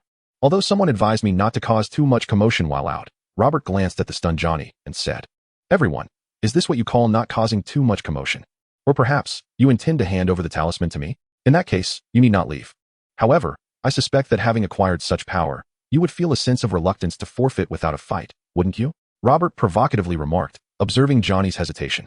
Truth be told, even though Robert desired to claim the dragon talisman, he still wished to engage in a battle with Johnny, as it appeared that Johnny had a commendable grasp of the talisman's powers. Johnny, why not just hand over that talisman? Susan said softly, her concern evident as she looked at Johnny. As if, I worked hard to gain these superpowers. How could I possibly give them up so easily? Johnny, who initially felt intimidated by Robert's destructive power, suddenly felt a surge of anger. Gritting his teeth, he pulled Susan and jumped out of the window, which had already been blown open, rendering the door unnecessary. Take this opportunity. Throw him the talisman. We must go. Batman, noticing that the shadow ninjas had temporarily ceased their appearances, urgently whispered to Catwoman. Understood. Catwoman instinctively followed Batman's instructions and threw the talisman to Robert, revealing their figures once again. Ah, Robert nodded at the talisman soaring towards him, ready to catch it, but then he noticed several shadow ninjas materializing once more. Lunging towards the snake talisman. With a cold snort, Robert unleashed a powerful energy wave directed at the shadow ninjas. However, at that moment, a multitude of shadow ninjas surged forward to shield their comrade from Robert's attack. With a swift motion, Robert increased the energy output, piercing through the bodies of the shadow ninjas, causing them to dissipate into dark mist. Nevertheless, the shadow ninja closest to the snake talisman managed to grasp it just as his body was struck, throwing the talisman away. On the other side, another shadow ninja emerged, reaching out to catch the snake talisman. It was evident that although the shadow ninjas communicated not at all, they executed an almost flawless coordination. However, regrettably, in the face of overwhelming power, coordination was futile. Before that shadow ninja could seize the talisman, his body was pierced by the energy wave, vanishing into dark mist as well. With a hum, the snake talisman emitted a radiant glow, causing Susan's figure to instantly disappear. "Susan!" Johnny exclaimed in shock at the sudden disappearance of his sister. At that moment, another group of shadow ninjas surged towards Johnny. After all, with both the dragon and snake talismans in the possession of the stone siblings, these shadow ninjas, even disregarding Robert, aimed to secure both talismans first. "Get away!" Johnny bellowed in fury, a powerful flame erupting from him, indiscriminately spreading outwards. "Ah!" A startled exclamation erupted from the side of Johnny. Robert frowned at the sight. Swiftly appearing between the source of the sound and Johnny, an aura emanated from him, coalescing into a protective energy shield that stood before him. The powerful blast of flames collided with the shield, etching small ravines into the ground, while the surrounding shadowy ninjas dissipated under the fiery onslaught. "Why did you stop me?" Johnny's furious voice resounded the next moment, his fiery aura flaring towards Robert. Chapter 79, A Step Back for All. With a resonant hum, the serpent talisman in Robert's hand glowed once more, seemingly attempting to cloak him as well. However, a layer of energy membrane formed between Robert's palm and the talisman, severing its power. "Do you even understand the situation before you act? If he hadn't shielded me, I would have turned to ash like those black-clad ninjas." At that moment, Susan dashed to Johnny's side, glaring at him with irritation. Johnny, feeling somewhat embarrassed, met Susan's gaze, his imposing aura somewhat diminished. "Hand over the talisman. Do you truly think someone as reckless as you can wield extraordinary powers? Do you possess the capability?" Susan cast a discreet glance at the silent Robert before continuing to address Johnny. "That's unnecessary. Hold on to your anger. We shall engage in a duel shortly," Robert interjected, gesturing to encourage Johnny. Both Johnny and Susan stood there, momentarily bewildered, unsure of how to respond to Robert. "Let us move," Robert commanded, dispatching the shadow ninjas that reappeared and attempted to charge forward. "Oh!" Johnny and Susan instinctively followed closely behind Robert, while Jackie hurriedly brought along the wide-eyed Xiaoyu. Despite the persistent onslaught of shadow ninjas, Jackie had to concede that Robert's vicinity was the safest place to be. "Are you not leaving?" Meanwhile, Batman had retreated to a safe distance with Catwoman, who looked at him curiously as he pulled out a pair of binoculars. "I need to observe these extraordinary powers, lest a similar force arise in Gotham that we cannot counter," Batman stated, his gaze fixed on Robert's direction. After a brief silence, he hesitated to admit that he had come specifically to rescue Catwoman. He merely happened to be passing nearby. "I did not come for you. You need not thank me." "All right, I believe you. However, I hope that the next time I find myself in peril, you just happen to be passing by to save me." Catwoman replied with a flirtatious smile, refraining from exposing his true intentions, knowing well Batman's character. Her remark was merely a playful tease. Batman remained silent, not uttering a word even after Catwoman departed, as if he had melded into the shadows, his focus entirely on Robert. As Robert and his companions, including Jackie Chan, ventured into the desolate outskirts, Robert could not help but acknowledge the unique qualities of the shadow ninjas. Their incessantly renewing abilities were indeed a source of considerable frustration for many. However, unbeknownst to Robert, the Lord had already begun to experience his own share of headaches. The Shadow Ninja group was not originally within the Lord's capabilities. It was only after he absorbed the energy from a particular mask that he gained the power to summon and control them. Yet now, with Robert having dispatched countless Shadow Ninjas, the energy he had absorbed from the mask was being depleted, and this consumption appeared to have no end in sight. "Retreat." In despair, the Lord issued the command, intending to ascertain Robert's true nature before deciding how to confront him. Meanwhile, Valen, the leader of the Hydra faction, was equally taken aback by Robert's prowess. Despite having witnessed numerous extraordinary powers, Valen had never encountered anyone quite like Robert. The 13th District? How deeply concealed it is. It seems there are many secrets to uncover in your domain. Valen mistakenly misjudged the situation, and excitement began to stir within him as he contemplated the potential benefits of thoroughly infiltrating the 13th District. If he could unveil its secrets, he might ascend to a position of great influence within Hydra, akin to Alexander Pierce. Wait, they fled? Is that it? I was promised endless adversaries. Robert murmured in disbelief as he observed the remaining shadow ninjas merging with the ground and vanishing. Indeed, no energy is infinite. With sufficient slaughter, these ninjas would either disappear or be repelled. Batman, who had been watching from a distance through his telescope, silently noted this crucial information while continuing to observe Robert's direction without uttering a word. Now that the matter of the serpent talisman is resolved, it is time to address the dragon talisman. Robert tossed the serpent talisman to Jackie Chan, who, upon reappearing after his disappearance, seemed to have mastered its power. Much like Susan. However, Jackie had successfully harnessed this ability through his own efforts, whereas Susan had done so unconsciously. Gulp. As Robert turned to look at him after handing over the serpent talisman, Johnny instinctively swallowed hard, offering Robert a somewhat forced smile. To be candid, Johnny was a willful and rebellious individual. After acquiring the dragon talisman, which granted him explosive fiery capabilities and having slain several shadow ninjas, his pride had swelled. Yet, as he followed Robert, witnessing the latter effortlessly dispatch countless ninjas and recalling Robert's previous displays of strength, Johnny did not believe he could stand against Robert, even with the dragon talisman in his possession. How about we each take a step back? Johnny cautiously inquired, eyeing Robert. Step back? What do you mean by that? Robert raised an eyebrow, perplexed by Johnny's proposition. I won't fight you, and you won't take my talisman. How does that sound? Johnny asked, his face brimming with hope. Is that a step back? It sounds more like you're advancing 2 steps. Robert shook his head in exasperation, gazing at the unyielding Johnny. Very well. I shall refrain from engaging you in close combat. If you can endure until my strength is expended without conceding defeat, the dragon talisman will be entrusted to your care. How does that sound? I should mention that I have already exerted considerable energy. Really? Johnny's eyes sparkled with excitement, his spirit instantly uplifted. The prospect of wielding superpowers loomed before him. He could not afford to dismiss this as a fleeting opportunity. He must seize it. The thought of entrusting the dragon talisman to Johnny caused a momentary hesitation in Jackie, although he did not believe Robert would falter. The notion of someone like Johnny safeguarding such a precious artifact seemed rather dubious, especially considering Johnny's previous displays of recklessness and destruction, which did little to inspire confidence. Uncle Dragon, if he truly manages to defeat Robert, wouldn't it be safer for it to remain with him? Xiaoyu tugged at Jackie's sleeve, voicing her concerns. I hardly think your sheriff friend can be relied upon to safeguard such a treasure. Xiaoyu, do not speak so foolishly. That place is the safest in the world. Jackie retorted, raising a metaphorical flag of skepticism at the suggestion. Uncle Dragon, I believe we should keep our distance, Xiaoyu suggested, shrinking back at the sight of the fiery aura enveloping Johnny. Oh, you are correct. Jackie recalled Robert's formidable destructive power and hurriedly scooped up Xiaoyu, fleeing to safety. He turned gravely to Susan, who was trailing behind. If Robert shows you something or calls out son, you must immediately close your eyes. Do you understand? Why? Xiaoyu inquired, puzzled. There is no time for explanations. Just remember. Jackie insisted, unwilling to divulge too much about Robert's technique, for it was best kept secret. Boom. Just as the trio reached a safe distance, a cacophony of explosions erupted, followed by a series of subsequent detonations. Had it been a typical conflagration or energy clash, the explosions would not have been so immediate. However, the flames within the dragon talisman possessed an innate explosive force, distinct from mere combustion. This perhaps illustrated the difference between a flamethrower and an inferno spell. You remember, I told you not to create too much noise. Couldn't you have avoided this conflict? Clark silently grumbled as he observed the chaos from Kent Farm, his words unvoiced. What is that? While watching Robert's battle, Clark suddenly noticed something amiss. Not far from the battlefield, in the city, 2 green-hued humanoid figures were engaged in combat, their towering forms causing nearby buildings to crumble and fall. He could hear the frantic cries of those in distress. Compared to the devastation wrought by Robert in the wilderness, the destruction caused by these 2 creatures was undeniably immense. Kara, keep an eye on the house. I must venture out, he urged. Ensure our home remains safe.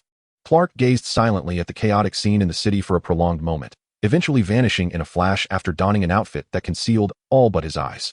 He left a message for Kara. Master, it appears that 2 monstrous beings are engaged in a fierce battle in New York, causing widespread devastation, including damage to our enterprises. Simultaneously, Batman's earpiece crackled with the voice of his butler, Alfred. 2 monsters? Could they truly be more destructive than the ones I am currently observing? Batman's expression remained stoic at the mention of industrial damage. Regarding the monsters, he believed that after the events of this evening, even the most fearsome creature would pale in comparison to Robert, whom he was currently observing. This individual seemed almost inhuman. I have sent you the footage, Master. You may compare it for yourself. Alfred did not dispute Batman's viewpoint. Rather, he transmitted the data and fell silent. With a hum, Batman activated a projection on his arm, revealing 2 towering creatures, each over 2 meters tall, clashing violently, reducing nearby buildings to rubble. The commotion from Robert and Johnny's battle was indeed terrifying, yet the visceral impact of their blows was equally striking. Is tonight a film shoot? How can this be more outrageous than the last? Batman murmured to himself, contemplating the projection before casting a long gaze toward Robert and then vanishing into the night. At that moment, Robert, who was locked in an intense confrontation with Johnny, sensed two formidable presences colliding in the distance. He abruptly halted, turning his gaze toward the city, his eyes glinting with intrigue. Compared to Johnny, who could only unleash explosive flames from afar, Robert was evidently far more captivated by the sources of those powerful energies. What's wrong? Has your strength waned? Johnny's eyes brightened with anticipation as he looked at Robert. Let us postpone our battle. I have encountered a more intriguing opponent, Robert replied, shaking his head as he addressed Jackie Chan. This dragon talisman should suffice for your requirements. You don't intend to rush in there, do you? Just as Robert finished speaking, Clark's voice echoed in his mind. That is the city. Are you not concerned about revealing your identity? Furthermore, should you engage in battle there, the destruction could be even more severe. Have those two caused significant damage? Robert pondered, furrowing his brow as he gazed toward the city. What a pity. It seems I will not have the chance to confront such formidable beings. Reluctantly, Robert resolved to forego the opportunity to battle such adversaries. Respecting Clark's desire to avoid exposure and further devastation, have them evacuate, then cover your face. That little girl has a mask, you can borrow it. But just as regret washed over Robert, Clark's voice resonated in his mind once more. Huh, and then what? Robert inquired with a sense of bewilderment, failing to grasp Clark's line of thought.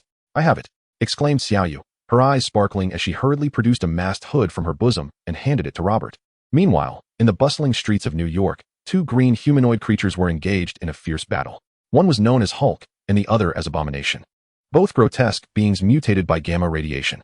Just as Hulk and Abomination were locked in their brutal exchange of blows, a figure clad entirely in black, save for two piercing eyes, appeared beside them. It was Clark. With a resounding thud, Clark unleashed a punch that struck Abomination, sending him hurtling through the air, a spray of blood trailing in his wake. In the next instant, a powerful kick followed, sending Hulk flying as well. Chapter 81, Battle with Abomination. After dispatching Hulk and Abomination, Clark's form flickered and vanished, racing towards the various ruins to rescue the innocent victims trapped amidst the chaos. Having arrived, he could not simply turn a blind eye. However, Clark soon realized that he was not alone in his endeavor. He spotted Batman, the individual he had briefly clashed with Robert, also performing rescues in the shadows. Furthermore, he recognized another familiar face, Golden, whom Clark had previously spared at Robert's behest. At that moment, Golden, accompanied by dozens of bald accomplices, was compassionately aiding the victims, seemingly enjoying their efforts. Meanwhile, Jackie Chan and his group had already evacuated. Masked Robert felt two powerful forces approaching his direction. Glancing upwards, he witnessed Abomination and Hulk soaring past him, prompting him to shout, "Hey, you've flown over me." With a thunderous crash, Hulk and Abomination soon landed. Hulk, having gained momentum, landed farther than Abomination. It was evident that Clark's legs possessed greater strength than his fists. Upon landing, both the cunning Abomination and the less mentally mature Hulk appeared dazed. Abomination bore a gaping wound in his abdomen that was rapidly healing, yet he remained on the ground, contemplating the bewildering events that had just unfolded. How had he, who was seemingly gaining the upper hand in his fight against Hulk, suddenly been sent flying? Moreover, he had witnessed Hulk surpass him in midair, who possessed such formidable strength to dispatch both him and Hulk simultaneously. This must be the true monster. In contrast, Hulk, whose intellect was still developing, did not ponder these complexities. He simply sensed the overwhelming danger of the surroundings and desired to flee. Hey, don't run away, Robert called out anxiously as he watched Hulk scramble to his feet and leap away into the distance. This was a worthy opponent delivered right to him by Clark, and despite the situation having escalated, he could not let Hulk escape so easily. Why are you shouting so loudly? Originally intending to pursue Hulk, Robert halted, furrowing his brow as he regarded Abomination. Well, if one escapes, then so be it. It would be a loss if both managed to flee. Who are you? Abomination queried, eyeing Robert warily, refraining from immediate aggression, uncertain if it was indeed Robert who had sent him flying from the city to the outskirts with a single punch. Who I am is of little consequence. What matters is that you appear quite formidable, Robert retorted, shaking his head as his fighting spirit surged, his muscles rapidly swelling and his aura escalating. Robert was oblivious to the full extent of Abomination's strength. In a realm where one's true power could not be wholly manifested, only through combat could one ascertain the capabilities of the opponent. Thus, Robert resolved to test the waters. With a resounding bang, Robert propelled himself off the ground, vanishing from sight. Before Abomination could react, Robert's fist collided with his chin, sending him crashing to the ground. Not you. As long as it's not you, Abomination exclaimed, unexpectedly exhilarated upon being toppled, for he had confirmed that Robert was not the terrifying creature who had previously sent him hurtling away. Rising with a ferocious glint in his eyes, he snarled, "Little one, you possess some skill, but you have provoked my wrath." In the next instant, Abomination leaped towards Robert, swinging a massive fist aimed at Robert's head. Unfazed by the titanic blow, Robert deftly sidestepped, simultaneously landing a punch on Abomination's healing wound in his abdomen. Thud! The impact caused Abomination's injury to reopen, yet a vicious expression danced across his face as he seized Robert's arm, attempting to bring him crashing down with him. However, at that very moment, Robert transformed his punch into a palm strike, unleashing a wave of energy upon Abomination's abdomen, further exacerbating his wound. Meanwhile, with his other hand, he forcefully hurled Abomination back into the ground. With a resounding crash, a sizable crater formed upon impact, and Abomination lay there in a disheveled state. Although Robert's strength was not on par with Clark's, it was sufficient to breach Abomination's defenses, particularly when targeting his injuries. Moreover, Robert was relentless in his pursuit of victory. He did not relent upon seeing Abomination down, but instead continued to rain blows upon his head. In Robert's perception, there was no indication that Abomination's energy was waning. Bang! Yet, Robert's punch struck the ground instead of its intended target, as Abomination's exceptional combat experience enabled him to evade the blow. Being an extraordinarily skilled soldier who had successfully received the Super Soldier Serum, Abomination's combat experience and technique far surpassed that of Hulk. As Robert's fist met the earth, Abomination scooped up a handful of dirt and flung it at Robert's head, obscuring his vision while simultaneously launching a punch towards him. Robert instinctively shut his eyes. With no time to evade, he chose to defend himself with his other hand, bracing against the monstrous fist of the Abomination. The impact sent Robert hurtling backwards, crashing heavily to the ground. This was precisely why Robert had opted to dodge the Abomination's attacks earlier. Even after harnessing a modicum of the mighty gorilla's strength, Robert's energy and power still paled in comparison to that of the Abomination. However, the disparity between them was not as insurmountable as that which existed between him and Clark. Kara, or Diana, there was a fighting chance. In the next moment, Robert rose from the earth, only to find the Abomination charging towards him. His fighting spirit surged, an overwhelming force of will and burgeoning energy coalescing within him, manifesting an unstoppable aura and fervor on this battlefield once more. Fighting technique. Berserker's Fist. Enacting the divine. The Abomination felt the powerful momentum battering against his body and soul, a flicker of uncertainty flashing in his eyes. Yet, he quickly bellowed and swung his fist at Robert. With a resounding thud, Robert retaliated with a punch of his own, and in the next instant, their fists collided, blood, both Robert's and the Abomination's, sprinkling onto the ground. The emergence of blood did not deter either combatant. They simultaneously launched their fists once more, pummeling each other's bodies. The battle escalated rapidly, with Robert refusing to yield an inch. The Abomination, meanwhile, created crater after crater beneath his feet, the ground trembling as dust swirled around the battlefield. In terms of sheer momentum, Robert undeniably held the upper hand, yet in terms of injuries, he bore the more severe wounds. The Abomination found himself perplexed. Why was it that Robert, whose strength was evidently inferior to that of the Hulk he had battled previously, was now the one forcing him to retreat? How could it be that despite the grievous damage inflicted by his fists, Robert remained standing, unflinching? In the next moment, it seemed the Abomination discovered the answer. With another resounding clash, Robert's fist met the Abomination's colossal hand once more. The Abomination distinctly heard a crack, but it did not emanate from him. It came from Robert. Yet, there was no trace of pain on Robert's face. Rather, he radiated exhilaration. With a fractured arm, he unleashed a second wave of force, propelling the stunned Abomination backward, who landed heavily on the ground. Under the force of Robert's renewed assault, the Abomination's arm also suffered significant damage. Chapter 82. Who is the little one now? The strategy of trading injuries was not unfamiliar to the Abomination, yet he had never witnessed anyone, like Robert, who could still unleash greater strength despite their wounds. With a resounding thud, Robert appeared before the Abomination, delivering a punch with his unscathed arm to the Abomination's head as he was just rising. The loathsome head was driven deep into the earth, and as it lay there, the ground began to crack. Just as Robert swung his second punch, a massive hand reached out towards his fist. With a resounding clap, Robert swiftly altered his attack, transforming his punch into a claw, locking it against the grotesque hand. The muscles in both their arms bulged with exertion. Following this, Robert's injured arm met the creature's, their limbs intertwining in a fierce contest of strength. Their feet firmly anchored to the ground, gradually sinking into the soil. The loathsome head emerged from the dirt, its grotesque face marred by rapidly healing wounds. Resembling a demon clawing its way out of hell.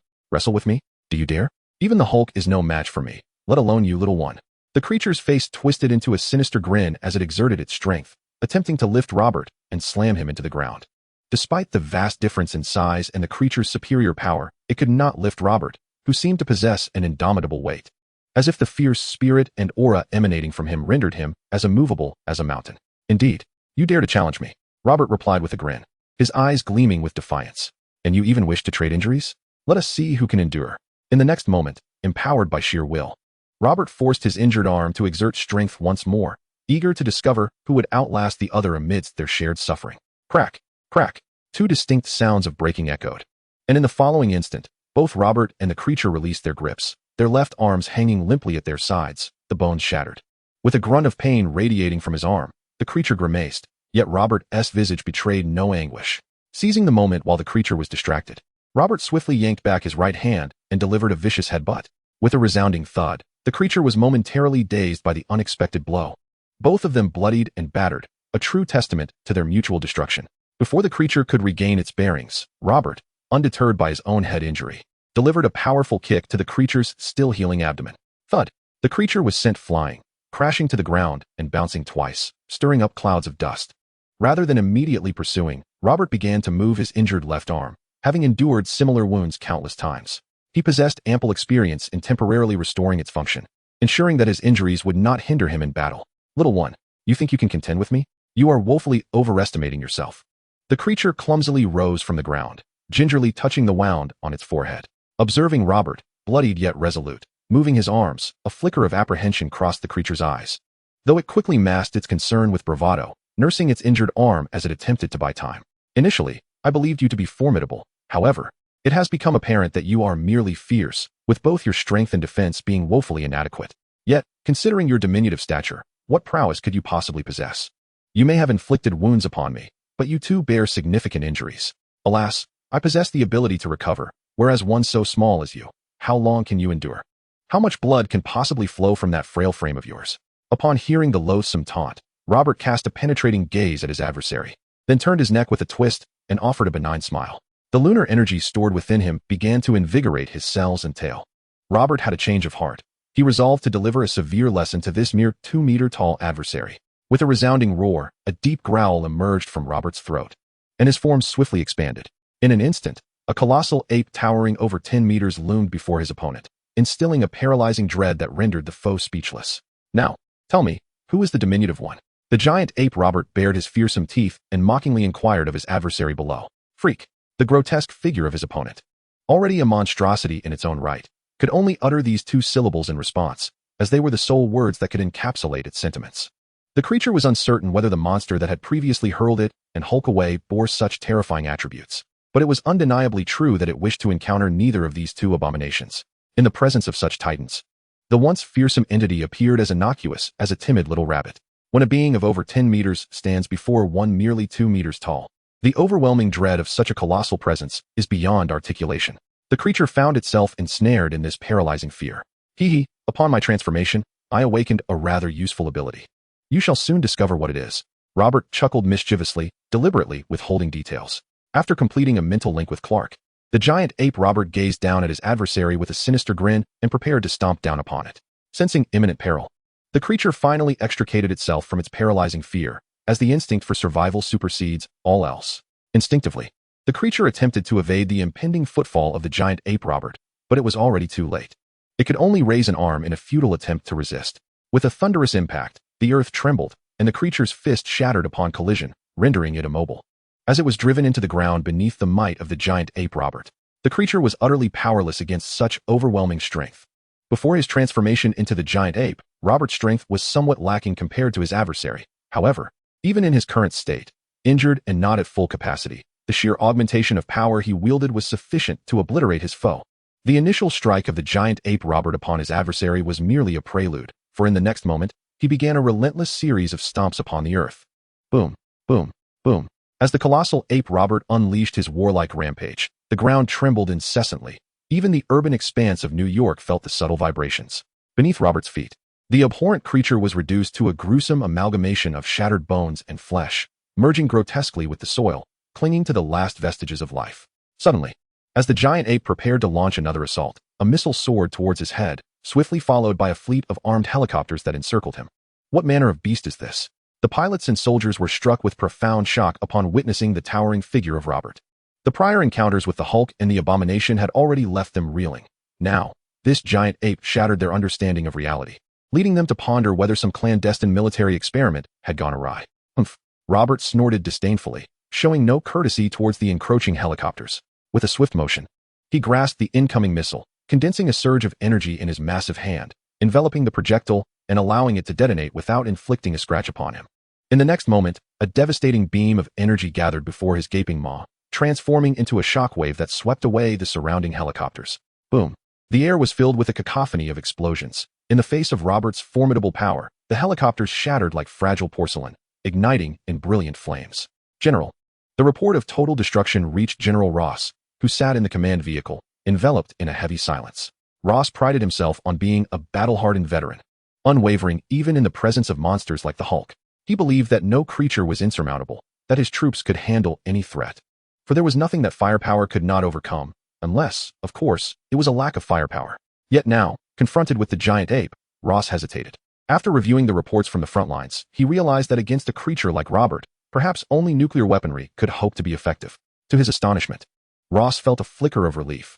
Having relocated to the command vehicle upon discovering Robert, he realized he had escaped a fate that might have befallen him alongside his soldiers. Focus on him, he commanded. His size makes concealment impossible. Keep him in sight, and once he traverses to an unpopulated area, we will call for a nuclear strike. We must neutralize this monstrosity. After a brief pause, a glimmer of resolve flashed in Ross's eyes as he solemnly instructed. I'll inquire further, he added, a hint of excitement creeping into his voice. If it is, that would be excellent news. Not only would it mean he is more manageable, but it also signifies our potential to forge an even more formidable military force. Mobilize all surveillance equipment and ensure he does not escape. Previously, General Ross had exerted every effort to capture the Hulk, driven by the ambition to replicate the genetic material within the Hulk and forge an army of green behemoths. Particularly after his subordinate, Emil Blonsky, successfully transformed into the Abomination, General Ross felt a glimmer of hope. However, if the mighty ape, Robert, also proved to be a replicable experimental outcome, General Ross might begin to regard the army of green giants with disdain. Not to mention that Robert had vanquished the Abomination. Merely considering Robert's formidable size, it was evident that the green giant army could not compare, creating an overwhelming presence on the battlefield that was unparalleled. Robert, you must leave. The military has set its sights on you. What was that impressive ability you spoke of? Surely, it isn't the capacity to annihilate everyone around you? Meanwhile, a voice of concern resonated within Robert's mind, belonging to Clark. Fear not. You shall soon find out. Robert bared his enormous jaws in a sinister grin, unleashing a devastating energy attack that obliterated the ground around him before plunging underground, targeting the last remnants of the Abomination's essence, completely erasing its final traces. Immediately thereafter, Robert soared into the air, heading toward a nearby river. Under Clark's astonished gaze, Robert leapt into the water, sending forth a spectacular spray of droplets. Had Clark not been vigilantly observing Robert, he might have doubted his own eyes, pondering whether Robert had escaped by some other means. Upon scrutinizing Robert's aquatic form with his X-ray vision, Clark discerned that Robert bore no distinction from the surrounding fish, save for a more robust physique. How about that? Quite effective, isn't it? Robert's triumphant voice echoed in Clark's mind. By the way, how are things on your end? Do you require my assistance? Meanwhile, Clark, after surveying his surroundings, vanished from sight, yet he remained vigilant of General Ross to ensure no additional clues were discovered. New York quickly regained its stability.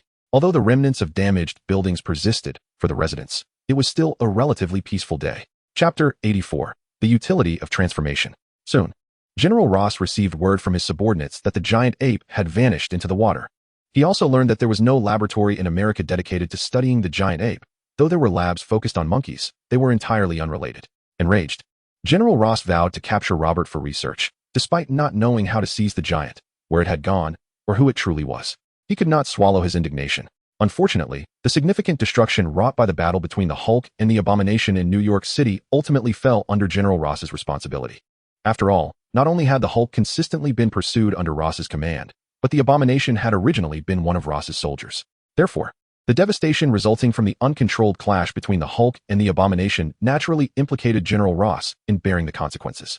Moreover, if enmity were still alive, it is likely that many would rise to defend General Ross. However, the crux of the matter lies in the fact that enmity was utterly vanquished by the colossal ape, Robert, leaving not a trace of his existence. The bloodshed surrounding the battlefield was thoroughly obliterated by the super magic cannon, and aside from a few deep craters and residual energy, there were scarcely any signs of the fierce conflict that had transpired. In contrast, the bloodstains in New York City were abundant, yet extracting any useful material for research proved to be a formidable challenge. Thus, General Ross found himself compelled to address the mounting pressures from various factions, leaving him little time to pursue the fleeing Robert and Hulk. Batman did not outright equate Robert with the monstrous ape, yet a lingering suspicion resided in his mind. This evening's extraordinary events, had they unfolded in Gotham City, left Batman momentarily at a loss for solutions. Consequently, he began to contemplate potential methods to address the myriad of supernatural occurrences. The injuries sustained were not overly severe. A few days of rest would suffice. As dawn approached, Robert found himself pondering whether he had yet to sleep or had already awakened. He flexed his left arm. Now capable of normal movement, yet engaging in another intense battle, seemed improbable. Humph. With all of you rushing out one after another, how could I possibly sleep? Please, tell me what you encountered, Kara queried with a hint of dissatisfaction, casting a sidelong glance at Robert. Nothing too serious, just a few scuffles, Robert shrugged, briefly recounting the events of the night to Kara. However, before he could finish his explanation, both he and Kara turned their gaze skyward as Clark's figure appeared. Huh. Robert and Kara chuckled simultaneously upon seeing Clark's attire, for he was clad in black from head to toe, obscured except for his eyes, which were each punctured by a hole. Clark, your method of concealing your identity is truly unique, Robert remarked with a hint of admiration. Indeed, no ordinary person would recognize you. Those eye holes, did you burn them with your heat vision? Kara teased, feigning suspicion. Are you referring to shapeshifting? Robert raised an eyebrow and, in the next moment, transformed into Clark's likeness. He stroked his chin thoughtfully, admitting, to be honest, I'm not entirely certain how I suddenly awakened this ability. Yet, upon its awakening, shapeshifting feels like an innate talent. With merely a thought, I can transform without exerting my own strength. Notably, as Robert utilized his shapeshifting ability, there was no accompanying smoke or sound. He seamlessly morphed into the desired form, the process remarkably silent. Wait, how did you become Clark? Kara exclaimed in surprise. Her curiosity piqued as she gazed at Robert, now resembling Clark. When you shapeshift into me, your physical strength remains unchanged. Or rather, it seems that no matter what you transform into, your physical strength remains constant. Except, of course, for the colossal ape. Clark also assisted Robert in his analysis. Indeed. When I transformed into a fish, it occurred after I had turned into a giant ape. However, my physical strength did not retain its formidable state. In other words, the transformation technique is based on my normal strength. This implies that it cannot help me compress the power of the giant ape into my regular form. Robert murmured hesitantly upon hearing Clark's reminder. So, if we consider this, the transformation technique seems to serve little purpose beyond concealing my identity. Well, perhaps it allows me to adjust my size during battles according to my opponent's physique? Is that of no significance? At the very least, I need not worry about your identity being exposed when you venture out. However, I am concerned that after mastering this technique, you might become more reckless and perish in battle. Although Clark felt a twinge of envy towards Robert's transformation ability, he quickly realized that possessing such a skill might not necessarily be advantageous for Robert. All right, let me show you. Robert shrugged and, in an instant, stimulated the cells within his body. His form swelled against the wind, transforming into a giant ape. So coarse and unsightly, Kara remarked, unable to restrain her critique as she gazed at the robust tail of giant Robert.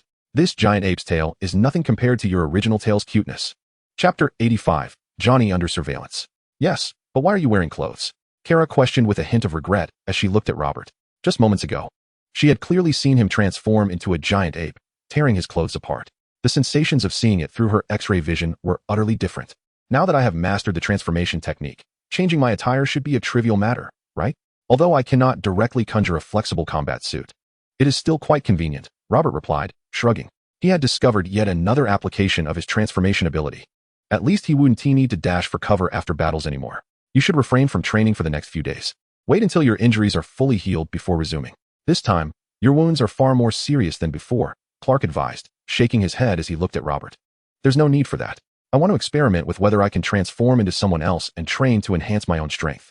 If I succeed, I won't have to worry about injuries in the future. Robert rejected Clark's advice without a moment's hesitation. If the transformation technique could provide him with an entirely new body, it would mean he could continuously train without interruption. There was no way Robert would relinquish such a powerful skill. Fine, suit yourself. Clark rolled his eyes, exasperated, and ceased to interfere with Robert. As long as Robert didn't endanger himself, Clark was indifferent to his choices. However, unlike Clark, Kara was evidently intrigued by Robert's transformation ability. The two then began conducting various experiments with the transformation technique. Unfortunately, it became clear that the transformation ability was not the powerful skill Robert had envisioned. It resembled more of a temporary state, one that was ill-suited for combat. As Robert's strength and energy reached their peak, the transformation would automatically dissipate. Thus, Robert's regard for the art of transformation diminished significantly, leading him to utilize it solely for the purposes of disguise and changing attire. However, Robert no longer needed to fret over his wardrobe. Yet, Johnny's days of wielding the dragon talisman and possessing superhuman abilities were fleeting, as the Shadow Ninjas soon located the stone residence once more, having been alerted by the Lord that the dragon talisman still lingered in that vicinity. Although the Lord was unaware of Robert's whereabouts, it was deemed prudent to send the Shadow Ninjas to probe the situation. This probe proved disastrous. In their first attack, Johnny's newly restored window was shattered. In truth, Johnny's mastery over the dragon talisman was formidable, akin to the precision of a conductor leading an orchestra. Otherwise, Robert would not have contemplated an exhilarating confrontation with him. Nonetheless, regardless of Johnny's exceptional control over the talisman, he remained, at his core, an ordinary individual. His reflexes and adaptability, while impressive among common folk, faltered in the face of innumerable Shadow Ninjas, rendering him incapable of vanquishing them one by one and managing the explosive force required.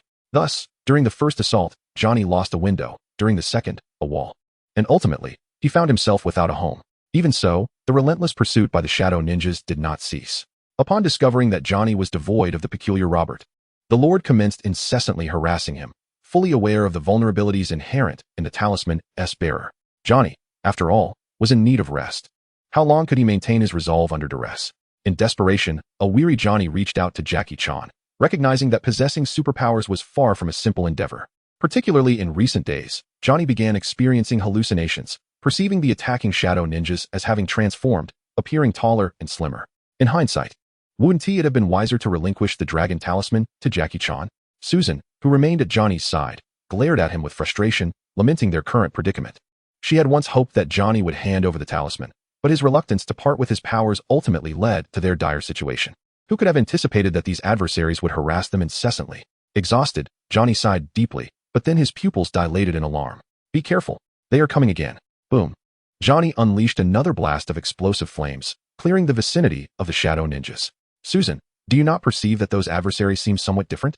After dispatching that wave of Shadow Ninjas, Johnny felt an overwhelming weariness, and he once again noted that these ninjas appeared to have changed.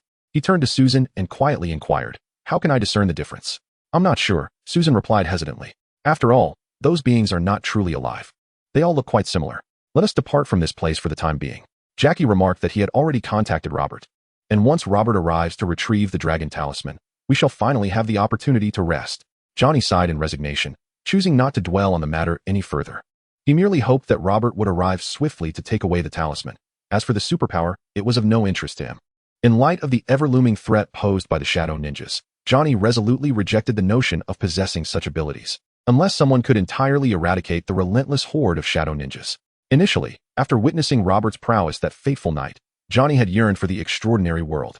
However, after enduring the tribulations of recent days, he felt exhausted and longed for a period of genuine rest.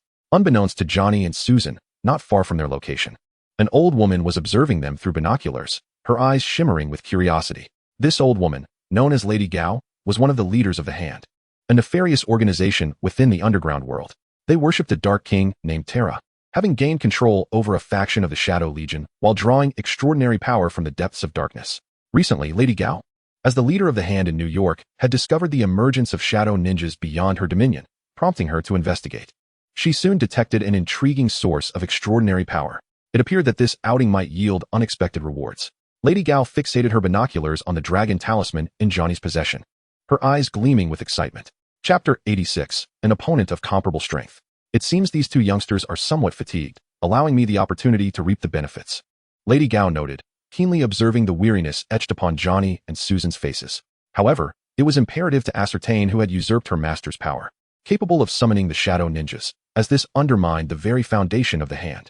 Once I resolve this matter and acquire the extraordinary stone from that young one, perhaps I shall earn my master's favor and become the sole leader of the Hand. As she contemplated this, a fervent light sparkled in Lady Gao's eyes, and a dark aura subtly surged around her, bearing a resemblance to that of the Shadow Ninjas, albeit significantly more potent. What is this? Robert, following Clark's navigation towards Johnny and Susan, raised an eyebrow. He sensed Lady Gao's formidable aura, which, in terms of intensity, surpassed that of Kara, placing her in a tenuous alliance with Clark and Diana, though somewhat weaker than Hulk and Abomination. Yet, it was evident that aura did not equate to genuine combat prowess. Otherwise, Abomination and Hulk would not have been so easily dispatched by Clark with a single blow, and sent flying so far. He has arrived. No, wait, this is not right. As Johnny gazed skyward, he caught sight of Robert's figure and instinctively called out, but soon furrowed his brow, for Robert appeared markedly different from the last time they met. Indeed, Robert had stepped out, having transformed his appearance through a magical disguise, a condition set by the activation of Clark's navigation.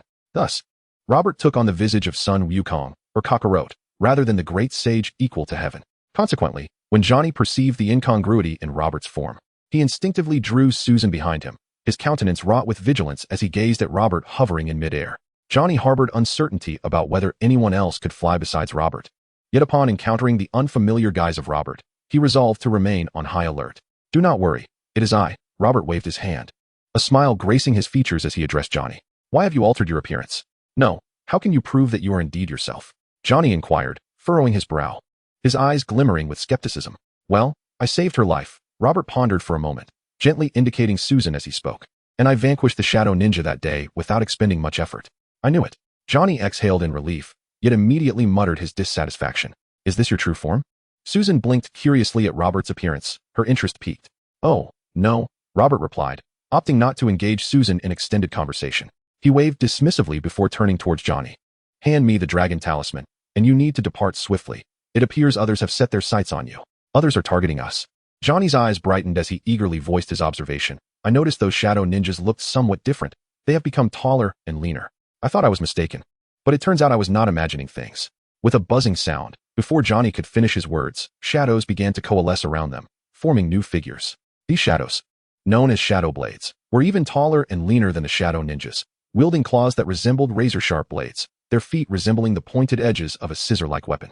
It was then that Lady Gao, observing from a distance, was startled upon seeing Robert appear within her line of sight.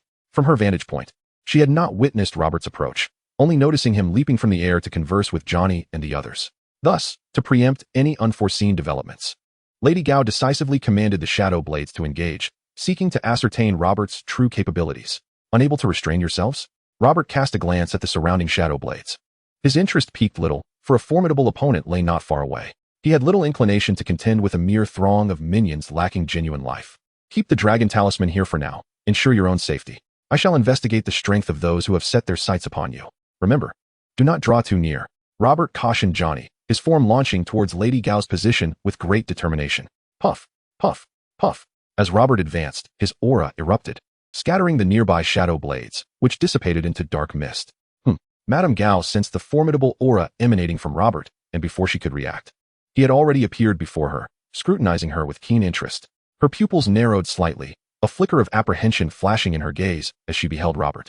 "Who are you?" she inquired, tightening her grip on her cane and regarding him with caution. "Old lady?" Robert raised an eyebrow at Madame Gao. He detected no signs of frailty in her demeanor. Rather, he comprehended that this elder, much like the turtle hermit, appeared aged yet retained formidable combat prowess. "Old lady? Young man, you show me great disrespect." Madame Gao's eyes narrowed as she regarded Robert with a benevolent expression. Suddenly, her cane launched a surprise attack, aiming directly at Robert's eyes. With a swift motion, Robert evaded the thrust by tilting his head, and in a seamless movement, he delivered a punch toward Madame Gao's form. A jolt of surprise coursed through Madame Gao as she swiftly altered her stance, swinging her cane to strike Robert's head while her other hand attempted to intercept his punch, hoping to dissipate his force. However, with a resounding thud, her efforts proved futile. Robert's overwhelming strength sent her flying, rendering her cane's attack ineffective. "Impressive," Robert mused, refraining from immediately pursuing Madame Gao. It was the first time since arriving in this world that he encountered someone whose aura closely matched their actual combat capability. In a realm where aura failed to accurately gauge combat strength, Robert's perceptive abilities had devolved into mere tools for locating his adversaries, losing the capacity to assess their true power. While he had surpassed Kara's aura, her speed, strength, and defense remained superior to his own. Madame Gao stood as the first individual he encountered whose aura and actual strength were nearly indistinguishable. With a sharp sound, Madame Gao executed a somersault in midair, landing gracefully before retreating several steps to dissipate the force of Robert's punch. She regarded him with vigilant eyes, but at that moment, Robert vanished from her sight.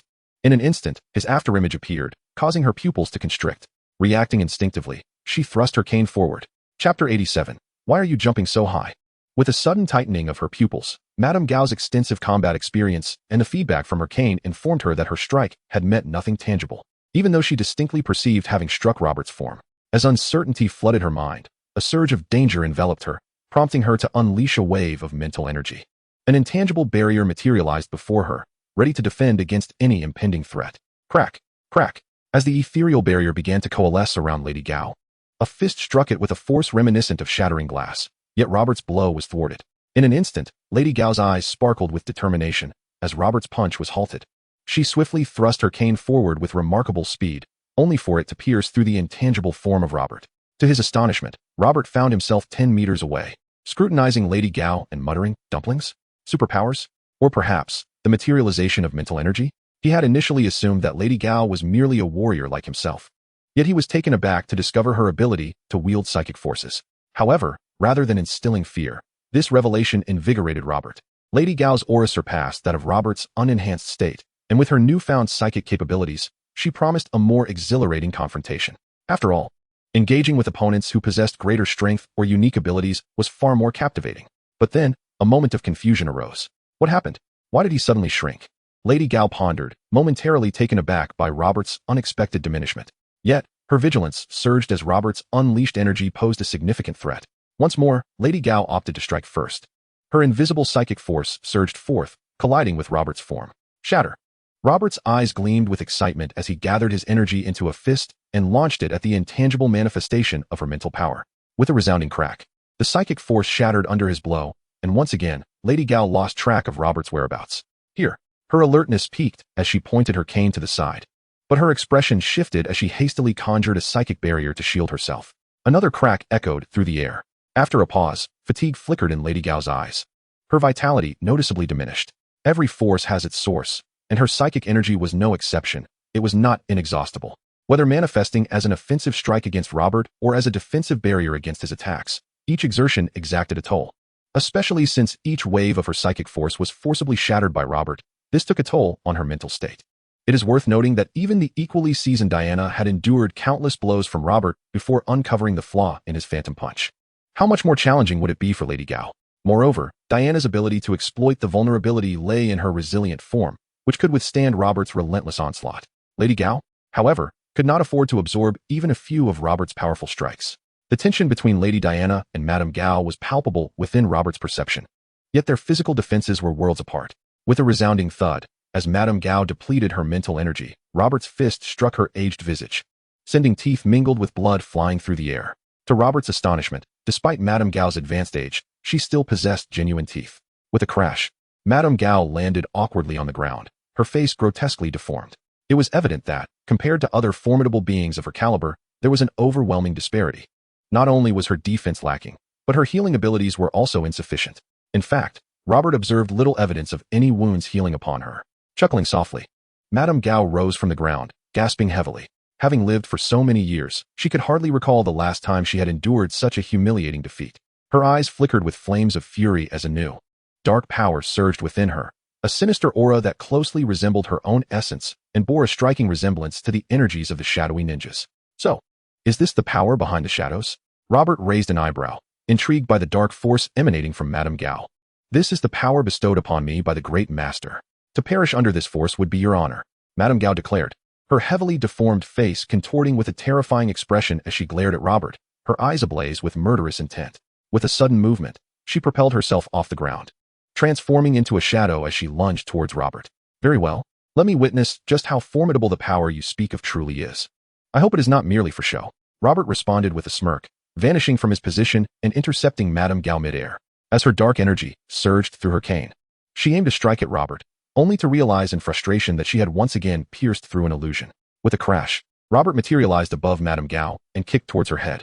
She hastily raised her hands in defense, plummeting from the air and crashing heavily to the ground, stirring up clouds of dust. You claim you cannot fly, yet you mimic others by leaping so high. Aren't you afraid of falling to your doom? Robert floated in the air, shrugging nonchalantly before darting into the swirling dust. Chapter 88. The World-Shattering Palm. Just as Robert entered the haze of dust, Madame Gao launched a ferocious surprise attack, her fist striking Robert's illusion.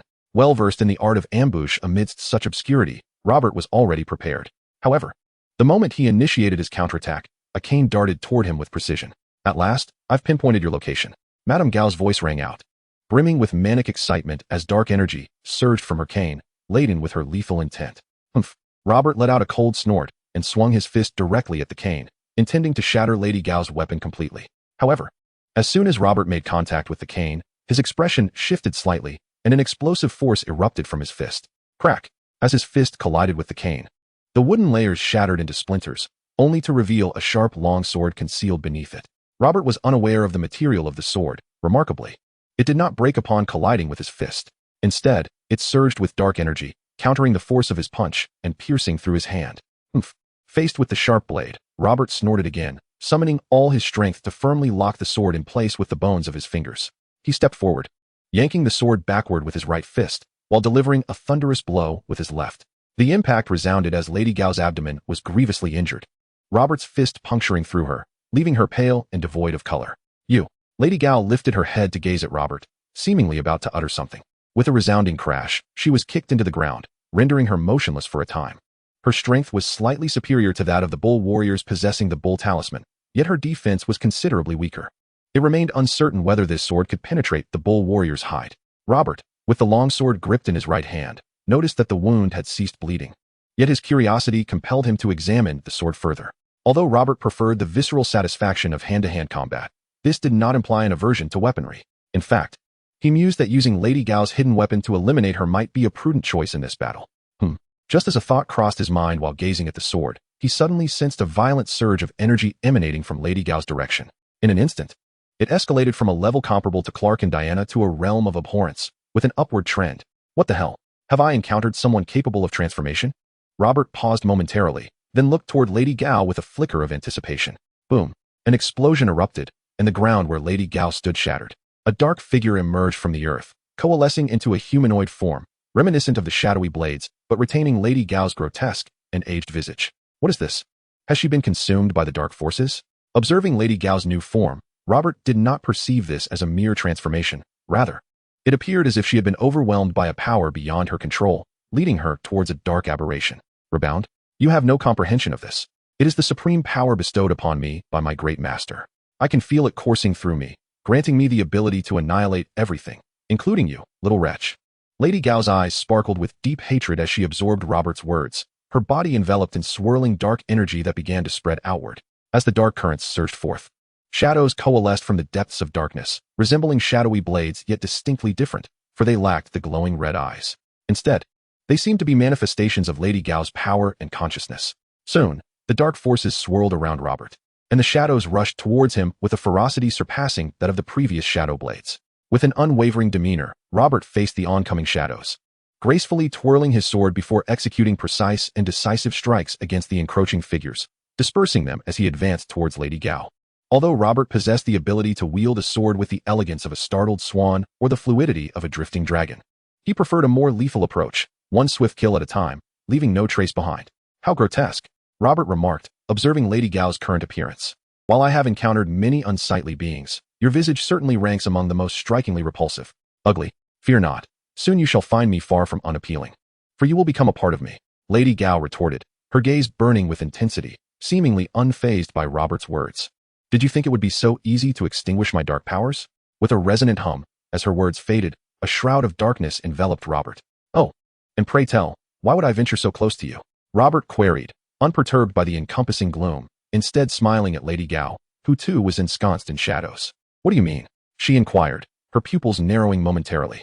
However, she quickly reconsidered, wishing to avoid any unforeseen complications and resolved to consume Robert as swiftly as possible. It is simply because your powers are too scattered, leaving room for escape, Robert declared, casting his sword to the ground. He clasped his hands together, unleashing a surge of energy that crackled around him, causing the encroaching dark currents to dissipate under the influence of his electric aura. With each passing moment, his power intensified, and the currents of electricity radiated outward.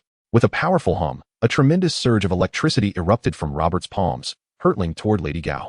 The Heavenly Palm of All Nations. Chapter 89, Annihilation. The Heavenly Palm of All Nations is one of Master Roshi's signature techniques. Unlike the universally utilized Kamehameha or the inherited demon sealing wave, the Heavenly Palm stands as Roshi's unique skill, employed sparingly throughout the Dragon Ball canon.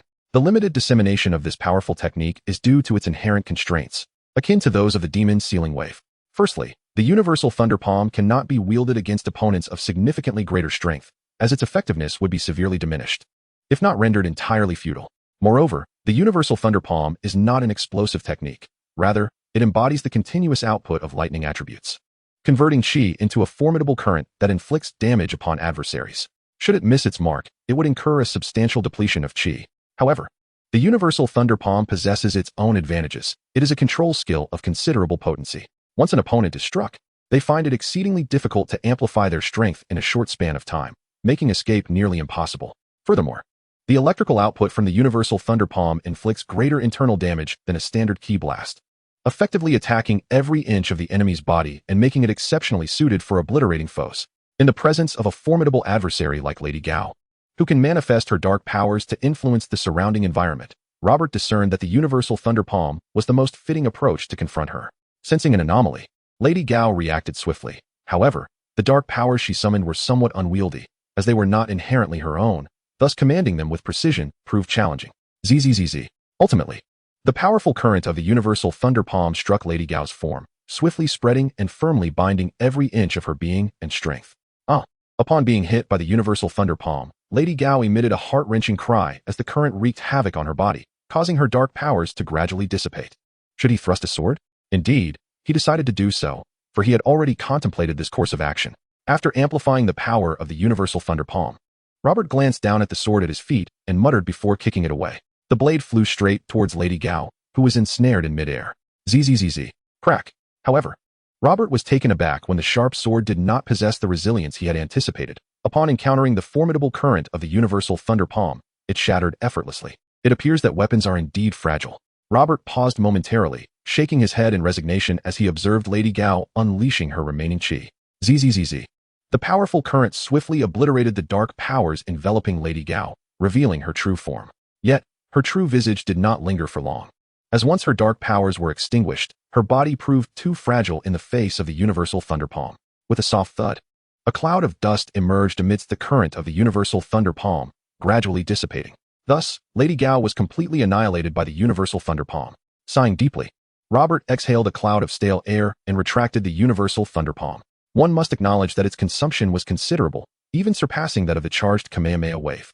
However, had the Kamehameha wave just been employed, it would hardly suffice to vanquish Lady Gao. While the Kamehameha might create a significant breach in her physique, encompassing her entire being, now tainted by darkness, would demand an even greater expenditure of energy and cause far more extensive devastation. It is far less efficient than the world-shattering palm. Moreover, who could ascertain whether Lady Gao possesses any other means of escape? Should she evade the Kamehameha, it would indeed present a considerable dilemma. With a disdainful snort, Robert sheathed his world-shattering palm and unleashed a ki blast that eroded the ground around him. After all, Robert had sustained injuries, and droplets of his blood had fallen upon the earth. With his experiences among artificial beings, he was keen to avoid confronting an adversary who bore his own blood. It was not out of fear that such creations might surpass him, but rather a subtle psychological discomfort. Furthermore, for those fabricated beings, their very existence and fate were steeped in tragedy. Robert was oblivious to the extent of technological advancement in this world. However, with the advent of laser weaponry, he resolved to exercise greater caution. With a swift motion, he cleared away the remnants of battle and vanished from his location, reappearing beside Johnny and Susan. Johnny had concluded his skirmish far more swiftly than Robert. After dispersing a wave of shadowy blades, tranquility returned to his vicinity. Yet, Johnny mentioned that after dispatching the shadow blades, several shadow ninjas had briefly appeared before swiftly vanishing from sight. Unbeknownst to Johnny, in the sanctum where the master concealed himself, a flicker of apprehension shone in his eyes, not solely regarding Robert, but also concerning the shadow blades. Summoning the shadow ninjas was not within the master's inherent capabilities. Initially, he hesitated to deploy the shadow ninjas for the collection of talismans, as he was not their sole controller. Should they fall under the influence of others, he would be left to rue his decision. Now, with the emergence of the shadow blades, the master found himself wavering. He believed it prudent to prioritize Valen while utilizing the shadow ninjas as a secondary resource for talisman acquisition, all the while striving to avoid Robert. As the master found himself immobilized, neither the shadow ninjas nor Valen's forces could contend with Robert, though Valen was reluctant to relinquish the talismans to the master. The mouse talisman was indeed something he sought. Recent updates from Baron Strack indicated that although the initial batch of 500 test subjects had perished, he had prepared another 500, and these new subjects were dying at a significantly slower rate. Remarkably, some had even begun to temporarily harness the abilities of beasts. Valen had witnessed a video presented by Baron Strack, showcasing a Minotaur warrior whose charge packed a force rivaling that of a speeding freight truck. If this endeavor could succeed and be mass-produced, a promising future beckoned to Valen. Thus, Varan hastened the search for the mouse charm and, following his recent conversation with the Lord, successfully summoned the Shadow Ninja. Varan believed that the Shadow Ninja's prowess in tracking down clues would not be inferior to its combat capabilities. In Chapter 90, Explosive Flames and Chi, Robert and Johnny remained oblivious to the developments between the Lord and Varan. After a brief recounting of recent events, Johnny promptly handed the dragon charm to Robert. "Well, the extraordinary world is no longer my concern. You need not worry anymore," he declared. Although Johnny felt a twinge of reluctance in parting with the dragon charm, he quickly adjusted his mindset. "Indeed, the extraordinary world no longer pertains to us. Will we not see Robert again?" Susan appeared, even more disheartened than Johnny. "Huh, Susan. My dear sister, are you perhaps interested in a younger man?" Johnny exclaimed dramatically, gazing at her. "What nonsense are you spouting?" Susan's cheeks flushed as she shot him an annoyed glare. "I merely feel that he saved my life, and I have had no opportunity to express my gratitude. It is only natural that those from the extraordinary world think differently than us ordinary folks, isn't it?" Johnny chuckled and waved his hand dismissively, but suddenly halted mid-sentence. As he gestured, his fingertips tinged with a faint red glow, a flicker of flame momentarily igniting before vanishing when he examined it closely. "What's wrong?" Susan inquired, puzzled by Johnny's abrupt stillness. "Nothing, it was probably just an illusion." Johnny shook his hand again, and the flame did not reappear. He concluded that his fatigue had caused him to imagine things. "Let us find a place to rest. I feel utterly exhausted." Meanwhile, Robert, having obtained the dragon charm, began to study its power. The explosive flames it wielded possessed a unique quality that Robert lacked. The chi wave resembled a pure form of energy, and techniques imbued with lightning attributes, like the thunderous palm, were quite rare. However, since the thunderous palm could evolve into a lightning attribute, it stood to reason that a method to cultivate a fire attribute could also exist. Particularly, the chi wave could emit extreme temperatures and explosive capabilities, even transforming into pure light akin to the solar fist, which sparked a glimmer of hope within Robert. Consequently, Robert swiftly contacted Jackie Chan, expressing his desire to study the dragon charm for a few days. Jackie, who was already en route, readily agreed without hesitation and provided Robert with his address. Although Jackie had not spent much time with Robert, he had discerned his character well. He understood that Robert must have discovered something intriguing within the dragon charm, and he harbored no concerns about Robert appropriating it for himself. In all honesty, Jackie believed that the dragon charm would be safer in Robert's possession than in the world's most secure location, District 13. He had to concede that Xiao Yu's earlier remarks held a kernel of truth. Robert transformed once more into the guise of Kakarot, seeking a secluded place where he could engage in both training and the exploration of the powers inherent within the dragon symbol. It was not that Robert deliberately chose to forego his classes. Rather, he feared that his presence at school might result in catastrophic consequences. Even if he did not obliterate the institution, the potential for shadow ninjas to infiltrate the school and cause harm or frighten his classmates and teachers was a grave concern.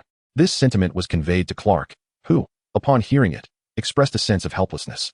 However, he was well aware that he could not compel Robert to bring the dragon symbol to school, as the threat of shadow ninjas was all too real. In light of this, Clark once again reached out to Robert's teacher, Selena, and reluctantly agreed to meet her for dinner. Trouble soon followed. For reasons unknown, Lana had also learned of the dinner engagement between Selena and Clark, scheduling her own meal on the same day. Clark felt as though he were surrounded by spies. Fortunately, the situation was ultimately resolved satisfactorily. Clark prepared 2 outfits and, utilizing his super speed, managed to attend both dinner engagements. Selena remained blissfully unaware of any oddities, though Clark felt somewhat ill at ease under Lana's bemused gaze throughout the evening. Clark, of course, had not forgotten that Robert was the source of this predicament. Were it not for Robert's decision to prioritize his research on the dragon symbol over attending classes, none of this would have transpired. Clark briefly entertained the notion of subjecting Robert to a similar embarrassment, but ultimately discarded the idea. The powers of Kara and Diana far surpassed those of Lana and Selena. While Clark was unfamiliar with Diana, he was well aware of Kara's temperament. He feared that the Kent farm might not withstand the ensuing chaos, and Robert's carefree nature might not even register the awkwardness of the situation. Unbeknownst to Clark, Robert remained oblivious to his thoughts.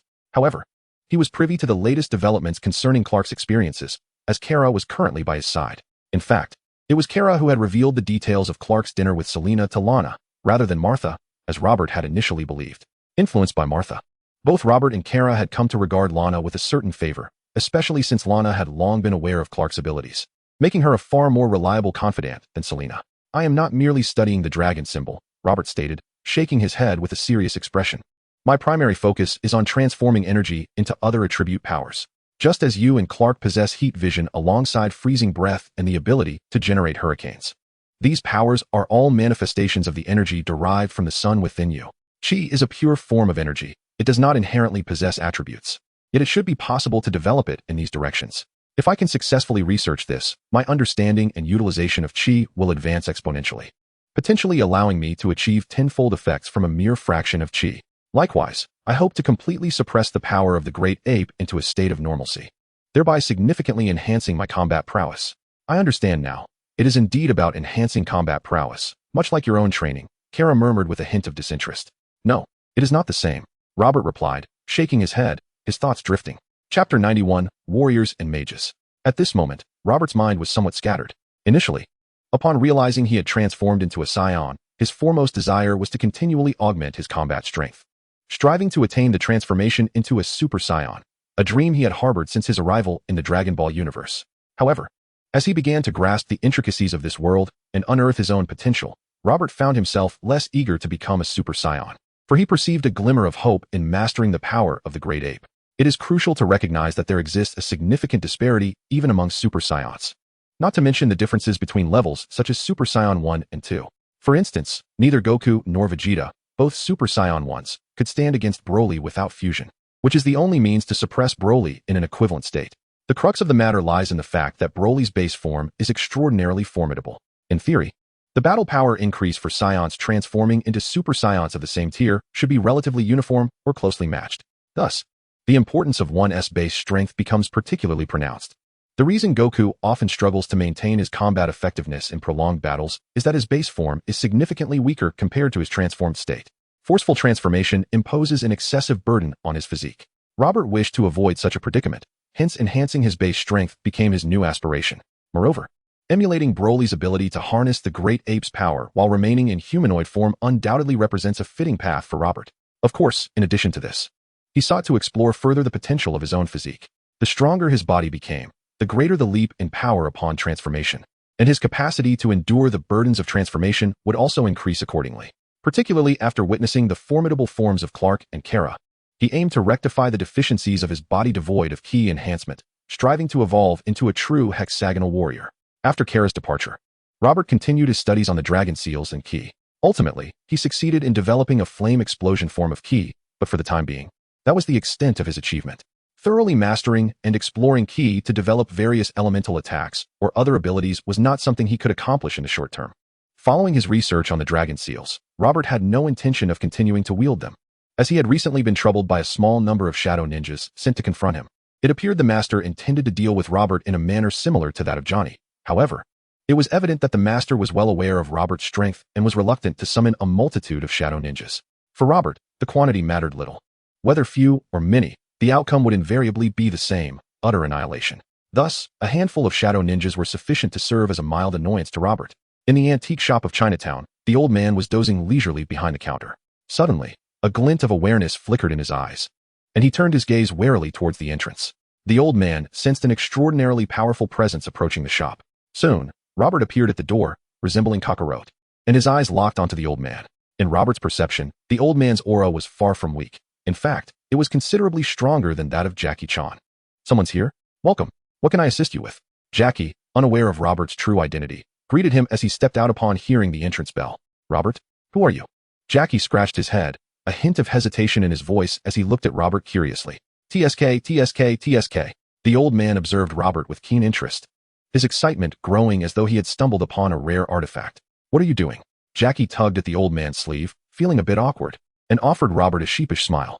I apologize. I mentioned you to the old man earlier, and it seems he finds you rather intriguing. No worries, Robert began to reply, but was immediately interrupted by the old man, whose face radiated enthusiasm. You can transform into someone else's likeness. Are you a magician?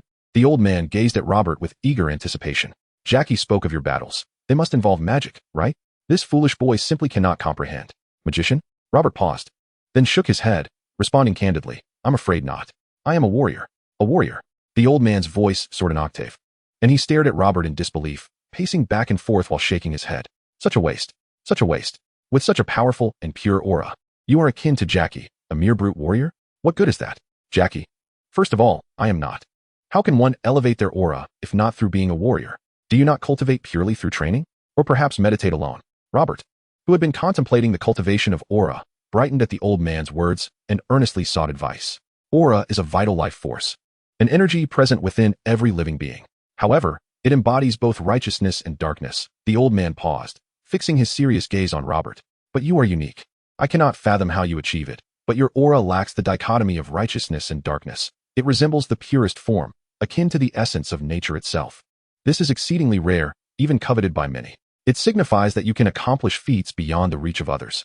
You should not confine it to destruction and battle as Jackie suggests. You must unlock your potential. You have deduced the power of the dragon talisman? Come, let me see. Upon hearing this, the elder's eyes sparkled with excitement as he turned to Robert and exclaimed, "Show me that power of lightning." Ziz. Hiss. Genius. You are truly a genius. The elder danced with enthusiasm at the sight of the thunderous flames in Robert's hands. You are not merely a warrior. You are undeniably the most gifted mage. Am I a mage? Robert murmured, somewhat bewildered, as images of Sun Wukong and Vegeta battling flashed through his mind. According to the elder's assertion, could they also be considered mages? Chapter 92. The synergy of vitality, energy, and spirit. Indeed, you are absolutely a mage. The elder insisted with conviction. The reason you can manifest the power of the dragon talisman through your energy is that you have grasped the essence of its magic through your studies. This is a remarkable magical talent. Your inability to replicate other forms of energy stems from your lack of understanding of them, or perhaps from your insufficient knowledge of magic itself. Once you redefine your understanding of magic and accumulate enough knowledge, you will be able to explore many more utilizations of energy. Furthermore, I have observed that your energy is significantly more potent than your spirit and body. This imbalance is undeniably unhealthy. Vitality, energy, and spirit should complement each other. Only through their collective strength can one achieve a harmonious balance. If even your pure energy cannot maintain the equilibrium of yin and yang, it would be a great pity. Indeed, I have been consciously enhancing my physical body, but my mental development has only involved meditation, which seems insufficient. My meditation resembles more of an exploration of energy and the body. Robert listened to the elder's words with a hint of skepticism. However, when the elder spoke of the need for balance among vitality, energy, and spirit, Robert began to believe. He then eagerly inquired, "So, does this mean that by learning magic, I can continue to enhance my energy, as well as my spirit and body?" Magic can indeed enhance your energy and spirit, but as for your body, I'm afraid you will need to find your own path for that. Nevertheless, from my perspective, with your innate talent, increasing your physical strength should not prove overly challenging.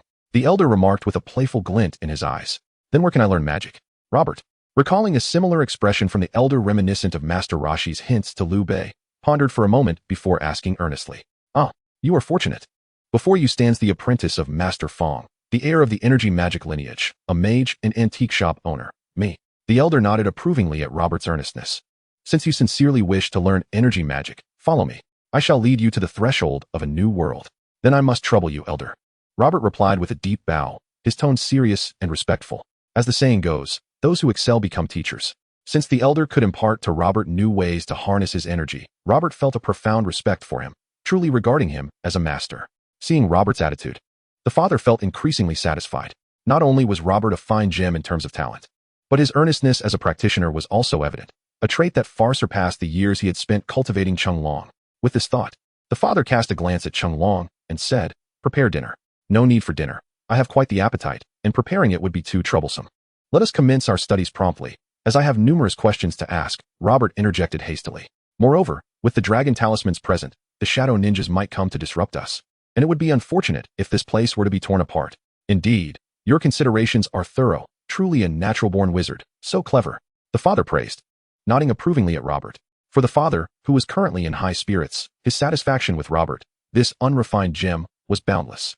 He even began to envision a future where Robert would elevate the reputation of Qi magic, allowing him to become a renowned master.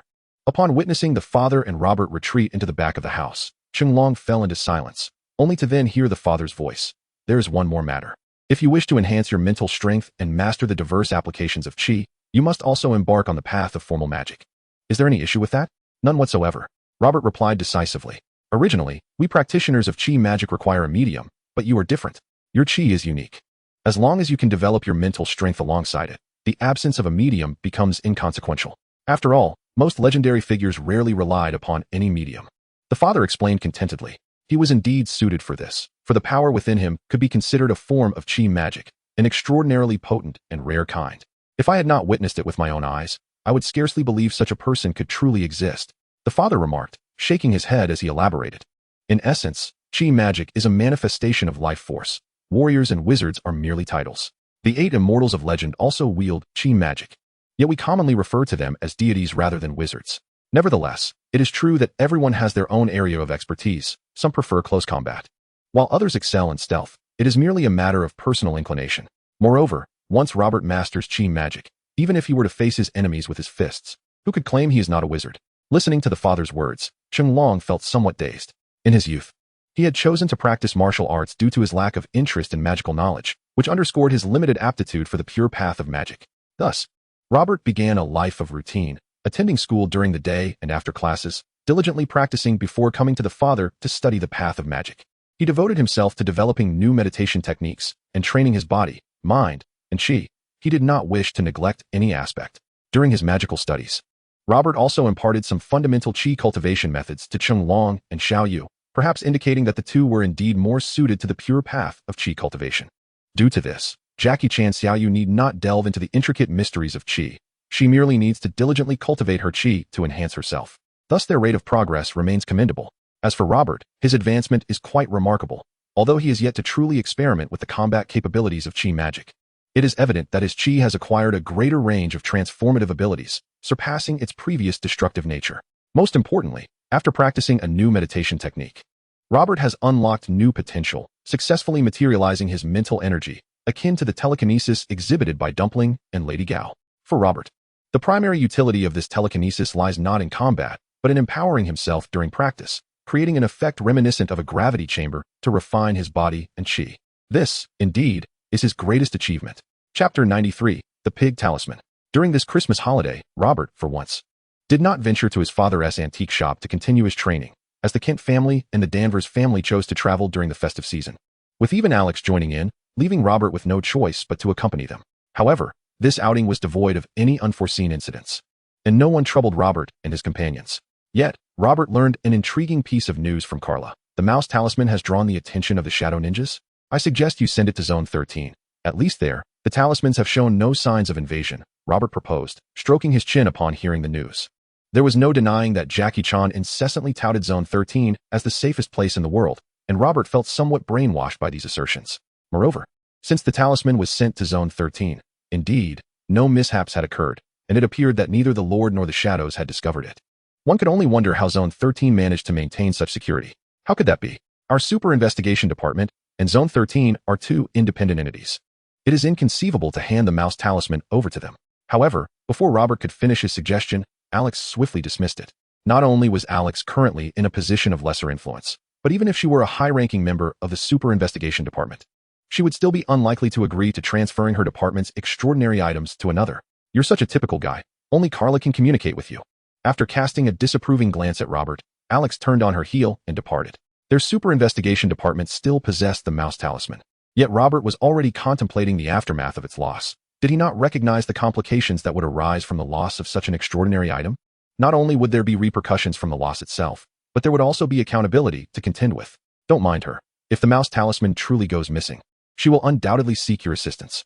Carla waved her hand dismissively, speaking softly to Robert, indicating that she would need to offer a few flattering words later. It's fine. When she comes to me, I will certainly help her. Robert took no offense at Alex's remarks and responded earnestly. All right, I understand. Carla seemed to have misunderstood something.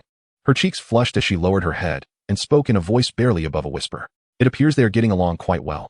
Martha gazed at Robert and Carla in the distance, smiling as she spoke to the Danvers couple. Indeed, it is not easy for Carla to find common ground with others. This is a fortunate circumstance for both of them. Mrs. Danvers nodded in agreement, softly replying. It seemed that the two hostesses had reached a consensus on certain matters. Upon hearing their conversation, Carla's cheeks flushed a deeper shade of crimson. On that day, Jack finally uncovered a lead regarding a talisman. It was an elderly man, appearing more venerable than even Jack's father according to the records.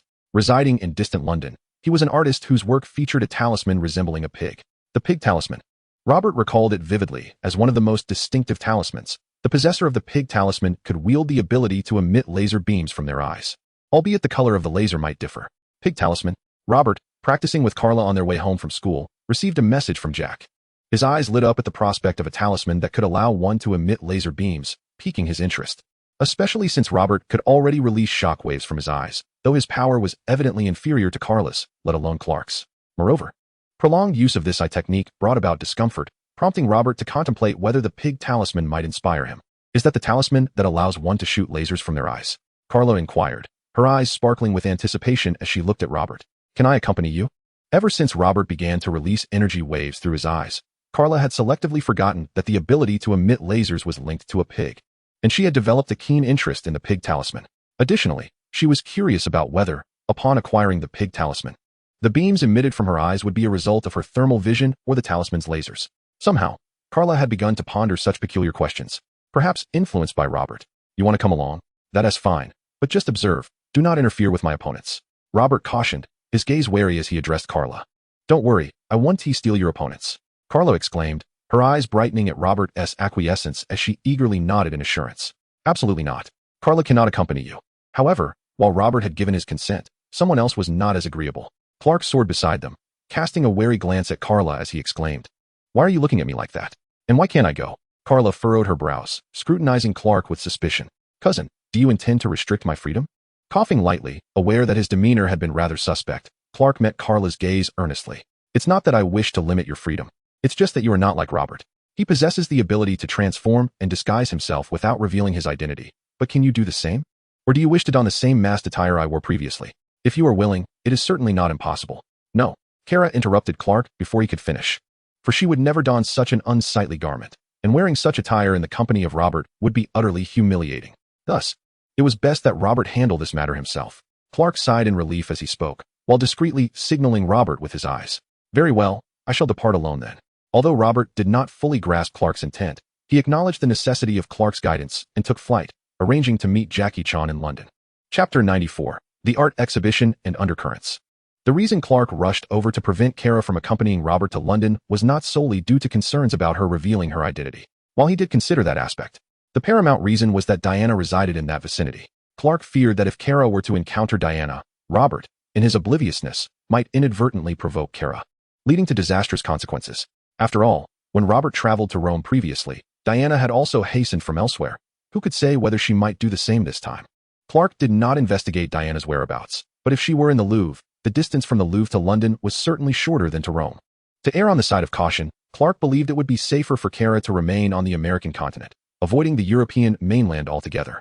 It must be said that Clark fretted endlessly over the future of his foolish brother, often finding himself ensnared by similar predicaments. Under Clark's guidance, Robert soon arrived in London to meet Jackie Chan and Xiaoyu, who had accompanied him as well. Hey, master, I have defeated Uncle Jackie, proving my prowess to be here, Xiaoyu proclaimed proudly, lifting her chin to gaze at Robert. As Robert had instructed Xiaoyu and Jackie Chan in the art of qi cultivation, Xiaoyu affectionately referred to Robert as master. Initially, Robert had been reluctant to accept such an odd title, but considering that Xiaoyu had not called him Rabbit Master, he decided to let it be. You defeated Uncle Jackie? Robert exclaimed in astonishment, glancing at Jackie Chan. In Robert's perception, Jackie's aura still surpassed Xiaoyu's. He found it difficult to comprehend how Xiaoyu could have triumphed over Jackie, especially given Jackie's considerable combat experience and adaptability. Indeed, I defeated Uncle Jackie head-on. Jackie seemed disinclined to delve further into the subject, while Xiaoyu nodded eagerly, seeking praise. Xiaoyu's progress has surpassed my expectations. Robert marveled, then curiously inquired. How did you manage to win against Uncle Jackie? All right, let us first take a look. Robert nodded in agreement and winked at Xiaoyu. His voice resonated in her mind. Come, Xiaoyu, tell me how you accomplished this. How is your voice in my head? How wondrous. Xiaoyu widened her eyes in astonishment and asked, Master, may I learn this? It is not impossible to learn, but you might need to cultivate your mental strength. The meditation techniques taught by your father are quite effective. Robert's teasing voice echoed in Xiaoyu's mind, causing her expression to instantly fall. Well, forget it. Meditation is such a hassle. And all those methods from my father are tedious. They lack the immediate results that you teach, Master. Xiaoyu muttered discontentedly in her heart. However, she soon shifted her mood and excitedly said, Let me tell you how I defeated Uncle Long. I hid Uncle Long's favorite collectible, a paperweight made of precious rosewood, on my person. When we started fighting, I revealed the paperweight, and he was immediately rendered helpless, defeated in just a few moves. How about that? Am I impressive? Don't worry, Master. Next time I will win against Uncle Long with my own true abilities. Xiaoyu paused for a moment and then spoke earnestly. All right, let us make haste, Cheng Long said, turning around with some skepticism to continue leading the way. Behind them, Robert and Xiaoyu exchanged amused glances. And Xiaoyu playfully stuck out her tongue, clearly delighted at having outwitted Cheng Long. At that moment, Cheng Long was leading Robert, and Xiaoyu to a week-long personal art exhibition. Although it was a small exhibition, it still attracted a good crowd. The artist, Steve, was renowned in London as a versatile painter, skilled in sketching, oil painting, watercolor, and even comics. Chung Long had received intelligence that Steve had depicted the pig talisman in his latest comic preview and seemed poised to create a story featuring a pig as the protagonist. A story with a pig as the main character? That must be adorable. Xiaoyu confidently exclaimed. I truly wish to see this artist's works. As Robert, Chung Long, and Xiaoyu made their way to the small exhibition, on the other side, Valen and his associates had also set their sights on the pig talisman. However, this time Valen refrained from dispatching his subordinates. He had learned from past mistakes and directly instructed Baron Strack to send personnel to seize the pig talisman. After all, Europe was their stronghold, and the British Empire had not yet separated from Europe in this era. Moreover, the most crucial point was that Baron Strack had finally made new progress in the research of the monkey talisman. While a perfect specimen had not yet emerged, several incomplete specimens had been created. These animal warriors, much like the previous bull warriors, possessed abilities that surpassed those of humans, yet their lifespans were extremely short, especially as they utilized more animal abilities, drawing closer to death. However, Hydra was least fearful of sacrifice and death. At least the vast majority of brainwashed Hydra soldiers felt this way. Baron Strack was also aware of the exceptional nature of Chung Long and his companions. Yet these animal warriors could not merely be consumed in internal data recordings, they had to serve a purpose. Thus, an undercurrent began to stir at Steve's art exhibition. Unbeknownst to the artist himself, despite the passage of time evident in his aged visage, he remained engrossed in the creation of his works, his frail hands steady as they grasped the brush, betraying no tremors. His spirit was vibrant, with occasional glimmers of brilliance flickering in his eyes. Chapter 95. Diana, have you grown up so quickly? The exhibition was quite crowded, reminiscent of the previous occasion. Let us first observe the situation, said Jackie. And we shall speak once the throng disperses. After a brief interval, Robert and the others arrived at the exhibition. Jackie furrowed his brow at the surrounding crowd and lowered his voice to speak. Robert did not catch Jackie's words, for his attention was captured by a woman clad in an ordinary, loose-fitting work uniform that could not conceal her alluring figure. Robert was not drawn by her appearance. Rather, it was the faint aura she emanated, strikingly reminiscent of Diana S. While appearances and energies may bear similarities, they could never be identical, for each living being possesses a unique essence, distinct from one another. Thus, Robert was certain, this was Diana. Phew, I'm fortunate I didn't send Carla over. There was no need for Diana to travel to London. She is right here at the exhibition, Clark mused, silently relieved. He cast a glance at Carla, who remained blissfully unaware, and new worries clouded his mind. Carla was still young, with limited sun exposure, and her observational range paled in comparison to his.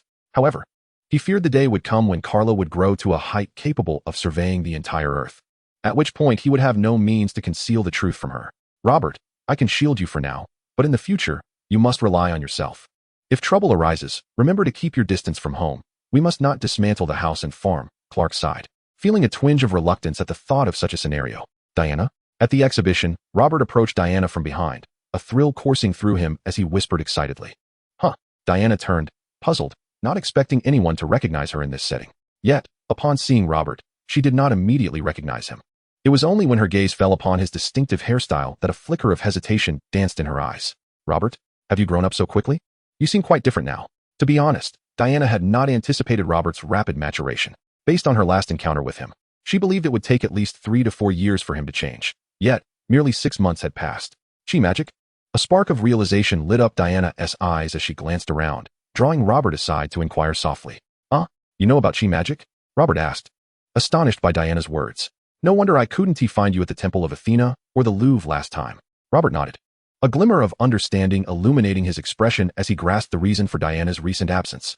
Who could have anticipated that you would come searching for me so swiftly? Diana remarked with a charming smile, a spark of combativeness flickering in her enchanting eyes. Are you suggesting that you possess the confidence to defeat me? While I cannot assert that with certainty, I believe that engaging in more sparring sessions will undoubtedly enhance our respective skills, Robert replied, finally perceiving the warrior spirit he had always known in Diana. He grinned, his own determination surging forth. However, I must admit, your demeanor just now caught me off guard. You appeared so serene and dignified. Had it not been for the familiar aura, I might have struggled to recognize you. Which version do you prefer? Diana teased, casting an inquisitive glance at Robert. Without a doubt, I favor the valiant and spirited you from that night. Robert answered without a moment's hesitation. You are truly delightful. Diana paused, momentarily taken aback by his words, yet she found satisfaction in his response. Indeed, I yearn to maintain that state of being perpetually.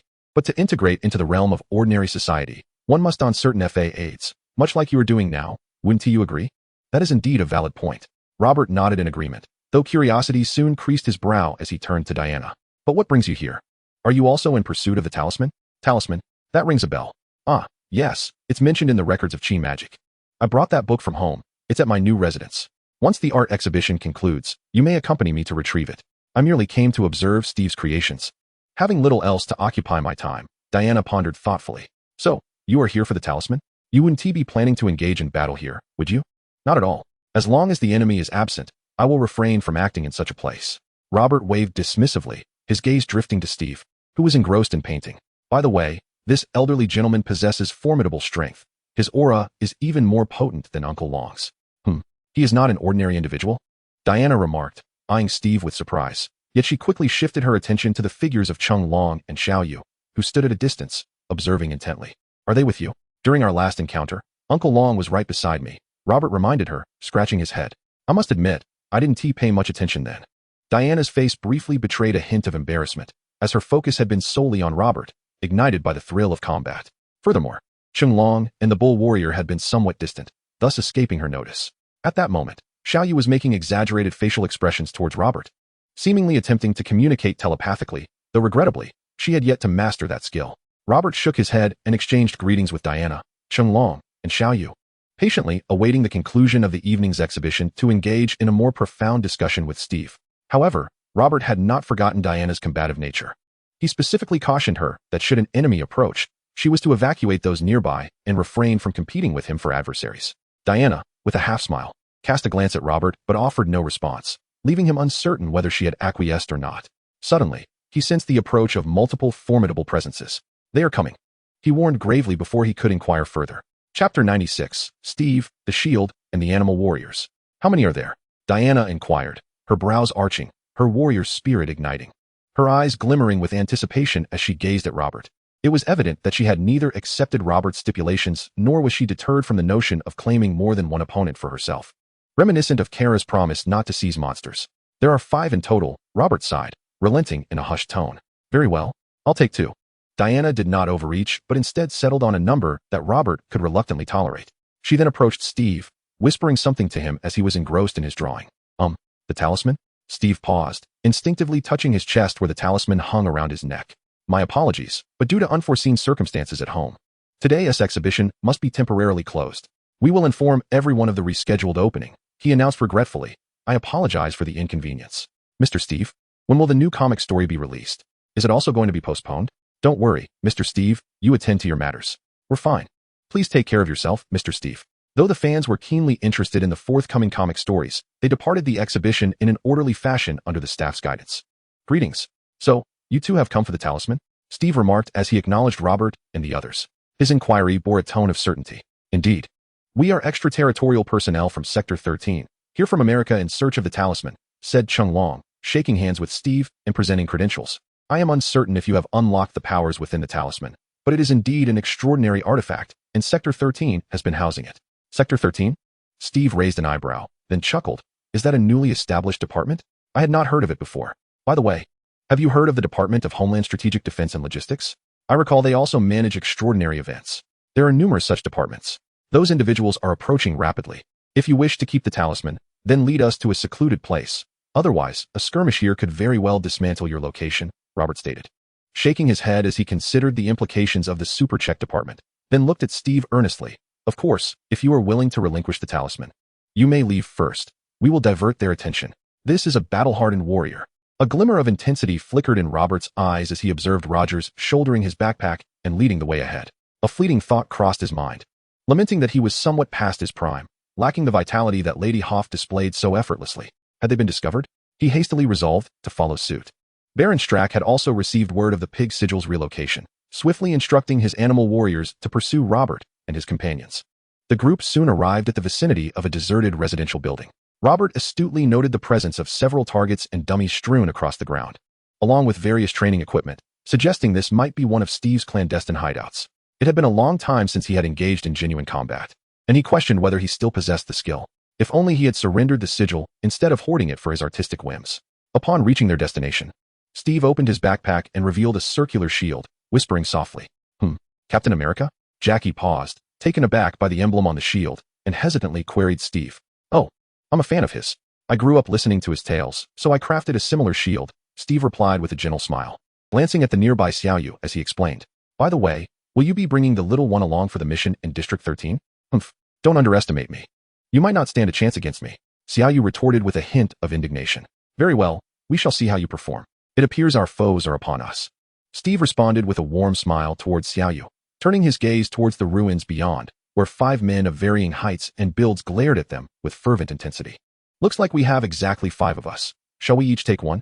Steve adjusted his grip on the shield, addressing the 5 adversaries with a smile. With a sudden hum, Diana shimmered with divine light, completing her transformation as well. Armed with her divine shield and the sword of the god of fire, she surged forward, her eyes reflecting the same fervor for battle as Robert's.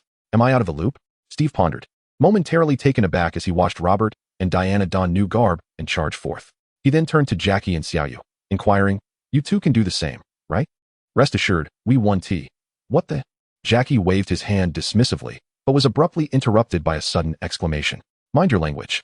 Ward instinctively admonished Jackie, his eyes widening in surprise as he barely managed to suppress further comments. Uncle Long, I'm still here. We can't use foul language. My goodness. Xiaoyu shot a glare at Jackie before turning her astonished gaze back towards Robert. It became evident that as Robert and Diana charged forward, the 5 adversaries underwent a startling transformation. Their garments tore apart as they morphed into beastly forms, their grotesque visages leaving Steve and his companions in stunned disbelief. Before long, the hideously grotesque figures of dinosaur men, crocodile men, gorilla men, minotaurs, and tiger men emerged before Robert and Diana, emanating a fierce aura, their eyes gleaming with a savage light that suggested they had lost all reason. Leave the dinosaur and gorilla to me. However, the fierce appearance of the dinosaur man and the gorilla did not intimidate Robert. Rather, it exhilarated him further. He shouted loudly and boldly charged towards them. In his heart, Robert harbored a flicker of hope. Although these were not true dinosaurs, the prospect of encountering real dinosaurs was tantalizing. Chapter 97. You still claim you are not Captain America? Roaring. As Robert lunged towards them, the dinosaur man let out a fearsome growl, while the gorilla pounded its chest with a thunderous rhythm, unleashing an aura of primal ferocity. An aggressive energy began to rise within Robert as well, yet he refrained from transforming into a colossal ape. After all, despite their intimidating appearance, the dinosaur man and the gorilla were still within a normal height range, not towering over Hulk or Abomination by much. The energy of the dinosaur man and the gorilla seemed to align with Abomination's tier, yet Robert sensed something peculiar about these 5 animal warriors. It was as if their energy was continuously depleting, yet the overall quantity remained relatively unchanged. In the next moment, Robert dispelled these thoughts. Having already soared before the dinosaur man, the quick-reacting gorilla swung its fist, and Robert, feeling the weight of the moment, landed heavily on the ground. One hand met the gorilla's fist while the other leg delivered a kick towards the dinosaur man. Boom, boom. Robert's fist collided with the gorilla's, while his kick was intercepted by the dinosaur man. All 3 bodies trembled, yet none took a step back. Boom, boom.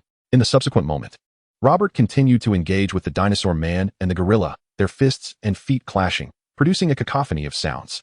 The other 3 animal warriors, witnessing the fray, unsheathed their claws, preparing to assist.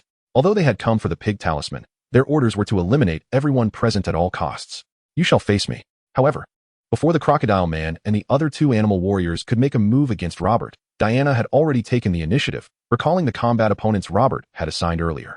With a swift motion, she ensnared the crocodile man with her lasso of truth and hurled him towards Jackie and the others. There was no choice. The tiger-headed and bull-headed warriors seemed manageable, but the crocodile man's grotesque maw was truly repulsive, rivaling even the dinosaur man's. Moreover, the crocodile man was drooling profusely, prompting Diana to ultimately toss him towards Steve and his companions before launching her assault on the tiger-headed and bull-headed warriors. Boom. Crack. Unlike Robert's evenly matched struggle against 2 foes, Diana's assault immediately established a dominating presence in the battle. Her strength overshadowed that of the tiger-headed and bull-headed warriors, instilling a sense of immense pressure upon them, eliciting beastly growls and intensifying their fierce gazes. As Robert engaged in battle with the dinosaur man and the gorilla, his tactics were distinctly different from Diana's. While deftly parrying the gorilla's onslaught, Robert relentlessly focused his efforts on the dinosaur man, seemingly intent on vanquishing him first. On one hand, Robert was curious to witness the transformation that would occur upon the dinosaur man's demise. On the other, he sought to unravel the mystery of how the gorilla adeptly toggled between human and gorilla forms, hoping to glean inspiration to further master the power of the giant ape. Thus, the dynamics of the confrontation unfolded with Robert skillfully fending off the gorilla's attacks, while simultaneously breaking through the dinosaur man's defenses with powerful strikes. Before long, blood began to spill from the dinosaur man's wounds. "We came together. Why are you targeting me alone?" he roared in an indignant fury. However, Robert paid no heed to his protests, continuing to batter the dinosaur man until blood flowed freely, leaving the gorilla in a state of bewilderment, momentarily stalling his aggression as he struggled to comprehend Robert's approach. Seizing the opportunity presented by the gorilla's hesitation, Robert delivered a decisive punch that pierced the dinosaur man's abdomen. The dinosaur man was sent flying, landing awkwardly on the ground. Without missing a beat, Robert propelled himself forward once more, intent on continuing his assault. Facing Robert's renewed charge, the dinosaur man turned to the gorilla, bellowing, "Roar. Damn it. You're all in cahoots, aren't you? Just stand there and watch. Help me." Meanwhile, Steve, Jackie, and Xiaoyu had commenced their own battle against the crocodile man. When the crocodile man was hurled towards them by Diana, both Jackie and Xiaoyu frowned, not only due to Diana's disdain for the crocodile man's appearance, but also because they shared the sentiment. However, when the crocodile man rose and lunged at Steve, they had no choice but to intervene. After all, despite Steve's prowess, he was merely an elderly gentleman. And even if he possessed strength akin to that of a seasoned warrior, he was currently in a state of retirement. Moreover, Steve had clarified that he was not Captain America, merely a fan of his. Suddenly, with a sharp sound, a searing laser shot forth from Steve's eyes, radiating a destructive heat. As the crocodile man instinctively raised his arms in defense, they were scorched red, forcing him to retreat, leaving deep gouges in the ground beneath him. Roaring in pain, the crocodile man crouched low and swiftly darted across the ground, evading the relentless beam, until he was directly before Steve. His sharp claws aimed at Steve's head. With a piercing screech, the crocodile man's claws scraped against Steve's shield, marring its surface.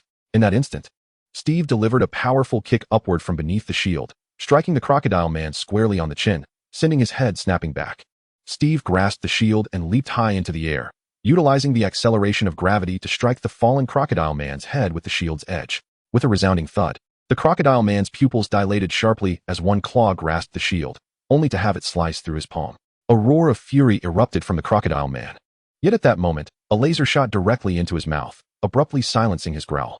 Not only was the crocodile man momentarily stunned, but Steve's impressive display of skill also left Jackie Chan and Xiaoyu in disbelief. "Are you really not Captain America?" Jackie remarked in astonishment. Chapter 98, The Gua Sha Squad. In retrospect, the series of maneuvers executed by Steve revealed that the kick to the crocodile man's chin had not breached his defenses, it merely shifted his head slightly. The descending shield strike, propelled by gravity, had only grazed the crocodile man's palm. Yet, Steve was acutely aware of this. His kick was strategically intended to set up the laser attack, as only the laser could inflict genuine harm upon the crocodile man. The subsequent shield strike and the laser blast to the mouth were premeditated tactics, as Steve had observed the animal warrior's habit of roaring. Thus, he first drew the crocodile man's attention with the shield before delivering a crippling blow to his mouth with the laser. One could indeed regard Steve as a true tactical master for this series of actions, but the crocodile man was far from defeated. With a thunderous crash, the crocodile man's tail lashed out at Steve. Steve's pupils contracted slightly as he swiftly raised the shield before him, only to be propelled away from the crocodile man. Hissing, the crocodile man struggled to regain his footing, revealing a portion of his mouth scorched and rendered incapable of roaring. He could only exhale a wheezing hiss. This loss of vocalization deprived the crocodile man of his sole means of communication, igniting a furious red glare in his eyes as he charged at the recently grounded Steve, seemingly intent on tearing him apart. Upon landing, Steve sensed the impending danger and unleashed another laser from his eyes, but this time the crocodile man evaded the attack.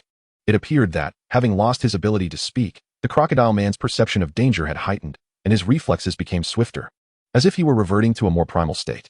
However, the timely intervention of Jackie Chan and Xiaoyu afforded Steve enough opportunity to act, for among the trio, only Steve, endowed with the pig talisman, could truly inflict damage upon the crocodile man. As the crocodile man hurled Jackie and Xiaoyu aside, Steve's laser struck once more, searing through the crocodile man's flesh and filling the air with the acrid scent of burnt flesh. However, this time, the crocodile man did not retreat.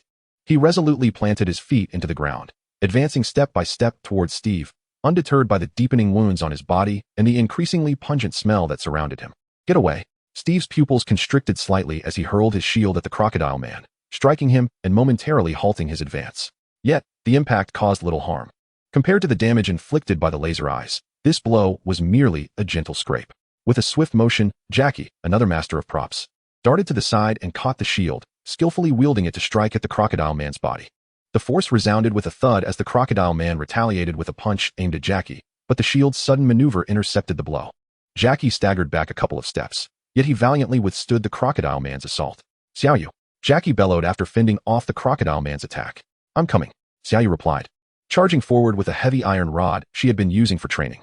The rod heated slightly under the intensity of Steve's laser eyes, and as the tip glowed a fiery red, Xiaoyu swiftly thrust it towards the crocodile man. With a piercing sound, the crocodile man finally succumbed to Xiaoyu's fiery magical attack, the iron rod piercing into his flesh. Melt it, Jackie urgently called out to Steve. Understood. Steve instantly grasped Jackie's intent, adjusting the aim of his laser eyes to bombard the iron rod. Before long, the rod transformed into molten iron, cascading over the crocodile man and further amplifying the area of damage inflicted. The crocodile man emitted agonized hisses, but alas, he could no longer articulate words. Even his cries were mere gasps of air escaping his body. Steve continued to suppress the crocodile man with his laser eyes, while Jackie wielded the shield, drawing fire away from Steve, compelling the crocodile man to attack him. Meanwhile, Xiaoyu hurled metallic objects for Steve's laser eyes to merge with, unleashing molten iron to inflict area damage upon the crocodile man. Jackie and Xiaoyu believed that under such circumstances, the crocodile man could not endure for long before opting to flee.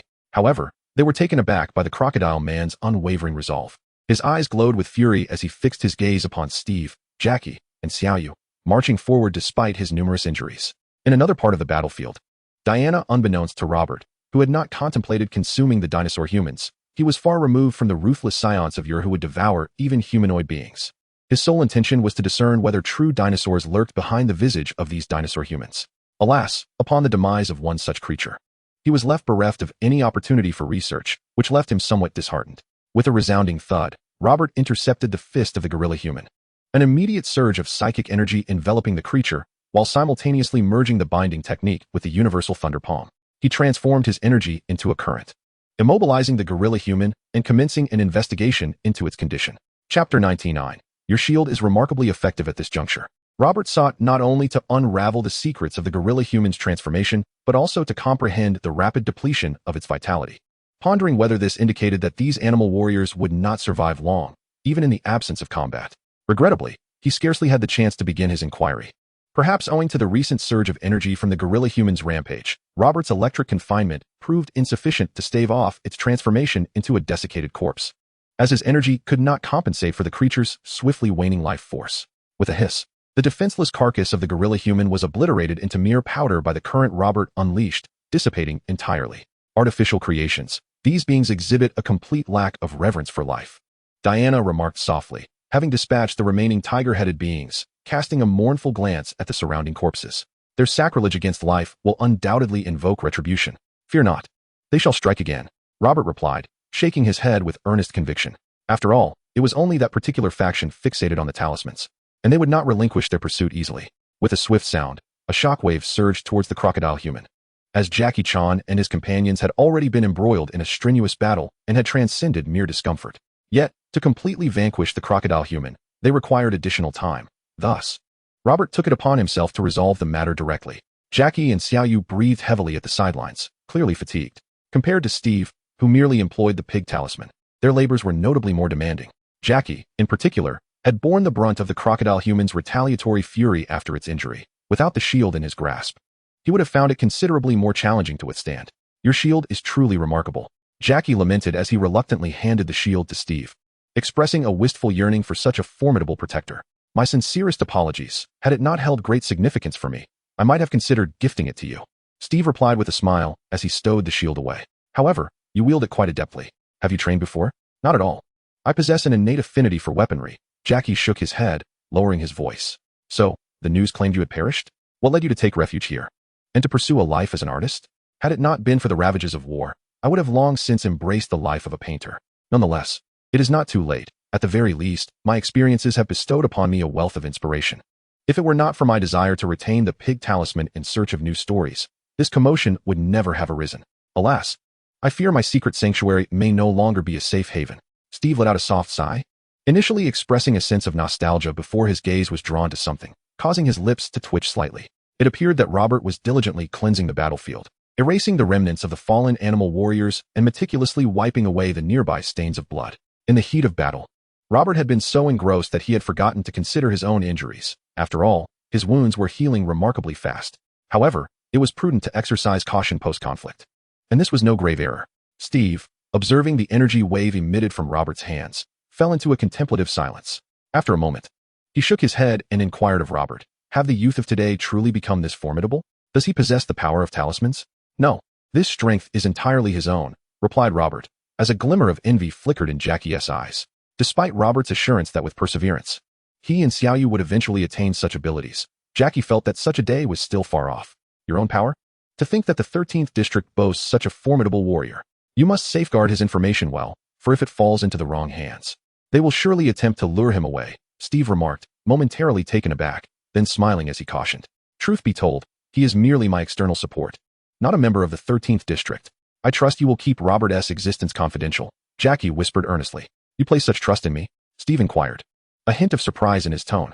If I cannot trust you, Captain, then whom can I trust?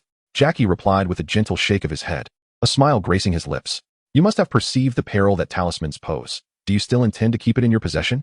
At that moment, Robert and Diana approached, their battle fervor gradually dissipating as they resumed their pre-combat appearances and demeanor.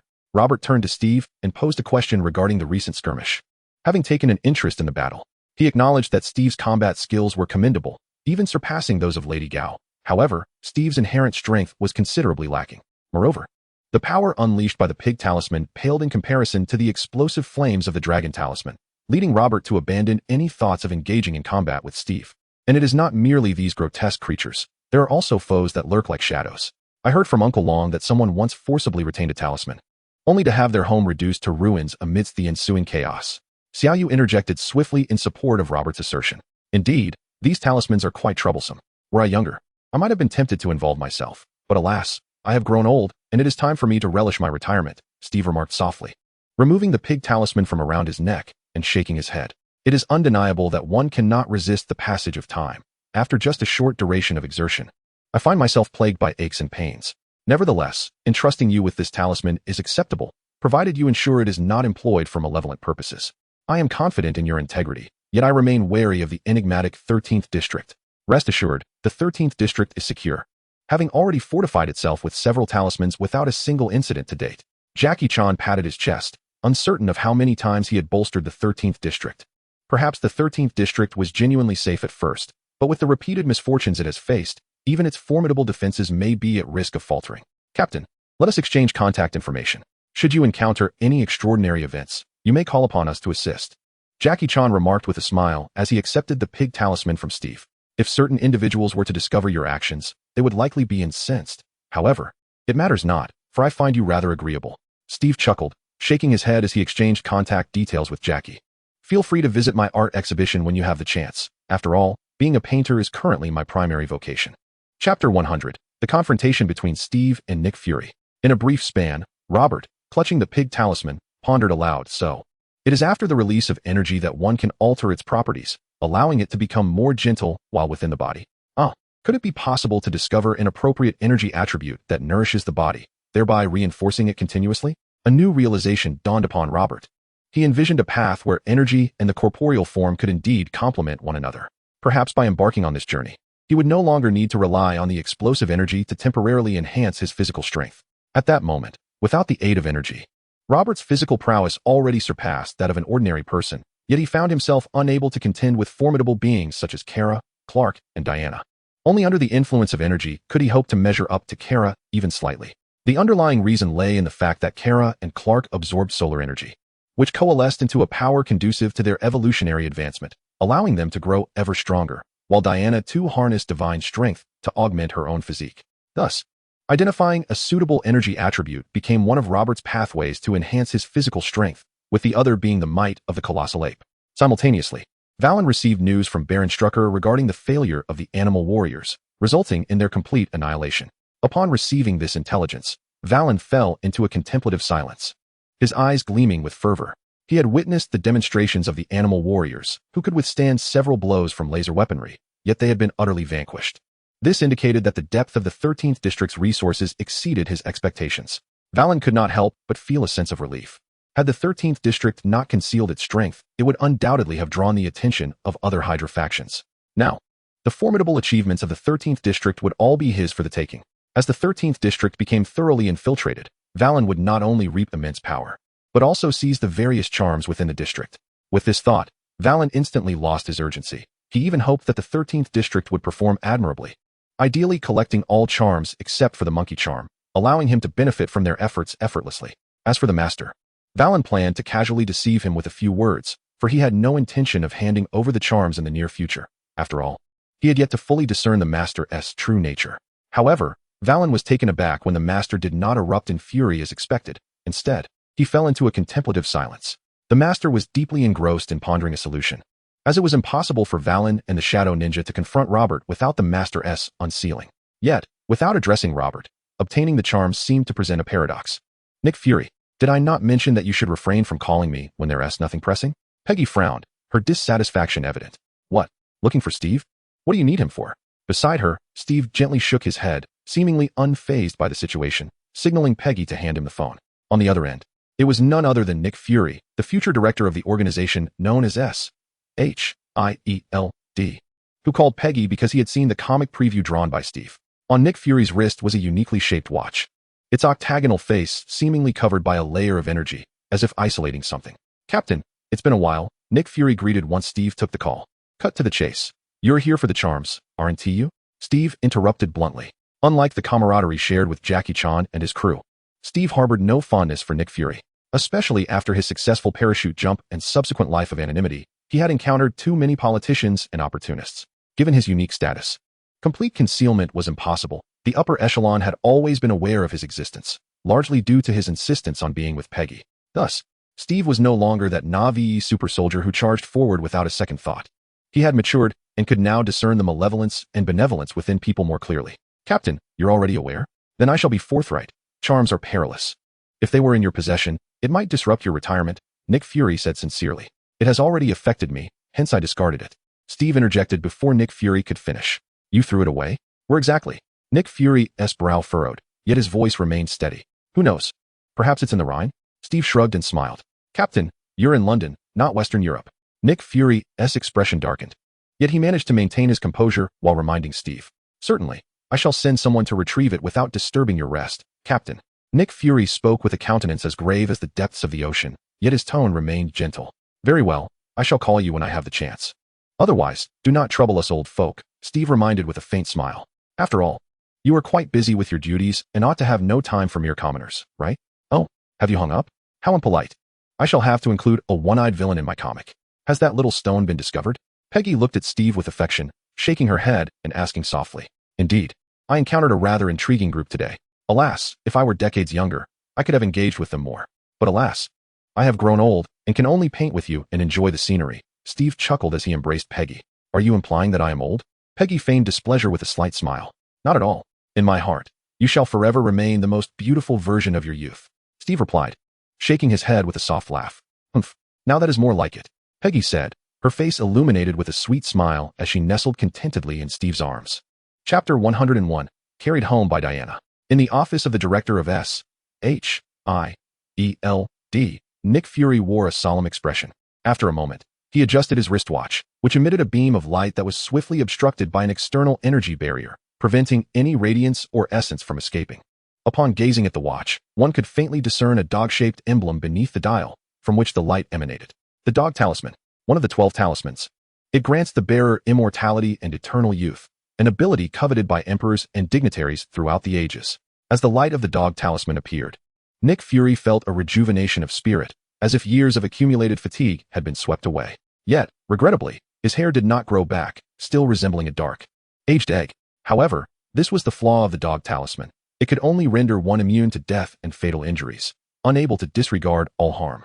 It could maintain the bearer's youthful state, but could not alter their appearance to restore their youth. Sigh.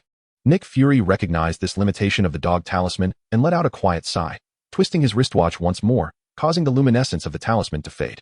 His youthful vigor diminished, and the weariness returned to envelop him. Steve Rogers, Peggy Carter. Nick Fury murmured softly. The talisman, along with some uncertain intelligence, suggested that an organization was interfering with my information systems. It could be that they are obstructing all intelligence regarding the talismans, indicating that an organization is indeed collecting them. What Steve said may not be entirely true. No, it is absolutely not true. Such extraordinary artifacts could never be carelessly discarded into a river. He was acutely aware of the potential dangers posed by the leakage of a remarkable item. Thus, it was highly likely that another organization had come into contact with Steve and had taken the talisman. Which organization could it be? The military? The Eye of Heaven? The Super Investigation Department? The 13th District? Or perhaps another extraordinary organization from a different nation? At this moment, Nick Fury felt a profound fatigue, since assuming command of SHIELD. He had dedicated himself tirelessly, successfully expanding the organization into a prominent entity among numerous official extraordinary organizations. However, it must be noted that SHIELD is not the sole leading organization. Although it holds a nominal position under the World Security Council, it is not the only one that does so. There are indeed several extraordinary organizations internationally, and within America, numerous departments vie for the same functions as SHIELD. This has severely constrained the organization, hindering cooperation in intelligence matters with other entities and limiting its access to specialized funding. Consequently, Nick Fury has become the most frugal among all iterations of himself across the multiverse, to the extent that he could no longer afford to establish secret bases, leaving him perpetually uneasy and restless at night until he acquired the dog talisman and discovered its capabilities. Therefore, Nick Fury yearned to procure more talismans. However, he arrived at the scene too late, and the intelligence had already become somewhat outdated. The ensuing battle allowed Robert and Diana to stretch their muscles, yet it still lacked the exhilarating thrill of a true confrontation. In this skirmish, Robert unleashed his full arsenal, employing techniques such as the Berserker Fist and cellular enhancement methods to amplify his strength.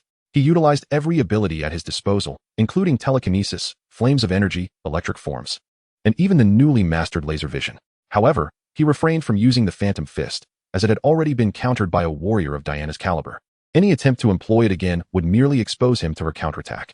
As an experienced fighter, Robert knew better than to commit such an error in the heat of battle.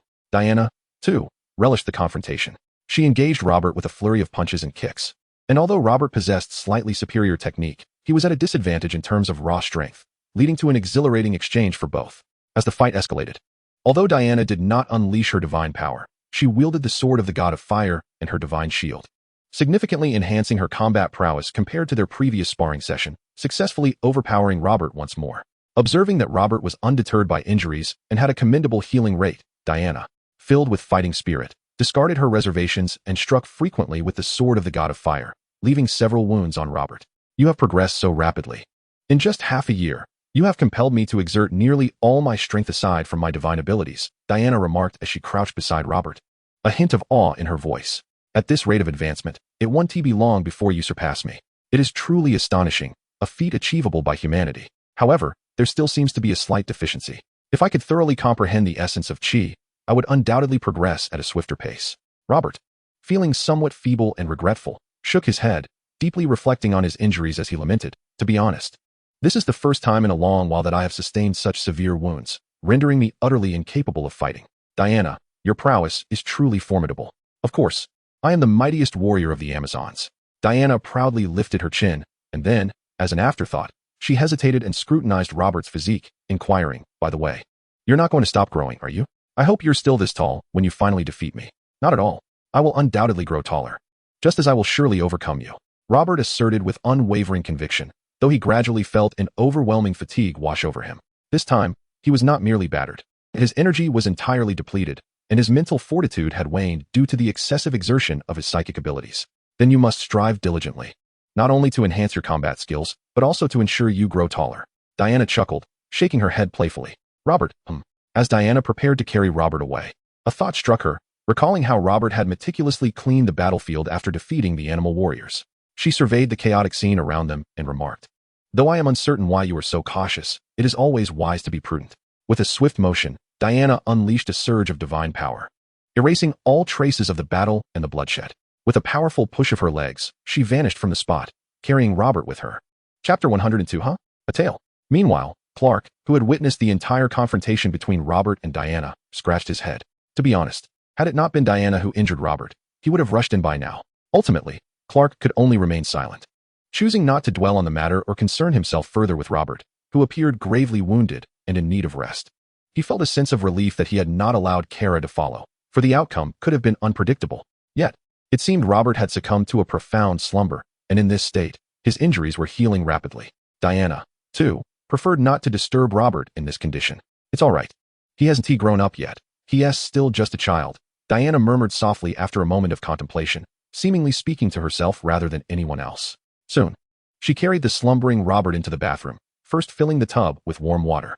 With a faint blush and a slightly unusual expression, she began to remove Robert's tattered garments, only to be met with a gasp. A tail. During the battle, Robert had not revealed his tail to confront his adversaries, for although he had trained it well, it would not have posed any significant distraction against a foe as formidable as Diana. Thus, Robert's tail was always coiled around his waist, its presence rendered inconspicuous by the tattered state of his garments. After all, even a formidable being like Diana, who had encountered numerous extraordinary powers, would not readily suspect that Robert bore a tail. Diana mused to herself that it was far more aesthetically pleasing than that of the gorilla. Yet, the question lingered. Why did he possess a tail? Could this be the reason for his rapid advancement? Was he not entirely human? However, there was no divine power coursing through his veins. While his strength bore a resemblance to the chi magic of Eastern deities, it was merely a similarity. Thus, he should not belong to that lineage of gods, and the other divine beings seemed devoid of such traits. Was it possible that he was not of Earth, but rather an extraterrestrial life form? Given the vastness of the cosmos, it was conceivable that a human race with a slightly divergent evolutionary path could exist. One that bore tails, which did not seem so peculiar after all. As Diana pondered this, she mimicked a gesture reminiscent of Kara's, gently prodding the soft fur of Robert's tail with her finger. The tail quivered slightly before it unconsciously slipped from his waist, splashing water from the bath all around. Startled, Diana quickly withdrew her finger, casting a curious yet slightly embarrassed glance at Robert, initially believing he had awakened. However, after a moment of observation, she discerned no signs of him rousing, concluding that it must merely have been a reflex of the tail. With a sigh of relief, she regarded the damp silhouette of her own figure outlined by her soaked garments, shaking her head at her earlier lapse in decorum. Despite Robert's peculiar appendage, she found that it did not appear out of place. In fact, when it swayed, it seemed rather endearing. After spending half the day meticulously cleansing Robert and changing the water, she finally shed her wet outer clothing and indulged in a soothing bath. Unbeknownst to the unconscious Robert, he had missed out on a rather tantalizing benefit. Even if he were to learn of it, he likely would not be overly concerned. It was not until the following day that Robert stirred from his slumber, his wounds not yet fully healed. Although he could not fight at full capacity, he was no longer in dire straits, possessing at least the ability to move freely. He sensed a notable improvement in both his physique and energy, even feeling that his mental fortitude had become more robust, which filled him with a sense of exhilaration. Indeed, combat was the finest means of enhancement. Clenching his fists in excitement, he then noticed his lack of attire. Momentarily taken aback, he conjured a new outfit and surveyed his surroundings. Where was he? At Diana's home? You're awake? How do you feel? Did I perhaps exert too much force last night? At that moment, Diana entered upon hearing the commotion, a playful smile gracing her lips as she teased him. You put on your clothes quite swiftly. I was about to fetch you a couple of garments. Your ability is quite handy, isn't it? So, did you assist me in removing my clothing? It seems you also helped me bathe? At this moment, even the straightforward Robert felt a hint of awkwardness as he gazed at Diana and inquired, who else could it be? Diana, however, met his gaze with poise, smiling as she replied, Are you planning to lie on my bed all dirty? I am not shy at all. Why are you embarrassed? Though I must admit, it surprises me that you would feel any embarrassment. Robert scratched his head, preparing to respond, but his stomach chose that moment to protest audibly. A chuckle escaped Diana as she heard the sound. Get up. I've prepared some food. Then I won't hold back, exclaimed Robert, his eyes lighting up at the mention of food. He hurriedly leaped from the bed and dashed to the dining room, only to stop in his tracks, staring at the two exquisite sandwiches and hot milk before him. Is this what we're having? What? Don't you aliens eat sandwiches or drink hot milk? Diana queried playfully as she followed him. Wait a minute. You stripped me bare? So naturally, you saw my tail. Robert replied, momentarily taken aback before nodding in understanding.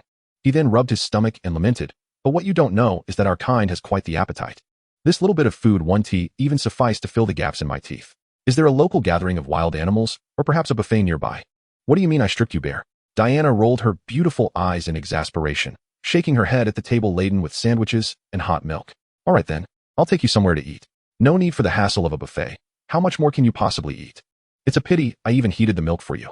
Before she could finish, Robert devoured the 2 sandwiches in 2 bites, washed them down with 2 cups of hot milk, and, still craving more, looked at Diana expectantly, wiping his mouth clean as he awaited her guidance to a proper meal. Chapter 103. Diana, I was careless. Seeing Robert swiftly consume the sandwiches and hot milk, Diana was momentarily taken aback. She scrutinized him with suspicion and asked, Can you still eat? Are you really not full? I can eat. Robert nodded vigorously, patting his stomach as he explained, "Well, that was merely an appetizer. Just enough to hold me over until the main course. May I ask, is this sandwich with hot milk meant to be consumed before or after a meal?" Robert replied, "This sandwich is an appetizer, while the hot milk can be enjoyed after the meal, but having it beforehand to stimulate the appetite is also perfectly acceptable." Soon, with a flicker of doubt in her heart, Diana ventured out with Robert to dine. True to her earlier words, she did not take him to a buffet, but instead chose a restaurant that boasted a pleasant decor. In response, the owners of all the buffets in Paris expressed their heartfelt gratitude to Diana, earnestly wishing that she would continue to refrain from bringing Robert to establishments of that nature. Bouillabaisse, foie gras steak, Parisian lobster, red wine mountain chicken, saffron chicken, steak and fries, French lamb chops, duck leg with baby potatoes, pasta, oysters, panini, and rich vegetable meat soup. As Diana observed Robert, who was perusing the menu and began to recite the dishes, she felt a twinge of overconfidence. Robert's assertion of being a hearty eater seemed like a modest understatement, especially as his subsequent remarks confirmed her suspicion. "Well then, let us have one of each. Your menu isn't extensive, and if it's insufficient, I shall order more. One of each? If it isn't enough, shall I order more?" The waiter, well-mannered yet taken aback by such an order, wore a slightly rigid smile. He turned to Diana, hesitatingly inquiring, "Madam, is that the plan?" "Indeed. Let us have one of each," Diana replied, maintaining her composure despite the inner turmoil. The waiter, albeit hesitantly, nodded and proceeded to inform the kitchen to begin preparations. Soon, a steady stream of main courses, desserts, and soups arrived at their table, all of which disappeared into Robert's ravenous appetite.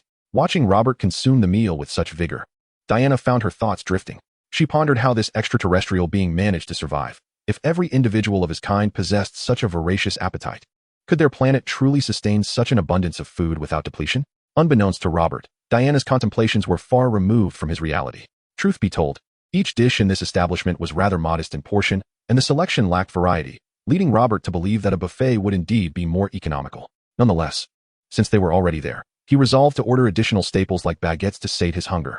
"Diana, I may have underestimated the situation." As Robert began to order more main dishes, a thought flashed through Diana's mind. Eventually, amidst the astonished gazes of the restaurant staff, Diana settled the bill and departed with Robert. Over the years, Diana had accumulated some wealth. Otherwise, treating Robert to a meal would have been quite the financial burden. "Let us find a place to continue our battle." After satisfying their appetites, Robert once again challenged Diana. "Have your injuries healed?" Diana scrutinized Robert with a hint of skepticism.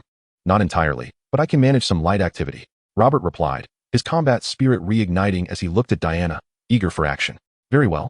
Let us engage in a bit of exercise, but do not throw caution to the wind as you did yesterday," Diana said, feeling her own fighting spirit surge in response to Robert's enthusiasm. Ultimately, she acquiesced and led him to an isolated spot where their battle resumed. After a considerable time, Robert, visibly fatigued, paused to catch his breath, while Diana stretched contentedly, reflecting that engaging in daily bouts was rather enjoyable. "Are you certain you haven't fully recovered? I can't shake the feeling that you seem even stronger than before," Diana inquired. Her curiosity piqued as she observed Robert's demeanor. "Indeed, it is true that I have not yet fully recovered. Otherwise, I would undoubtedly be able to elicit even greater strength from you. Perhaps even that hidden potential of yours." Robert nodded with pride, unaware of Diana's limits.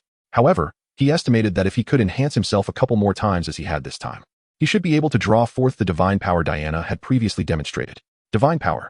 I am the daughter of Zeus, the king of the Olympian gods, and Hippolyta, the Amazon queen. I possess the blood of deities coursing through my veins, which grants me mastery over the formidable powers of Zeus." Upon hearing this, Diana settled beside Robert and began to recount her lineage. "I was born on Paradise Island, and my age is far greater than you might imagine. However, my divine heritage prevents me from aging. A child of the gods. So that power is indeed divine. No wonder." Robert was not preoccupied with Diana's age, but rather intrigued by the concept of divine power and deities. "Zeus, you say? I have heard of him. Is he not the same Zeus from the myth of Athena? Given the widespread tales of Greek mythology, it is only natural that you have heard of him. Yet, do you also hold an interest in the goddess of wisdom?" "Sometimes, the myths you hear may not convey the full truth," Diana remarked, her gaze narrowing slightly as she regarded Robert. Robert sensed a fleeting hint of danger, like a whisper in the wind. He cautiously surveyed his surroundings, and finding no other presence, turned back to Diana with eager anticipation. "So, are there any saints beside Athena? Are they formidable fighters?" "Saints? Formidable fighters?" Diana paused, momentarily taken aback, and inquired with confusion, "What is that?" "There are no saints beside Athena. Where did you hear such a thing?" "No saints?" Robert pouted in disappointment. With the advent of talismans from Jackie Chan adventures and the emergence of Greek deities, he had hoped for the existence of saints. only to realize he had been overly optimistic. Where did you hear such rumors? Observing that Robert's focus had shifted away from Athena, Diana maintained her composed demeanor, shaking her head gently before redirecting the conversation. And what about you? Could you share your origins with me? Oh, I am a Saiyan, a race of natural warriors. 16 years ago, I descended to Earth in a spaceship and was adopted by a family. Robert briefly recounted the story of the Saiyans.